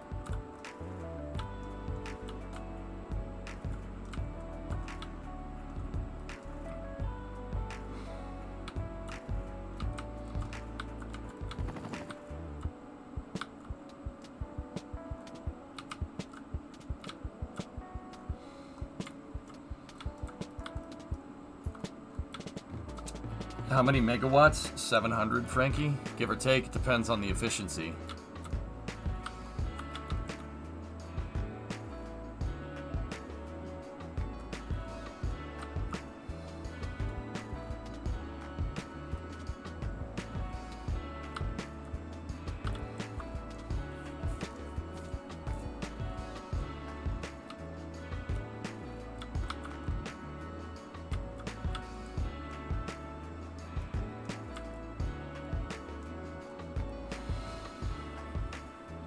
Felt good. He's a great dude. Yeah. Yeah. Tommy's all right, man.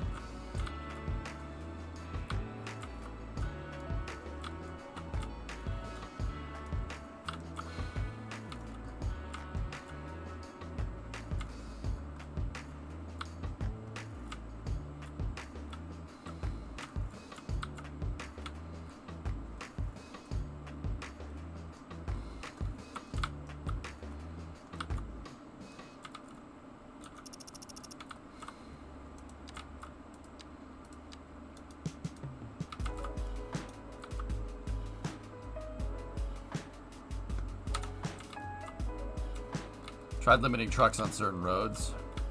No.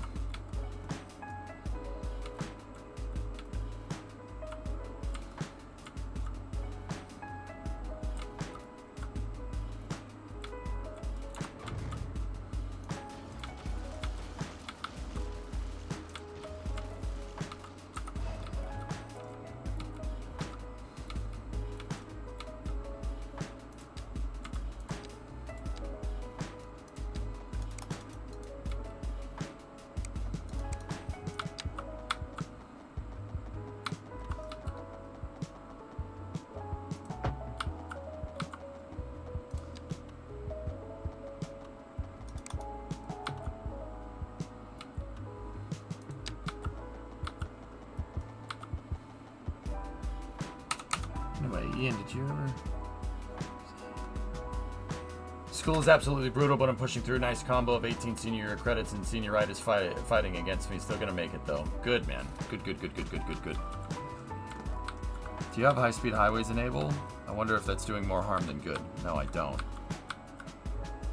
I do not. No.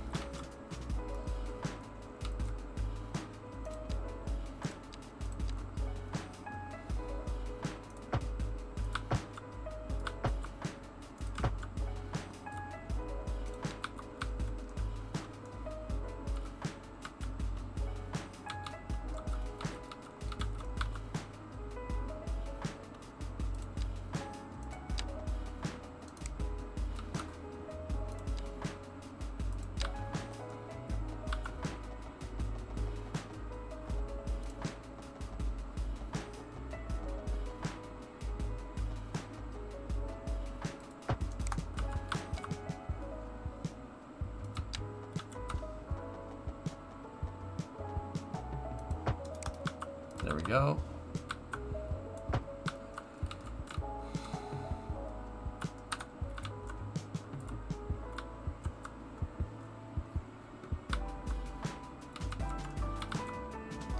And then for now,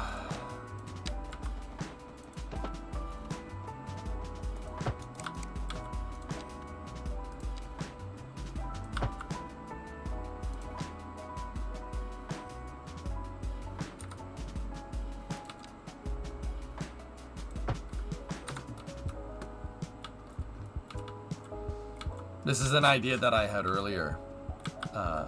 Here, let me show you why I want to do this. I'm going to convert what I have pre-existing here, and I'm going to connect that into the frontage here. And then we'll make the intersection that we want. So basically, we're going to take this. I'll make this one backwards so we can get the curve right and whatnot.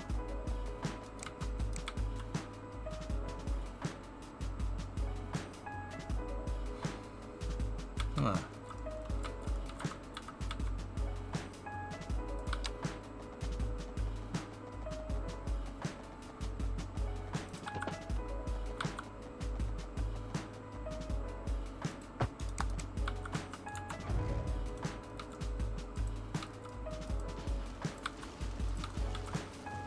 Well then. Now I know that that corner needs...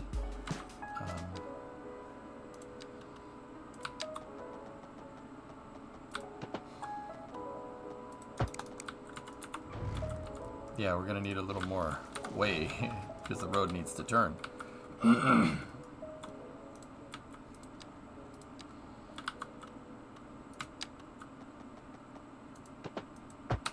Oh, I love that cities let you do that.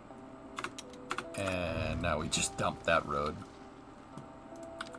One of those things might be getting a little bit confused here at this point, but you know, it's fine.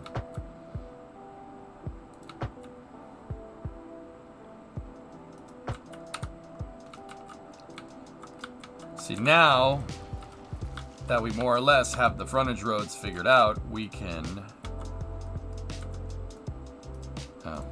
maybe we can, first thing we'll do is make the proper corners here for the roads.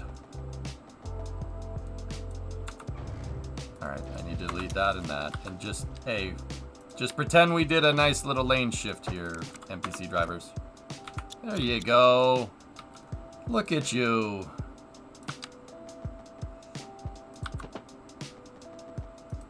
You little meat.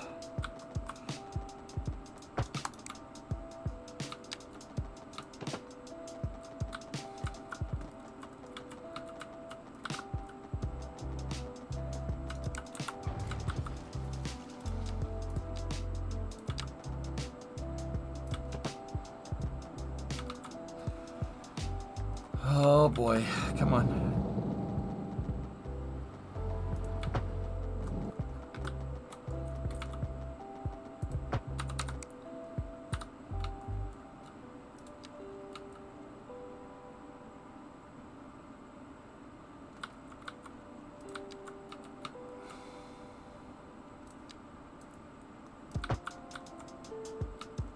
Yeah, that problem I haven't solved yet. We'll cross that bridge later. Literally, see the bridge right there? We'll cross it later. Just so this isn't yelling at me about one-ways and whatnot.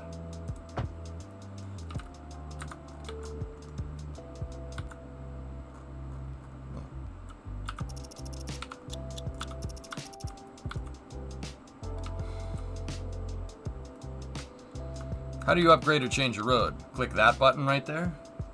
And if you want to do the little lane shifting thing, shut off snapping and you can...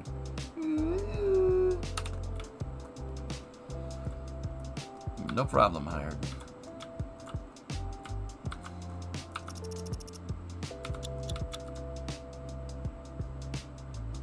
Bro, it's just one more lane, bro. Bro, please.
Get rid of the footpath that I was using as a guide. Now, how do we get traffic off the frontage road here to the main throughway here? How are we going to do that?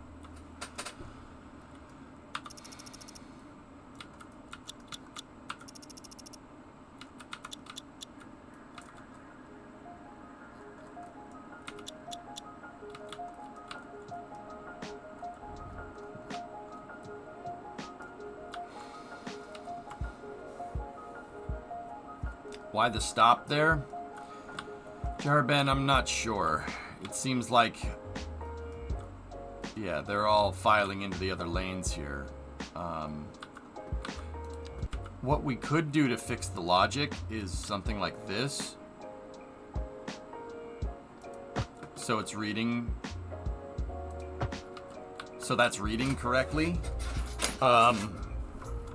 That might fix it. I'm not 100% sure. I honestly don't think it's going to. So I'm just kind of going to leave it.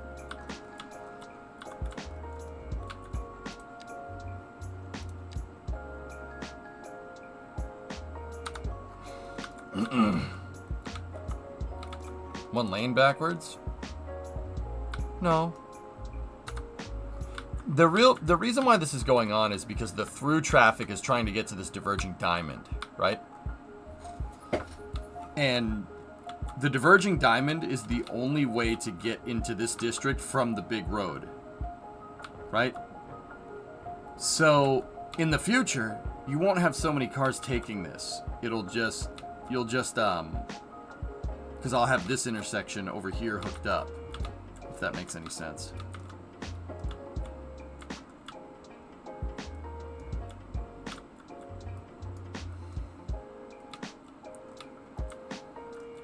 A 2-lane exit? I'm not sure that's going to do anything, but I could look into it.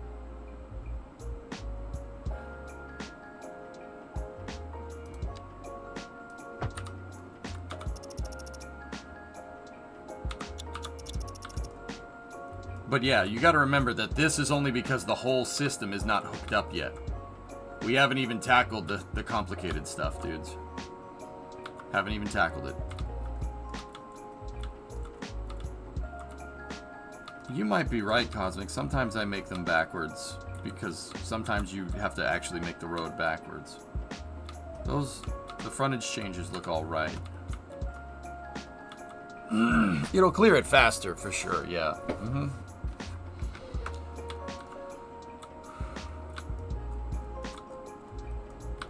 The road maintenance vehicles.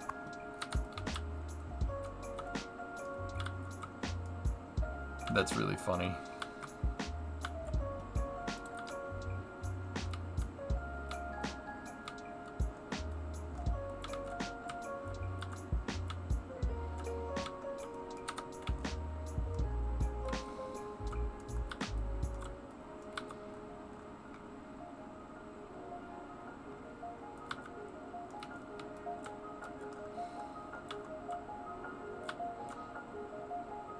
But they seem to... This actually kind of is not the worst news.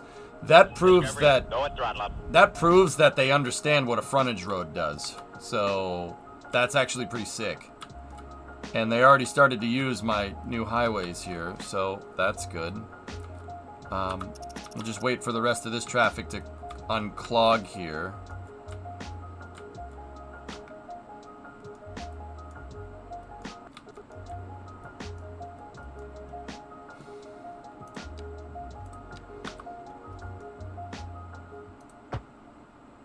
I have to do that. And then...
How's that look? Yeah, that's not bad at all. Alright, that's how they get in that way.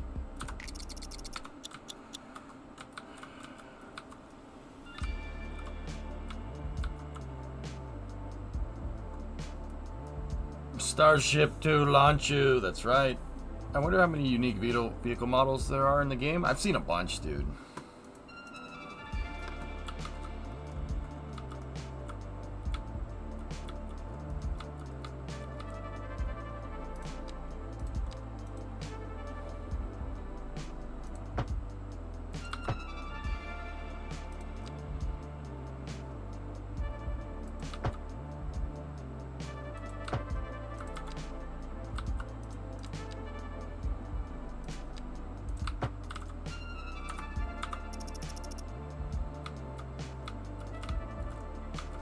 So this way we can use some of the old on-ramps here.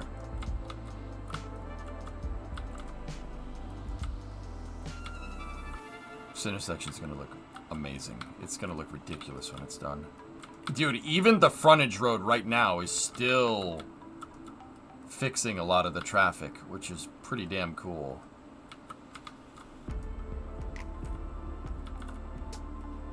The only reason why this is getting all jammed up right now, like badly, is because of this other traffic. Which is really cool.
That should help.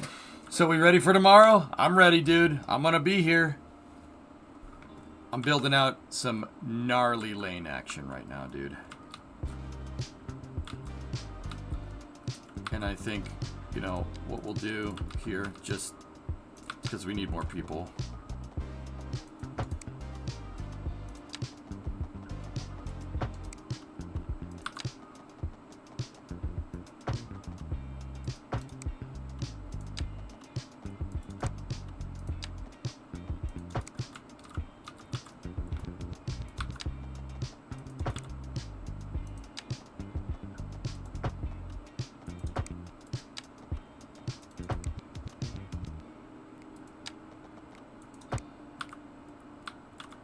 We need more burbs, so we're gonna make more burbs.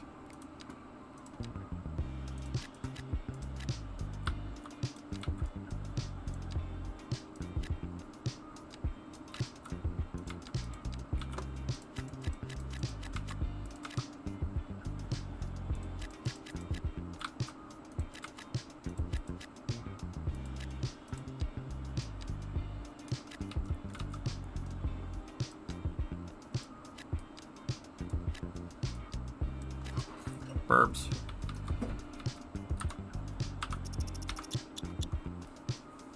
Hey Smalls, what's going on? Vulcan, I'm ready, dude. Alright, Erudite. See you, buddy.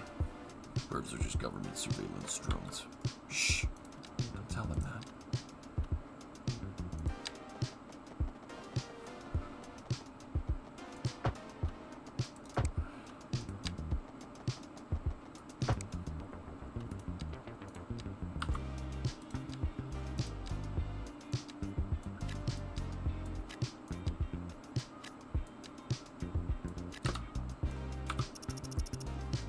It's 20 minutes, Hokie. 20-minute launch window.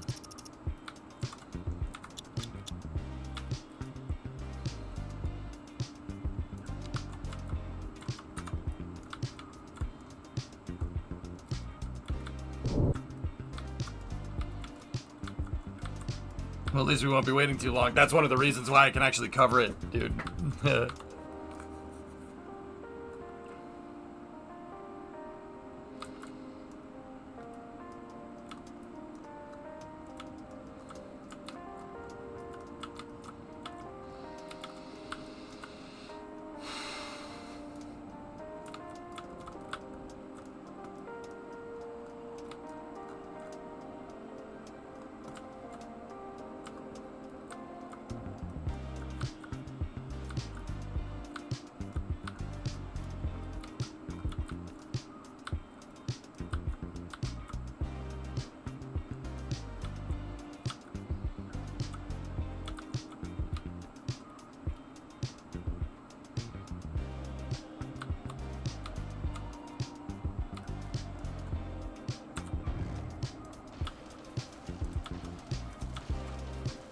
Okay, that road, that one was just temporary. You guys get down on the road below you. You'll be fine, trust me.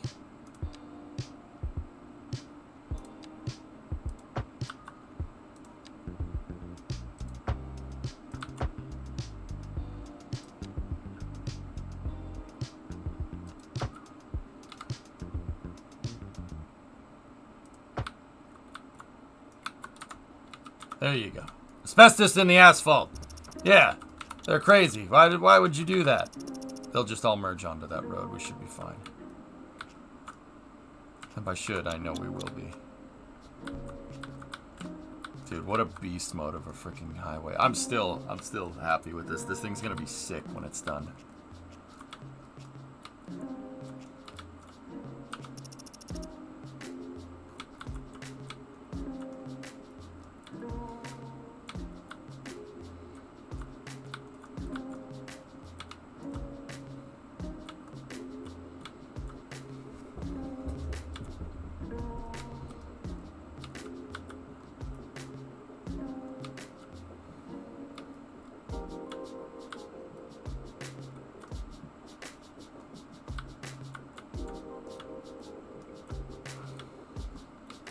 Finishing it tonight.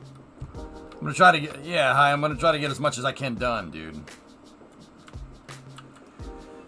It is a lot of work, but hey, I'm here for it. Yeah. But I do have to be back here at 7 a.m.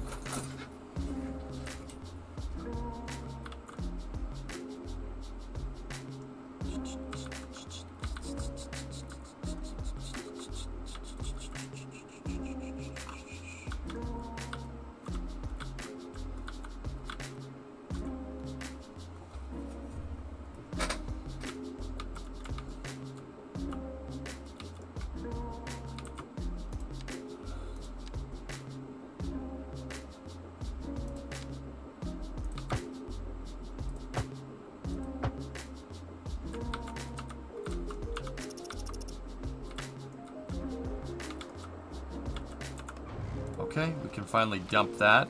We don't need it anymore. Good progress.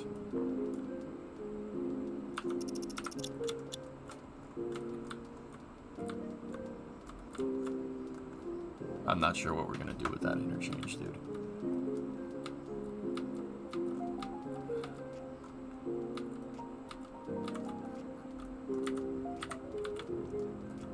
Discovery, go and throttle up. Hey, man, how's Cities 2? How's life? It's great, man. How are you? Yeah, everything's A-okay, dude.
Might need to turn around the industry loop further back than where it is.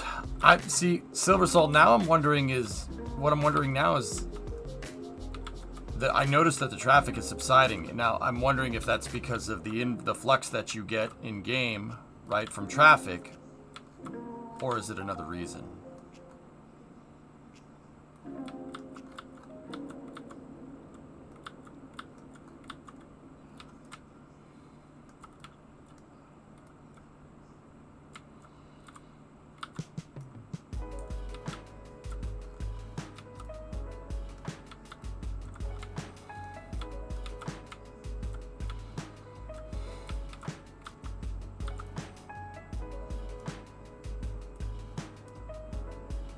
Yeah, I actually think adding... Oh, great, there's an accident on that brand new road that I made. Oh, wait, you leaving? Oh, come on, you haven't even urinated on all of my house yet.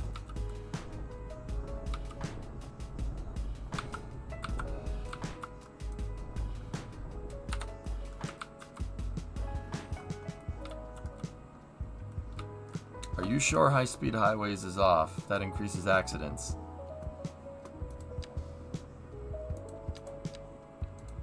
Are you second-guessing me, you prick? How do we even get into that? I forget.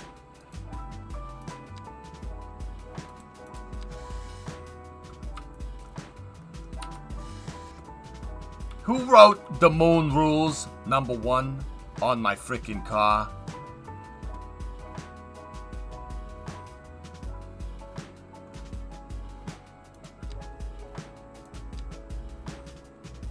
Yeah, it's off, dude.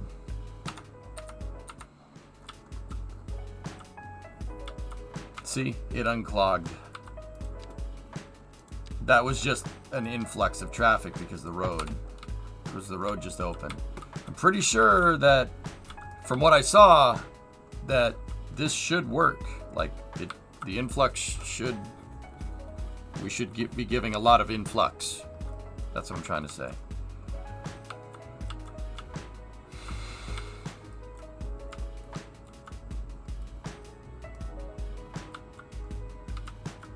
Well, there it is.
There we go. It's a frontage road or a feeder road. Yep. Yeah, I think frontage is actually working. It'll get better once I hook everything up.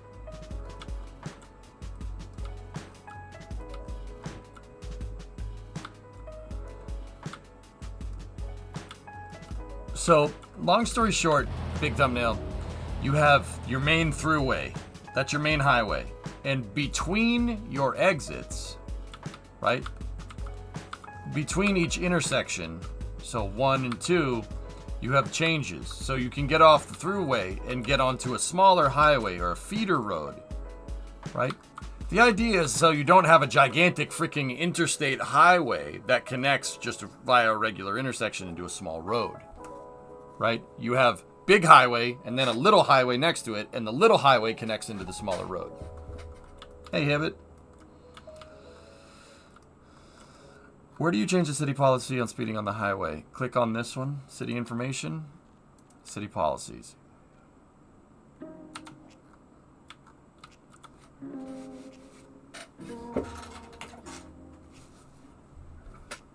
Yeah, Bear. I'm testing to see if frontage roads actually work correctly.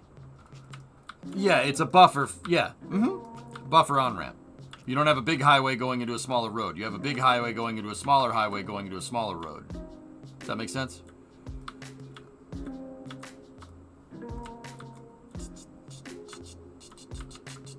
Dude, traffic is actually freeing up. That's actually cool.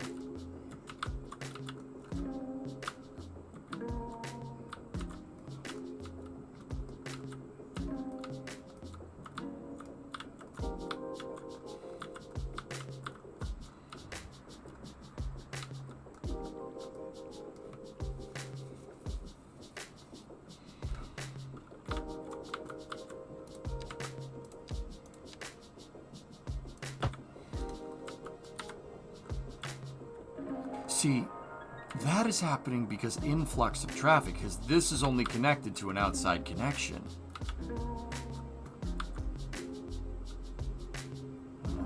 Ah.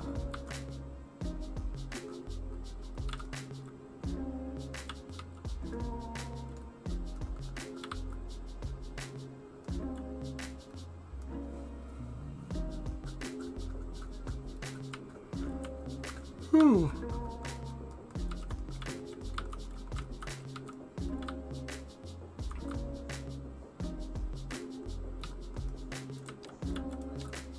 Okay.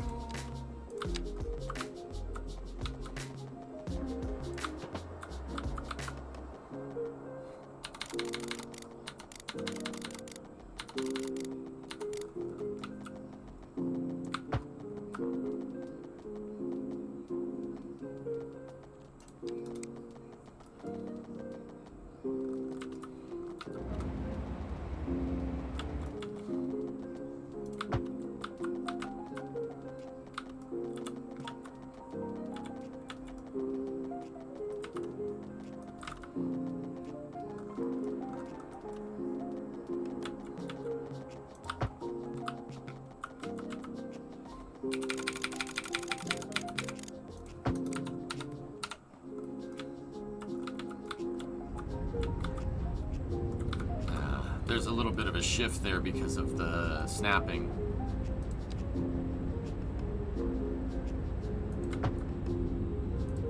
That's okay. I mean, it's not, but that's all right. See, the reason why I think there's traffic there is because, so right here, I have a high capacity split where the frontage lane starts, right?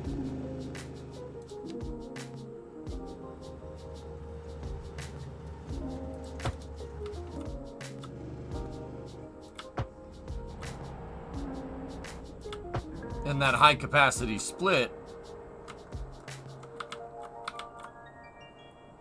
actually,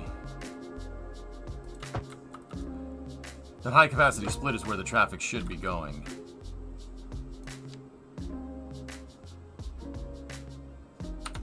I hate how it makes the lines cross a little bit, but whatever, it's fine. So that right there should eliminate that frontage problem right here. Because now everybody's just going to take that frontage lane. So that's that problem solved. Now let me get the other one on the other side. I don't think that's going to cause as big of a problem, but...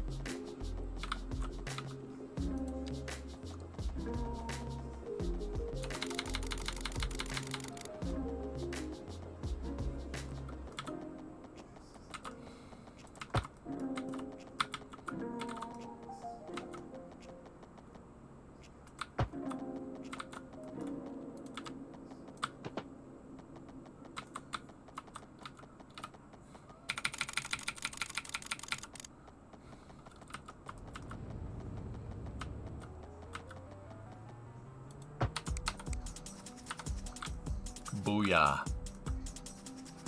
Save.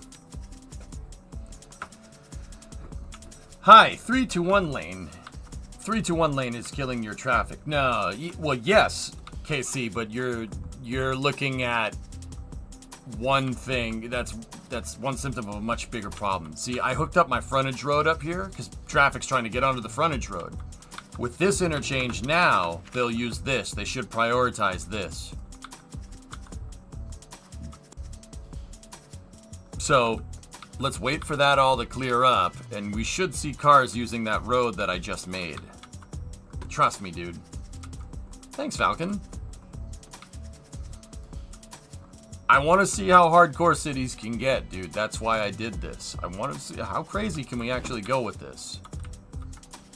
Right? Like, let's see. Let's see how nuts we can go.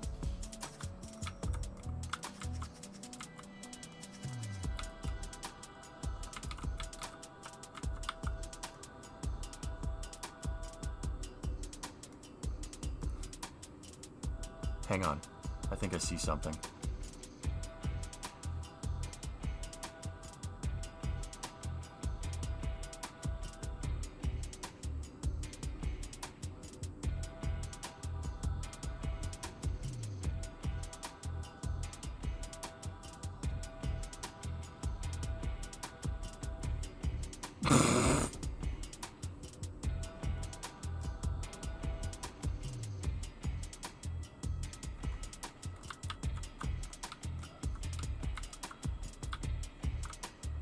Okay. I couldn't figure out how we were going to do this intersection. I couldn't figure it out. The real big problem here is that's a sunken highway, and it's a very deep sunken highway. We're talking Cross Bronx Expressway deep. We are 1, 2, 3, 4, 5, 6, 7, 8, 9, 10, 11, 12, 13, 14, 15, 16, 17, 18, 19, 20, 21, 22, 23. 23 meter deep. That's 60 feet. 60 feet down. That's a long way. Actually, it's more like 65. So, what I was thinking, dudes, is we could do a trumpet interchange off the frontage roads right here. A trumpet, like that. See what I'm talking about? And then we borrow from over here in Hoboken. We'll now use the power of the continuum transfunctionate to banish you to Hoboken, New Jersey. So out of the trumpet, we do the helix. Down here, into a tunnel. Trumpet interchange right here. Have it turn. Right in this area right here, we slope the road down. And then we have it turn. Enter a tunnel. Basically right here. Underneath the rail. Underneath the Y. Underneath what we have already. Pop out. Connect right into the Hand-Midden Expressway. What do you think? I think that solves all the problems, to be honest with you. Dig, baby, dig. Thumbnail, I like you.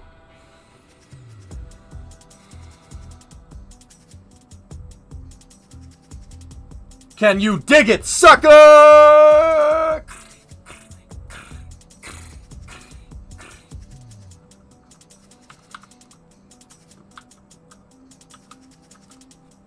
Yeah, so then, you know, we can get rid of this crap box of an interchange that I made in 5 minutes because I was tired. And man, is that one friggin' coming back to bite me. Oh, extreme. We went hardcore, dude. We went fricking extreme. I'm experimenting with a frontage highway. So I got inspiration for this highway from not the paperclip right there, from over here.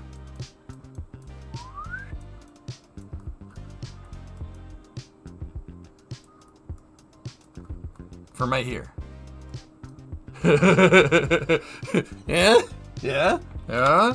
Uh-huh. Uh-huh. Uh-huh. Uh-huh. Yeah. Hidgy, be here at 8 Eastern. It looks like you're building an intersection. Do you need help building an intersection?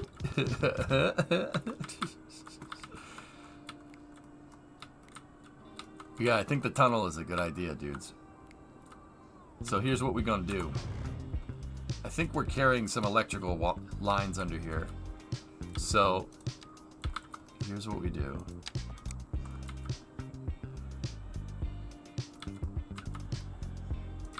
We run power all the way down here.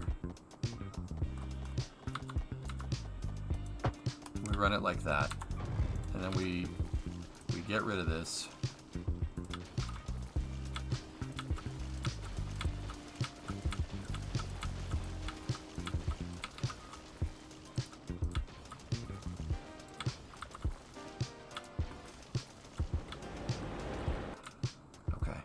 I think we got a major plumbing line there. Yep, we do.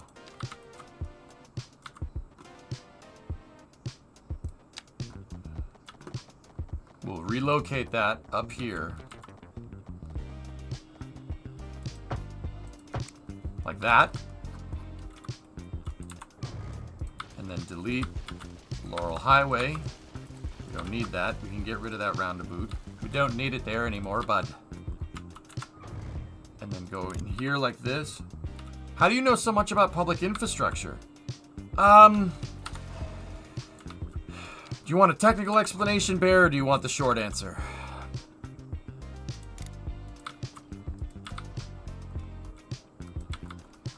It's up to you, pal. Technical?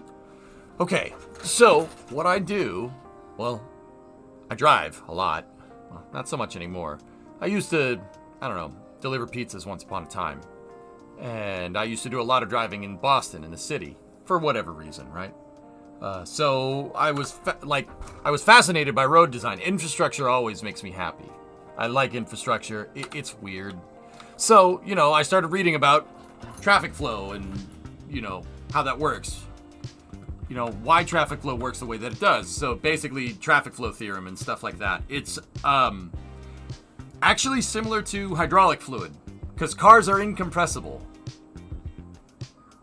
Technically incompressible. Just like water is technically incompressible. Cars, you can compress the car, but you don't want to when people are inside. That's what you're looking to avoid. That same type of phenomenon happens in pipes. It's called hydraulic hammering. You don't want that. Yeah, that's bad. That's bad. So, basically, I read studies, just different traffic studies, stuff like that. And I look on Google Earth at road design because, well, here's the short answer of this. I'm a nerd.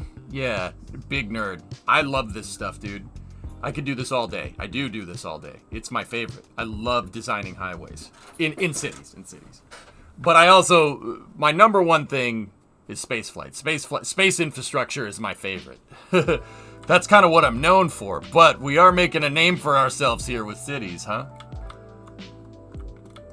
Yeah, the short answer is, God, I'm a nerd and probably even a little bit of a tool. Yeah, I don't know if you could tell. There's no traffic in space.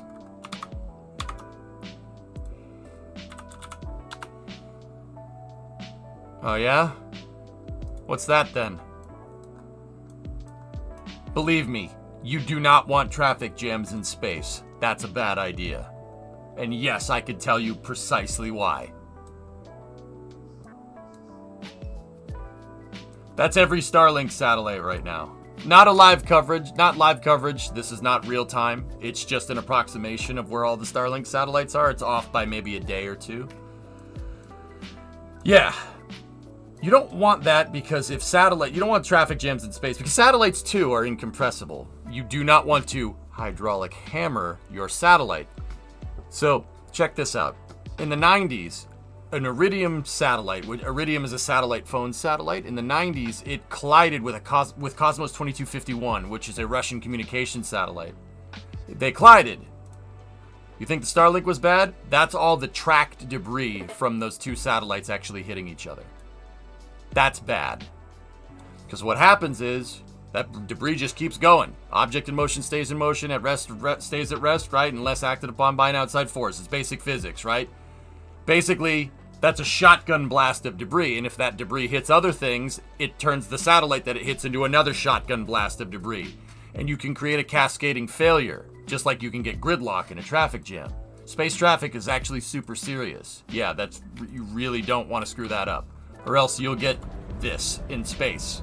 And then you'll get gridlocked and then you can't launch anything into space. That's called Kessler syndrome. It's absolutely a thing.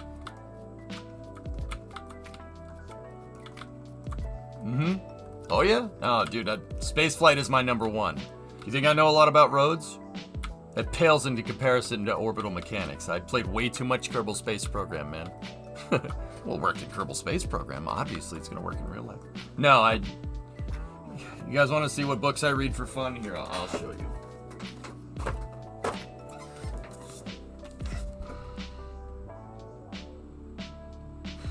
Modern Engineering for Design of Liquid Propellant Rocket Engines. This is the kind of stuff that I read. That's a turbine assembly from a motor. From a rocket motor. It's power pack, actually. If you want to be really technical. What you're looking at right there is, come here, sit on old Mr. Strimmerman's lap. I'm going to tell you a story. No. So, that's an SSME HPO TP. Yes, now I know my ABCs. I know. So, Space Shuttle main engine, high pressure oxidizer turbo pump. On the RS-25, on the Space Shuttle main engine, you're using what's called a fuel-rich stage combustion cycle. So the necessity to label it as a high-pressure oxidizer turbo pump is needed. Why? Well, because you're using a staging cycle on a Space Shuttle main engine, you need a low-pressure and a high-pressure turbo pump. So the space shuttle actually has 4 fuel pumps on it. 2 of them are for oxidizer, 2 of them are for liquid fuel. You have a low and a high pressure hydrogen turbo pump and a low and a high pressure oxidizer turbo pump. Now what does the shuttle do? The shuttle engines take hydrogen fuel and run it through the nozzle for cooling, and that actually heats it up. And they use that heated up hydrogen to drive turbines. And also, they use that heated up hydrogen in gaseous form, deliver that in through the main hydrogen power head or the high pressure hydrogen turbo pump, and they introduce gaseous hydrogen to liquid oxygen. Anybody here that knows anything about cars, it's way easier to get atomization when your oxidizer and or liquid fuel is a gas, right? Then it works just like a carburetor. Spray fuel right into gaseous oxygen in a carburetor and it works. Well, the shuttle engine does the reverse of that because it's using hydrogen to exchange heat to turn the hydrogen into gas before it goes into the combustion chamber, right? They spray liquid oxygen into gaseous hydrogen to get better atomization. It gets you a bigger boom. That's all you need to know. That's why the shuttle engines are so good, and that's why NASA reused them for SLS, because they're that freaking good. There was also a sub in there from Dolbeeb. Thanks for the tier 1, and Bauman with the tier 1 sub as well. Thank you, gentlemen. I appreciate it, and or ladies. Yeah, don't screw with me with rockets. I know my stuff. Like, yeah, I told you. When I said nerd, that's what I meant. I got a lot of people fooled. I don't look like pocket protector. No. I love that stuff, man. I could do it all day. How long do you think it will take before missions are funded to clean up space debris? It depends on where the low Earth orbit economy goes, Cupid, to be honest with you. No, I'm not talking about the airport, Fergs. Sure, Extreme, yeah. Anyway. Like sequential turbos. Yeah, kind of like that, yep.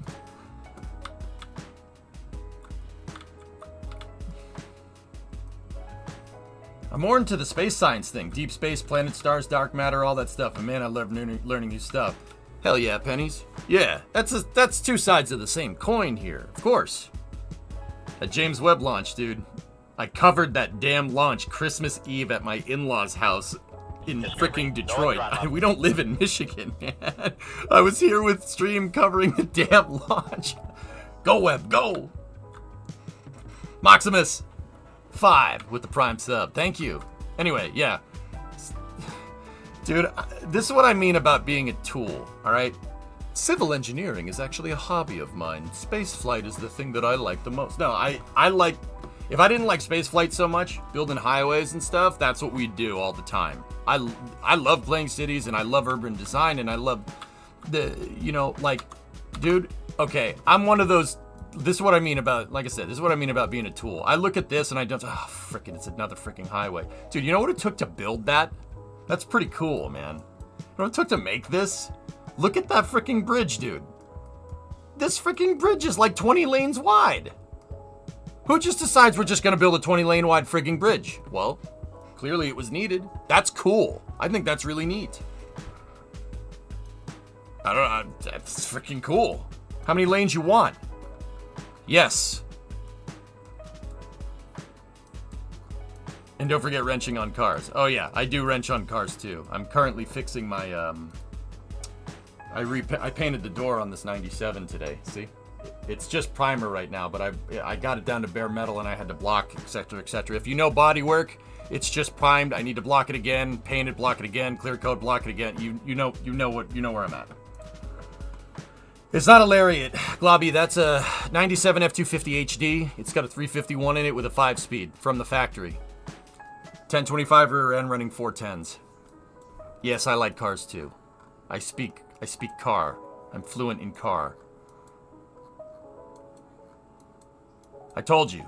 Nerd. Big nerd. Like, as bad as it gets. Anyway, where's that dang bridge that... that dang bridge that... someone in chat wanted me to see. I don't know. But see, dude, even look at something like this. This is just unassuming, but... man, that freaking thing, dude. How the frick you make that? That's like a 20-lane wide freaking bridge.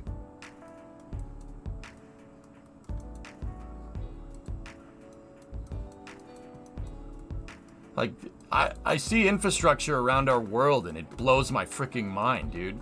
Somebody went and made all this. Like, somebody engineered it. Somebody had to design it. It was designed by someone. It didn't just conjure itself out of thin air. It's freaking wild to me. Like, I think that's so ridiculously cool.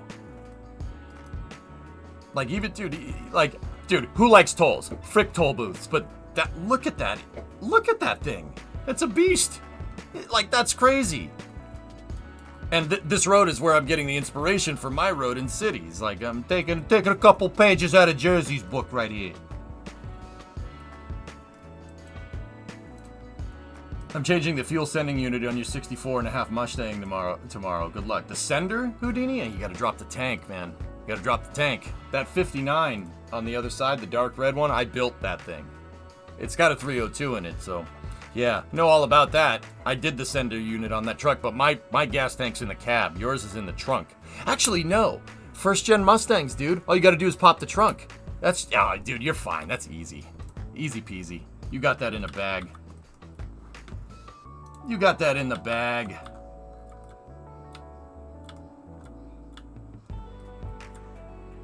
But yeah, that's what I'm all about, dudes. If you don't know me, this is what I do.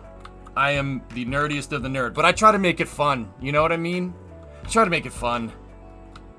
Let's have some fun with this. Let's make some great movie references and go from there. Anyway, look, the traffic dispersed. See? Chat was right. I mean, 3 lanes into 1 is no good, right? But that was because my frontage wasn't hooked up. The high capacity one, where we go from 5 lanes to 2 and 3, right? That's the frontage lane start right there. Hey, Manor, 15-month resub. Thank you. Crazy, right? Yeah. This is my new highway. This one is going to replace this crockish.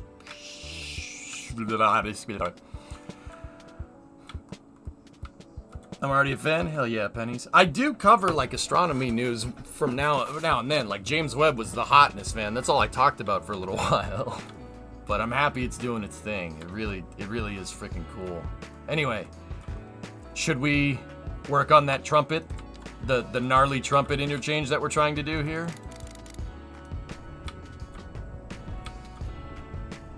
We will call it the gnarly trumpet. Okay, we can grade out there.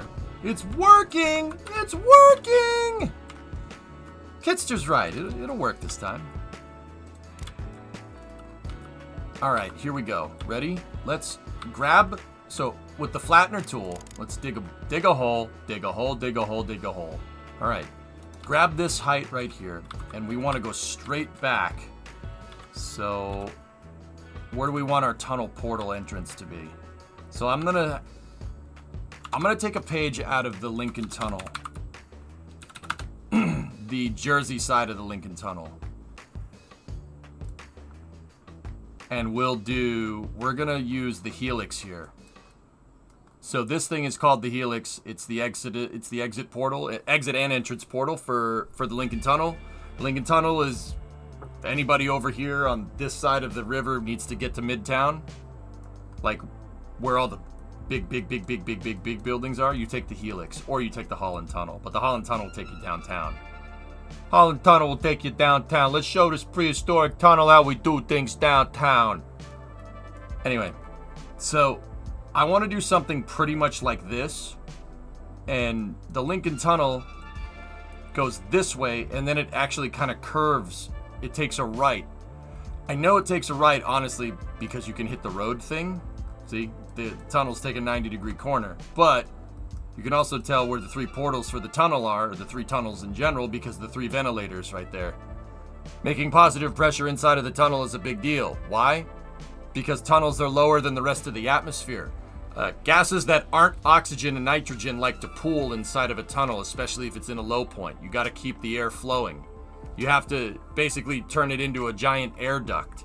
So there's ventilators on each side of a tunnel, just in case you were wondering. Where are they on the other side? Well, let's find them.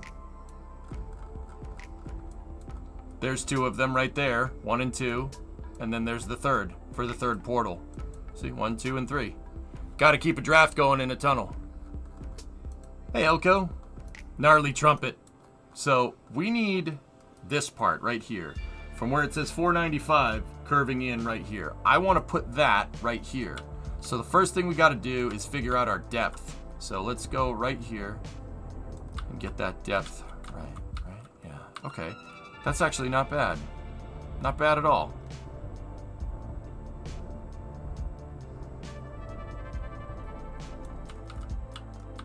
Yeah, Chendo. Think about it, dude. So if you, let's go back to 7th grade science class, periodic table, right?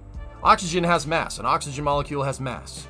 Just like a paperclip has mass. Just because it's a gas doesn't mean it doesn't have mass. My mixtape's coming out soon, don't worry. Right? So, hydrogen would not pool, because hydrogen is super, super light compared to oxygen. It's way lower mass, so hydrogen goes up. Right? Hydrogen, methane, goes that way. That's bad. Greenhouse gases, they go up. Helium, bad. We don't want that, but it still happens, right? So, We interrupt this program. no, you don't interrupt nothing. Be quiet. So there are some gases. Actually, methane will actually go down. Methane's heavier because of that damn heavier. Well, actually, it is because we're talking about in the atmosphere. Methane would be heavier because it's got that big carbon molecule attached to it. Carbon is super freaking heavy. Yeah, for like CO2, heavy. Those gases stay down low. And can you breathe CO2? No. Nope. CO2, methane, they pool. They go down because they're heavier. And weight does have something to do with it because we're talking about atmospherics. We're inside the planet's magnetic field. So those gases go down. They'll pool in a tunnel. That's why you need to keep the air circulating, because you don't want methane pooling in the tunnel. Because if methane pools in the tunnel, right, and a car drives through a pocket of gaseous methane and there's a source of ignition, well, bye-bye. Because there's already oxygen in our atmosphere. Now, don't get me wrong, the methane could displace the oxygen, but you still could get a combustion event. And fires in tunnels are very bad. That's not good, right?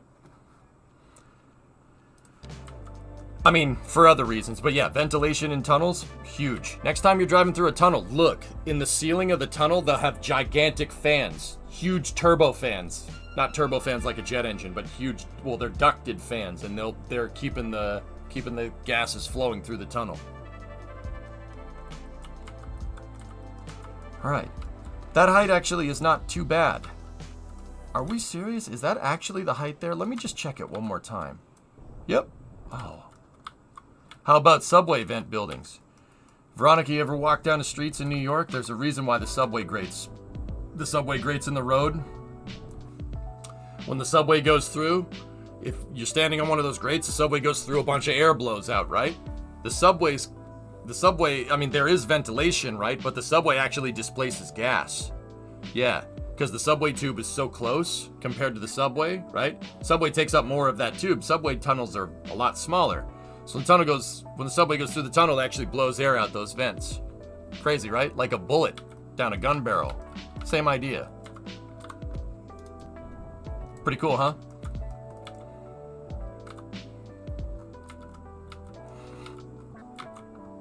They do have fake buildings to hide vents as well. Yeah. Mm-hmm. You got it. You guys know. But see, that stuff right there. You know, how many times, if anybody here has gone through the Lincoln Tunnel, how many times you drive by that, you don't think twice. It's just a thing that's there. I don't know what it does, right? And that's fine. Like, I'm not saying you have to know how every stupid freaking thing works. That's annoying. I don't like people like that, right? But it still is freaking cool to see it, right? Like, I think that's really neat. You love to see it. That's what I'm trying to tell you.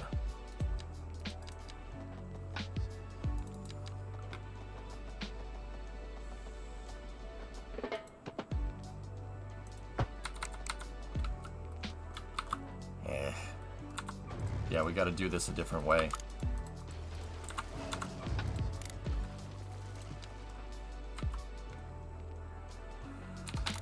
So sometimes that glitches out, right? So another way that I like doing this is go here, right?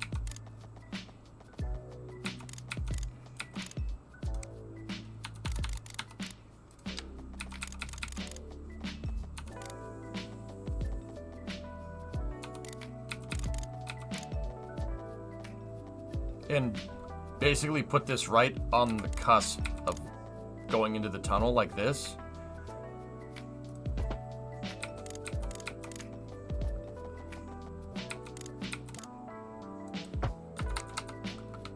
Oh, no, I didn't do that right. I'm sorry. No. I need the straight tool, not the slope tool. I'm stupid. Sorry, I did it dumb.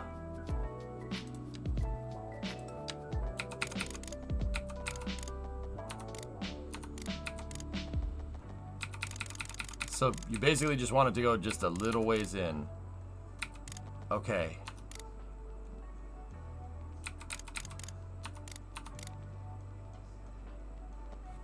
.2% grade. And now have it go into a tunnel. I can't hear you, chat. You're going into a tunnel.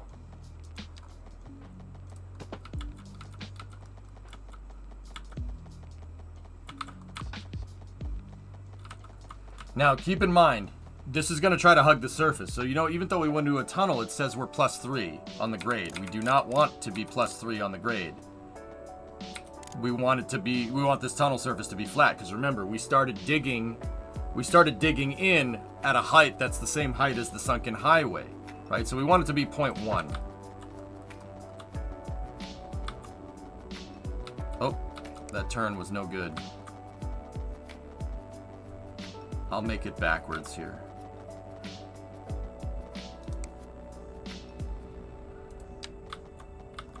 So we'll make the road. No, we want it to pop off here. Hold on a second. Let me get my parallel tool out again. The London tomb is warmer now because the clay walls absorbed the heat over time. Only 10% of heat is removed by equipment. I actually didn't know that. That's really cool.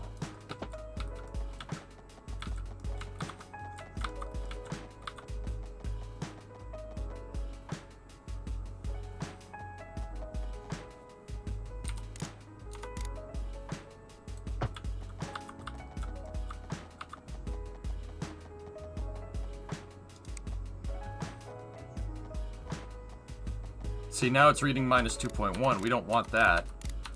We want this to be flat right here. Maybe even go up the hill a little bit, right? Place that down. All right. Now, give me the straight tool.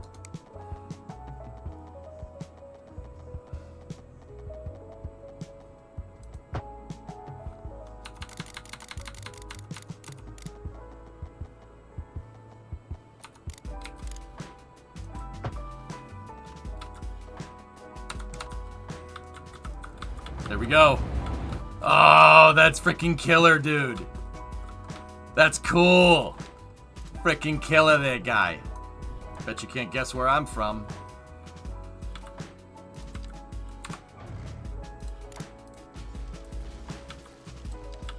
One of the portals got a little messed up, but that's okay. Seattle? Oh, damn, dude. How'd you know?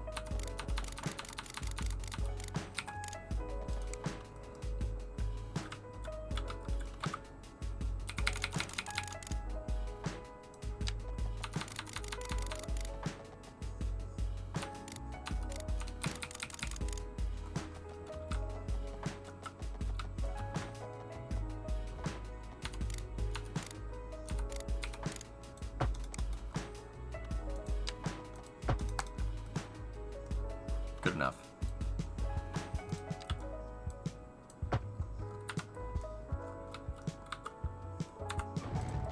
Are we at 390?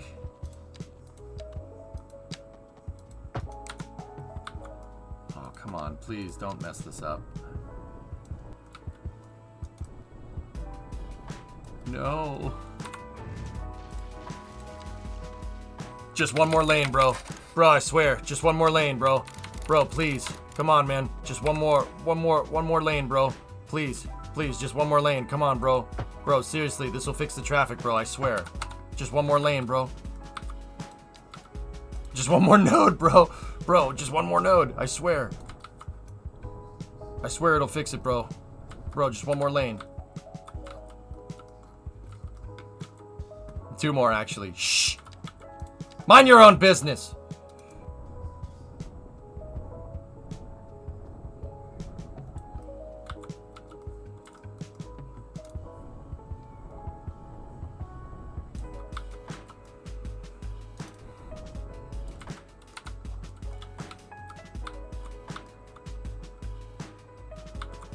Alright, so now what we need to do, we got to make a trumpet off of here with the frontage lanes, right? So that shouldn't be too hard with a ramp here, also a ramp there, and then 2 ramps coming over, and then one is a loop-de-loop, right? That shouldn't be too bad. We need to also make it over the tracks, right? So where's the highway height relative to the tracks? Okay, cool.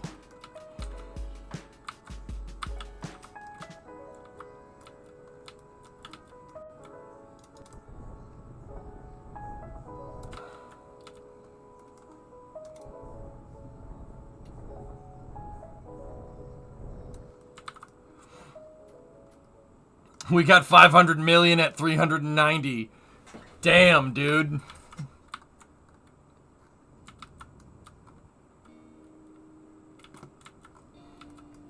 Hey, Starshot, what's up, man?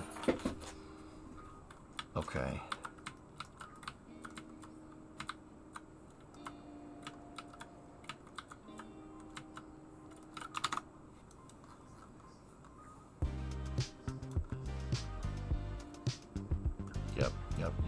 Yep. Okay, sweet. You saved lately? No. Thanks, Broden. I appreciate it. All right, so let's start off with the easy ramp, okay? Actually, you know what? Here's how we'll do this. What's our height difference here? Okay, it's not bad. All right, so what I'm gonna do, we're gonna do some trickery here. I want this to slope down in there, right? So I'm gonna right click here with the slope tool, left click here, and we're gonna make a line. Right? See? But putting a road on that probably isn't gonna do us very good, right? Because the road's gonna curve out here. You don't want it like curve down a, you don't want it to like curve down a hill all weird like. That's strange. So what I'll do is I'll keep going with it just a little bit. Let's get the slope basically in the shape that we want the road to be in, right? So like kind of draw this weird thing into a curve like that, right? The road's gonna come out here, right? And yeah, that's also how you use the slope tool. Right click on the height you want the slope to start or end at, and left click on the place where you want the slope to start or end at, and click and drag. So I'm wondering if we're placing on a diagonal like this, how Cities is going to understand this. So let's get our parallel tool out again, right? Do that.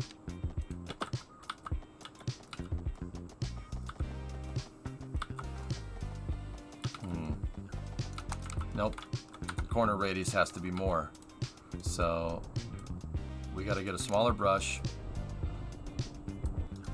and sculpt out this slope by hand.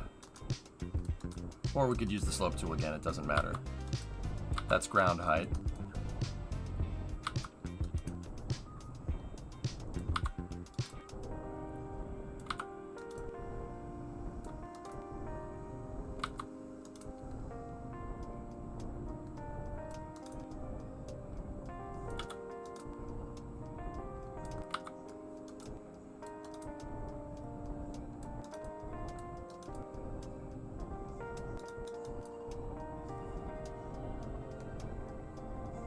Alright, so we manually extended the slope. Might pay off, might not, I don't know. So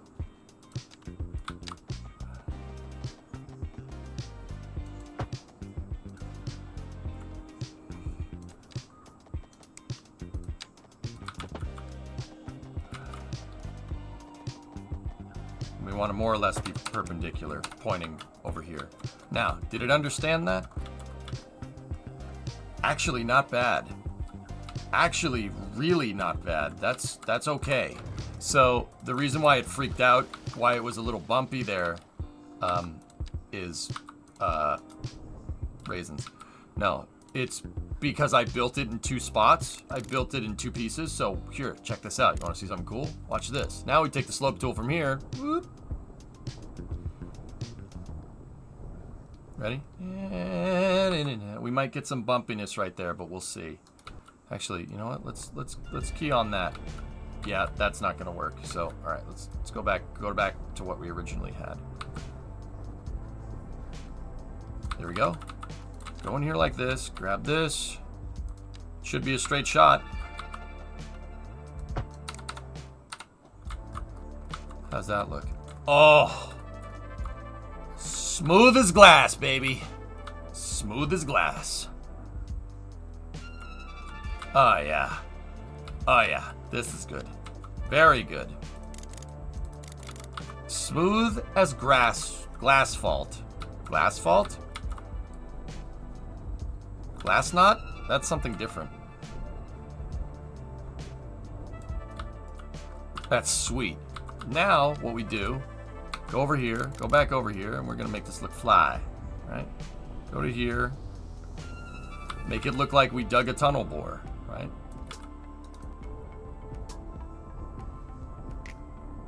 Sweet. Now go up here like this.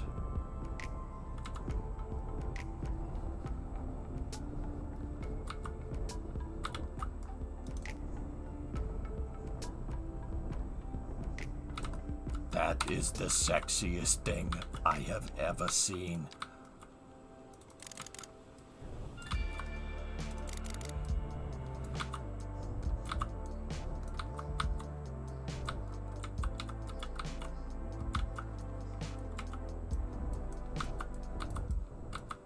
No, it's not true. It's your mom, actually. Oh, sorry. It's getting late. I'm getting tired.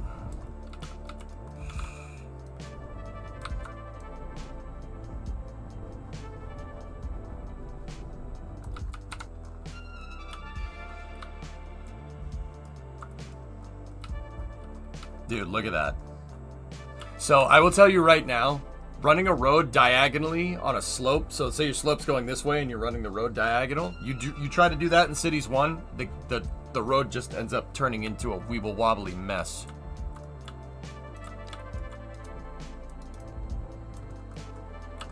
Just happy little curves. For real.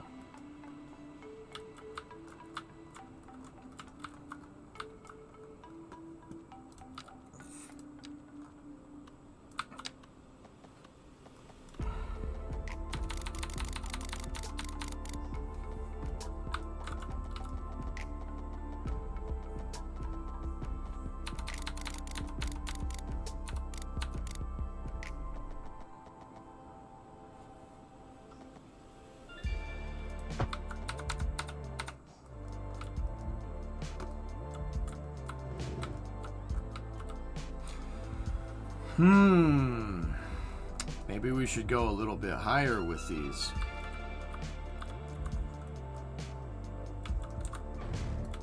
Yeah.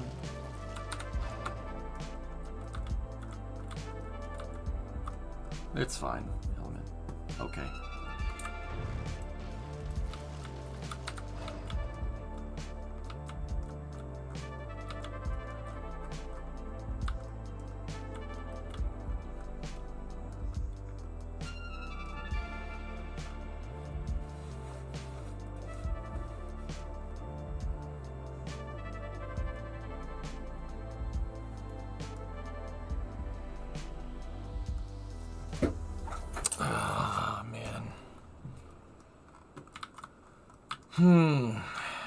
Well, this didn't take me that long to make.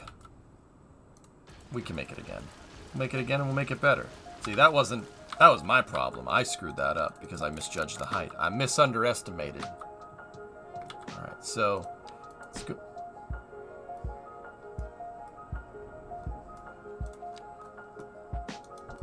Let's go a little bit higher. Way too dank. Yeah, that, we probably, yeah.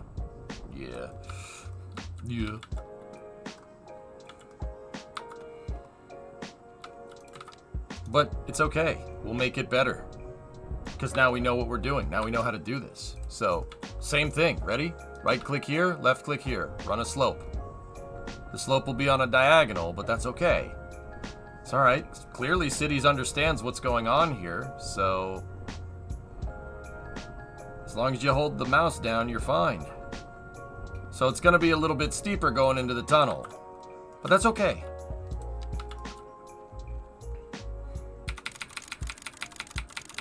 I mean, this grade's going to suck, to be honest with you.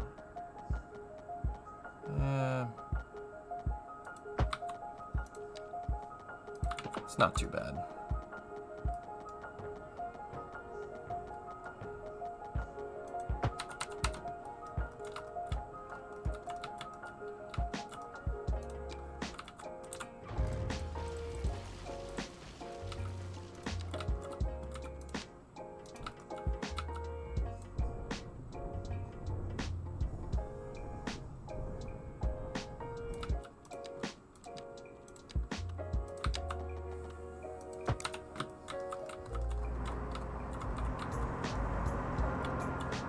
It's a little funky right here. So we could just mess with our sloper tool again. Yeah, see those little things right there? That's why it's funky. Easy fix.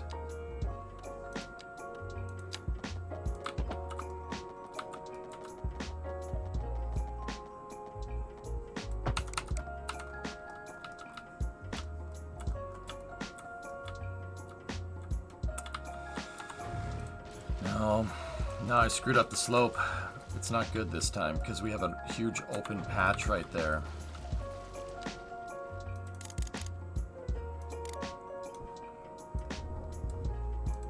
Oops. Slopers? Wait, what?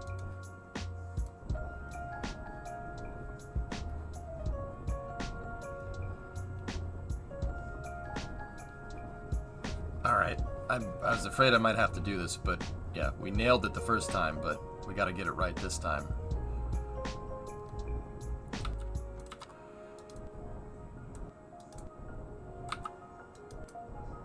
I'll draw out a slope.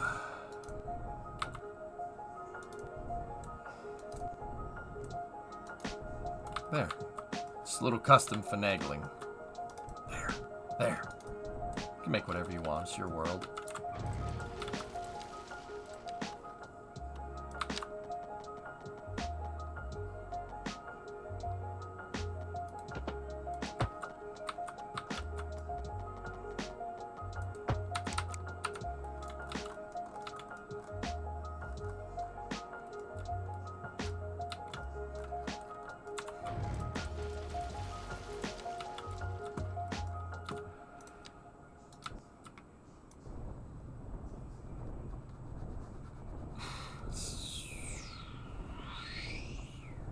So make the slope again, right?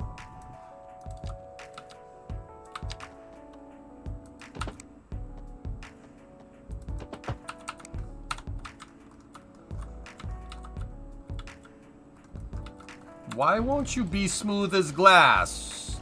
Stop it. I drew it out. I did it on the paper.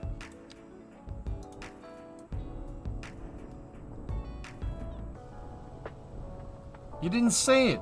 I forgot. Well, I wrote it on the paper. Yeah. I need node controller or move it, dude.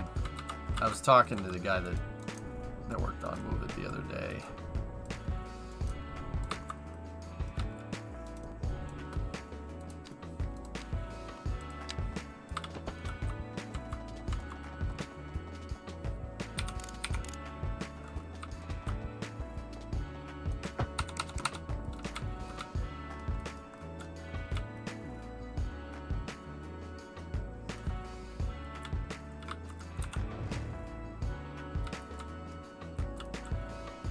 Oh, I see what I did wrong.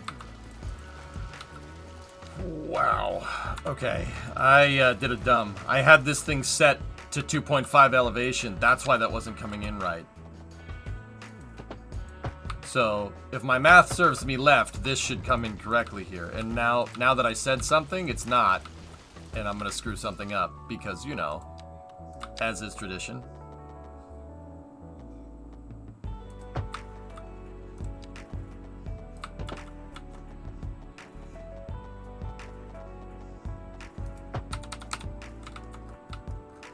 Oh, no, I didn't.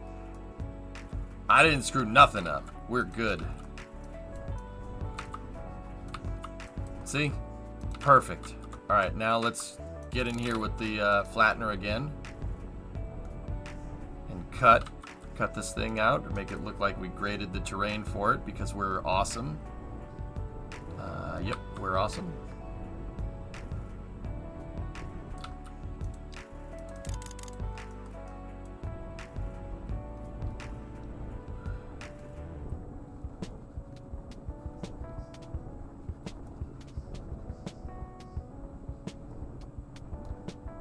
It looks steep. It's a 7% grade, but we're in the city, so it's all right. It has to be, dude. I have to get up over the tracks. The other thing we could do is make it less steep by having the road go all the way over here. But going all the way over here, it might be a little bit harder to make this interchange here because that road is there. That's why I curved it in where I did. 10 hours away! Are we just pulling an all-nighter until launch? I don't know. You know what sucks, man? Guys, I'm taking next week off, and this is all I'm going to think about. That really sucks. This highway is freaking cool, man. I'm really happy with this, and I'm really happy that Cities understands this.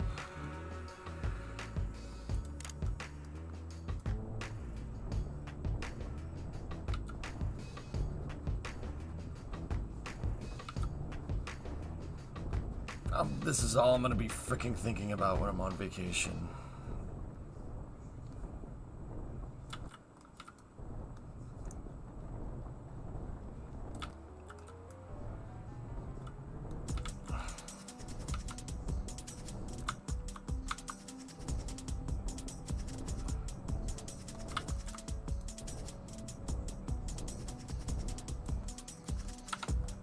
I did, Gaw. What a joke. Hey, cool Carmen. Look at that. Now, is that nice? It's a little funky down there at the end, but that's okay. Are you going to cover Starlink tonight? When is it?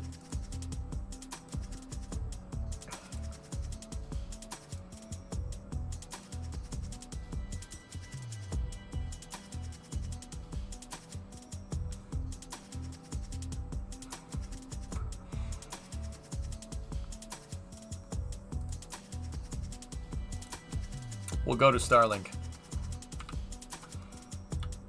I know, Bandit. I have never thought less of Formula One than how I think about Formula One right now. I've never thought lesser of them. Ever. Like, yeah, they're, what a bunch of idiots.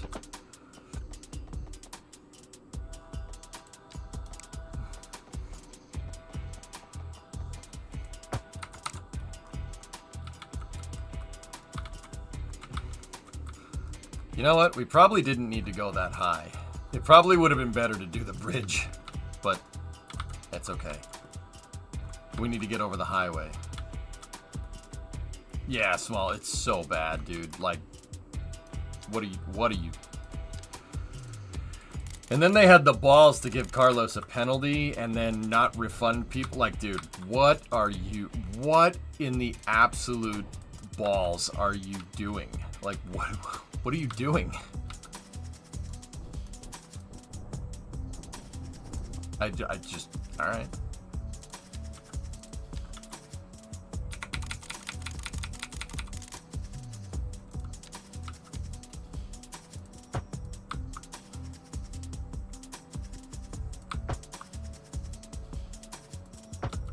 Vegas is a joke? Yeah, indeed. It's really actually kind of funny. I'd be laughing more, but...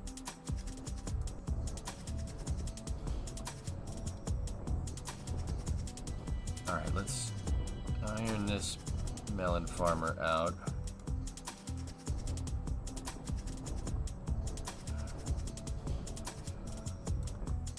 Why is there a double highway? It's called a frontage road, Sea Kraken. Basically, the big problems that I was having is we have a big interstate going into a small, like a boulevard, right? When you have a big interstate going into a boulevard, you're going to get a bottleneck. What the frontage road does is it's a buffer road. You have your big highway going into a smaller highway, and then that goes into the road. It helps meter traffic onto interchanges. And then between your exits, you have these, well, switches. You can switch onto the main road. Unless your exit comes along, and then you can, you know, say your exit comes along, you switch back over here, and then you go where you need to go. Yeah, Hibbit, the manhole cover, it looks like a landmine went off. It's really not okay.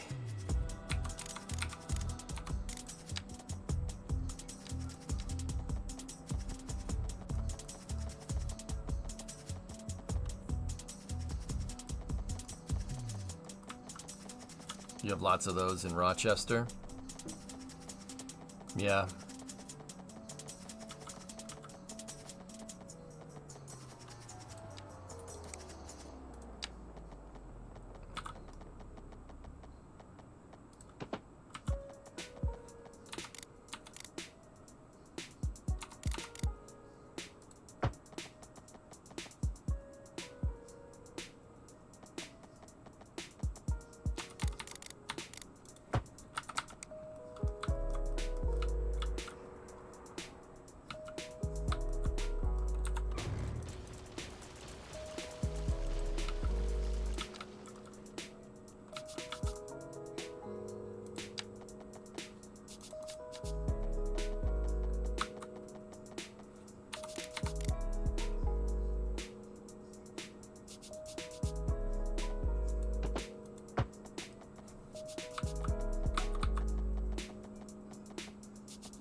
Right there. Yeah.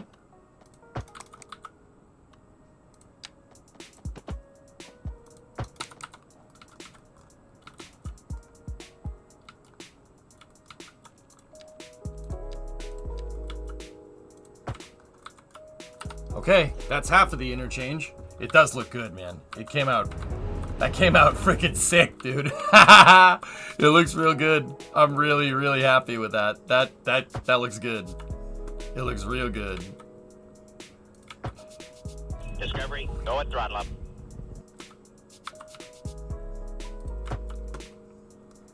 You made it look easy? I have practice, dudes. That's really it. I have a lot of practice. Who was that? Squingleberg. Dinkelberg. Squannenberg.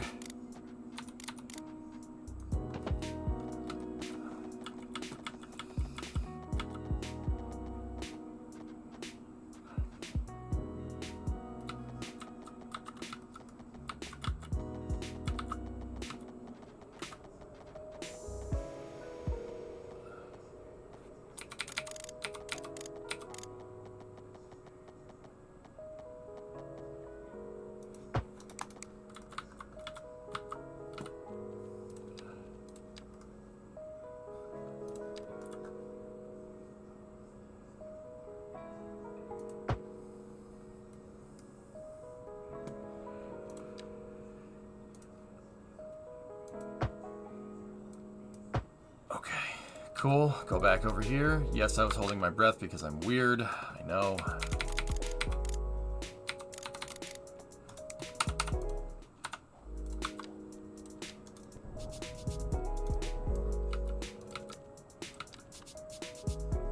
Frickin' weirdo. Yeah.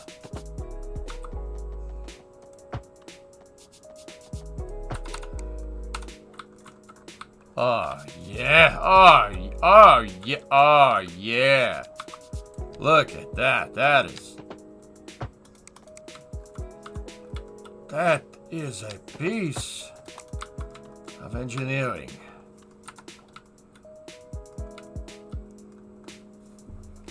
But you are our kind of weird. Yes, precisely. All right, let's back this up. We got a little bit more room here. Why not?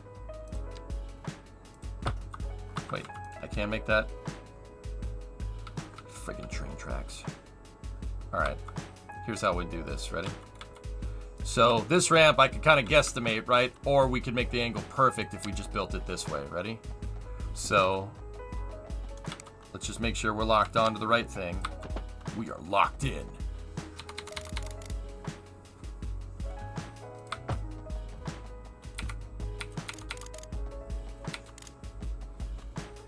Entering highway overdrive.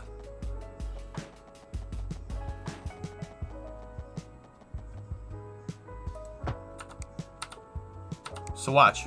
By attaching it, I know the thing's going the wrong way. By attaching this there, we made a cell, right? So what we can do is go like this, switch that, give us a bigger merging threshold, and then go back in here, change the direction, change the direction.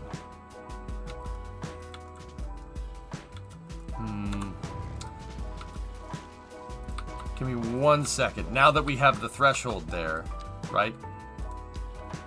I think I could do it better.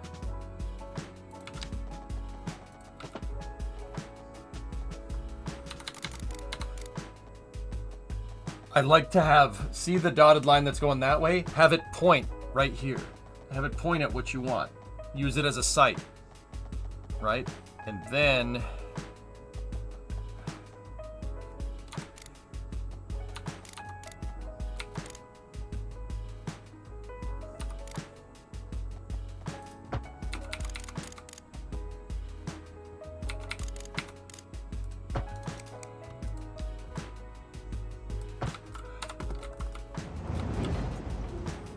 perfect.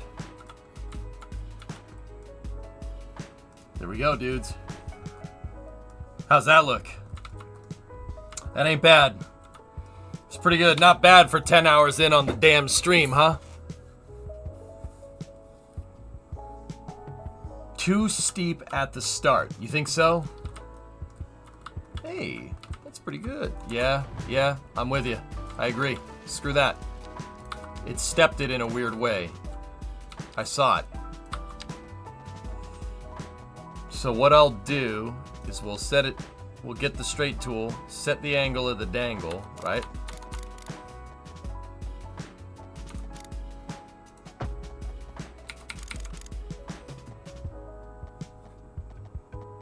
Yeah, something is weird with that, dude. All right, I'll try making it a slightly different way so we get a better incline. Thank you for calling that out, because yeah, it definitely looked a little strange.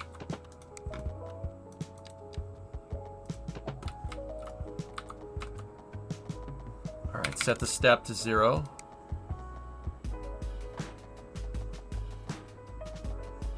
Sorry, chat. Cove, you did this, man. This is your fault.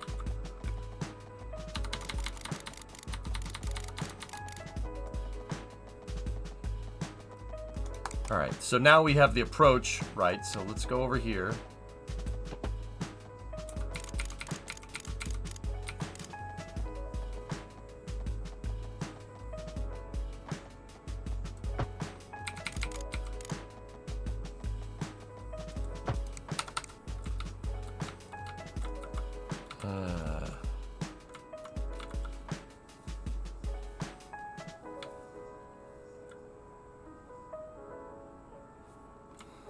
It doesn't like it. What did I misquaculate? Oh, bro, no. Make the section longer. The problem is I don't have that big of a merge threshold back here because I can't make that wider. The void.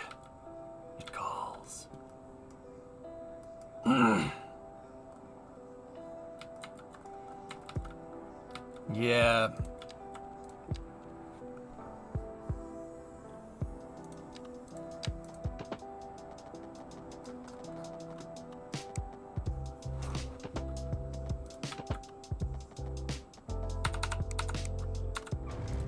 Alright, let's use the complex curve tool. I haven't used this one before. That one right there. So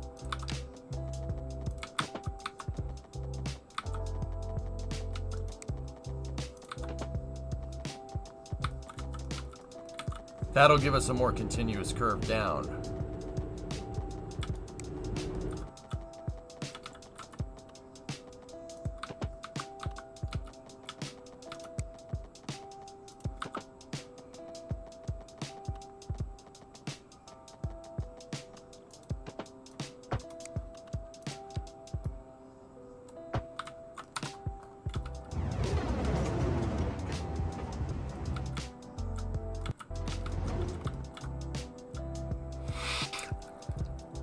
God damn, this game is good.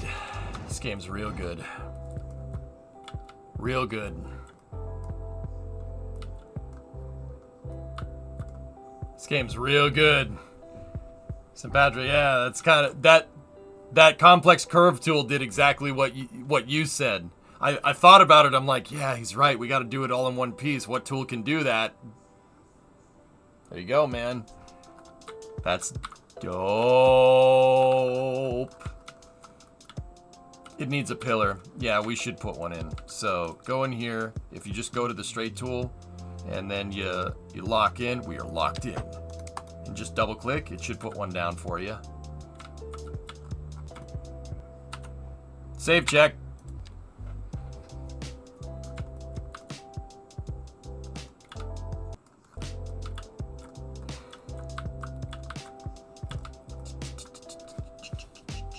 That meme has ruined you. Entering highway overdrive. We are locked in.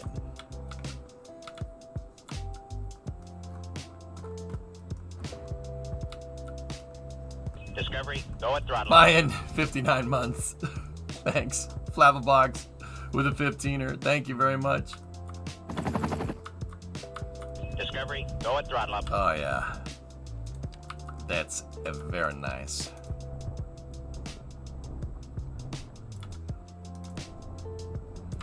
Alright, so small brush, high strength, smooth tool. Yeah. This usually gets the stepping out of this. See how if you use the flatten tool, it gets you a weird step? Low brush like that, we're good to go. We're freaking good to go there. Yeah. Freaking awesome.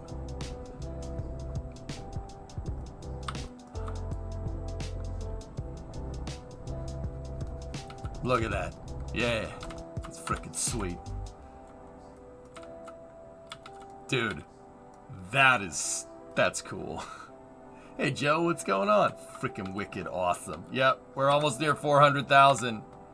And actually, it looks like a lot of this is fixing the, well, the traffic isn't bad right now for whatever reason, but I don't trust it. I don't trust it.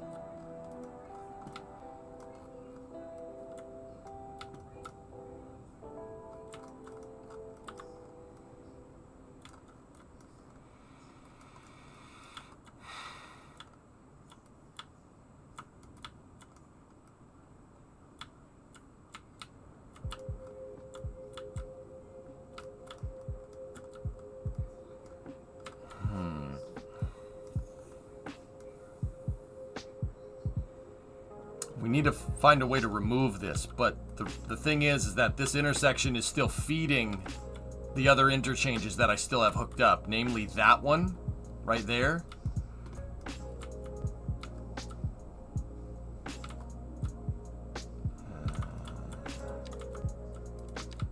Yeah.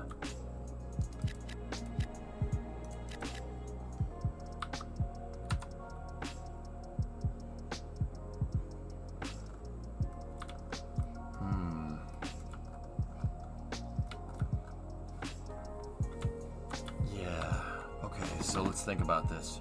That one and that one. That's the other. That's what it feeds. On this side, it connects in, so we're good. Because we have that. Now, what does this one feed? This one feeds that diverging diamond over here. But I don't have the rest of this interchange figured out, nor do I have that one. This is going to be the tough one to solve. Now the Much Man just sitting down the PC, done spending time with the family for the night. We early for Thanksgiving. Oh, did the dinner today and stuff? Right on, man. There you go.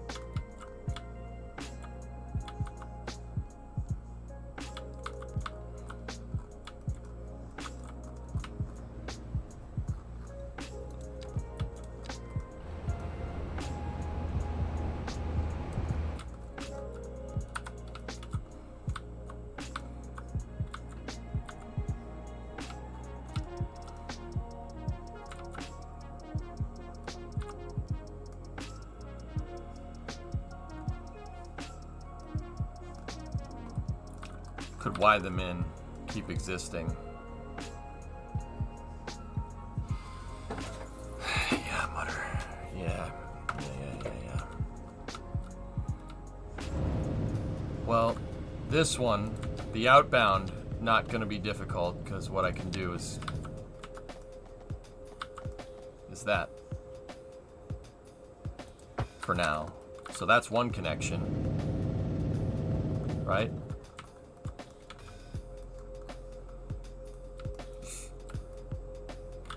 I think we should tackle these ones first. So, bridging that connection, what did that do? So now they can go out here, they can use the trumpet, and they can use the main road, right? So, we made this exit redundant. That one. We don't need it anymore. So now, what I can do is switch this to 2-lane. Oh, hold on.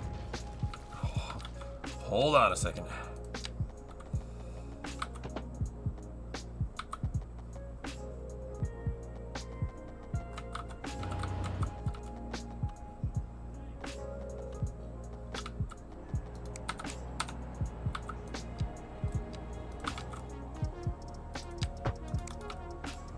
Yeah, just shift the pylon. It's fine.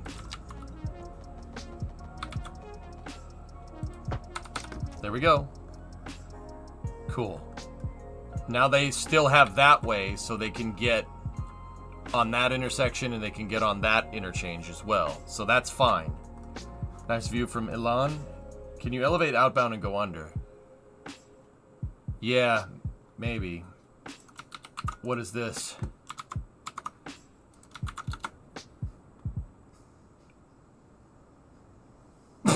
Oh. Bro, how many rocket engines do you want? All of them? Holy crap. Dude, we've seen shots like this before, but man, that thing's gonna go big tomorrow, man. It's gonna go big. That's freaking cool, dude. It's freaking sick. So, okay, for the uninitiated, there's 33 of them. Each one of those things is, I don't know. I mean, the Raptor engines produce about 2,400 kilonewtons of thrust. What is that? Like, I forget what that is in pounds. All I know is that all 33 engines together, are producing 15 million pounds of thrust. I know that math. So you do 15 million divided by 33, and that gets you your pounds force from each engine, right?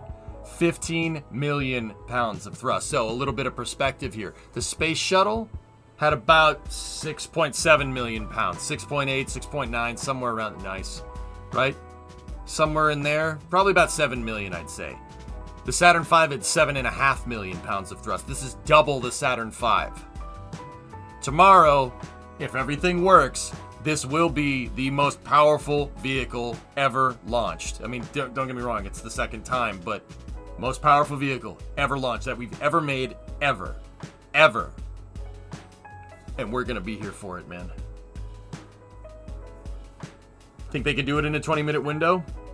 Yes. Discovery, go at throttle up. Yes. Should have gone to bed an hour ago. And hopefully it doesn't go kablooey, but if it does, yeah, they got another one teed up. That's so cool, man. 15 million pounds of thrust. Imagine a 15 million pound block of concrete, and if you dropped it and had like a car underneath it that just crushed, you'd never find any piece of the car. That's the amount of force we're talking here. Like, think Mythbusters rocket sled hitting the vehicle. That's the amount of force we're talking here. It hits it so fast it can literally rip the paint off. More daka, yeah, right? Daka. Is that the one that's looking up the business end spoon? We just saw it.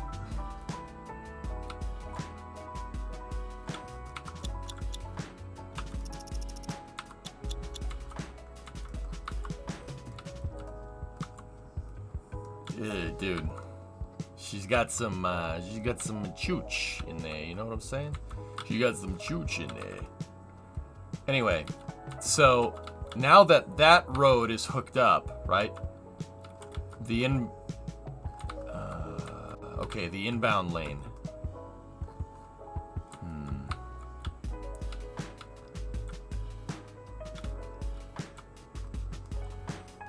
Let me think.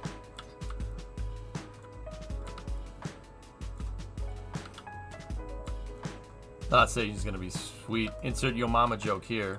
Damn.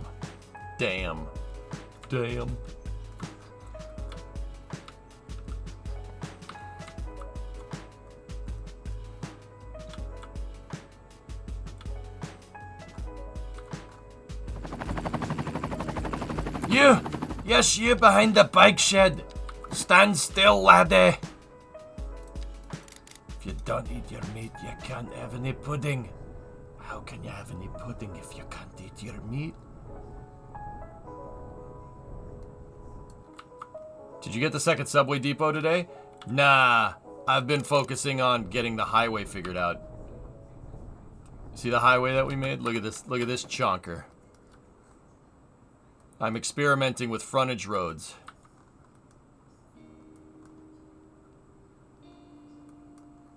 Always focusing on highways. You weren't here this afternoon, bruh.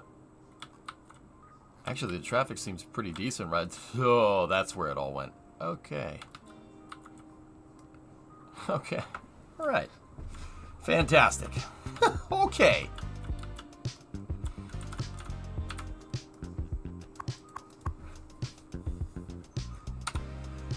Well, at least it's not where we're working. It's where we're not working. So that's good. That's a good thing.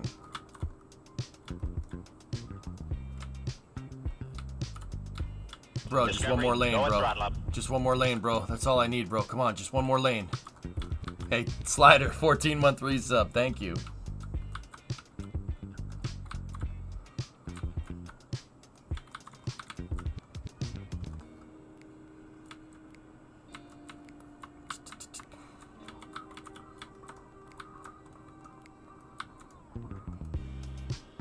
Oh, nice. They're using the trumpet.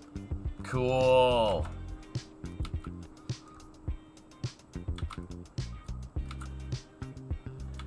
You know what we could do? I got a crazy idea. I've had a lot of crazy ideas today, alright? So, if we just put a temporary embankment right here, right? Nope. And then give me that curvy boy.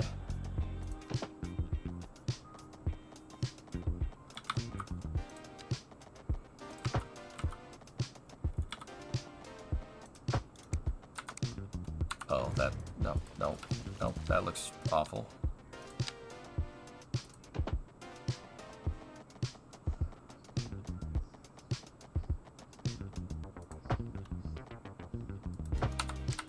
Right. We do something like that. Grab this, do that.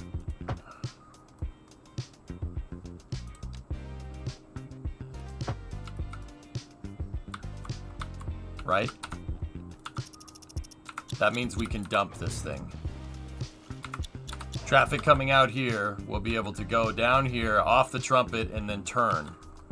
So, yeah, that's good. Cool. That fixes that problem. for now.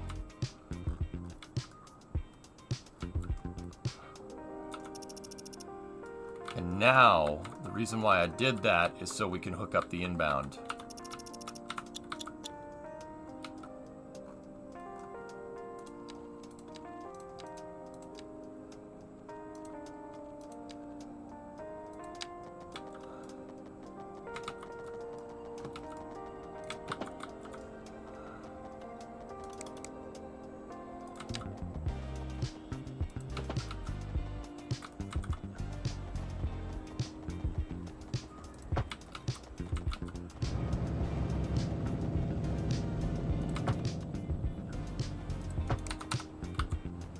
Alright, so take this, flip this sucker around like that.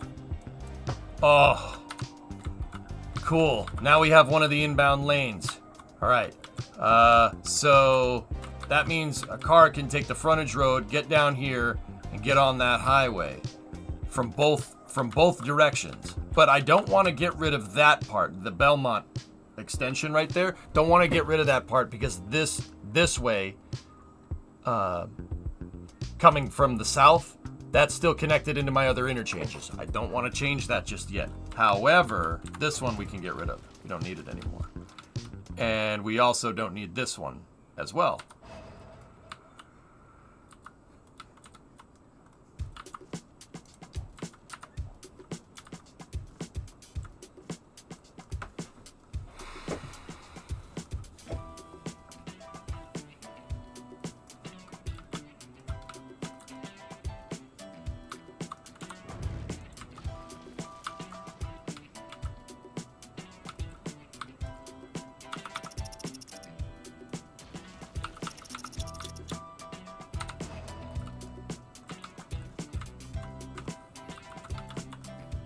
Nice.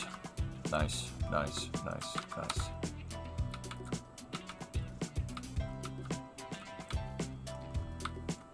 We're getting there.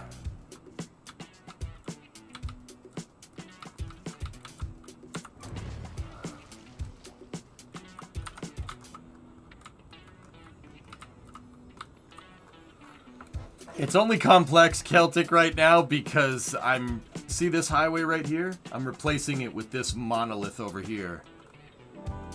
Because this highway is woefully inadequate for this. That highway sucks for this.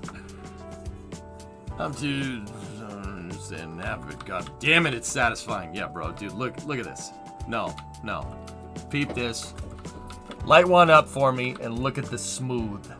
Look at the smooth of that road. Look at it. It's smooth. Light one up right now. Do it.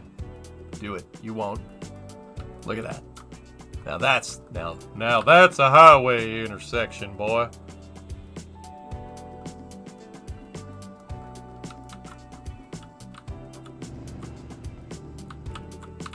Look at that. The smooth. That's how we do it. We're smooth operators here. We're a smooth operator. Good man. Thank you.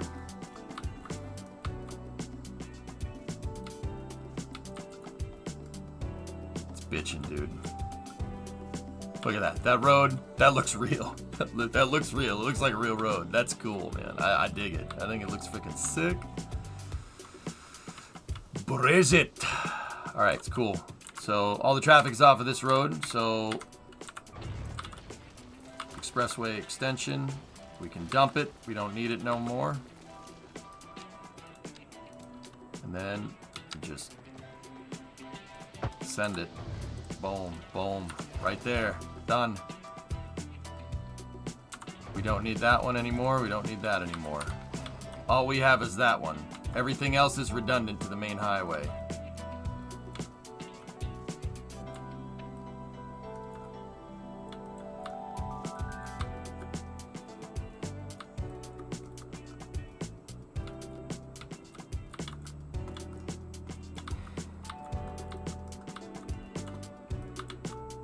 Looks like we're gonna need frontage roads all the way down here.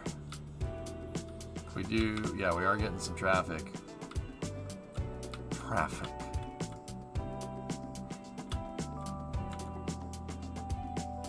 Yeah, that's on purpose, NB. It's because So I took my original in or outbound road here and I made it, that's going to be the inbound on the major highway, and the original inbound road here, right, that's the frontage road. See how I have over here all the traffic's over there? That's because we have to kind of do a lane shift here, which means downstream over there, heading outbound towards 3 Smile Island, we're gonna have to change this a little bit. I have to take this whole thing and I have to adapt it to look like that. It's not gonna be too bad.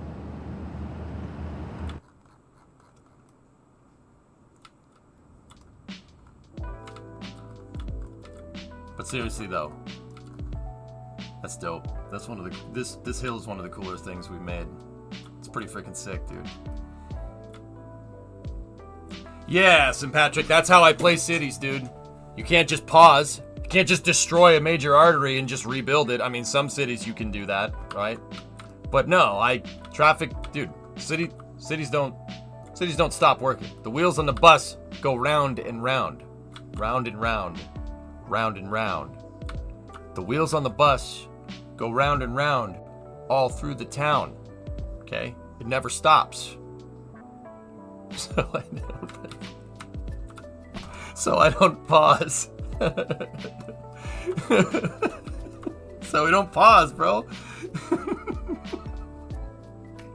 Sorry. My fault. It was funny. You laughed. Don't lie. I love it. Don't do that again. All right. That's fair. That was deep, man. You just blew my freaking mind, man. Sorry. Sorry if the wheels on the bus stuck in your head. That's my fault, dude. Totally my bad. Oh, boy. Tapped? Yes, I am. Yeah, that's what my mom says. When is the launch slated for tomorrow? 8. Juice meant be here at 8 a.m. I'm gonna be here.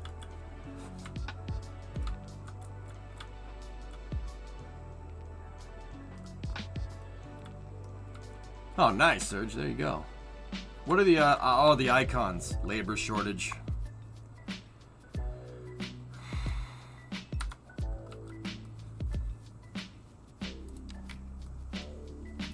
It's a labor shortage, dude. I got a little bit of an issue. Are these people happy? Unreliable mail. Oh.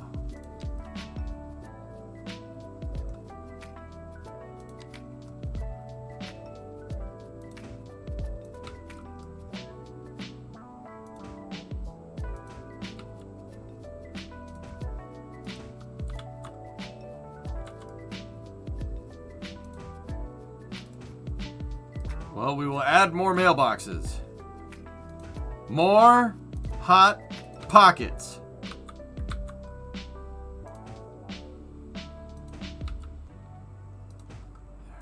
There. There's a post office right there, dude. And it has 0 vehicles in use.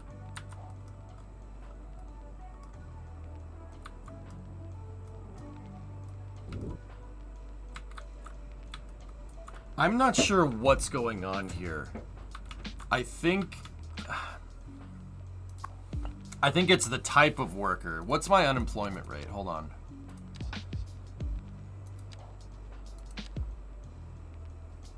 We are 11.6 unemployment. That's actually super good. Where are we? Where's the... Oh my God.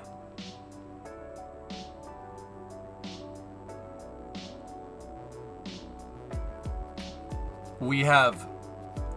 in the poorly educated, 24,000 employable, 38,000 positions open for manual labor. Yeah, that's your problem. Yeah. My people are too friggin' smart.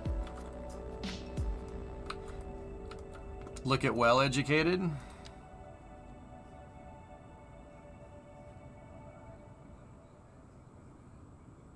Oh. Yeah, that's not good either. Yeah, yep. Oh. Yeah, zoning all this damn commercial here saturated the labor pool. Or desaturated the labor pool. That's not good. That's, very bad, actually. Yeah. What's the solution? More tract mansions, baby.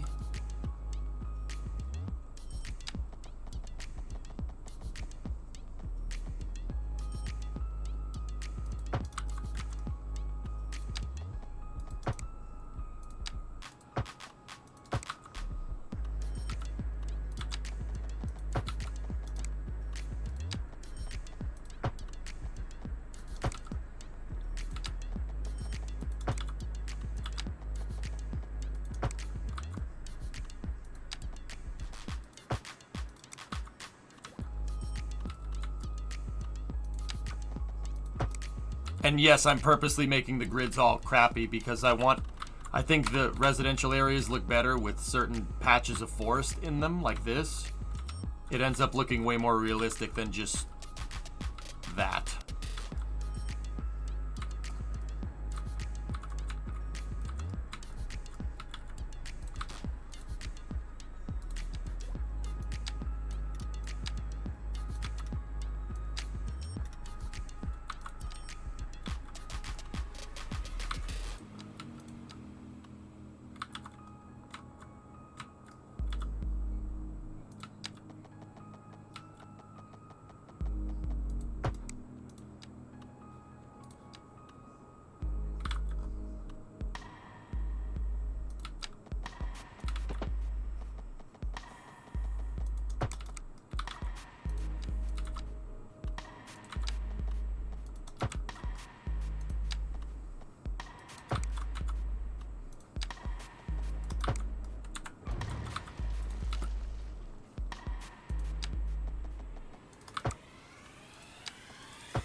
Yeah, we'll fill this all up.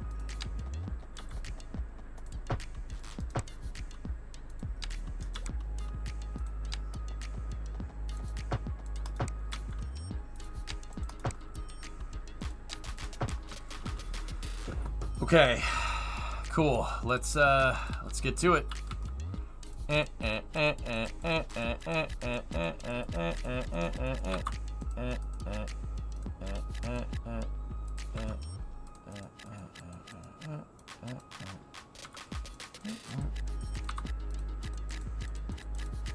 I would never, ever, ever recommend zoning this much residential at once, dudes. Don't do this. You're gonna cause insane influx into your city, and stuff starts to break. This is a really good way to break your highway systems.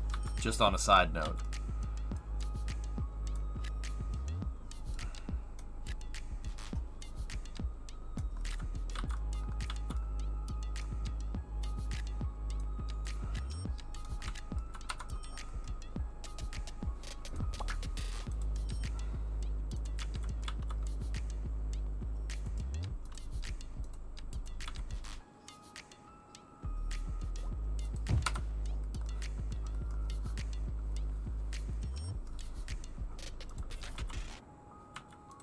Get a soccer pitch there. And then need some trees up in here. That's what we already got. There we go. There we go. Some shrubbery. Discovery, go and throttle up. Schools? I'm working on it.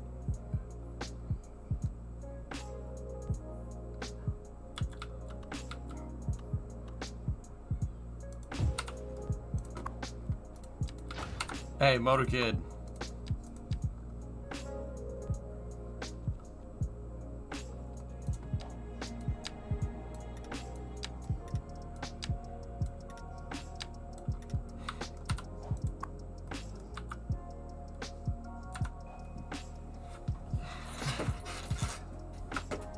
Darova.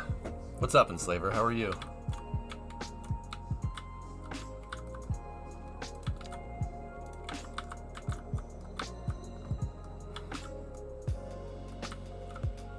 Yeah, it's not Paramus, it's not Secaucus, it's Moranus.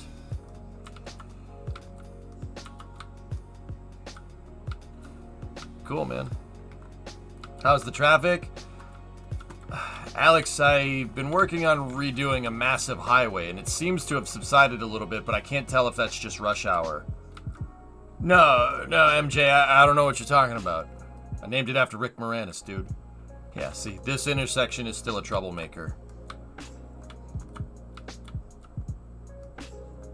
Need for Speed goes live in 10 minutes. Yeah, I'm testing cities to... I'm testing cities to work with frontage roads, and I added a diverging diamond, which the game really does seem to like. Yeah, and I even have, so we came up with the idea of using bus lanes right here for this turnaround and putting a road maintenance depot next to it. So my road maintenance has access to the road and they can turn around. Like what a real highway has. They have emergency turnarounds for police cars, ambulances, fire trucks, road maintenance vehicles. Those are the only things that use the bus lanes if you don't tell the buses to use the bus lanes. So we're like making highway maintenance facilities alongside the highway and stuff, dude. We're getting pretty hardcore. You can get nuts with this game. So you can see that this is the highway that I'm working on right now, and it's replacing this crock of crap. This highway's okay. I engineered it. It's all right. It's just not engineered for a 390,000 population city. It's not really good for a major artery.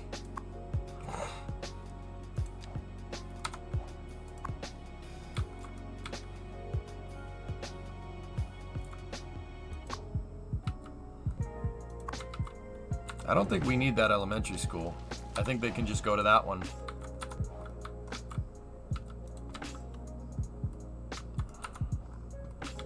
More McMansions. I'm working on it, dude.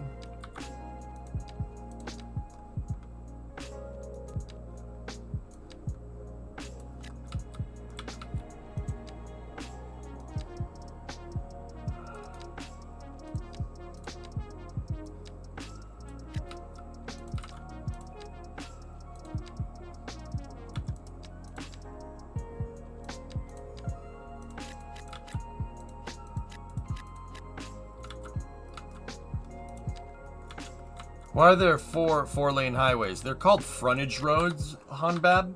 I'm not sure if you have those where you're at, dude. Collapsed. Frontage roads are basically, you have a big highway, right? And you don't want the big highway to go right into an interchange, especially if a lot of people are going to use it. So you have the big highway go into a buffer, a smaller highway, and have the smaller highway have access to the interchanges. And then in between the smaller highway interchanges, you have interchanges between the small and the big highway. They're called buffer roads or feeder roads or frontage roads. Super, super useful, especially with high capacity. They do them in we do stuff in the US like this all the time. Like this is the road that I took reference from because this is quite literally one of the busiest roads in the entirety of the US. This is 95. 95 goes up the entire east coast of the US. You could take it from Boston to Miami, which is a long freaking way. So Hanbab, that's like one central road that would go from like Seoul to Busan. Like Busan, yeah, I forget how to say it, right? That's like one central road. That would be a big road, right? That's what that is.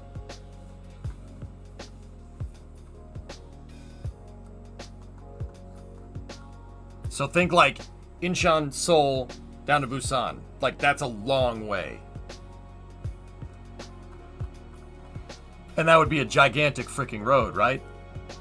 So yeah, it's a frontage highway. They're in the US all over the place. I took reference from this one on 95 and the turnaround. There's an emergency turnaround. That's where I got the idea. I just ended up putting it right in city. See, there it is. Oops. Hey, it's a good idea, all right? That's in Newark, yeah. You could take the train. Yeah, that's true. Yeah. In Poland and any other EU countries use the spiderweb system, and that's why. Yeah, Yeah, the spiderweb system's not a bad idea, Dream, but the problem is New York, the terrain really doesn't call for it. That's why you have such a big road here. So we're in New York City. You can't really do a spiderweb with this, man. The Hudson River is too deep. It's way too deep. So New York, there's no like outer beltway thing. That doesn't work that way. They can't do it. There's not. You're asking to build roads where you can't build roads, you know? So, yeah, like spiderwebs don't work. With New York, but like there are other cities in the US that do exactly what you're talking about. You know, you have your inner beltway, mid beltway, outer beltway, and then you have, it looks like a crosshair, like a sniper's crosshair, right? Same idea. Does a bus take workers to maintenance? I'm not sure.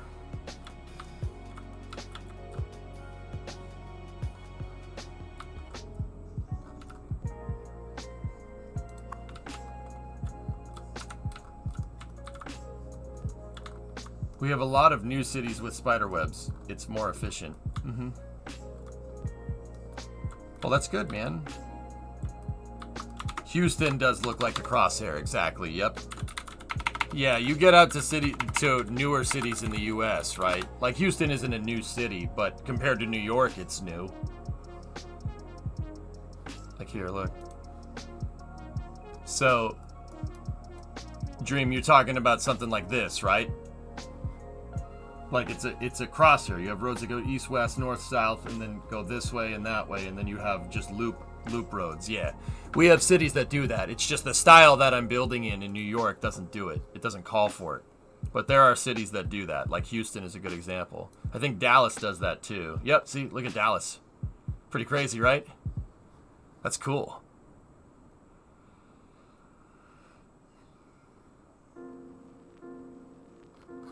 Does Edmonton do it, Bam?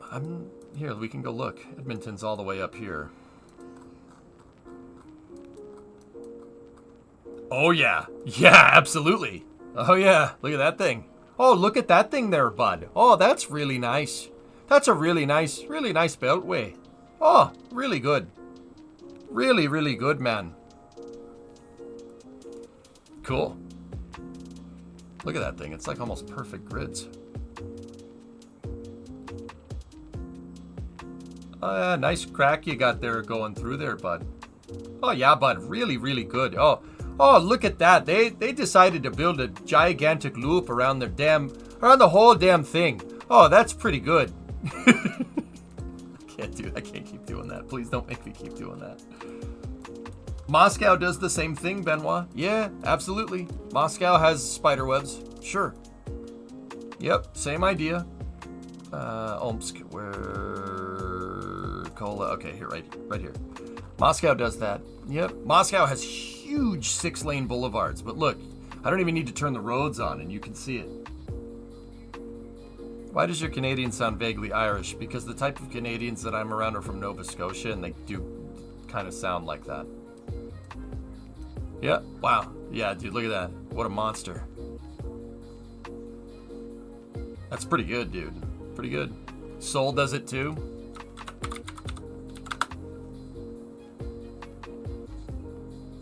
Italia. I don't know if Italian cities can do that.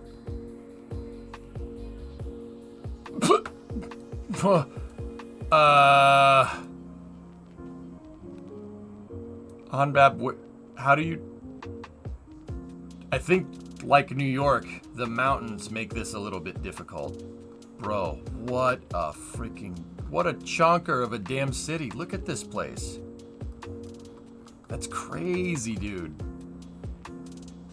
That's a big mother. That's a big city. Damn. Spider on LSD, though. Holy crap, dude. Yeah, look, it goes all the way to Incheon. That's nuts, man. Absolutely crazy. What a beast. But yeah, what I was saying is, like, imagine just one big road that goes from here to here, right? It would be big, right? You staying up? We'll stay up until the Starlink launch. But anyway, yeah, pretty cool. That's that road, 95, dude. it's the major. It's a major road in the U.S. on the eastern seaboard because there's a lot of people on the coasts in the U.S.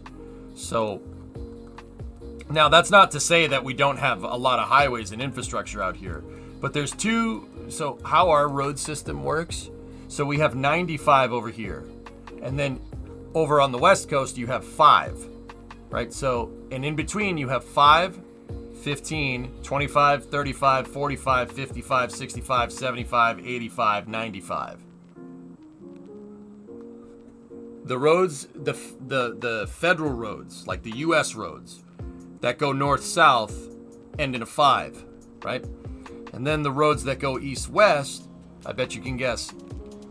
Down here you have 10, 20, 30, 40, 50, 60, 70, 80, 90. So, check this out. You go to Boston, my hometown, right?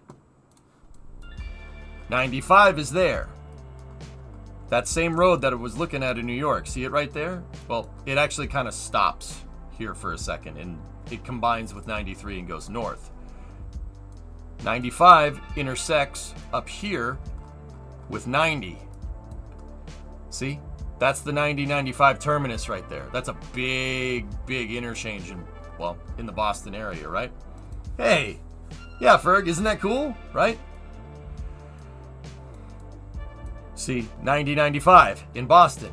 Simultaneously, you go all the way across the United States. You go all the way to Seattle, Washington, in the northwest corner. Check this out.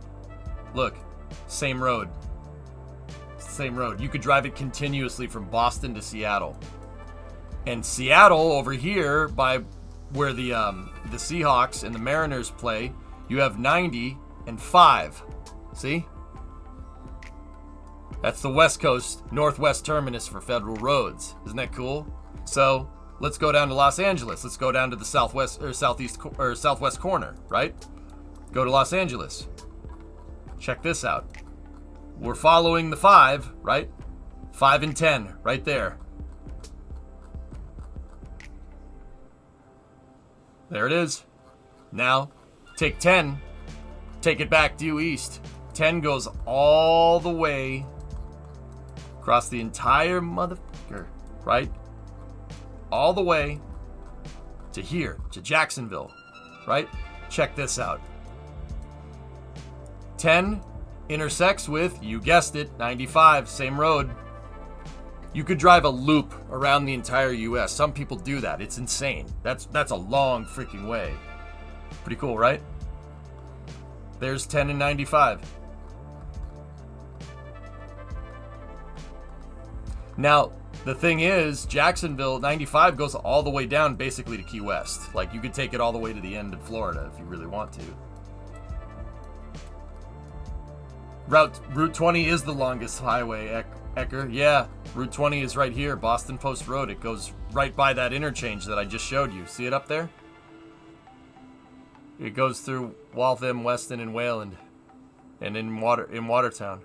Yeah, that'll take you. That road also will take you all the way to Seattle. And then they said that road is tiny. Let's build 90 instead. I did, Guru, yeah. And they filled it in real quick. Funny, when a lot of money's on the line, it gets done really, really fast. Interesting how that works, huh? 35 runs through Dallas-Fort Worth and splits 35 east and 35 west. Yeah, there you go. Yeah, Husfathen, isn't that cool?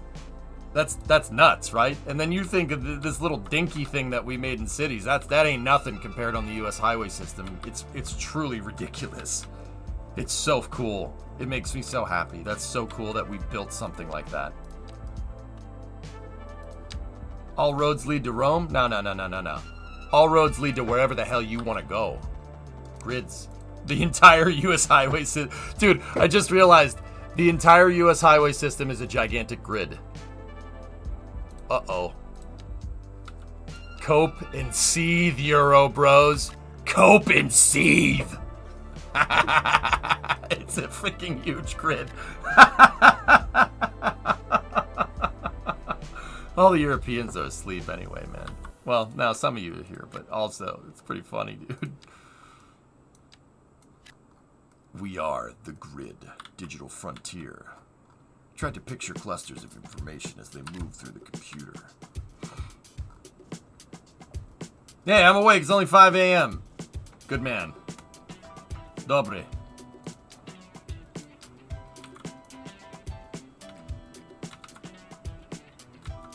Oh boy, 3 a.m.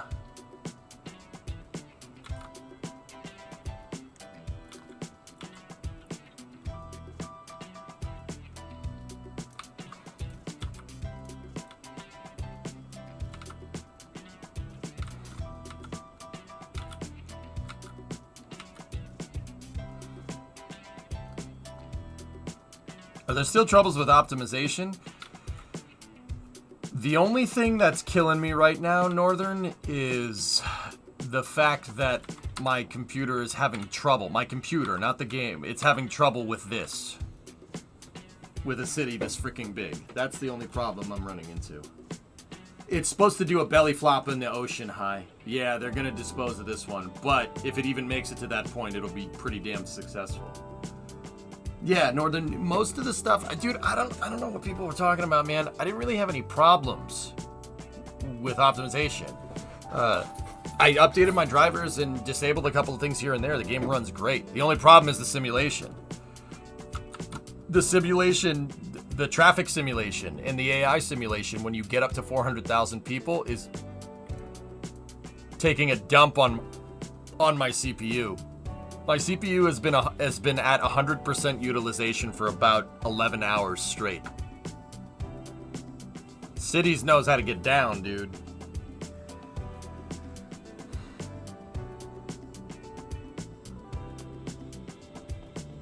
Cities knows how to get down. This game is freaking great, dude. I'm sure that's good for it. It's fine. I just have the door open to the garage. We're exchanging the heat. It stays at operating temperature. We're fine. What CPU do you run? This is a Core i7-8700K, overclocked to 4.2 per core. 4.2 gigahertz per core. It's 6 years old, and it's running a 400,000 person city in a game that was made in 2023. It's pretty good. Yeah, we're just using all the cores that we were provided. Jeez. What's the sim rate?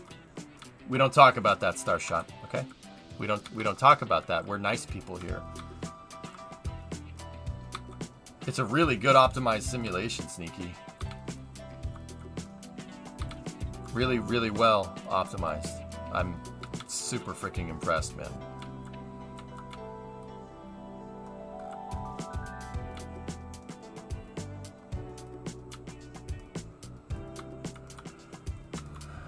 Benoit, I haven't really heard any. I mean, dude, you've been sitting here watching me play. It's fine. And my processor is not new. It's old. Just, my big thing is disable volumetrics, disable depth of field, disable motion blur. You're fine. You're never going to run into a problem. And update your video drivers too. NSF is online with a launch stream. Wow.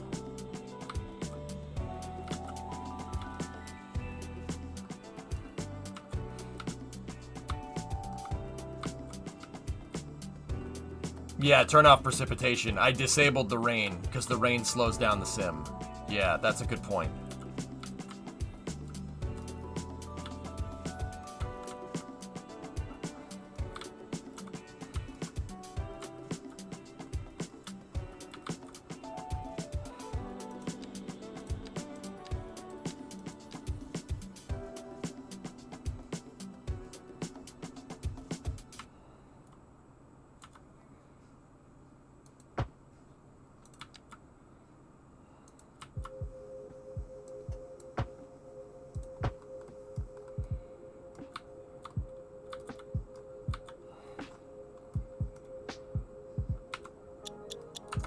What about pet simulation? It's doing something. Huston, tier 1. Thanks for the sub, buddy. There you go, Smug. Right? There you go. Did you make your frontage roads a lower speed limit so that people would stay on the main highway until needed? Well, we ran into that. I thought about that when we were making the frontage road, and I'm like, oh man, what's going to keep them off the frontage roads? Well, get this.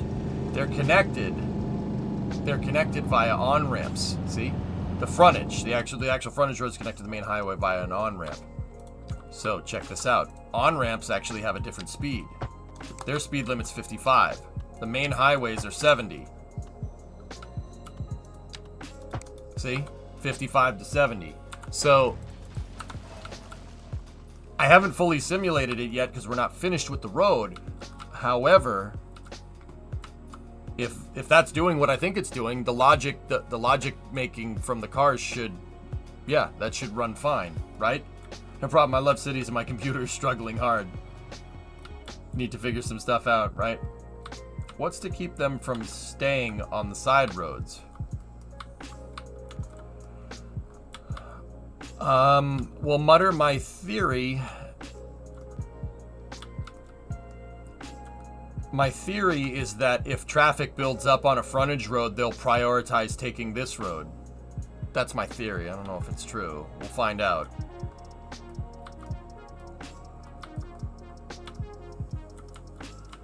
But the crazy thing is that they're clearly utilizing... Look, see?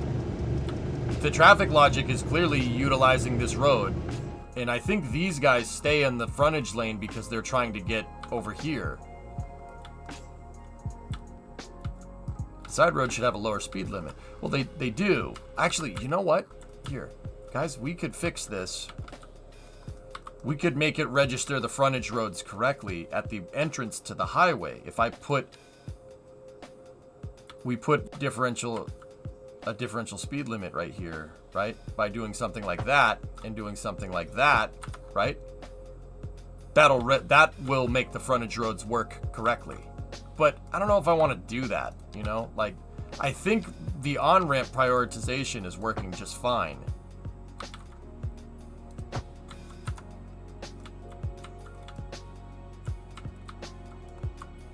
Yeah, they split, bam, exactly. I mean, but honestly, guys, I don't know if the frontage roads are going to work how I think they're going to work. To be 100% honest with you, I don't know. I did this to test. I think it will, but we'll see. What's happening here? I was afraid the bus lane right there would cause an issue.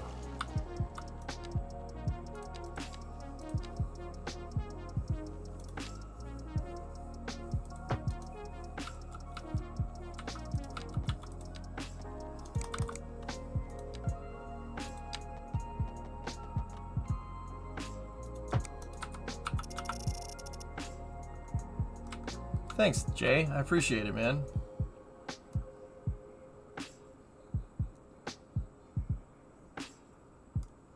Miguel, I told you I'm building in Medellin style, and they have frontage highways. So here I am overthinking a 10,000 population with the star. You're an engineer. It's your job to solve problems, even if the problems aren't there, dude. Think about it. A good buddy of mine told me that very recently. An engineer's job is to solve problems, and if there's no problems to solve, engineers will create a problem to solve it. Boom. It's true. It's true. Tell me I'm wrong. Does not make sense to expand the frontage roads by a lane when they intersect with an off-ramp. Yeah, I am. It absolutely does, Orshi. The reason why you didn't see it up there is because some of these intersections aren't finished yet. But even when we have a double split right there, I set it to 4 lanes, and then 3 before that. Sometimes the frontage road, which is a feeder road technically, sometimes it's going to end up being bigger than the main highway. That's okay. Oh God, is that why I am the way that I am? Yes.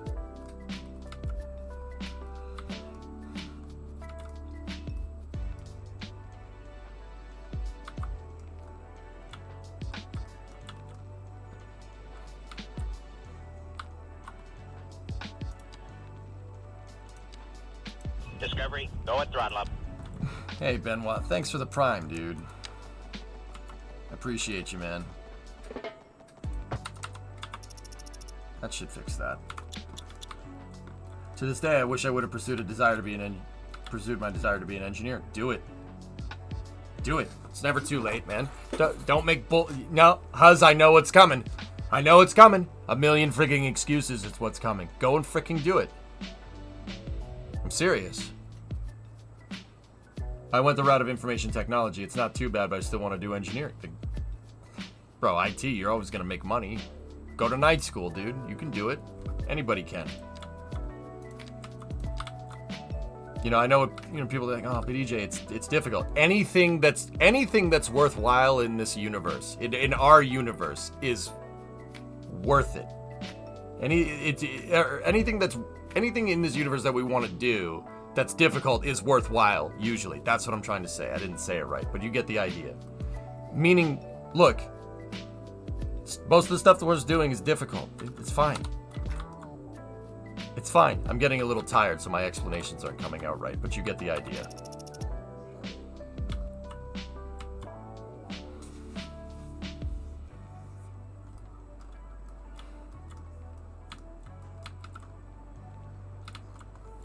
If it's difficult, there's a reason, because if it was easy, everyone would do it.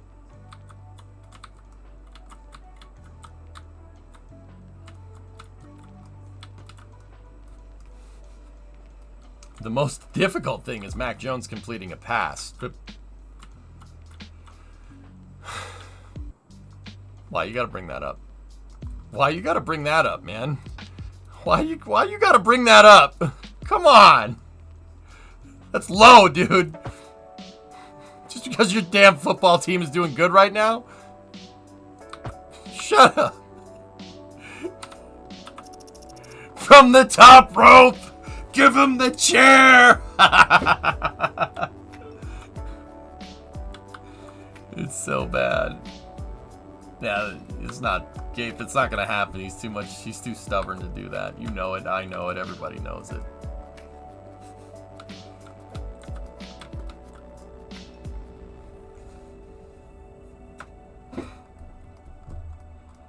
Hey Matt, what's going on? Long time listener, first time caller. Just asking why the vehicles are moving slow. So, Matt, you know when I play Kerbal, when the game moves slow? And Kerbal, it's like, right? Because the simulation's taking a beating. This is City's way of doing that. Cities has a delta time step smoother in it. So what does that mean?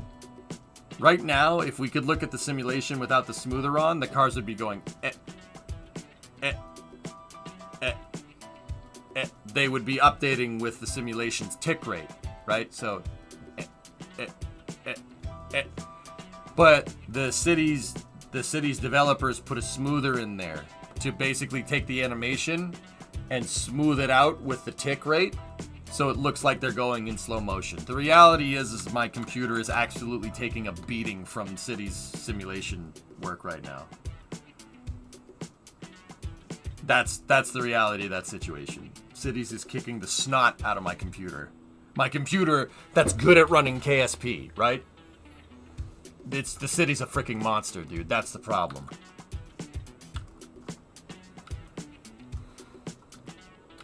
Time for a Threadripper. I'm beginning the process of budgeting for a new processor. I'm processing my processing budget. Processor, but budget cups.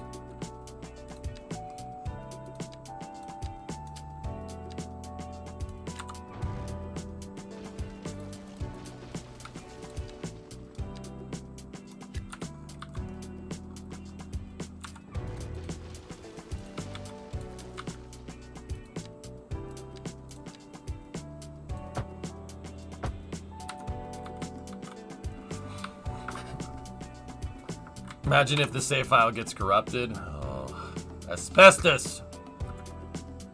Well, they're not air quality compliant. That's the problem. See all these people complaining of air pollution? You're not compliant.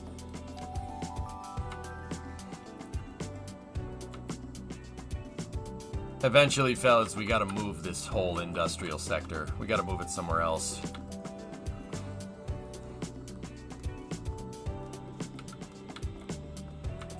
I'll probably end up moving it out here.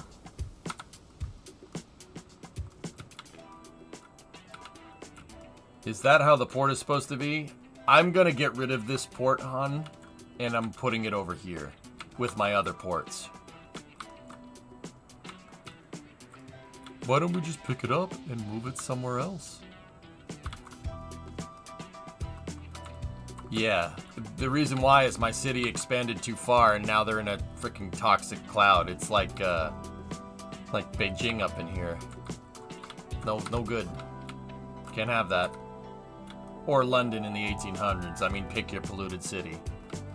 Or any American city in the 1950s. It's true.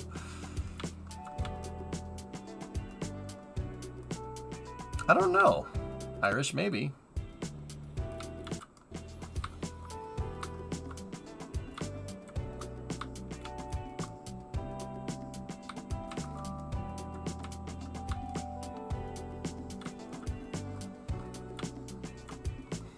All right.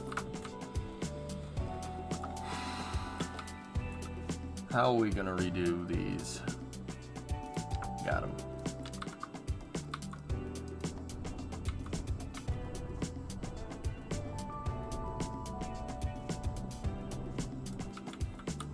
Very random question. If you suddenly had a Dyson Swarm at your disposal, what would be your first project you would use it for?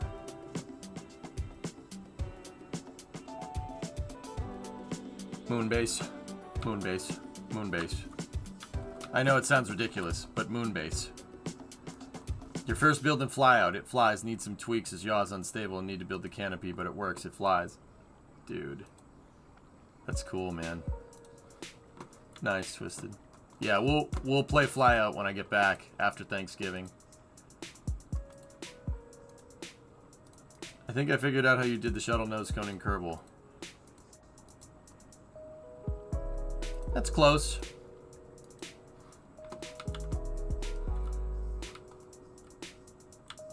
That's close, Nova.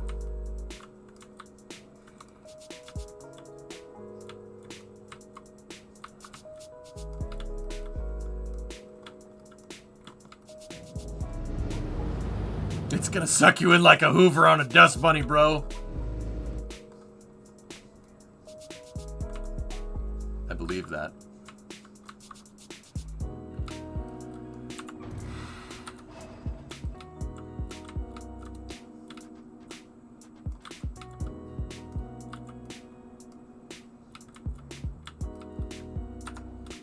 $7K. Are we gonna make it to 400 tonight? We should.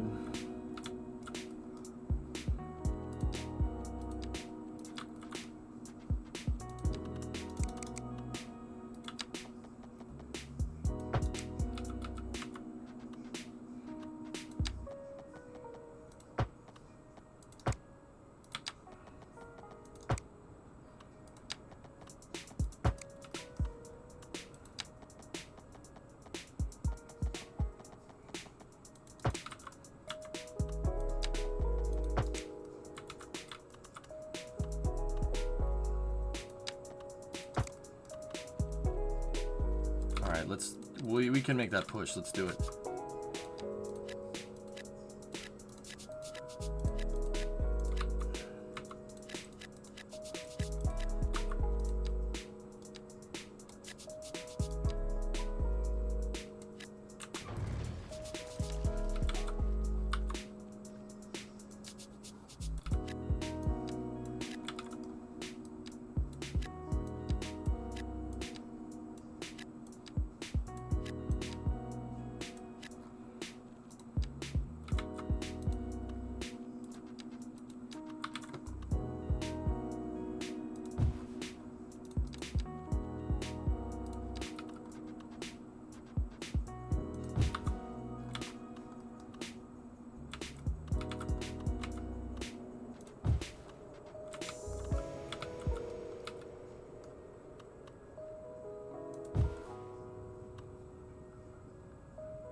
Oh, okay. That was close.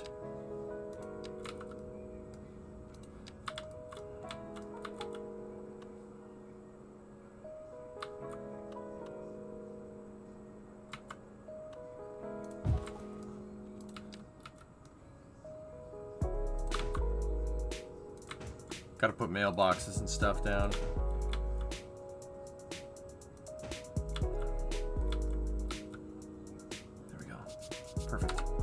Save check. Save is check. Can we check the traffic volume? Flow's going up, but it did go down at noontime.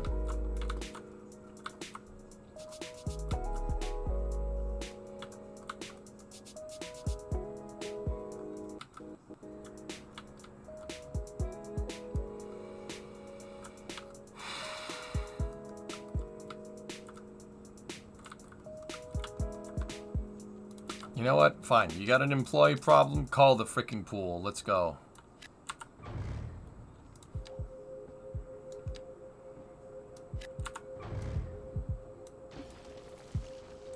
This is gonna screw my my import-export, but it's alright.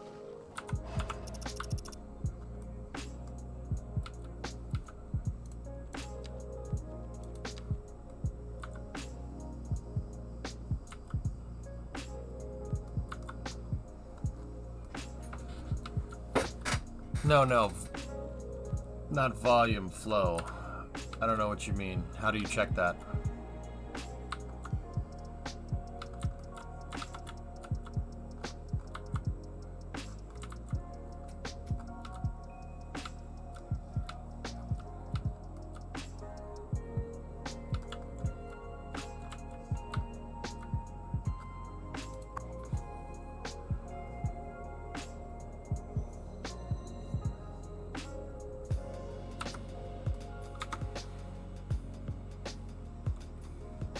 Oh, this. I'm running out of time, Honbad, before that launch is happening. I kind of want to finish the roads. I don't want to dick around with this right now.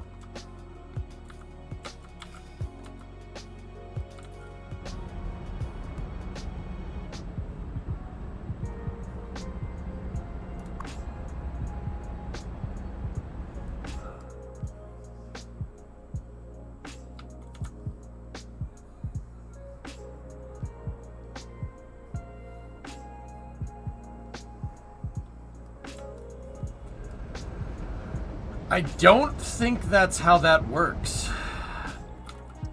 For whatever reason, it's reading that as a Y. Why? Why would you do?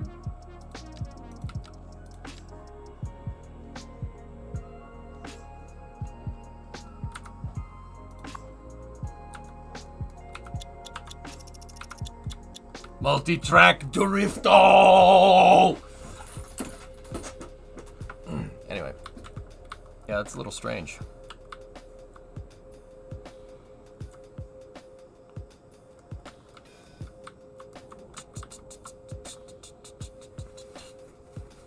F1 practice is on? I ain't watching that damn clown show.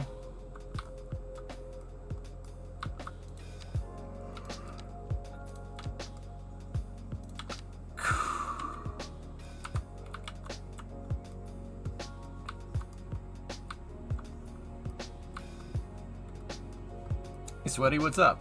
Here's what it's looking like. Let me see me go.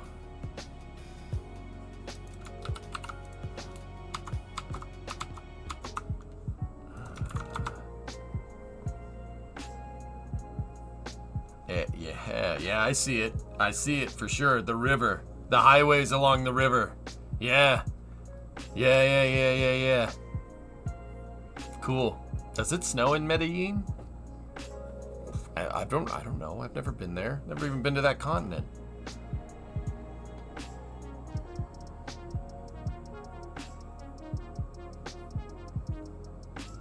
No, Jay?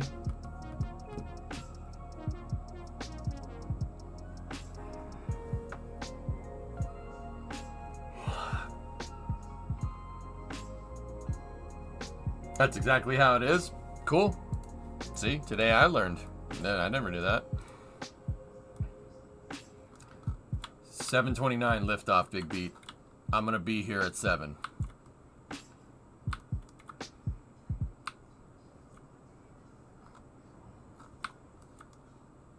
Look at this monster.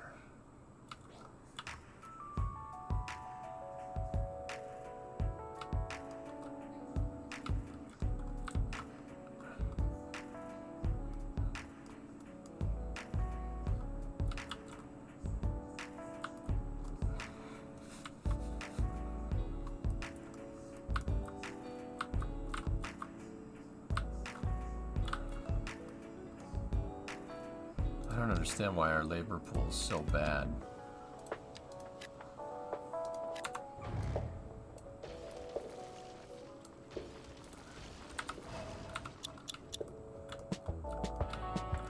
Come on, 393. Let's go.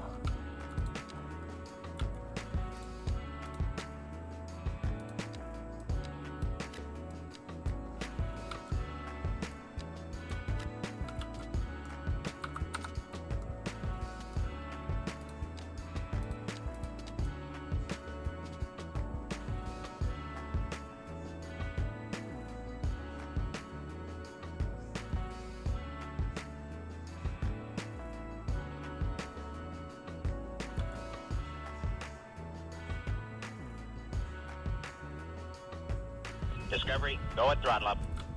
Hey, Big Beat. Thanks for that. Thanks for the freaking 27, man. It's good to see you, buddy.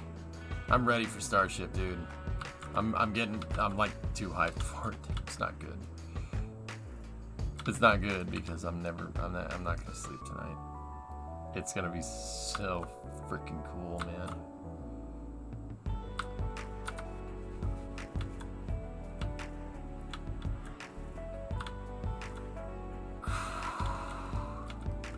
I'm gonna try, Toothless. I mean, I'm getting kind of tired now, but I'm not entirely sure I could make it all the way to Starship. And if I was gonna be responsible, I wouldn't do that.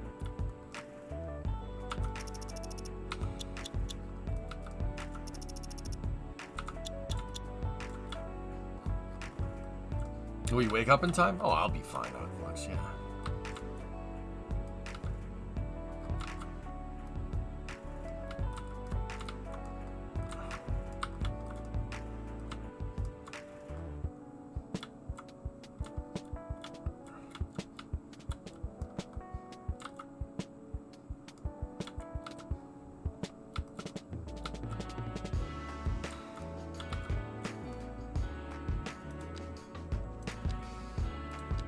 Okay, I think I got an idea for how I want to do this here.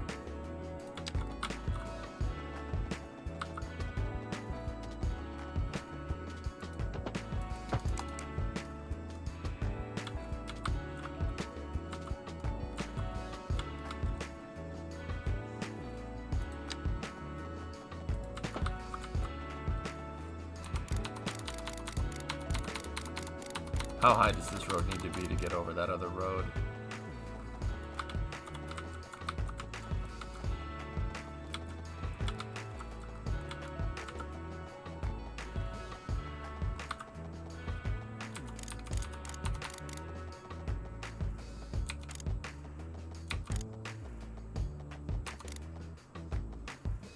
How does that look?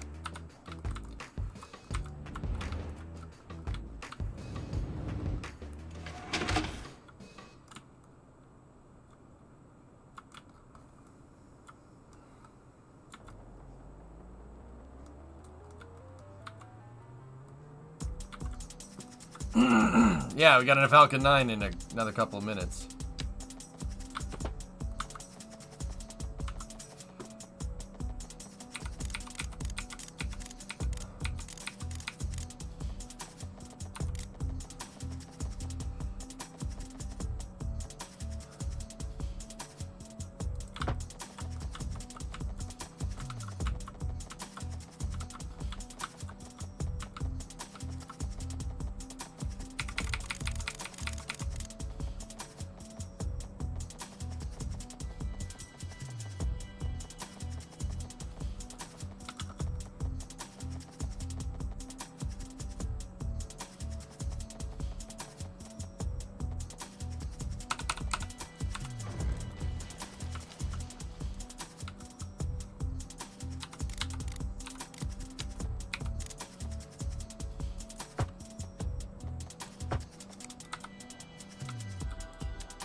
So I think I got an idea for how I want to do this. Sometimes, dudes, I just have to stare at the stupid thing long enough, and then it'll eventually click.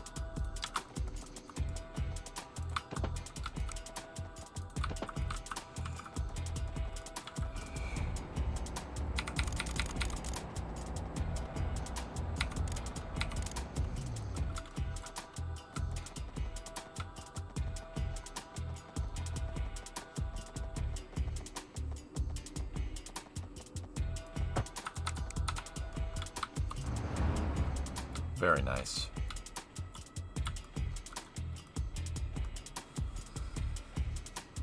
Silly Elon, he thinks we're gonna get bored of rocket launches. Yeah, I know, right? What a maroon.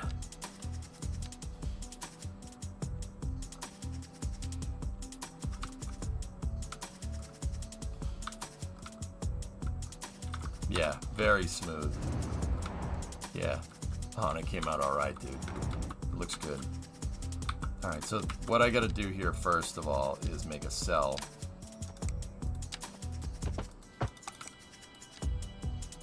Right there. And that'll allow me to do that. And then hopefully this comes in right.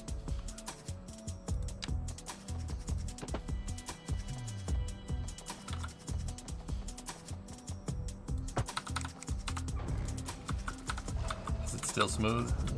Oh yeah, it's still smooth.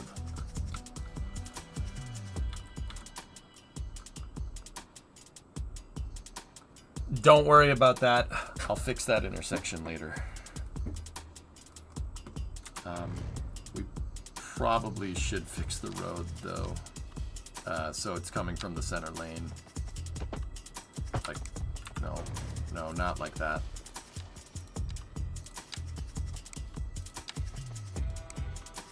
Bruh. Alright, just do that. just do that for now. That's fine.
We might have to do it this way.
good enough. Save check. Cloverleaf. So the thing that I'm like about is this road right here. It needs to this road, Crescent Highway right here, needs to actually like go in here, and then I need it to connect to the frontage road before that. Actually, yeah, I mean, technically I don't, actually. Now that I'm thinking about it, I really don't.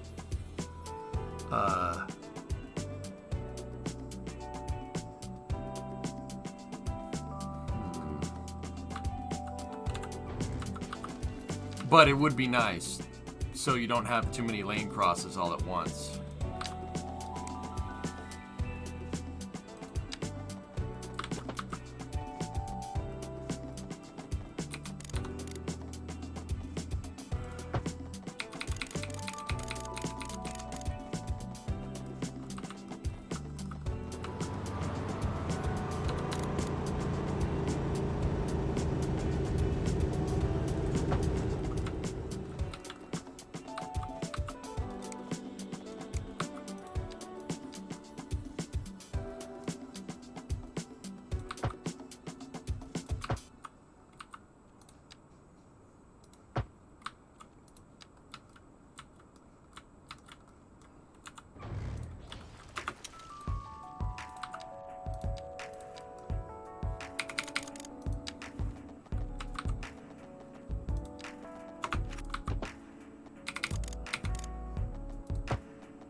I didn't want this straight tool.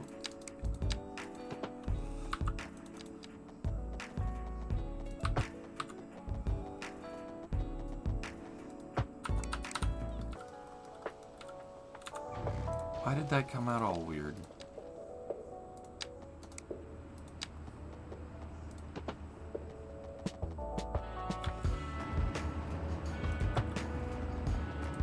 Oh, no, no, no, no.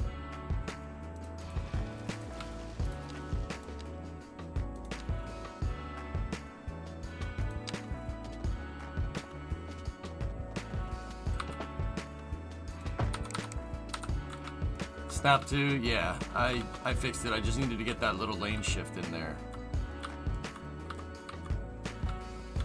So this thing could rejoin correctly.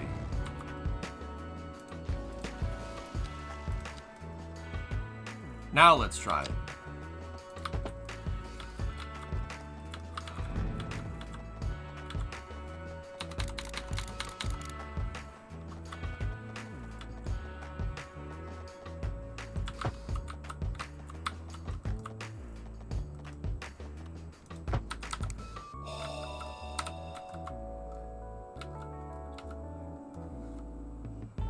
Nice.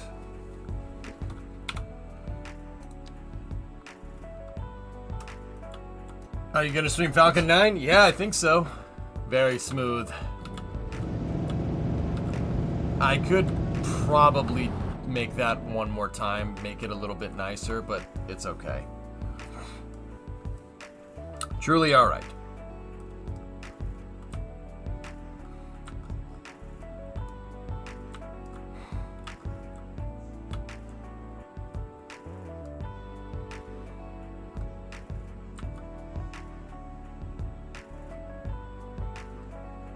This is an old intersection, and it looks like trash. Yeah. You could see my old poopy doopy intersection under there, and then you get the new hotness. And you get the new hotness.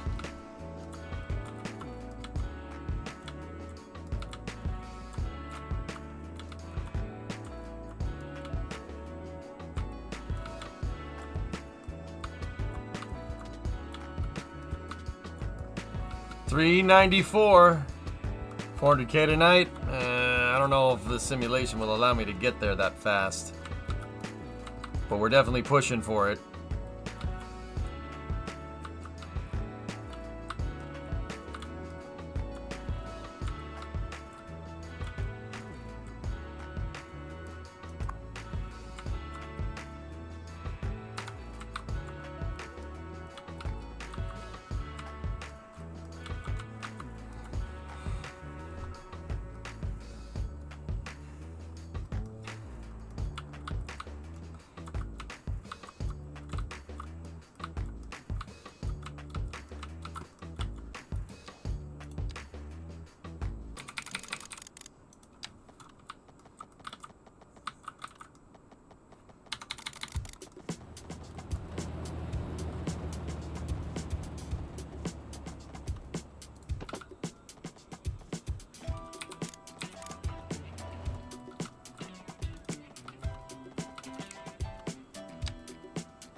Sorry, temporary construction. Everything is fine.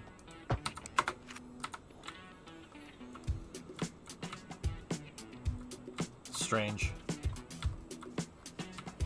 Alright, we actually don't need that thing anymore. I don't need that connector. Actually, we still need it in case they want to go down this way. Yeah, man, they're amazing. Right click sometimes gets the pillars out. Okay, noted.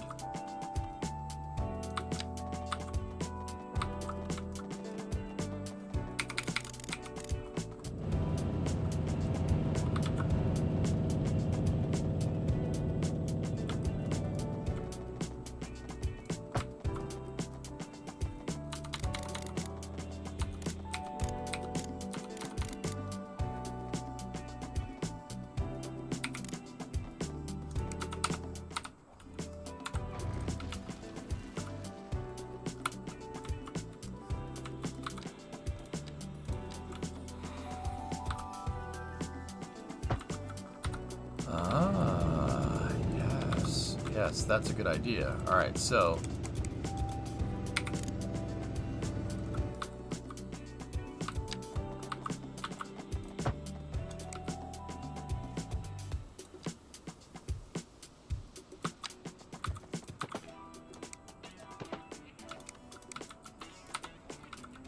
man, I made that exit road too nice.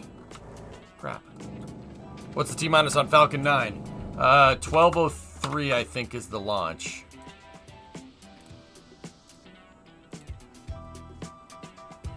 $12:05. We got about 15 minutes. Hey man, was checking out your stream earlier on the phone. Impressive you got that amount of people in there. Holy moly, I gotta wonder what the simulation speed is at. No, that's what the simulation speed is at, Mo. No. My computer's like, I hate you so much right now. Oh my goodness. Dude, you know what? It's actually not too bad. Am I coping? I'm coping. It's pretty bad. Yeah, that's pretty bad.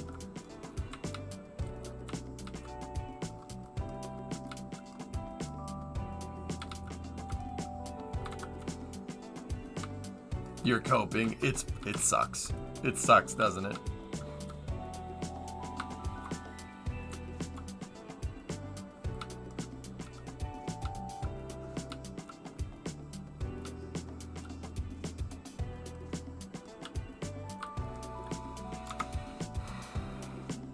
Try turning off pet simulation. I turn off pet simulation? I don't know how. I can toggle the debug on it, weather guy. I have no clue how to do that. Hey, geek. I hear there's something going on down in Texas. There is something. Yes. Yeah, I don't know how to do that, man.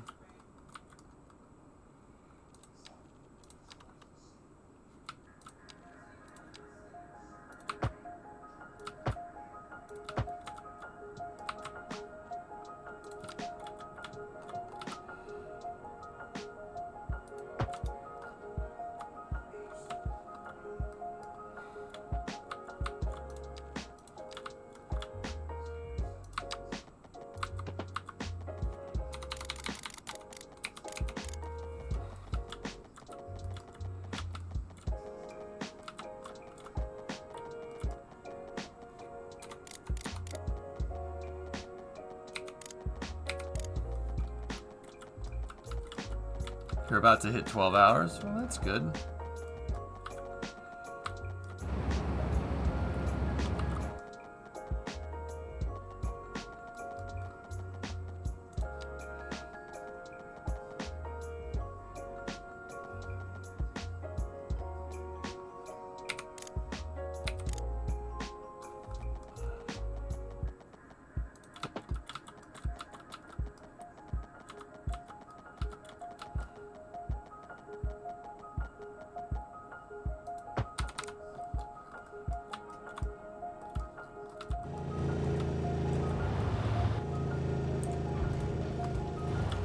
Junk.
I screwed up the smooth. Dang it.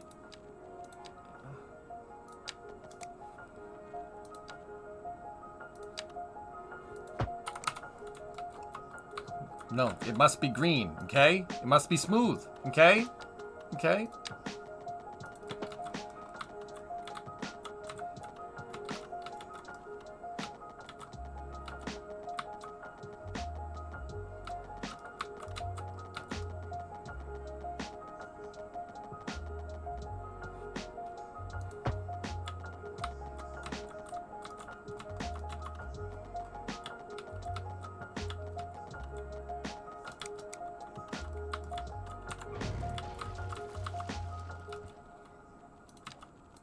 We don't know, Manor. I don't know how to do that.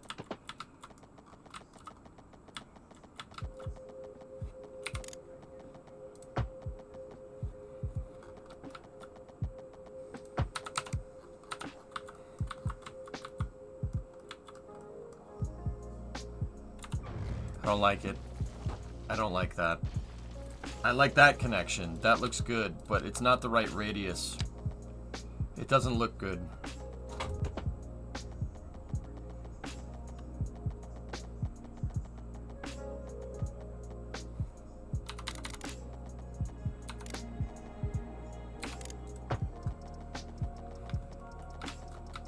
This will look better.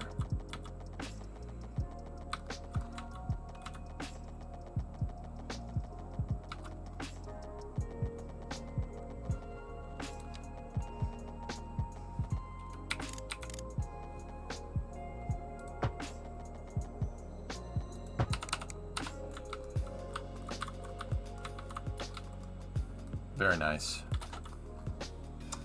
We don't need that ramp anyway. Whatever. That's strange.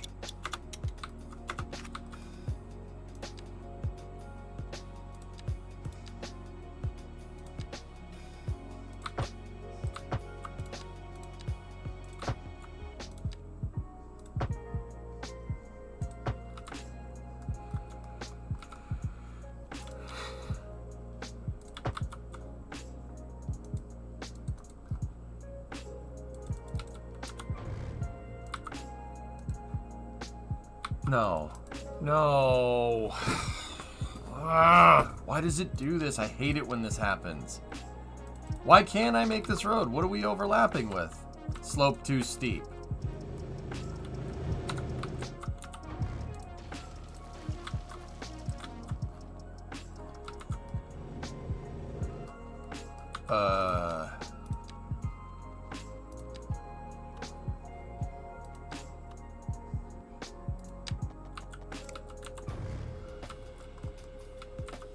Oh, balls. Oh, okay. Get rid of that. Alright, I see what it did. Okay. Okay. Alright, I see why it freaked out. Alright, no problem. That looks like horse crap. Alright, cool.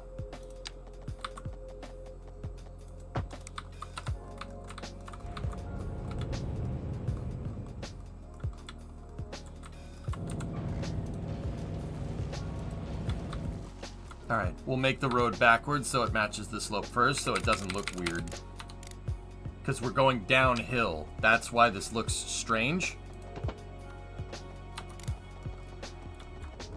If we go over here like this, right? Get rid of that. Shut off the snapping functions. And we just make this match the slope.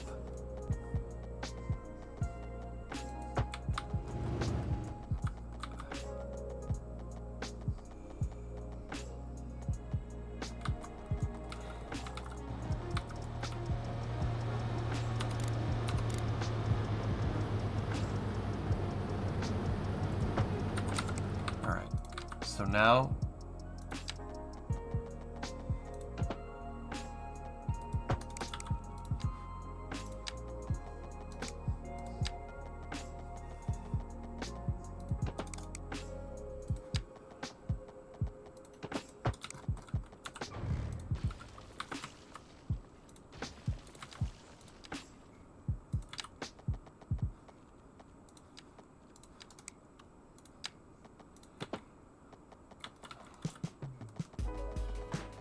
I am definitely leaning in for a closer look, and I'm not ashamed of it, and I don't care. It's fine.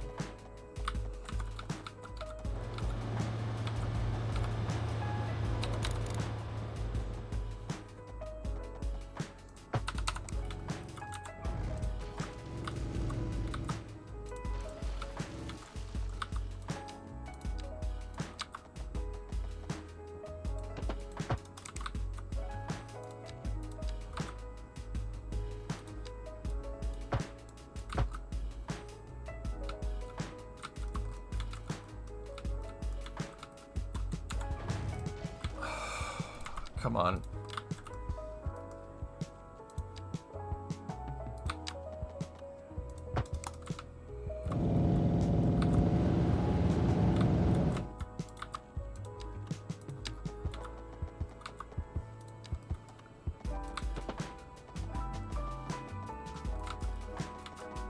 Five minutes. I know.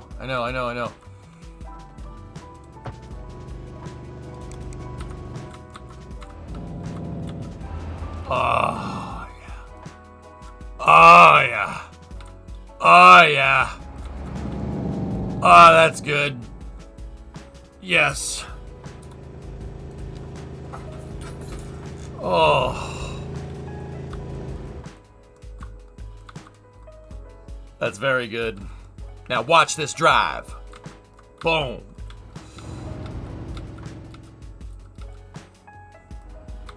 It is. There's a little bit of a bump in the road right there. Honestly. But I could fix it real quick. I could fix it. Just one more lane, bro. Just one more turn. Just one more lane, bro, I swear. Nope. Nope, it didn't make it. Guess what we're doing? We're loading the game. Because with that, I don't care. Doesn't bother me. Nope. I decided against that. CPU upgrade? Maybe. Yeah, see that piece. See where the fence on the side of the road is really thick? Thick. Digital.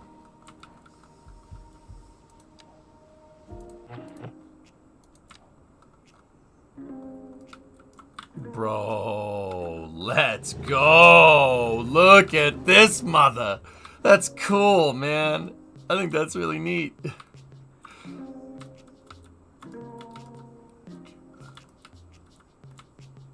SpaceX is live. Okay. Stop yelling at me. Stop yelling at me.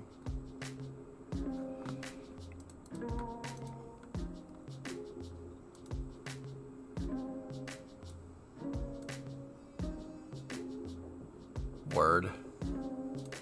All right. Okay. Dudes, that's good. We didn't finish the whole highway We didn't finish the whole highway project today, but I got to go to bed because I'm going to be streaming tomorrow morning, and then after that, I'm going to be gone for a week. So I know we're going to go cover the launch, and I know I don't have much time. Before you click out, before you leave, I'm going to be gone the whole week. I will be back on the 27th, and on the 27th, we'll finish this highway. We'll spend all next week finishing out the highways, and we'll push to 400K. I'm sorry I didn't get there. But for now, we're going to cover Starlink, a Falcon 9 Starlink launch.